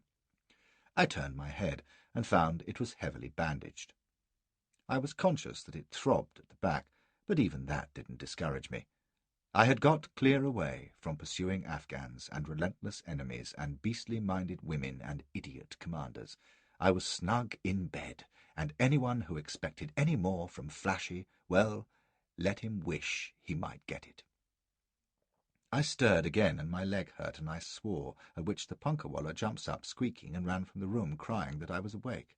Presently there was a bustling, and in came a little spectacled man with a bald head and a large canvas jacket, followed by 2 or 3 Indian attendants. "Awake at last," says he. "Well, well, this is gratifying. Don't move, sir. Still, still. You've a broken leg here and a broken head there. Let's have peace between 'em, what?" He beamed at me, took my pulse, looked at my tongue, told me his name was Bucket, pulled his nose, and said I was very well considering. "Fractured femur, sir. Thigh nasty, but uncomplicated. Few months, and you'll be bounding over the jumps again. But not yet, no. Had a nasty time of it, eh? Ugly cuts about your back. Never mind. We'll hear about that later. Now, Abdul, says he, run and tell Major Havelock the patient's awake. Juldi Jal. Pray, don't move, sir. What's that? Yes, a little drink. Better? Head still, that's right. Nothing to do for the present but lie properly still. He prattled on, but I wasn't heeding him. Oddly enough, it was the sight of the blue coat beneath the canvas jacket that put me in mind of Hudson. What had become of him? My last recollection was of seeing him hit and probably killed, but was he dead? He had better be, for my sake, for the memory of our latter relations was all too vivid in my mind, and it suddenly rushed in on me that if Hudson was alive and talked, I was done for. He could swear to my cowardice if he wanted to. Would he dare? Would he be believed? He could prove nothing, but if he was known as a steady man, and I was sure he would be, he might well be listened to.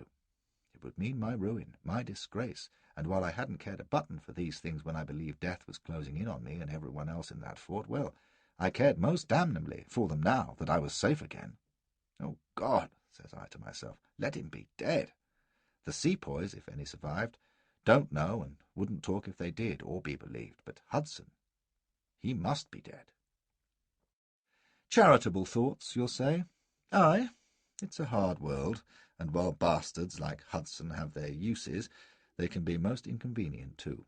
I wanted him to be dead then as much as I ever wanted anything. My suspense must have been written on my face, for the little doctor began to babble soothingly to me, and then the door opened, and in walked Sale. His big, kind, stupid face, all beaming as red as his coat, and behind him a tall, flinty-faced, pulpit-looking man. There were others peeping round the lintel as Sale strode forward and plumped down into a chair beside the bed. Leaning forward to take my hand in his own, he held it gently in his big paw and gazed at me like a cow in milk.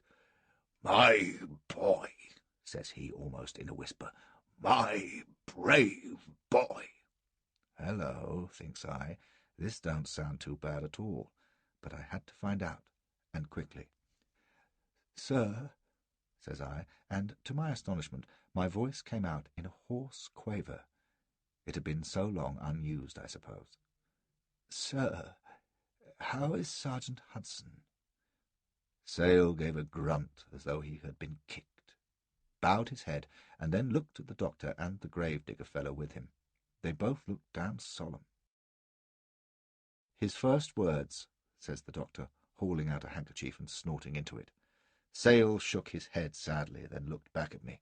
"My boy," says he, "it grieves me deeply to tell you that your comrade, Sergeant Hudson, is dead. He did not survive the last onslaught on Piper's Fort." He paused, staring at me compassionately, and then says, "He died like a true soldier." "And Nicanor lay dead in his harness," says the grave-digger chap, taking a look at the ceiling. "He died in the fullness of his duty, and was not found wanting." "Thank God," says I. "God help him, I mean. God rest him, that is." Luckily my voice was so weak that they couldn't hear more than a mumble. I looked downcast, and Sale squeezed my hand. "I think I know," says he, "what his comradeship must have meant to you. We understand, you see, that you must have come together from the ruins of General Elphinstone's army, and we can guess at the hardships. Oh, my boy, they are written all too plainly on your body, that you must have endured together. I would have spared you this news until you were stronger." He made a gesture and brushed his eye. "No, sir," says I, speaking a little stronger. "I wanted to know, sir." "It is what I would have expected of you," says he, wringing my hand. "My boy, what can I say? It is a soldier's lot. We must console ourselves with the thought that we would as gladly sacrifice ourselves for our comrades as they do for us, and we do not forget them." "Non omnis moria," says the grave-digger. "Such men do not wholly die." "Amen," says the little doctor, sniffing. Really, all they needed was an organ and a church choir. "But we must not disturb you too soon," says Sale. "You need rest." He got up. "Take it in the knowledge that your troubles are over, and that you have done your duty as few men would have done it. Aye, or could have done it. I shall come again as soon as I may. In the meantime, let me say what I came to tell you, that I rejoice from my heart to see you so far recovered, for your delivery is the finest thing that has come to us in all this dark catalogue of disasters. God bless you, my boy.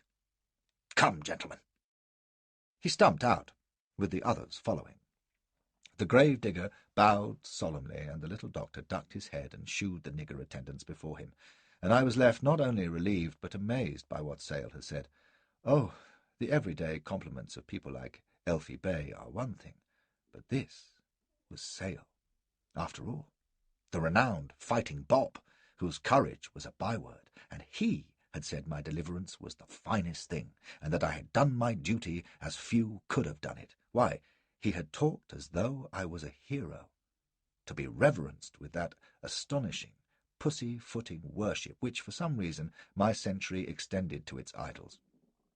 They treated us, I can say us, as though we were too delicate to handle normally, like old Chinese pots.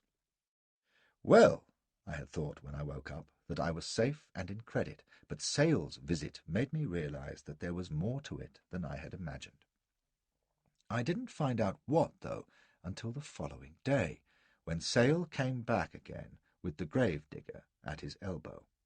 He was Major Havelock, by the way, a Bible moth of the deepest dye, and a great name now. Old Bob was in great spirits and entertained me with the latest news, which was that Jalalabad was holding out splendidly, that a relief force under Pollock was on its way, and that it didn't matter anyway because we had the measure of the Afghans and would probably sally out and break the siege whenever we felt like it. Havelock looked a bit sour at this. I gathered he didn't hold a high opinion of Sale. Nobody did, apart from admiring his bravery, and was none too sure of his capabilities when it came to raising sieges. "And this," says Bob, beaming with enthusiasm, "this we owe to you. Aye, and to the gallant band who held that little fort against an army. My word, Havelock, did I not say to you at the time that there never was a grander thing? It may not pay for all, to be sure. The catastrophe of Afghanistan will call forth universal horror in England, but at least we have redeemed something.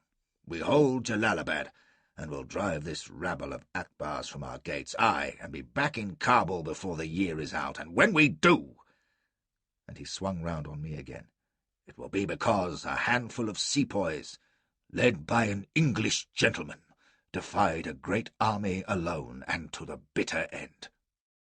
He was so worked up by his own eloquence that he had to go into the corner and gulp for a little, while Havelock nodded solemnly, regarding me. "It had the flavour of heroism," says he, "and heaven knows there has been little enough of that to date. They will make much of it at home." Well, I'm not often at a nonplus, except when there is physical danger, of course, but this left me speechless. Heroism?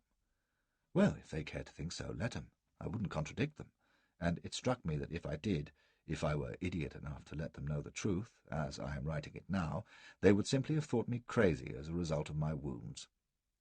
God alone knew what I was supposed to have done that was so brave, but doubtless I should learn in time.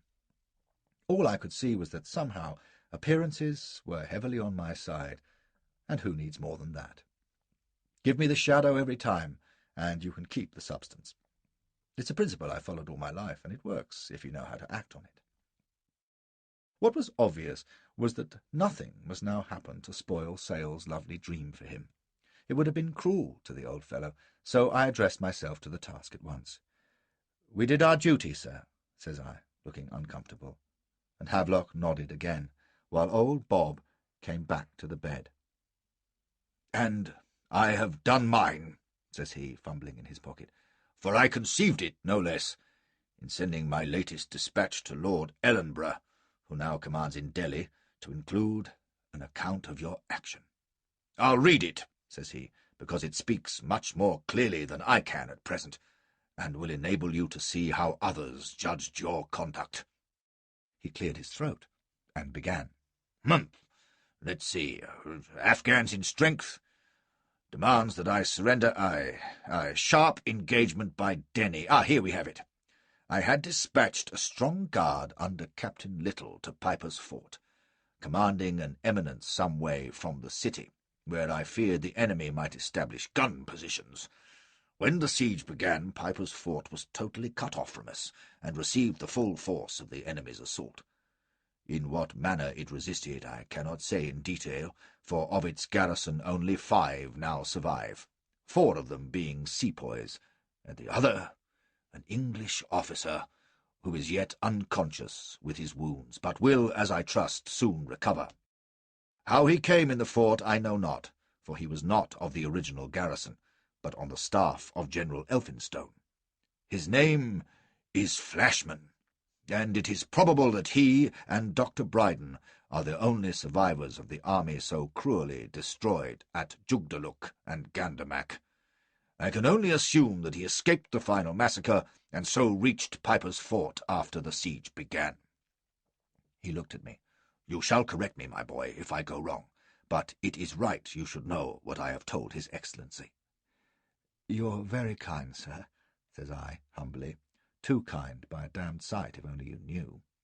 The siege continued slowly on our own front, as I have already informed you, says Sale, reading on, but the violence of the assaults on Piper's Fort was unabated. Captain Little was slain with his sergeant, but the garrison fought on with the utmost resolution. Lieutenant Flashman, as I learned from one of the sepoys, was in a case more suited to a hospital than to a battlefield, for he had evidently been prisoner of the Afghans, who had flogged him most shockingly, so that he was unable to stand and must lie in the fort tower. His companion, Sergeant Hudson, assisted most gallantly in the defence, until Lieutenant Flashman, despite his wounds, returned to the action. Charge after charge was resisted, and the enemy most bloodily repulsed. To us in Jalalabad, this unexpected check to the Sirdar's advance was an advantage beyond price. It may well have been decisive.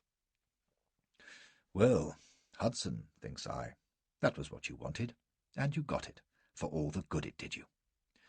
Meanwhile, Sale laid off for a minute, took a wipe at his eye, and started in again, trying not to quaver. I suspect he was enjoying his emotion. But there was no way in which we could succour Piper's Fort at this time, and the enemy bringing forward cannon, the walls were breached in several places. I had now resolved on a sortie to do what could be done for our comrades, and Colonel Denny advanced to their relief. In a sharp engagement over the very ruins of the fort, for it had been pounded almost to pieces by the guns, the Afghans were entirely routed, and we were able to make good the position and withdraw the survivors of the garrison which had held it so faithfully, and, well— I thought the old fool was going to weep, but he took a great pull at himself and proceeded. With what grief do I write that of these there remained only 5. The gallant Hudson was slain, and at first it seemed that no European was left alive. Then Lieutenant Flashman was found, wounded and unconscious, by the ruins of the gate, where he had taken his final stand in defence not only of the fort, but of his country's honour. For he was found, in the last extremity, with the colours clutched to his broken body, his face to the foeman, defiant even unto death. Hallelujah! And good night, sweet prince, says I to myself. What a shame I hadn't a broken sword and a ring of my slain around me, but I thought too soon. The bodies of his enemies lay before him, says old Bob. At first I thought he was dead, but to our great joy it was discovered that the flame of life still flickered. I cannot think that there was ever a nobler deed than this, and I only wish that our countrymen at home might have seen it, and learned with what selfless devotion their honour is protected, even at the ends of the earth. It was heroic, and I trust that Lieutenant Flashman's name will be remembered in every home in England. Whatever may be said of the disasters that have befallen us here, his valour is testimony that the spirit of our young manhood is no whit less ardent than that of their predecessors, who, in Pitt's words, saved Europe by their example. Well, thinks I, if that's how we won the Battle of Waterloo, thank God the French don't know, or we shall have them at us again. Who ever heard such humbug? But it was glorious to listen to, mind you, and I glowed at the thought of it. This was fame. I didn't understand then how the news of Kabul and Gandamak would make England shudder, and how that vastly conceited and indignant public would clutch at any straw that might heal their national pride, and enable them to repeat the old and nonsensical lie that one Englishman is worth 20 foreigners. But I could still guess what effect Sale's report would have on a new Governor-General, and through him on the government and country, especially by contrast with the accounts of the inglorious shambles by Elfie and Macnaghten that must now be on their way home. All I must do was be modest and manly and wait for the laurel wreaths. Sale had shoved his copy of the letter back in his pocket and was looking at me all moist and admiring. Havelock was stern. I guessed he thought Sale was laying it on a deal too thick, but he couldn't say so. I gathered later that the defence of Piper's Fort wasn't quite so important to Jalalabad as Fighting Bob imagined. It was his own hesitation that made him hold off so long attacking Akbar, and, in fact, he might have relieved us sooner. It was up to me, so I looked Sale in the eye, man to man. "You've done us great credit, sir," says I. "Thank ye. For the garrison, it's no less than they deserve. But for myself, well, you make it sound a bit too much like St. George and the Dragon, if you don't mind my saying so. I just, well, pitched in with the rest, sir. That was all." Even Havelock smiled at this plain manly talk, and Sale nearly burst with pride and said it was the grandest thing, by heaven, and the whole garrison was full of it. Then he sobered down and asked me to tell him how I had come to Piper's Fort, and what had happened to separate Hudson and me from the army. Elfie was still in Akbar's hands, along with Shelton and Mackenzie and the married folk, but for the rest they had thought them all wiped out except Bryden, who had come galloping in alone with a broken sabre trailing from his wrist. With Havelock's eye on me, I kept it brief and truthful. We had come adrift from the army in the fighting about Jugdaluk, I said, had escaped by inches through the gullies with Ghazis pursuing us, and had tried to rejoin the army at Gandamak, but had only been in time to see it slaughtered. I described the scene accurately, with old Bob groaning and damning, and Havelock frowning like a stone idol, and then told how we had been captured and imprisoned by Afridis. They had flogged me to make me give information about the Kandahar force and other matters, but thank God I had told them nothing. "Bravo!" says old Bob, and had managed to slip my fetters the same night. I had released Hudson, and together we had cut our way past our captors and escaped. I said nothing of Nadim Man. Least said, soonest mended, but concluded with an account of how we had skulked through the Afghan army and then ridden into the fort, hell for leather. There I left it, and old Bob exclaimed again about courage and endurance, but what reassured me most was that Havelock, without a word, shook my right hand in both of his. I can say that I told it well, off-hand but not over-modest, just a blunt soldier reporting to his seniors. It calls for nice judgment, this art of bragging. You must be plain, but not too plain. You must smile, only rarely. Letting them guess more than you say is the kernel of it, and looking uncomfortable when they compliment you. They spread the tale, of course, and in the next few days I don't suppose there was an officer of the garrison who didn't come in to shake hands and congratulate me on coming through safe. George Broadfoot was among the first, all red whiskers and spectacles, beaming and telling me what a devil of a fellow I was, and this from Broadfoot, mind you, whom the Afghans called a brave among braves. To have people like him and Maine and Fighting Bob making much of me, well, it was first-rate, I can tell you, and my conscience didn't trouble me a bit. Why should it? I didn't ask for their golden opinions. I just didn't contradict 'em. Who would? It was altogether a splendid few weeks, while I lay nursing my leg. The siege of Jalalabad petered out, and Sale finally made another sortie that scattered the Afghan army to the winds. A few days after that, Pollock arrived with the relief force from Peshawar, and the garrison band piped them in amongst universal cheering. Of course, I was on hand. They carried me out onto the veranda, and I saw Pollock march in. Later that evening, Sale brought him to see me, and expounded my gallantries once again, to my great embarrassment, of course. Pollock swore it was tremendous, and vowed to avenge me when he marched on to Kabul. Sale was going with him to clear the passes, bring Akbar to book, if possible, and release the prisoners, who included Lady Sale, should they still be alive. "You can stay here and take your well-earned repose while your leg mends," says Fighting Bob, at which I decided a scowl and a mutter might be appropriate. "I'd rather come along," says I. "Damn this infernal leg." "Why, hold on," laughs Sale. "We'd have to carry you on a palanquin. Haven't you had enough of Afghanistan?" "Not while Akbar Khan's above ground," says I. "I'd like to take these splints and make him eat 'em." They laughed at this, and Broadfoot, who was there, cries out, "He's an old war-horse already, our Flashy. You want to be in at the death, don't you great carl? Aye, well, you can leave Akbar to us, forby. I doubt if the action we'll find about Kabul will be lively enough for your taste." They went off, and I heard Broadfoot telling Pollock what a madman I was when it came to a fight. "When we were fighting in the passes, it was Flashman every time that was sent out as a galloper to us with messages. You would see him fleeing over the sangars like a daft Ghazi, and aye, with a pack of hostiles howling at his heels. He minded them no more than flies." That was what he made out of the one inglorious occasion when I had been chased for my life into his encampment.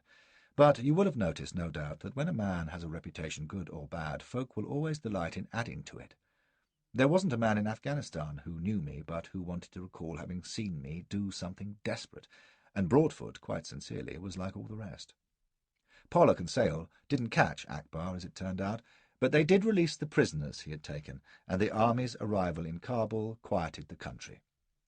There was no question of serious reprisals. Having been once bitten, we were not looking for trouble a second time. The one prisoner they didn't release, though, was old Elfie Bey. He had died in captivity, worn out and despairing, and there was a general grief in which I, for one, didn't share.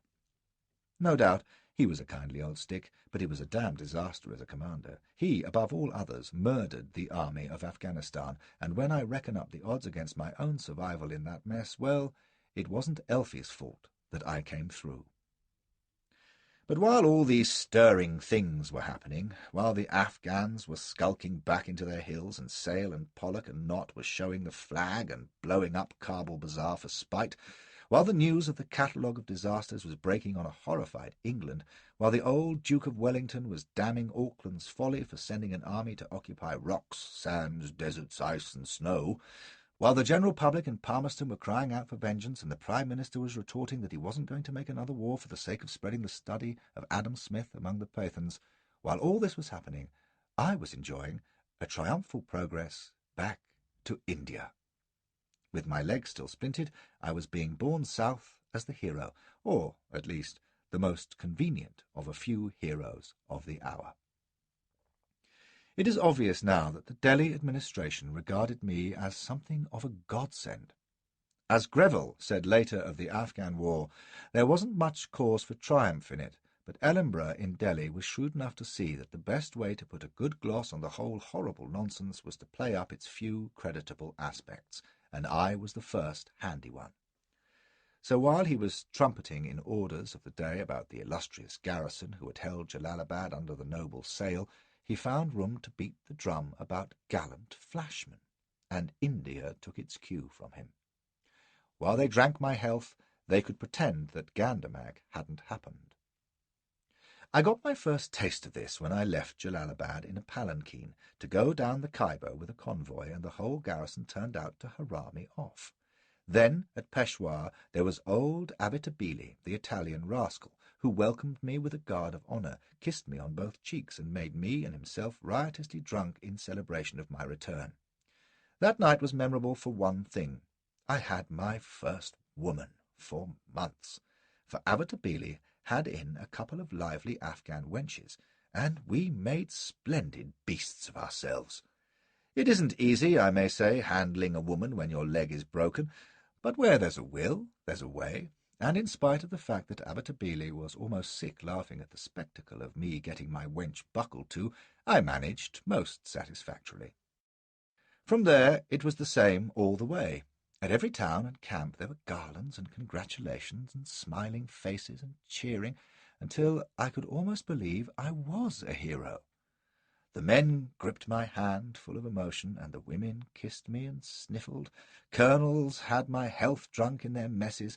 Company men slapped me on the shoulder. An Irish subaltern and his young wife got me to stand godfather to their new son, who was launched into life with the appalling name of Flashman O'Toole. And the ladies of the Church Guild at Lahore presented me with a silk scarf in red, white, and blue, with a scroll embroidered "Steadfast." At Ludhiana, a clergyman preached a tremendous sermon on the text, "Greater love hath no man than this, that a man lay down his life for his friends." He admitted in a roundabout way that I hadn't actually laid down mine, but it hadn't been for want of trying, and had been a damned near thing altogether. Better luck next time was about his view of it, and meanwhile hosanna and hurrah for Flashy, and let us now sing "Who Would True Valour See?" And this was nothing to Delhi, where they actually had a band playing "Hail the Conquering Hero Comes," and Ellenborough himself helped me out of the palanquin and supported me up the steps. There was a tremendous crowd, all cheering like Billy-O, and a guard of honour and an address read out by a fat chap in a red coat, and a slap-up dinner afterwards, at which Ellenborough made a great speech which lasted over an hour. It was dreadful rubbish about Thermopylae and the Spanish Armada, and how I had clutched the colours to my bleeding breast, gazing proudly with serene and noble brow o'er the engorged barbarian host, like Christian before Apollyon or Roland at Roncesvalles. I forget which, but I believe it was both. He was a fearful orator, full of bombast from Shakespeare and the classics, and I had no difficulty in feeling like a fool long before he was finished. But I sat it out, staring down the long white table with all Delhi society gaping at me and drinking in Ellenborough's nonsense.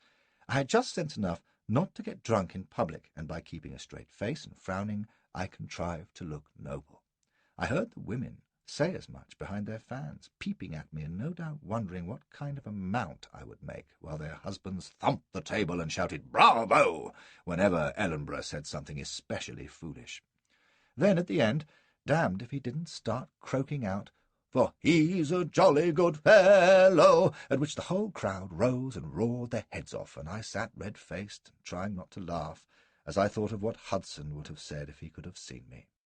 It was too bad, of course, but they would never have made such a fuss about a sergeant, and even if they had, he couldn't have carried it off as I did, insisting on hobbling up to reply, and having Ellenborough say that if I must stand, it should be his shoulder I should lean on, and by God, he would boast about it ever after. At this they roared again, and with his red face puffing claret beside me, I said that this was all too much for one who was only a simple English gentleman. "Amen to that," cries Ellenborough, "and never was proud title more proudly borne." And that what I had done was my duty, no more or less, as I hoped became a soldier. And while I didn't believe there was any great credit to me in it, cries of "No, no!" Well, if they said there was, it wasn't due to me, but to the country that bore me, and to the old school where I was brought up as a Christian, I hoped, by my masters. What possessed me to say this I shall never understand, unless it was sheer delight in lying, but they raised the roof. And while they were so kind to me, they must not forget those others who had carried the flag, and were carrying it still, "Hear, hear!" and who would beat the Afghans back to where they came from, and prove what everyone knew, that Englishmen never would be slaves. Thunderous applause. And, well, what I had done hadn't been much, but it had been my best, and I hoped I would always do it. More cheering, but not quite as loud, I thought, and I decided to shut up. So God bless them all, and let them drink with me to the health of our gallant comrades still in the field. "Your simple honesty No less than your manly aspect and your glorious sentiments won the admiration and love of all who heard you, Ellenborough told me afterwards. Flashman, I salute you. Furthermore, says he, I intend that England shall salute you also. When he returns from his victorious campaign, Sir Robert Sale will be dispatched to England, where I doubt not he will receive those marks of honour which become a hero. He talked like this most of the time, like a bad actor. Many people did 60 years ago. As is fitting, a worthy herald shall precede him, and share his glory. I mean, of course, yourself. Your work here is done, and nobly done, for the time being. I shall send you to Calcutta with all the speed that your disability allows, there to take ship for England. I just stared at the man. I had never thought of this. To get out of this hellish country, for if, as I've said, I can now consider that India was kind to me, I was still overjoyed at the thought of leaving it, to see England again, and home, and London, and the clubs and messes and civilized people. To be fated there, as I had been assured I would be, to return in triumph when I had set out under a cloud, to be safe beyond the reach of black savages and heat and filth and disease and danger, to see white women again, and live soft and take life easy and sleep secure at nights, to devour the softness of Elsbeth, to stroll in the park and be pointed out as the hero of Piper's Fort, to come back to life again. Why, it was like waking from a nightmare. The thought of it all set me shaking. There are further reports to be made on affairs in Afghanistan, said Ellenborough, and I can think of no more fitting messenger. Well, sir, says I am at your orders. If you insist, I'll go. It took 4 months to sail home, just as it had taken 4 months to sail out, but I'm bound to say I didn't mind this time. Then I had been going into exile. Now I was coming home a hero. If I'd had any doubts of that, the voyage dispelled them. The captain and his officers and the passengers were as civil as butter, and treated me as if I were the Duke himself. When they found I was a cheery sort who liked his bottle and talk, we got along famously, for they never seemed to tire of hearing me tell of my engagements with Afghans, male and female, and we got drunk most nights together. One or two of the older chaps were a bit leery of me, and one even hinted that I talked a deal too much, but I didn't care for this and said so. They were just sour old package rats, anyway, or jealous civilians. I wonder now, looking back, that the defence of Jalalabad made such a stir, for it was a very ordinary business, really. But it did, and since I was the first out of India who had been there and borne a distinguished part, I got the lion's share of admiration. It was so on the ship, and was to prove so in England. During the voyage my broken leg recovered almost entirely, but there was not much activity on shipboard anyway, and no women, and boozing with the boys apart, I had a good deal of time to myself. This and the absence of females naturally turned me to thoughts of Elspeth.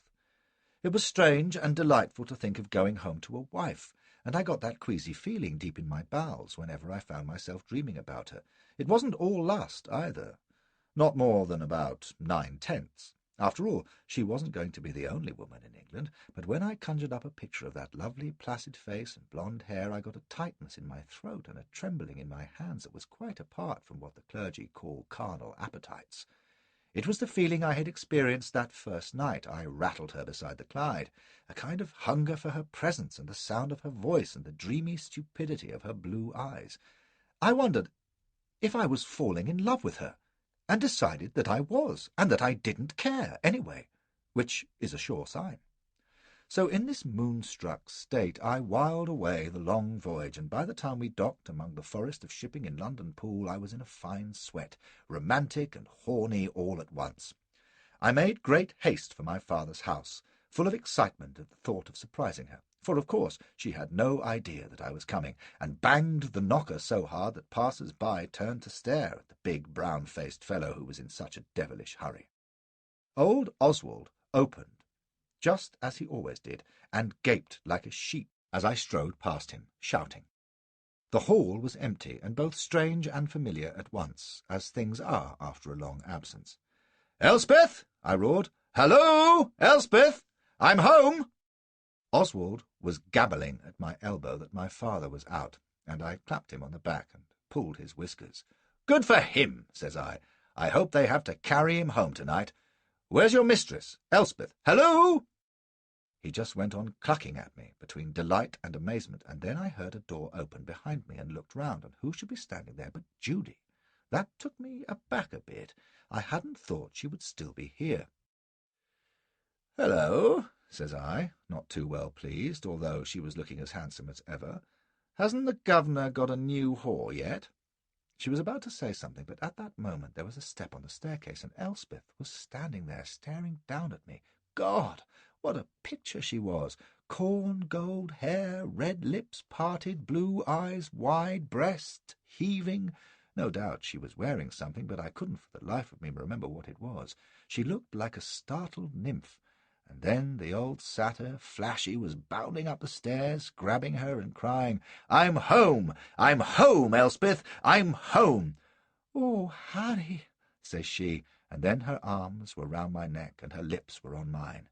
If the brigade of guards had marched into the hall just then to command me to the tower, I'd not have heard them. I picked her up bodily, tingling at the feel of her, and without a word spoken carried her into the bedroom and tumbled her there and then. It was superb, for I was half drunk with excitement and longing, and when it was over I simply lay there, listening to her prattle 1,000 questions, clasping her to me, kissing every inch of her, and answering God knows what.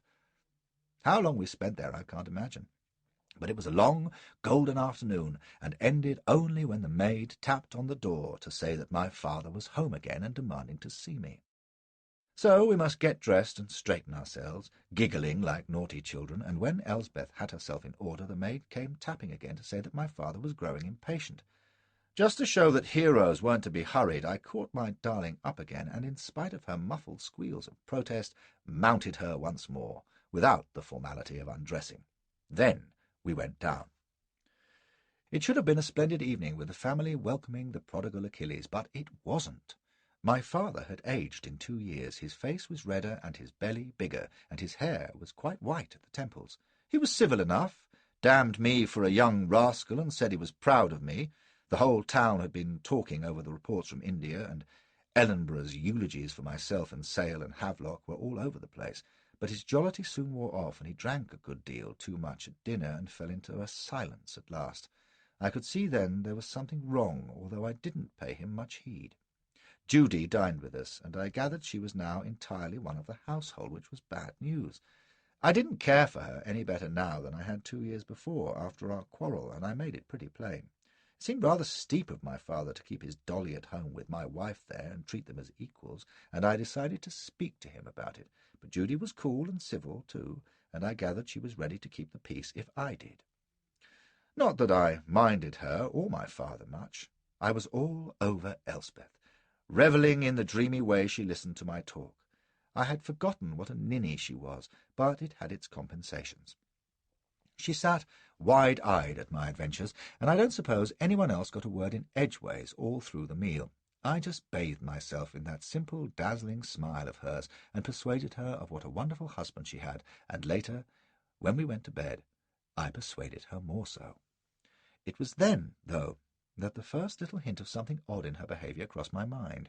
She had dropped off to sleep, and I was lying there exhausted, listening to her breathing and feeling somehow dissatisfied, which was strange, considering. Then it came to me, this little doubt, and I dismissed it, and then it came back. I had had plenty of experience with women, as you know, and can judge them in bed as well as anyone, I reckon. And it seemed to me, however hard I pushed the thought away, that Elspeth was not as she had been before I went away. I've often said that she only came to life when she was at grips with a man. Well, she had been willing enough in the few hours of my homecoming, I couldn't deny, but there hadn't been any of the rapturous passion on her part that I remembered. These are fine things and difficult to explain. Oh, she was active enough at the time and content enough afterwards, but she was easier about it all somehow. If it had been Fetnab or Josette, I wouldn't have noticed, I dare say. It was their work as well as their play, but I had a different emotion about Elspeth, and it told me there was something missing. It was just a shadow, and when I woke next morning I had forgotten it. If I hadn't, the morning's events would have driven it from my mind. I came down late and cornered my father in his study before he could slip out to his club. He was sitting with his feet along the couch, preparing for the rigours of the day with a glass of brandy and looking liverish, but I plunged right in and told him my thoughts about Judy. "Things have changed," says I, "and we can't have her seen about the place nowadays." You'll gather that 2 years among the Afghans had changed my attitude to parental discipline. I wasn't so easy to cow as I had been. "Oh, aye," says he, "and how have things changed?" "You'll find," I told him, "that I'm known about the town henceforth. What with India and so on. We'll be more in the public eye now, and folk will talk. It won't do for Elspeth, for one thing." "Elspeth likes her," says he. "Does she, though? Well, that's no matter. It ain't what Elspeth likes that counts, but what the town likes, and they won't like us if we keep this pet pussy in the house." "My, we've grown very nice." He sneered and took a good pull at his brandy. I could see the flush of temper on his face and wondered why he hadn't lost it yet. "I didn't know India bred such fine sensibilities," he went on. "Quite the reverse, I'd have thought." "Oh, look, father, it won't do, and you know it. Send her up to Leicestershire if you want, or give her a maison of her own, but she can't stay here." He looked at me a long while. "By God, maybe I've been wrong about you all along. I know you're a wastrel, but I never thought you had the stuff to be brave, in spite of all the tales from India. Perhaps you have, or perhaps it's just insolence. Anyway, you're on the wrong scent, boy. As I said, Elspeth likes her, and if she don't want her away, then she stays." "In God's name, what does it matter what Elspeth likes? She'll do as I tell her." "I doubt it," says he. "What's that?" He put down his glass, wiped his lips, and said, "You won't like it, Harry, but here it is. Who pays the piper calls the tune, and your Elspeth and her damned family have been calling the tune this year past. Hold on now, let me finish. You'll have plenty to say, no doubt, but it'll wait." I could only stare at him, not understanding. "We're in Queer Street, Harry. I hardly know how myself, but there it is. I suppose I've been running pretty fast all my life, and not taking much account of how the money went. What are lawyers for, eh? I took some bad tumbles on the turf, never heeded the expenses of this place or Leicestershire, didn't stint any way at all, but it was the damn railway shares that really did the trick. Oh, there are fortunes being made out of 'em, the right ones. I picked the wrong ones. A year ago, I was a ruined man up to my neck with the Jews, ready to be sold up. I didn't write to you about it. What was the point? This house ain't mine, nor our place in Leicestershire. It's hers, or it will be when old Morrison goes. God rot and damn him. It can't be too soon." He jumped up and walked about, finally stopping before the fireplace. "He met the bill for his daughter's sake. Oh, you should have seen him. More canting, head-wagging hypocrisy than I've seen in years in Parliament even. He had the effrontery to stand in my own hall, by God, and tell me it was a judgment on him for letting his daughter marry beneath herself. Beneath herself, d'ye hear? And I had to listen to him and keep myself from flooring the old swine. What could I do? I was the poor relation I still am. He's still paying the bills, through the simpering nitwit you married. He lets her have what she wants, and there you are."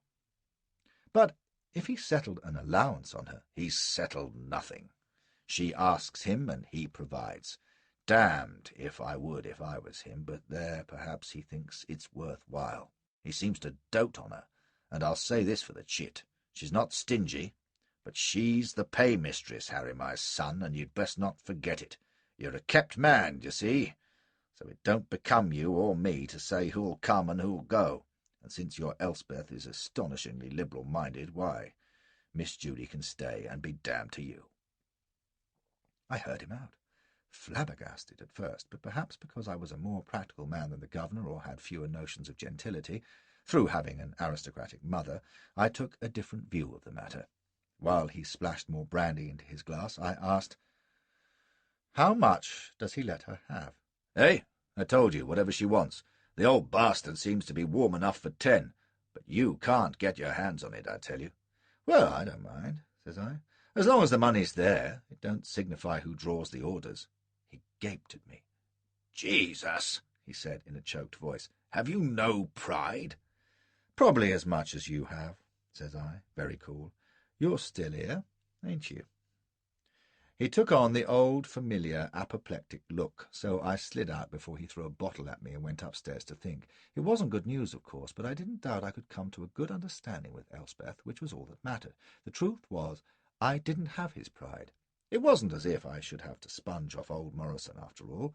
No doubt I should have been upset at the thought of not inheriting my father's fortune, or what had been his fortune, but when old Morrison ceased to trouble the world, I'd have Elspeth's share of the will, which would quite probably make up for all that. In the meantime, I tackled her on the subject at the first opportunity, and found her all brainless agreement, which was highly satisfactory. "What I have is yours, my love," says she, with that melting look. "You know you only have to ask me for anything at all." "Much obliged," says I, "but it might be a little inconvenient sometimes. I was thinking if there was a regular payment, say, it would save all the tiresome business for you." "My father would not allow that, I'm afraid. He has been quite clear, you see." I saw all right, and worked away at her, but it was no use. A fool she might be, but she did what Papa told her, and the old miser knew better than to leave a loophole for the Flashman family to crawl in and lighten him. It's a wise man that knows his own son-in-law. So it was going to have to be cash on demand, which was better than no cash at all, and she was ready enough with 50 guineas when I made my first application. It was all cut and dried with a lawyer in Johnson's court, who advanced her whatever she asked for in reason. However, apart from these sordid matters, there was quite enough to engage me in those first days at home. No one at the Horse Guards knew quite what to do with me, so I was round the clubs a good deal, and it was surprising how many people knew me all of a sudden. They would hail me in the park or shake hands in the street, and there was a steady stream of callers at home. Friends of my father's, whom he hadn't seen for years, popped up to meet me and greet him.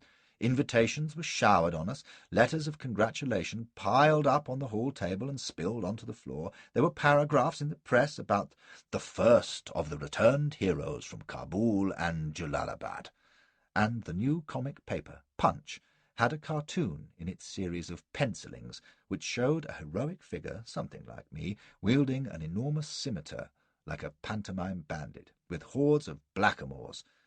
They looked no more like Afghans than Eskimos, trying to wrest the Union Jack from me in vain. Underneath there was a caption, "A Flash-ing Blade," which give you some idea of the standard of humour in that journal. However, Elsbeth was enchanted with it, and bought a dozen copies. She was in a whirl of delight at being the centre of so much attention, for the hero's wife gets as many of the garlands as he does, especially if she's a beauty. There was one night at the theatre when the manager insisted on taking us out of our seats to a box, and the whole audience cheered and stamped and clapped. Elspeth was radiant and stood there squeaking and clasping her hands with not the least trace of embarrassment, while I waved, very good-natured, to the mob. "Oh, Harry," says she, sparkling, "I'm so happy I could die. Why, you are famous. Harry, and I—" She didn't finish, but I know she was thinking that she was famous too. At that moment I loved her all the more for thinking it. The parties in that first week were too many to count, and always we were the centre of attraction.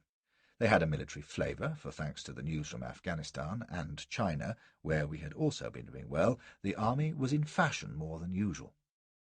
The more senior officers and the mammas claimed me, which left Elspeth to the young blades. This delighted her, of course, and pleased me. I wasn't jealous, and indeed took satisfaction in seeing them clustering like flies round a jam-pot, which they could watch, but couldn't taste. She knew a good many of them, and I learned that during my absence in India quite a few of the young sparks had squired her in the park or ridden in the Row with her, which was natural enough, she being an army wife, but I just kept an eye open all the same, and cold-shouldered one or two when they came too close. There was one in particular, a young Life-Guards captain called Watney, who was often at the house, and was her riding partner twice in the week. He was a tall, curly-lipped exquisite with a lazy eye, who made himself very easy at home until I gave him the about turn. "I can attend, Mrs. Flashman, very well, thank ye," says I. "None better," says he, "I'm sure. I'd only hoped that you might relinquish her for a half-hour or so. Not for a minute, says I. Oh, come now, says he, patronising me. This is very selfish. I'm sure Mrs. Flashman wouldn't agree. I'm sure she would. Would you care to test it? Says he, with an infuriating smile. I could have boxed his ears, but I kept my temper very well. Go to the devil, you mincing pimp, I told him, and left him standing in the hall. I went straight to Elsbeth's room, told her what had happened, and cautioned her against seeing Watney again. "Which one is he?" she asked, admiring her hair in the mirror. "Fellow with a face like a horse and a haw-haw voice." "There are so many like that," says she. "I can't tell one from the other. Harry, darling, would I look well with ringlets, do you think?" This pleased me, as you can guess, and I forgot the incident at once. I remember it now, for it was that same day that everything happened all at once. There are days like that. A chapter in your life ends and another one begins, and nothing is the same afterwards. I was to call at the Horse Guards to see my Uncle Bindley, and I told Elspeth I would not be home until the afternoon, when we were to go out to tea at someone or other's. But when I got to Horse Guards, my uncle bundled me straight into a carriage and bore me off to meet, of all people, the Duke of Wellington. I'd never seen him closer than a distance, and it made me fairly nervous to stand in his ante-room after Bindley had been ushered into him and hear their voices murmuring behind the closed door. Then it opened, and the Duke came out. He was white-haired and pretty wrinkled at this time, but that damned hook nose would have marked him anywhere, and his eyes were like gimlets. "Ah, this is the young man," says he, shaking hands. For all his years he walked with the spring of a jockey, and was very spruce in his grey coat. "The town is full of you just now," says he, looking me in the eyes. "It is as it should be. It was a damned good bit of work, about the only good thing in the whole business, by God, whatever Ellenborough and Palmerston may say." Hudson, thinks I, you should see me now. Short of the heavens opening, there was nothing to be added. The Duke asked me a few sharp questions about Akbar Khan and the Afghans generally, and how the troops had behaved on the retreat, which I answered as well as I could. He listened with his head back, and said, and nodded, and then said briskly, "It is a thorough shame that it has been so shockingly managed, but it is always the way with these damned politicals. There is no telling them. If I had had someone like Macnaghten with me in Spain, Bindley, I'd still be at Lisbon, I dare say. And what is to happen to Mr. Flashman? Have you spoken to Hardinge?" Bindley said they would have to find a regiment for me, and the Duke nodded. "Yes, he is a regimental man. You were in the 11th Hussars, as I remember. Well, you won't want to go back there." And he gave me a shrewd look. "His lordship is no better disposed to Indian officers now than he ever was, the more fool he. I have thought of telling him more than once that I'm an Indian officer myself, but he would probably just have given me a set-down. Well, Mr. Flashman, I am to take you to Her Majesty this afternoon, so you must be here at 1 o'clock. And with that he turned back to his room, said a word to Bindley, and shut the door. Well, you can guess how all this dazzled me. To have the great Duke chatting to me, to learn that I was to be presented to the Queen, all this had me walking on the clouds. I went home in a rosy dream, hugging myself at the way Elspeth would take the news. This would make her damned father sit up and take notice all right, and it would be odd if I couldn't squeeze something out of him in consequence if I played my cards well. I hurried upstairs, but she wasn't in her room. I called, and eventually old Oswald appeared and said she had gone out. "Where away?" says I. "Well, sir," says he, looking mighty sour, "I don't rightly know." "With Miss Judy?" "No, sir," says he, "not with Miss Judy. Miss Judy is downstairs, sir." There was something damn queer about his manner, but there was nothing more to be got from him, so I went downstairs and found Judy playing with a kitten in the morning-room. "Where's my wife?" says I. "Out with Captain Watney," says she, cool as you please. "Riding. Here, kitty, kitty. In the park, I dare say." For a minute I didn't understand. "You're wrong," says I. "I sent him packing 2 hours ago." "Well, they went riding half an hour ago, so he must have unpacked." She picked up the kitten and began to stroke it. "What the devil do you mean?" "I mean they've gone out together. What else?" "Damn it," says I, furious. "I told her not to." She went on stroking and looked at me with her crooked little smile. "She can't have understood you then," says she, "or she would not have gone, would she?" I stood staring at her, feeling a chill suddenly settle on my insides. "What are you hinting, damn you?" I said. "Nothing at all. It is you who are imagining. You know, I believe you're jealous." "Jealous? By God! And what have I to be jealous about?" "You should know best, surely."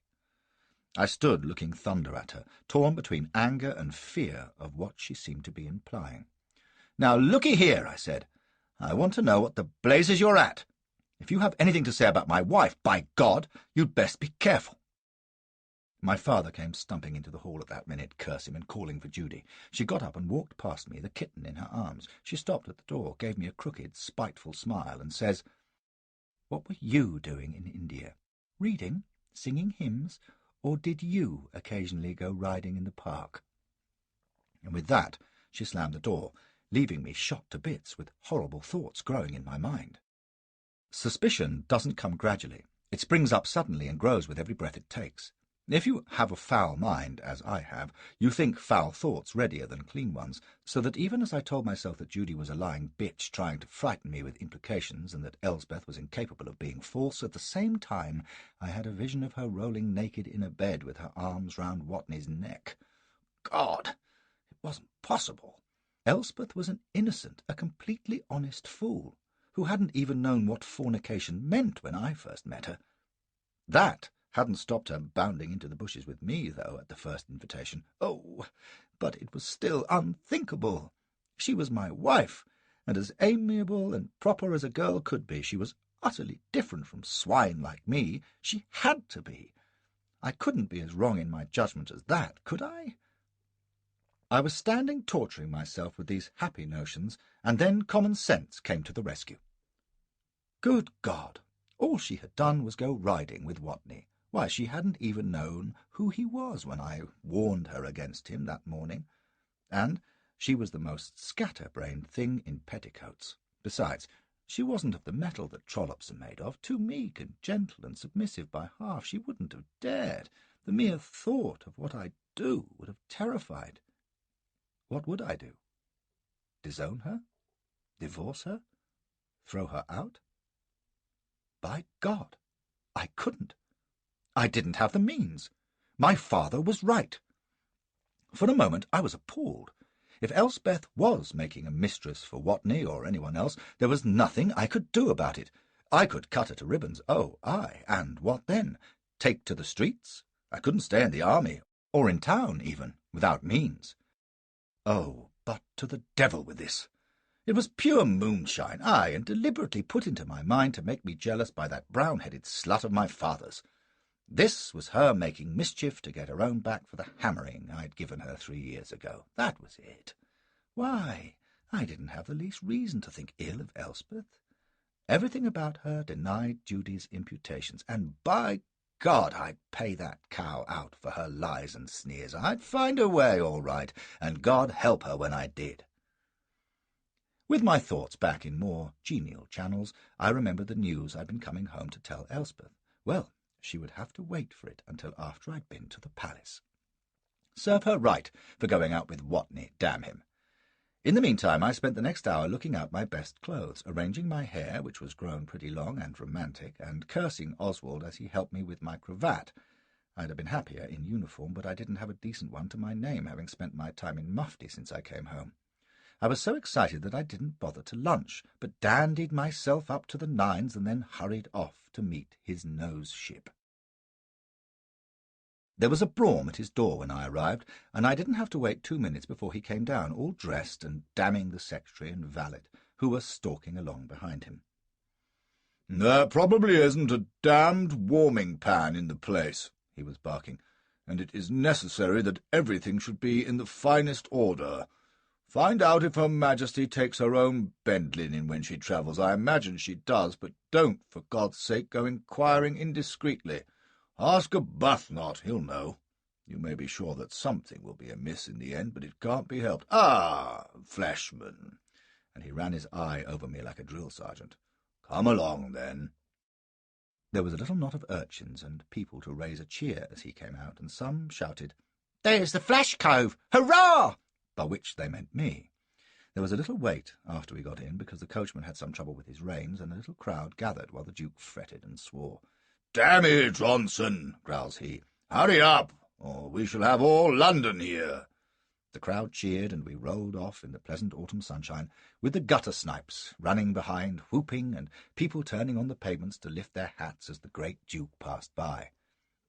"If I knew how news travelled, I'd be a wiser man," says he. "Can you imagine it? I'll lay odds they know in Dover by this time that I'm taking you to Her Majesty. You've never had any dealings with royalty, I take it?" "Only in Afghanistan, my lord," says I, and he barked a little short laugh. "They probably have less ceremonial than we do," he says. "It is a most confounded bore. Let me tell you, sir, never become a field marshal and commander-in-chief. It is very fine, but it means your sovereign will honour you by coming to stay, and not a bed in the place worth a damn. I have more anxiety over the furnishing of warmer, Mr. Flashman, than I did over the works at Torres Vedras." "If you are as successful this time as you were then, my lord," says I, buttering him up, "you have no cause for alarm." "Huh?" says he, and gave me a sharp look. But he was silent for a minute or two, and then asked me if I felt nervous. "There is no need why you should be," says he. "Her Majesty is most gracious, although it is never as easy, of course, as it was with her predecessors. King William was very easy, very kind, and made people entirely at home. It is altogether more formal now, and pretty stiff, but if you stay by me and keep your mouth shut, you'll do." I ventured to say that I'd felt happier at the prospect of charging into a band of Ghazis than I did at going to the palace, which was rubbish, of course, but I thought was probably the thing to say. "Damned nonsense," says he, sharply. "You wouldn't rather anything of the sort.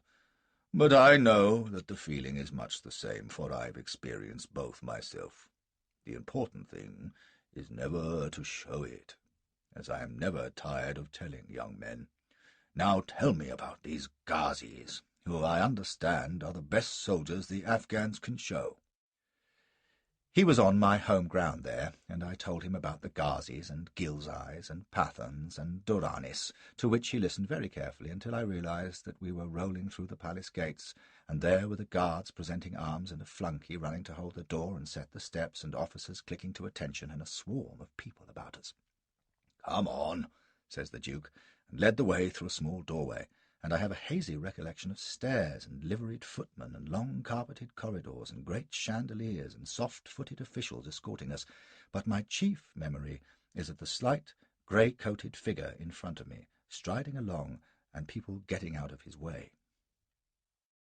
We brought up outside two great double doors with a flunky in a wig at either side, and a small fat man in a black tailcoat bobbed in front of us and darted forward, muttering to twitch at my collar and smooth my lapel. "Apologies," he twittered. "A brush here." And he snapped his fingers. A brush appeared, and he flicked at my coat very deftly and shot a glance in the Duke's direction. "Take that damned thing away," says the Duke, "and stop fussing. We know how to dress without your assistance." The little fat man looked reproachful and stood aside, motioning to the flunkies. They opened the door, and with my heart thumping against my ribs I heard a rich, strong voice announce, "His Grace, the Duke of Wellington, Mr. Flashman." It was a large, magnificently furnished drawing-room, with a carpet stretching away between mirrored walls and a huge chandelier overhead. There were a few people at the other end, 2 men standing near the fireplace, a girl sitting on a couch with an older woman standing behind, and I think another man and a couple of women nearby. We walked forward towards them, the Duke a little in advance, and he stopped short of the couch and bowed. "Your Majesty," says he, "may I have the honour to present Mr. Flashman?" And only then did I realize who the girl was. We are accustomed to think of her as the old queen, but she was just a child then, rather plump and pretty enough beneath the neck. Her eyes were large and popped a little, and her teeth stuck out too much, but she smiled and murmured in reply. By this time I was bowing my backside off, naturally. When I straightened up, she was looking at me, and Wellington was reciting briskly about Kabul and Jalalabad.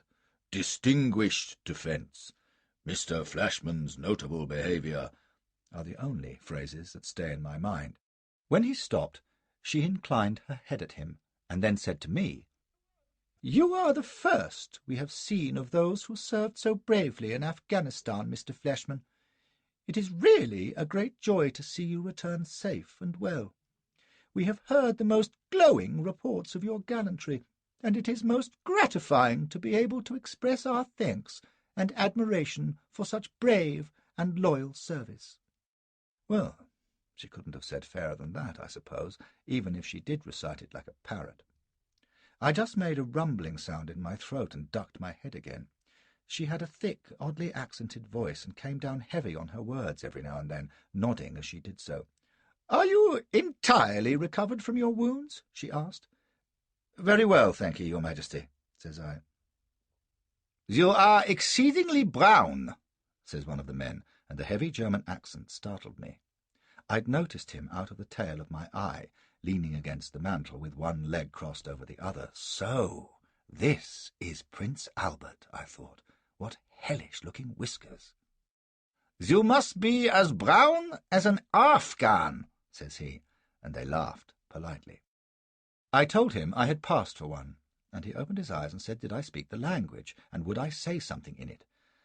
So, without thinking, I said the first words that came into my head. Hamare gali ana atshadin, which is what the harlots chant at passers-by, and means, "Good day, come into our street." He seemed very interested, but the man beside him stiffened and stared hard at me. "What does it mean, Mr. Flashman?" says the Queen. "It is a Hindu greeting, ma'am," says the Duke, and my guts turned over as I recalled that he had served in India. "Why, of course," says she. "We are quite an Indian gathering, with Mr. Macaulay here." The name meant nothing to me then. He was looking at me damned hard, though, with his pretty little mouth set hard. I later learned that he had spent several years in government out there, so my fat-headed remark had not been lost on him either. "Mr. Macaulay has been reading us his new poems," says the Queen. "They are quite stirring and fine. I think his Horatius must have been your model, Mr. Flashman, for you know he defied great odds in defence of Rome. It is a splendid ballad and very inspiring. Do you know the story, Duke?" He said he did, which put him one up on me, and added that he didn't believe it, at which he cried out and demanded to know why. "3 men can't stop an army, ma'am," says he. "Livy was no soldier, or he would hardly have suggested they could." "Oh, come now," says Macaulay. "They were on a narrow bridge and could not be outnumbered." "You see, Duke," says the Queen, "how could they be overcome?"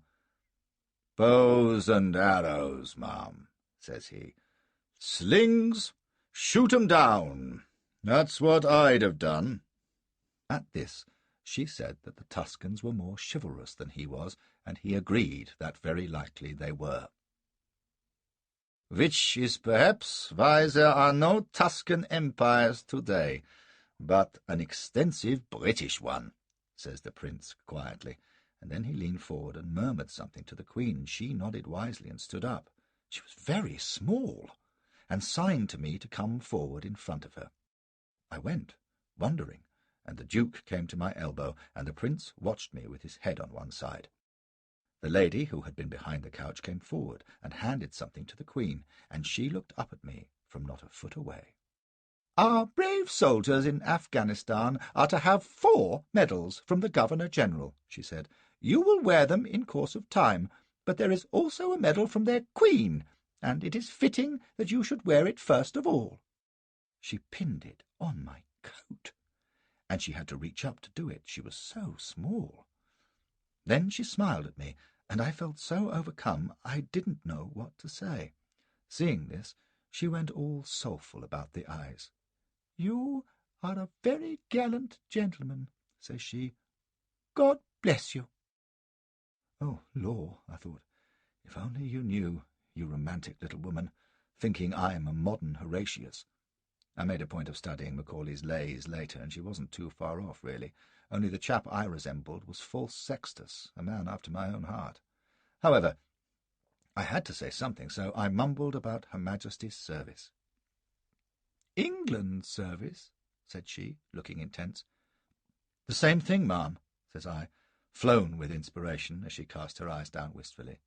The Duke gave what sounded like a little groan. There was a pause, and then she asked if I was married. I told her I was, but that I and my wife had been parted for the past 2 years. "What a cruel separation," says she, as one might say, "what delicious strawberry jam." But she was sure, she said, that our reunion must be all the sweeter for that parting. "I know what it means to be a devoted wife with the dearest of husbands," she went on, glancing at Albert, and he looked fond and noble. God, I thought, what a honeymoon that must have been. Then the Duke chimed in, making his farewells, and I realized that this was my cue. We both bowed and backed away, and she sat looking dumpy on the couch, and then we were in the corridor again, and the Duke was striding off through the hovering attendants. "Well," says he, "you've got a medal no one else will ever have. Only a few of 'em struck, you see, and then Ellenborough announced that he was giving 4 of his own, which did not please Her Majesty at all. So her medal is to be stopped." He was right, as it turned out. No one else ever received the medal, with its pink and green ribbon.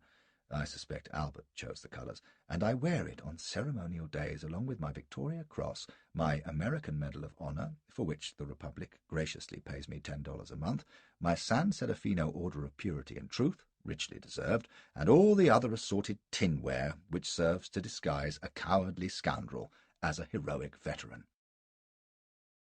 We passed through the covey of saluting guardsmen, bowing officials and rigid flunkies to our coach, but there was no getting through the gates at first for the crowd which had collected and was cheering its head off. "Good old Fleshy! Hurrah for Flash Harry! Hip hip! Hooray!" They clamoured at the railings, waving and throwing up their hats, jostling the sentries, surging in a great press round the gateway, until at last the gates were pushed open, and the brougham moved slowly through the struggling mass, all the faces grinning and shouting, and the handkerchiefs waving. "Take off your hat, man," snaps the Duke. So I did, and they roared again, pressing forward against the sides of the coach, reaching in to clasp my hand, beating on the panels and making a tremendous racket. "He's got a medal!" roars someone. "God save the Queen!" At that they woke the echoes, and I thought the coach must overturn. I was laughing and waving to them, but what do you suppose I was thinking? This was real glory? Here was I, the hero of the Afghan war, with the Queen's medal on my coat, the world's greatest soldier at my side, and the people of the world's greatest city cheering me to the echo. Me! While the Duke sat poker-faced, snapping. "Johnson! Can't you get us out of this damn mess?" What was I thinking? About the chance that had sent me to India, about Elfie Bay, about the horror of the passes on the retreat or the escape at Magala when Iqbal died, of the nightmare of Piper's Fort or that dreadful dwarf in the snake pit, about Secunda Burns or Bernier or the women, Josette, Nariman, Fetnab and the rest, about Elspeth, about the Queen? None of these things. Strange, but as the coach won clear and we rattled off down the Mall with the cheers dying behind us, I could hear Arnold's voice saying, "There is good in you, Flashman," and I could imagine how he would have supposed himself vindicated at this moment and preach on courage in chapel and pretend to rejoice in the redeemed prodigal. But all the time he would know in his hypocrite heart that I was a rotter still.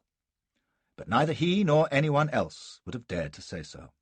This myth called bravery, which is half panic, half lunacy, in my case all panic, pays for all. In England You can't be a hero and bad. There's practically a law against it. Wellington was muttering sharply about the growing insolence of the mob, but he left off to tell me he would set me down at the Horse Guards. When we arrived, and I was getting out and thanking him for his kindness, he looks sharply at me and says, "I wish you every good fortune, Flashman. You should go far. I don't imagine you're a second Marlborough, mind, but you appear to be brave, and you're certainly damned lucky. With the first quality, you may easily gain command of an army or two and lead 'em both to ruin. But with your luck, you'll probably lead 'em back again. You have made a good beginning, at all events, and received today the highest honour you can hope for, which is your monarch's mark of favour. Good-bye to you." We shook hands, and he drove off. I never spoke to him again. Years later, though, I told the American General Robert Lee of the incident, and he said Wellington was right. I had received the highest honour any soldier could hope for, but it wasn't the medal. For Lee's money, it was Wellington's hand. Neither, I may point out, had any intrinsic value. I was the object of general admiration at the Horse Guards, of course, and at the club, and finally I took myself home in excellent fettle. It had been raining cats and dogs, but had stopped, and the sun was shining as I ran up the steps. Oswald informed me that Elspeth was above stairs. "Oh-ho," thinks I, "wait till she hears where I've been and who I've seen. She'll be rather more attentive to her lord and master now, perhaps, and less to sprigs of gardees." I was smiling as I went upstairs, for the events of the afternoon had made my earlier jealousy seem silly and simply the work of the little bitch Judy. I walked into the bedroom, keeping my left hand over the medal to surprise her. She was sitting before her glass, as usual, with her maid dressing her hair. "Harry," she cries out, "where have you been? Have you forgot we are to take tea with Lady Chalmers at 4:30? "The devil with Lady Chalmers, and all Chalmerses," says I. "Let 'em wait." "Oh, how can you say so?" She laughed at me in the mirror. "But where have you been? Looking so splendid." "Oh, visiting friends, you know. Young couple, Bert and Vicky, you wouldn't know 'em." Bert and Vicky? If Elsbeth had developed a fault in my long absence, it was that she had become a complete snob, not uncommon among people of her class. "Whoever are they?"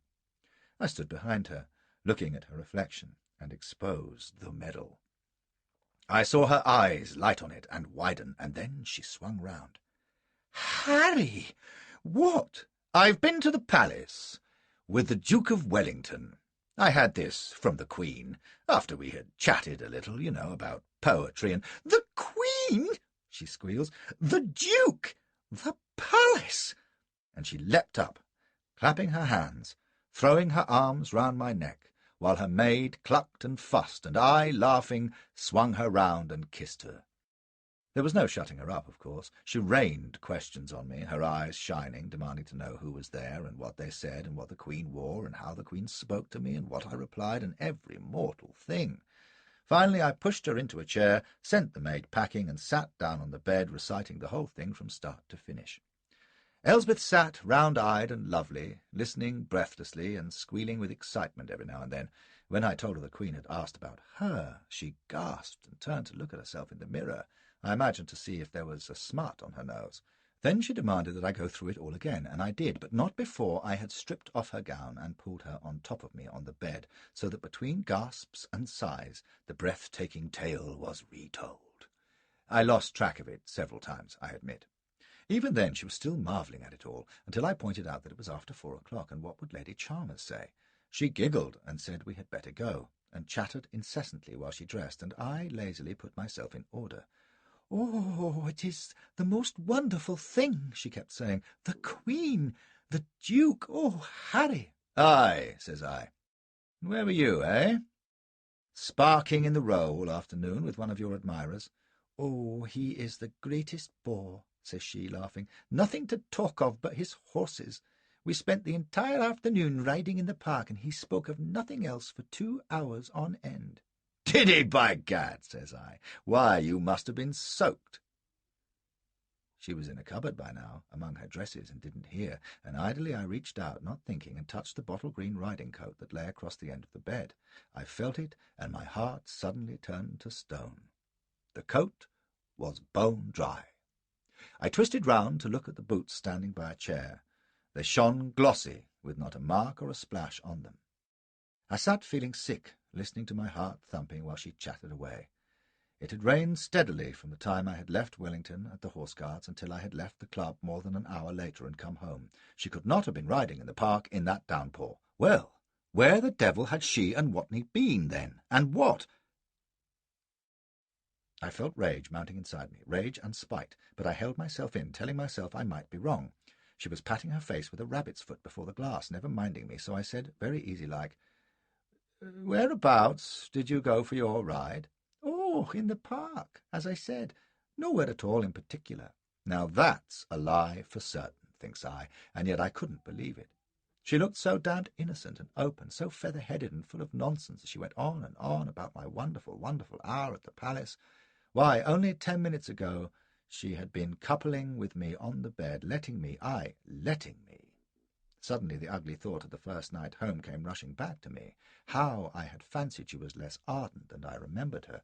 Perhaps I had been right. Perhaps she had been less passionate. Well, she might be, if in my absence she had found some jockey who was more to her fancy over the jumps than I was.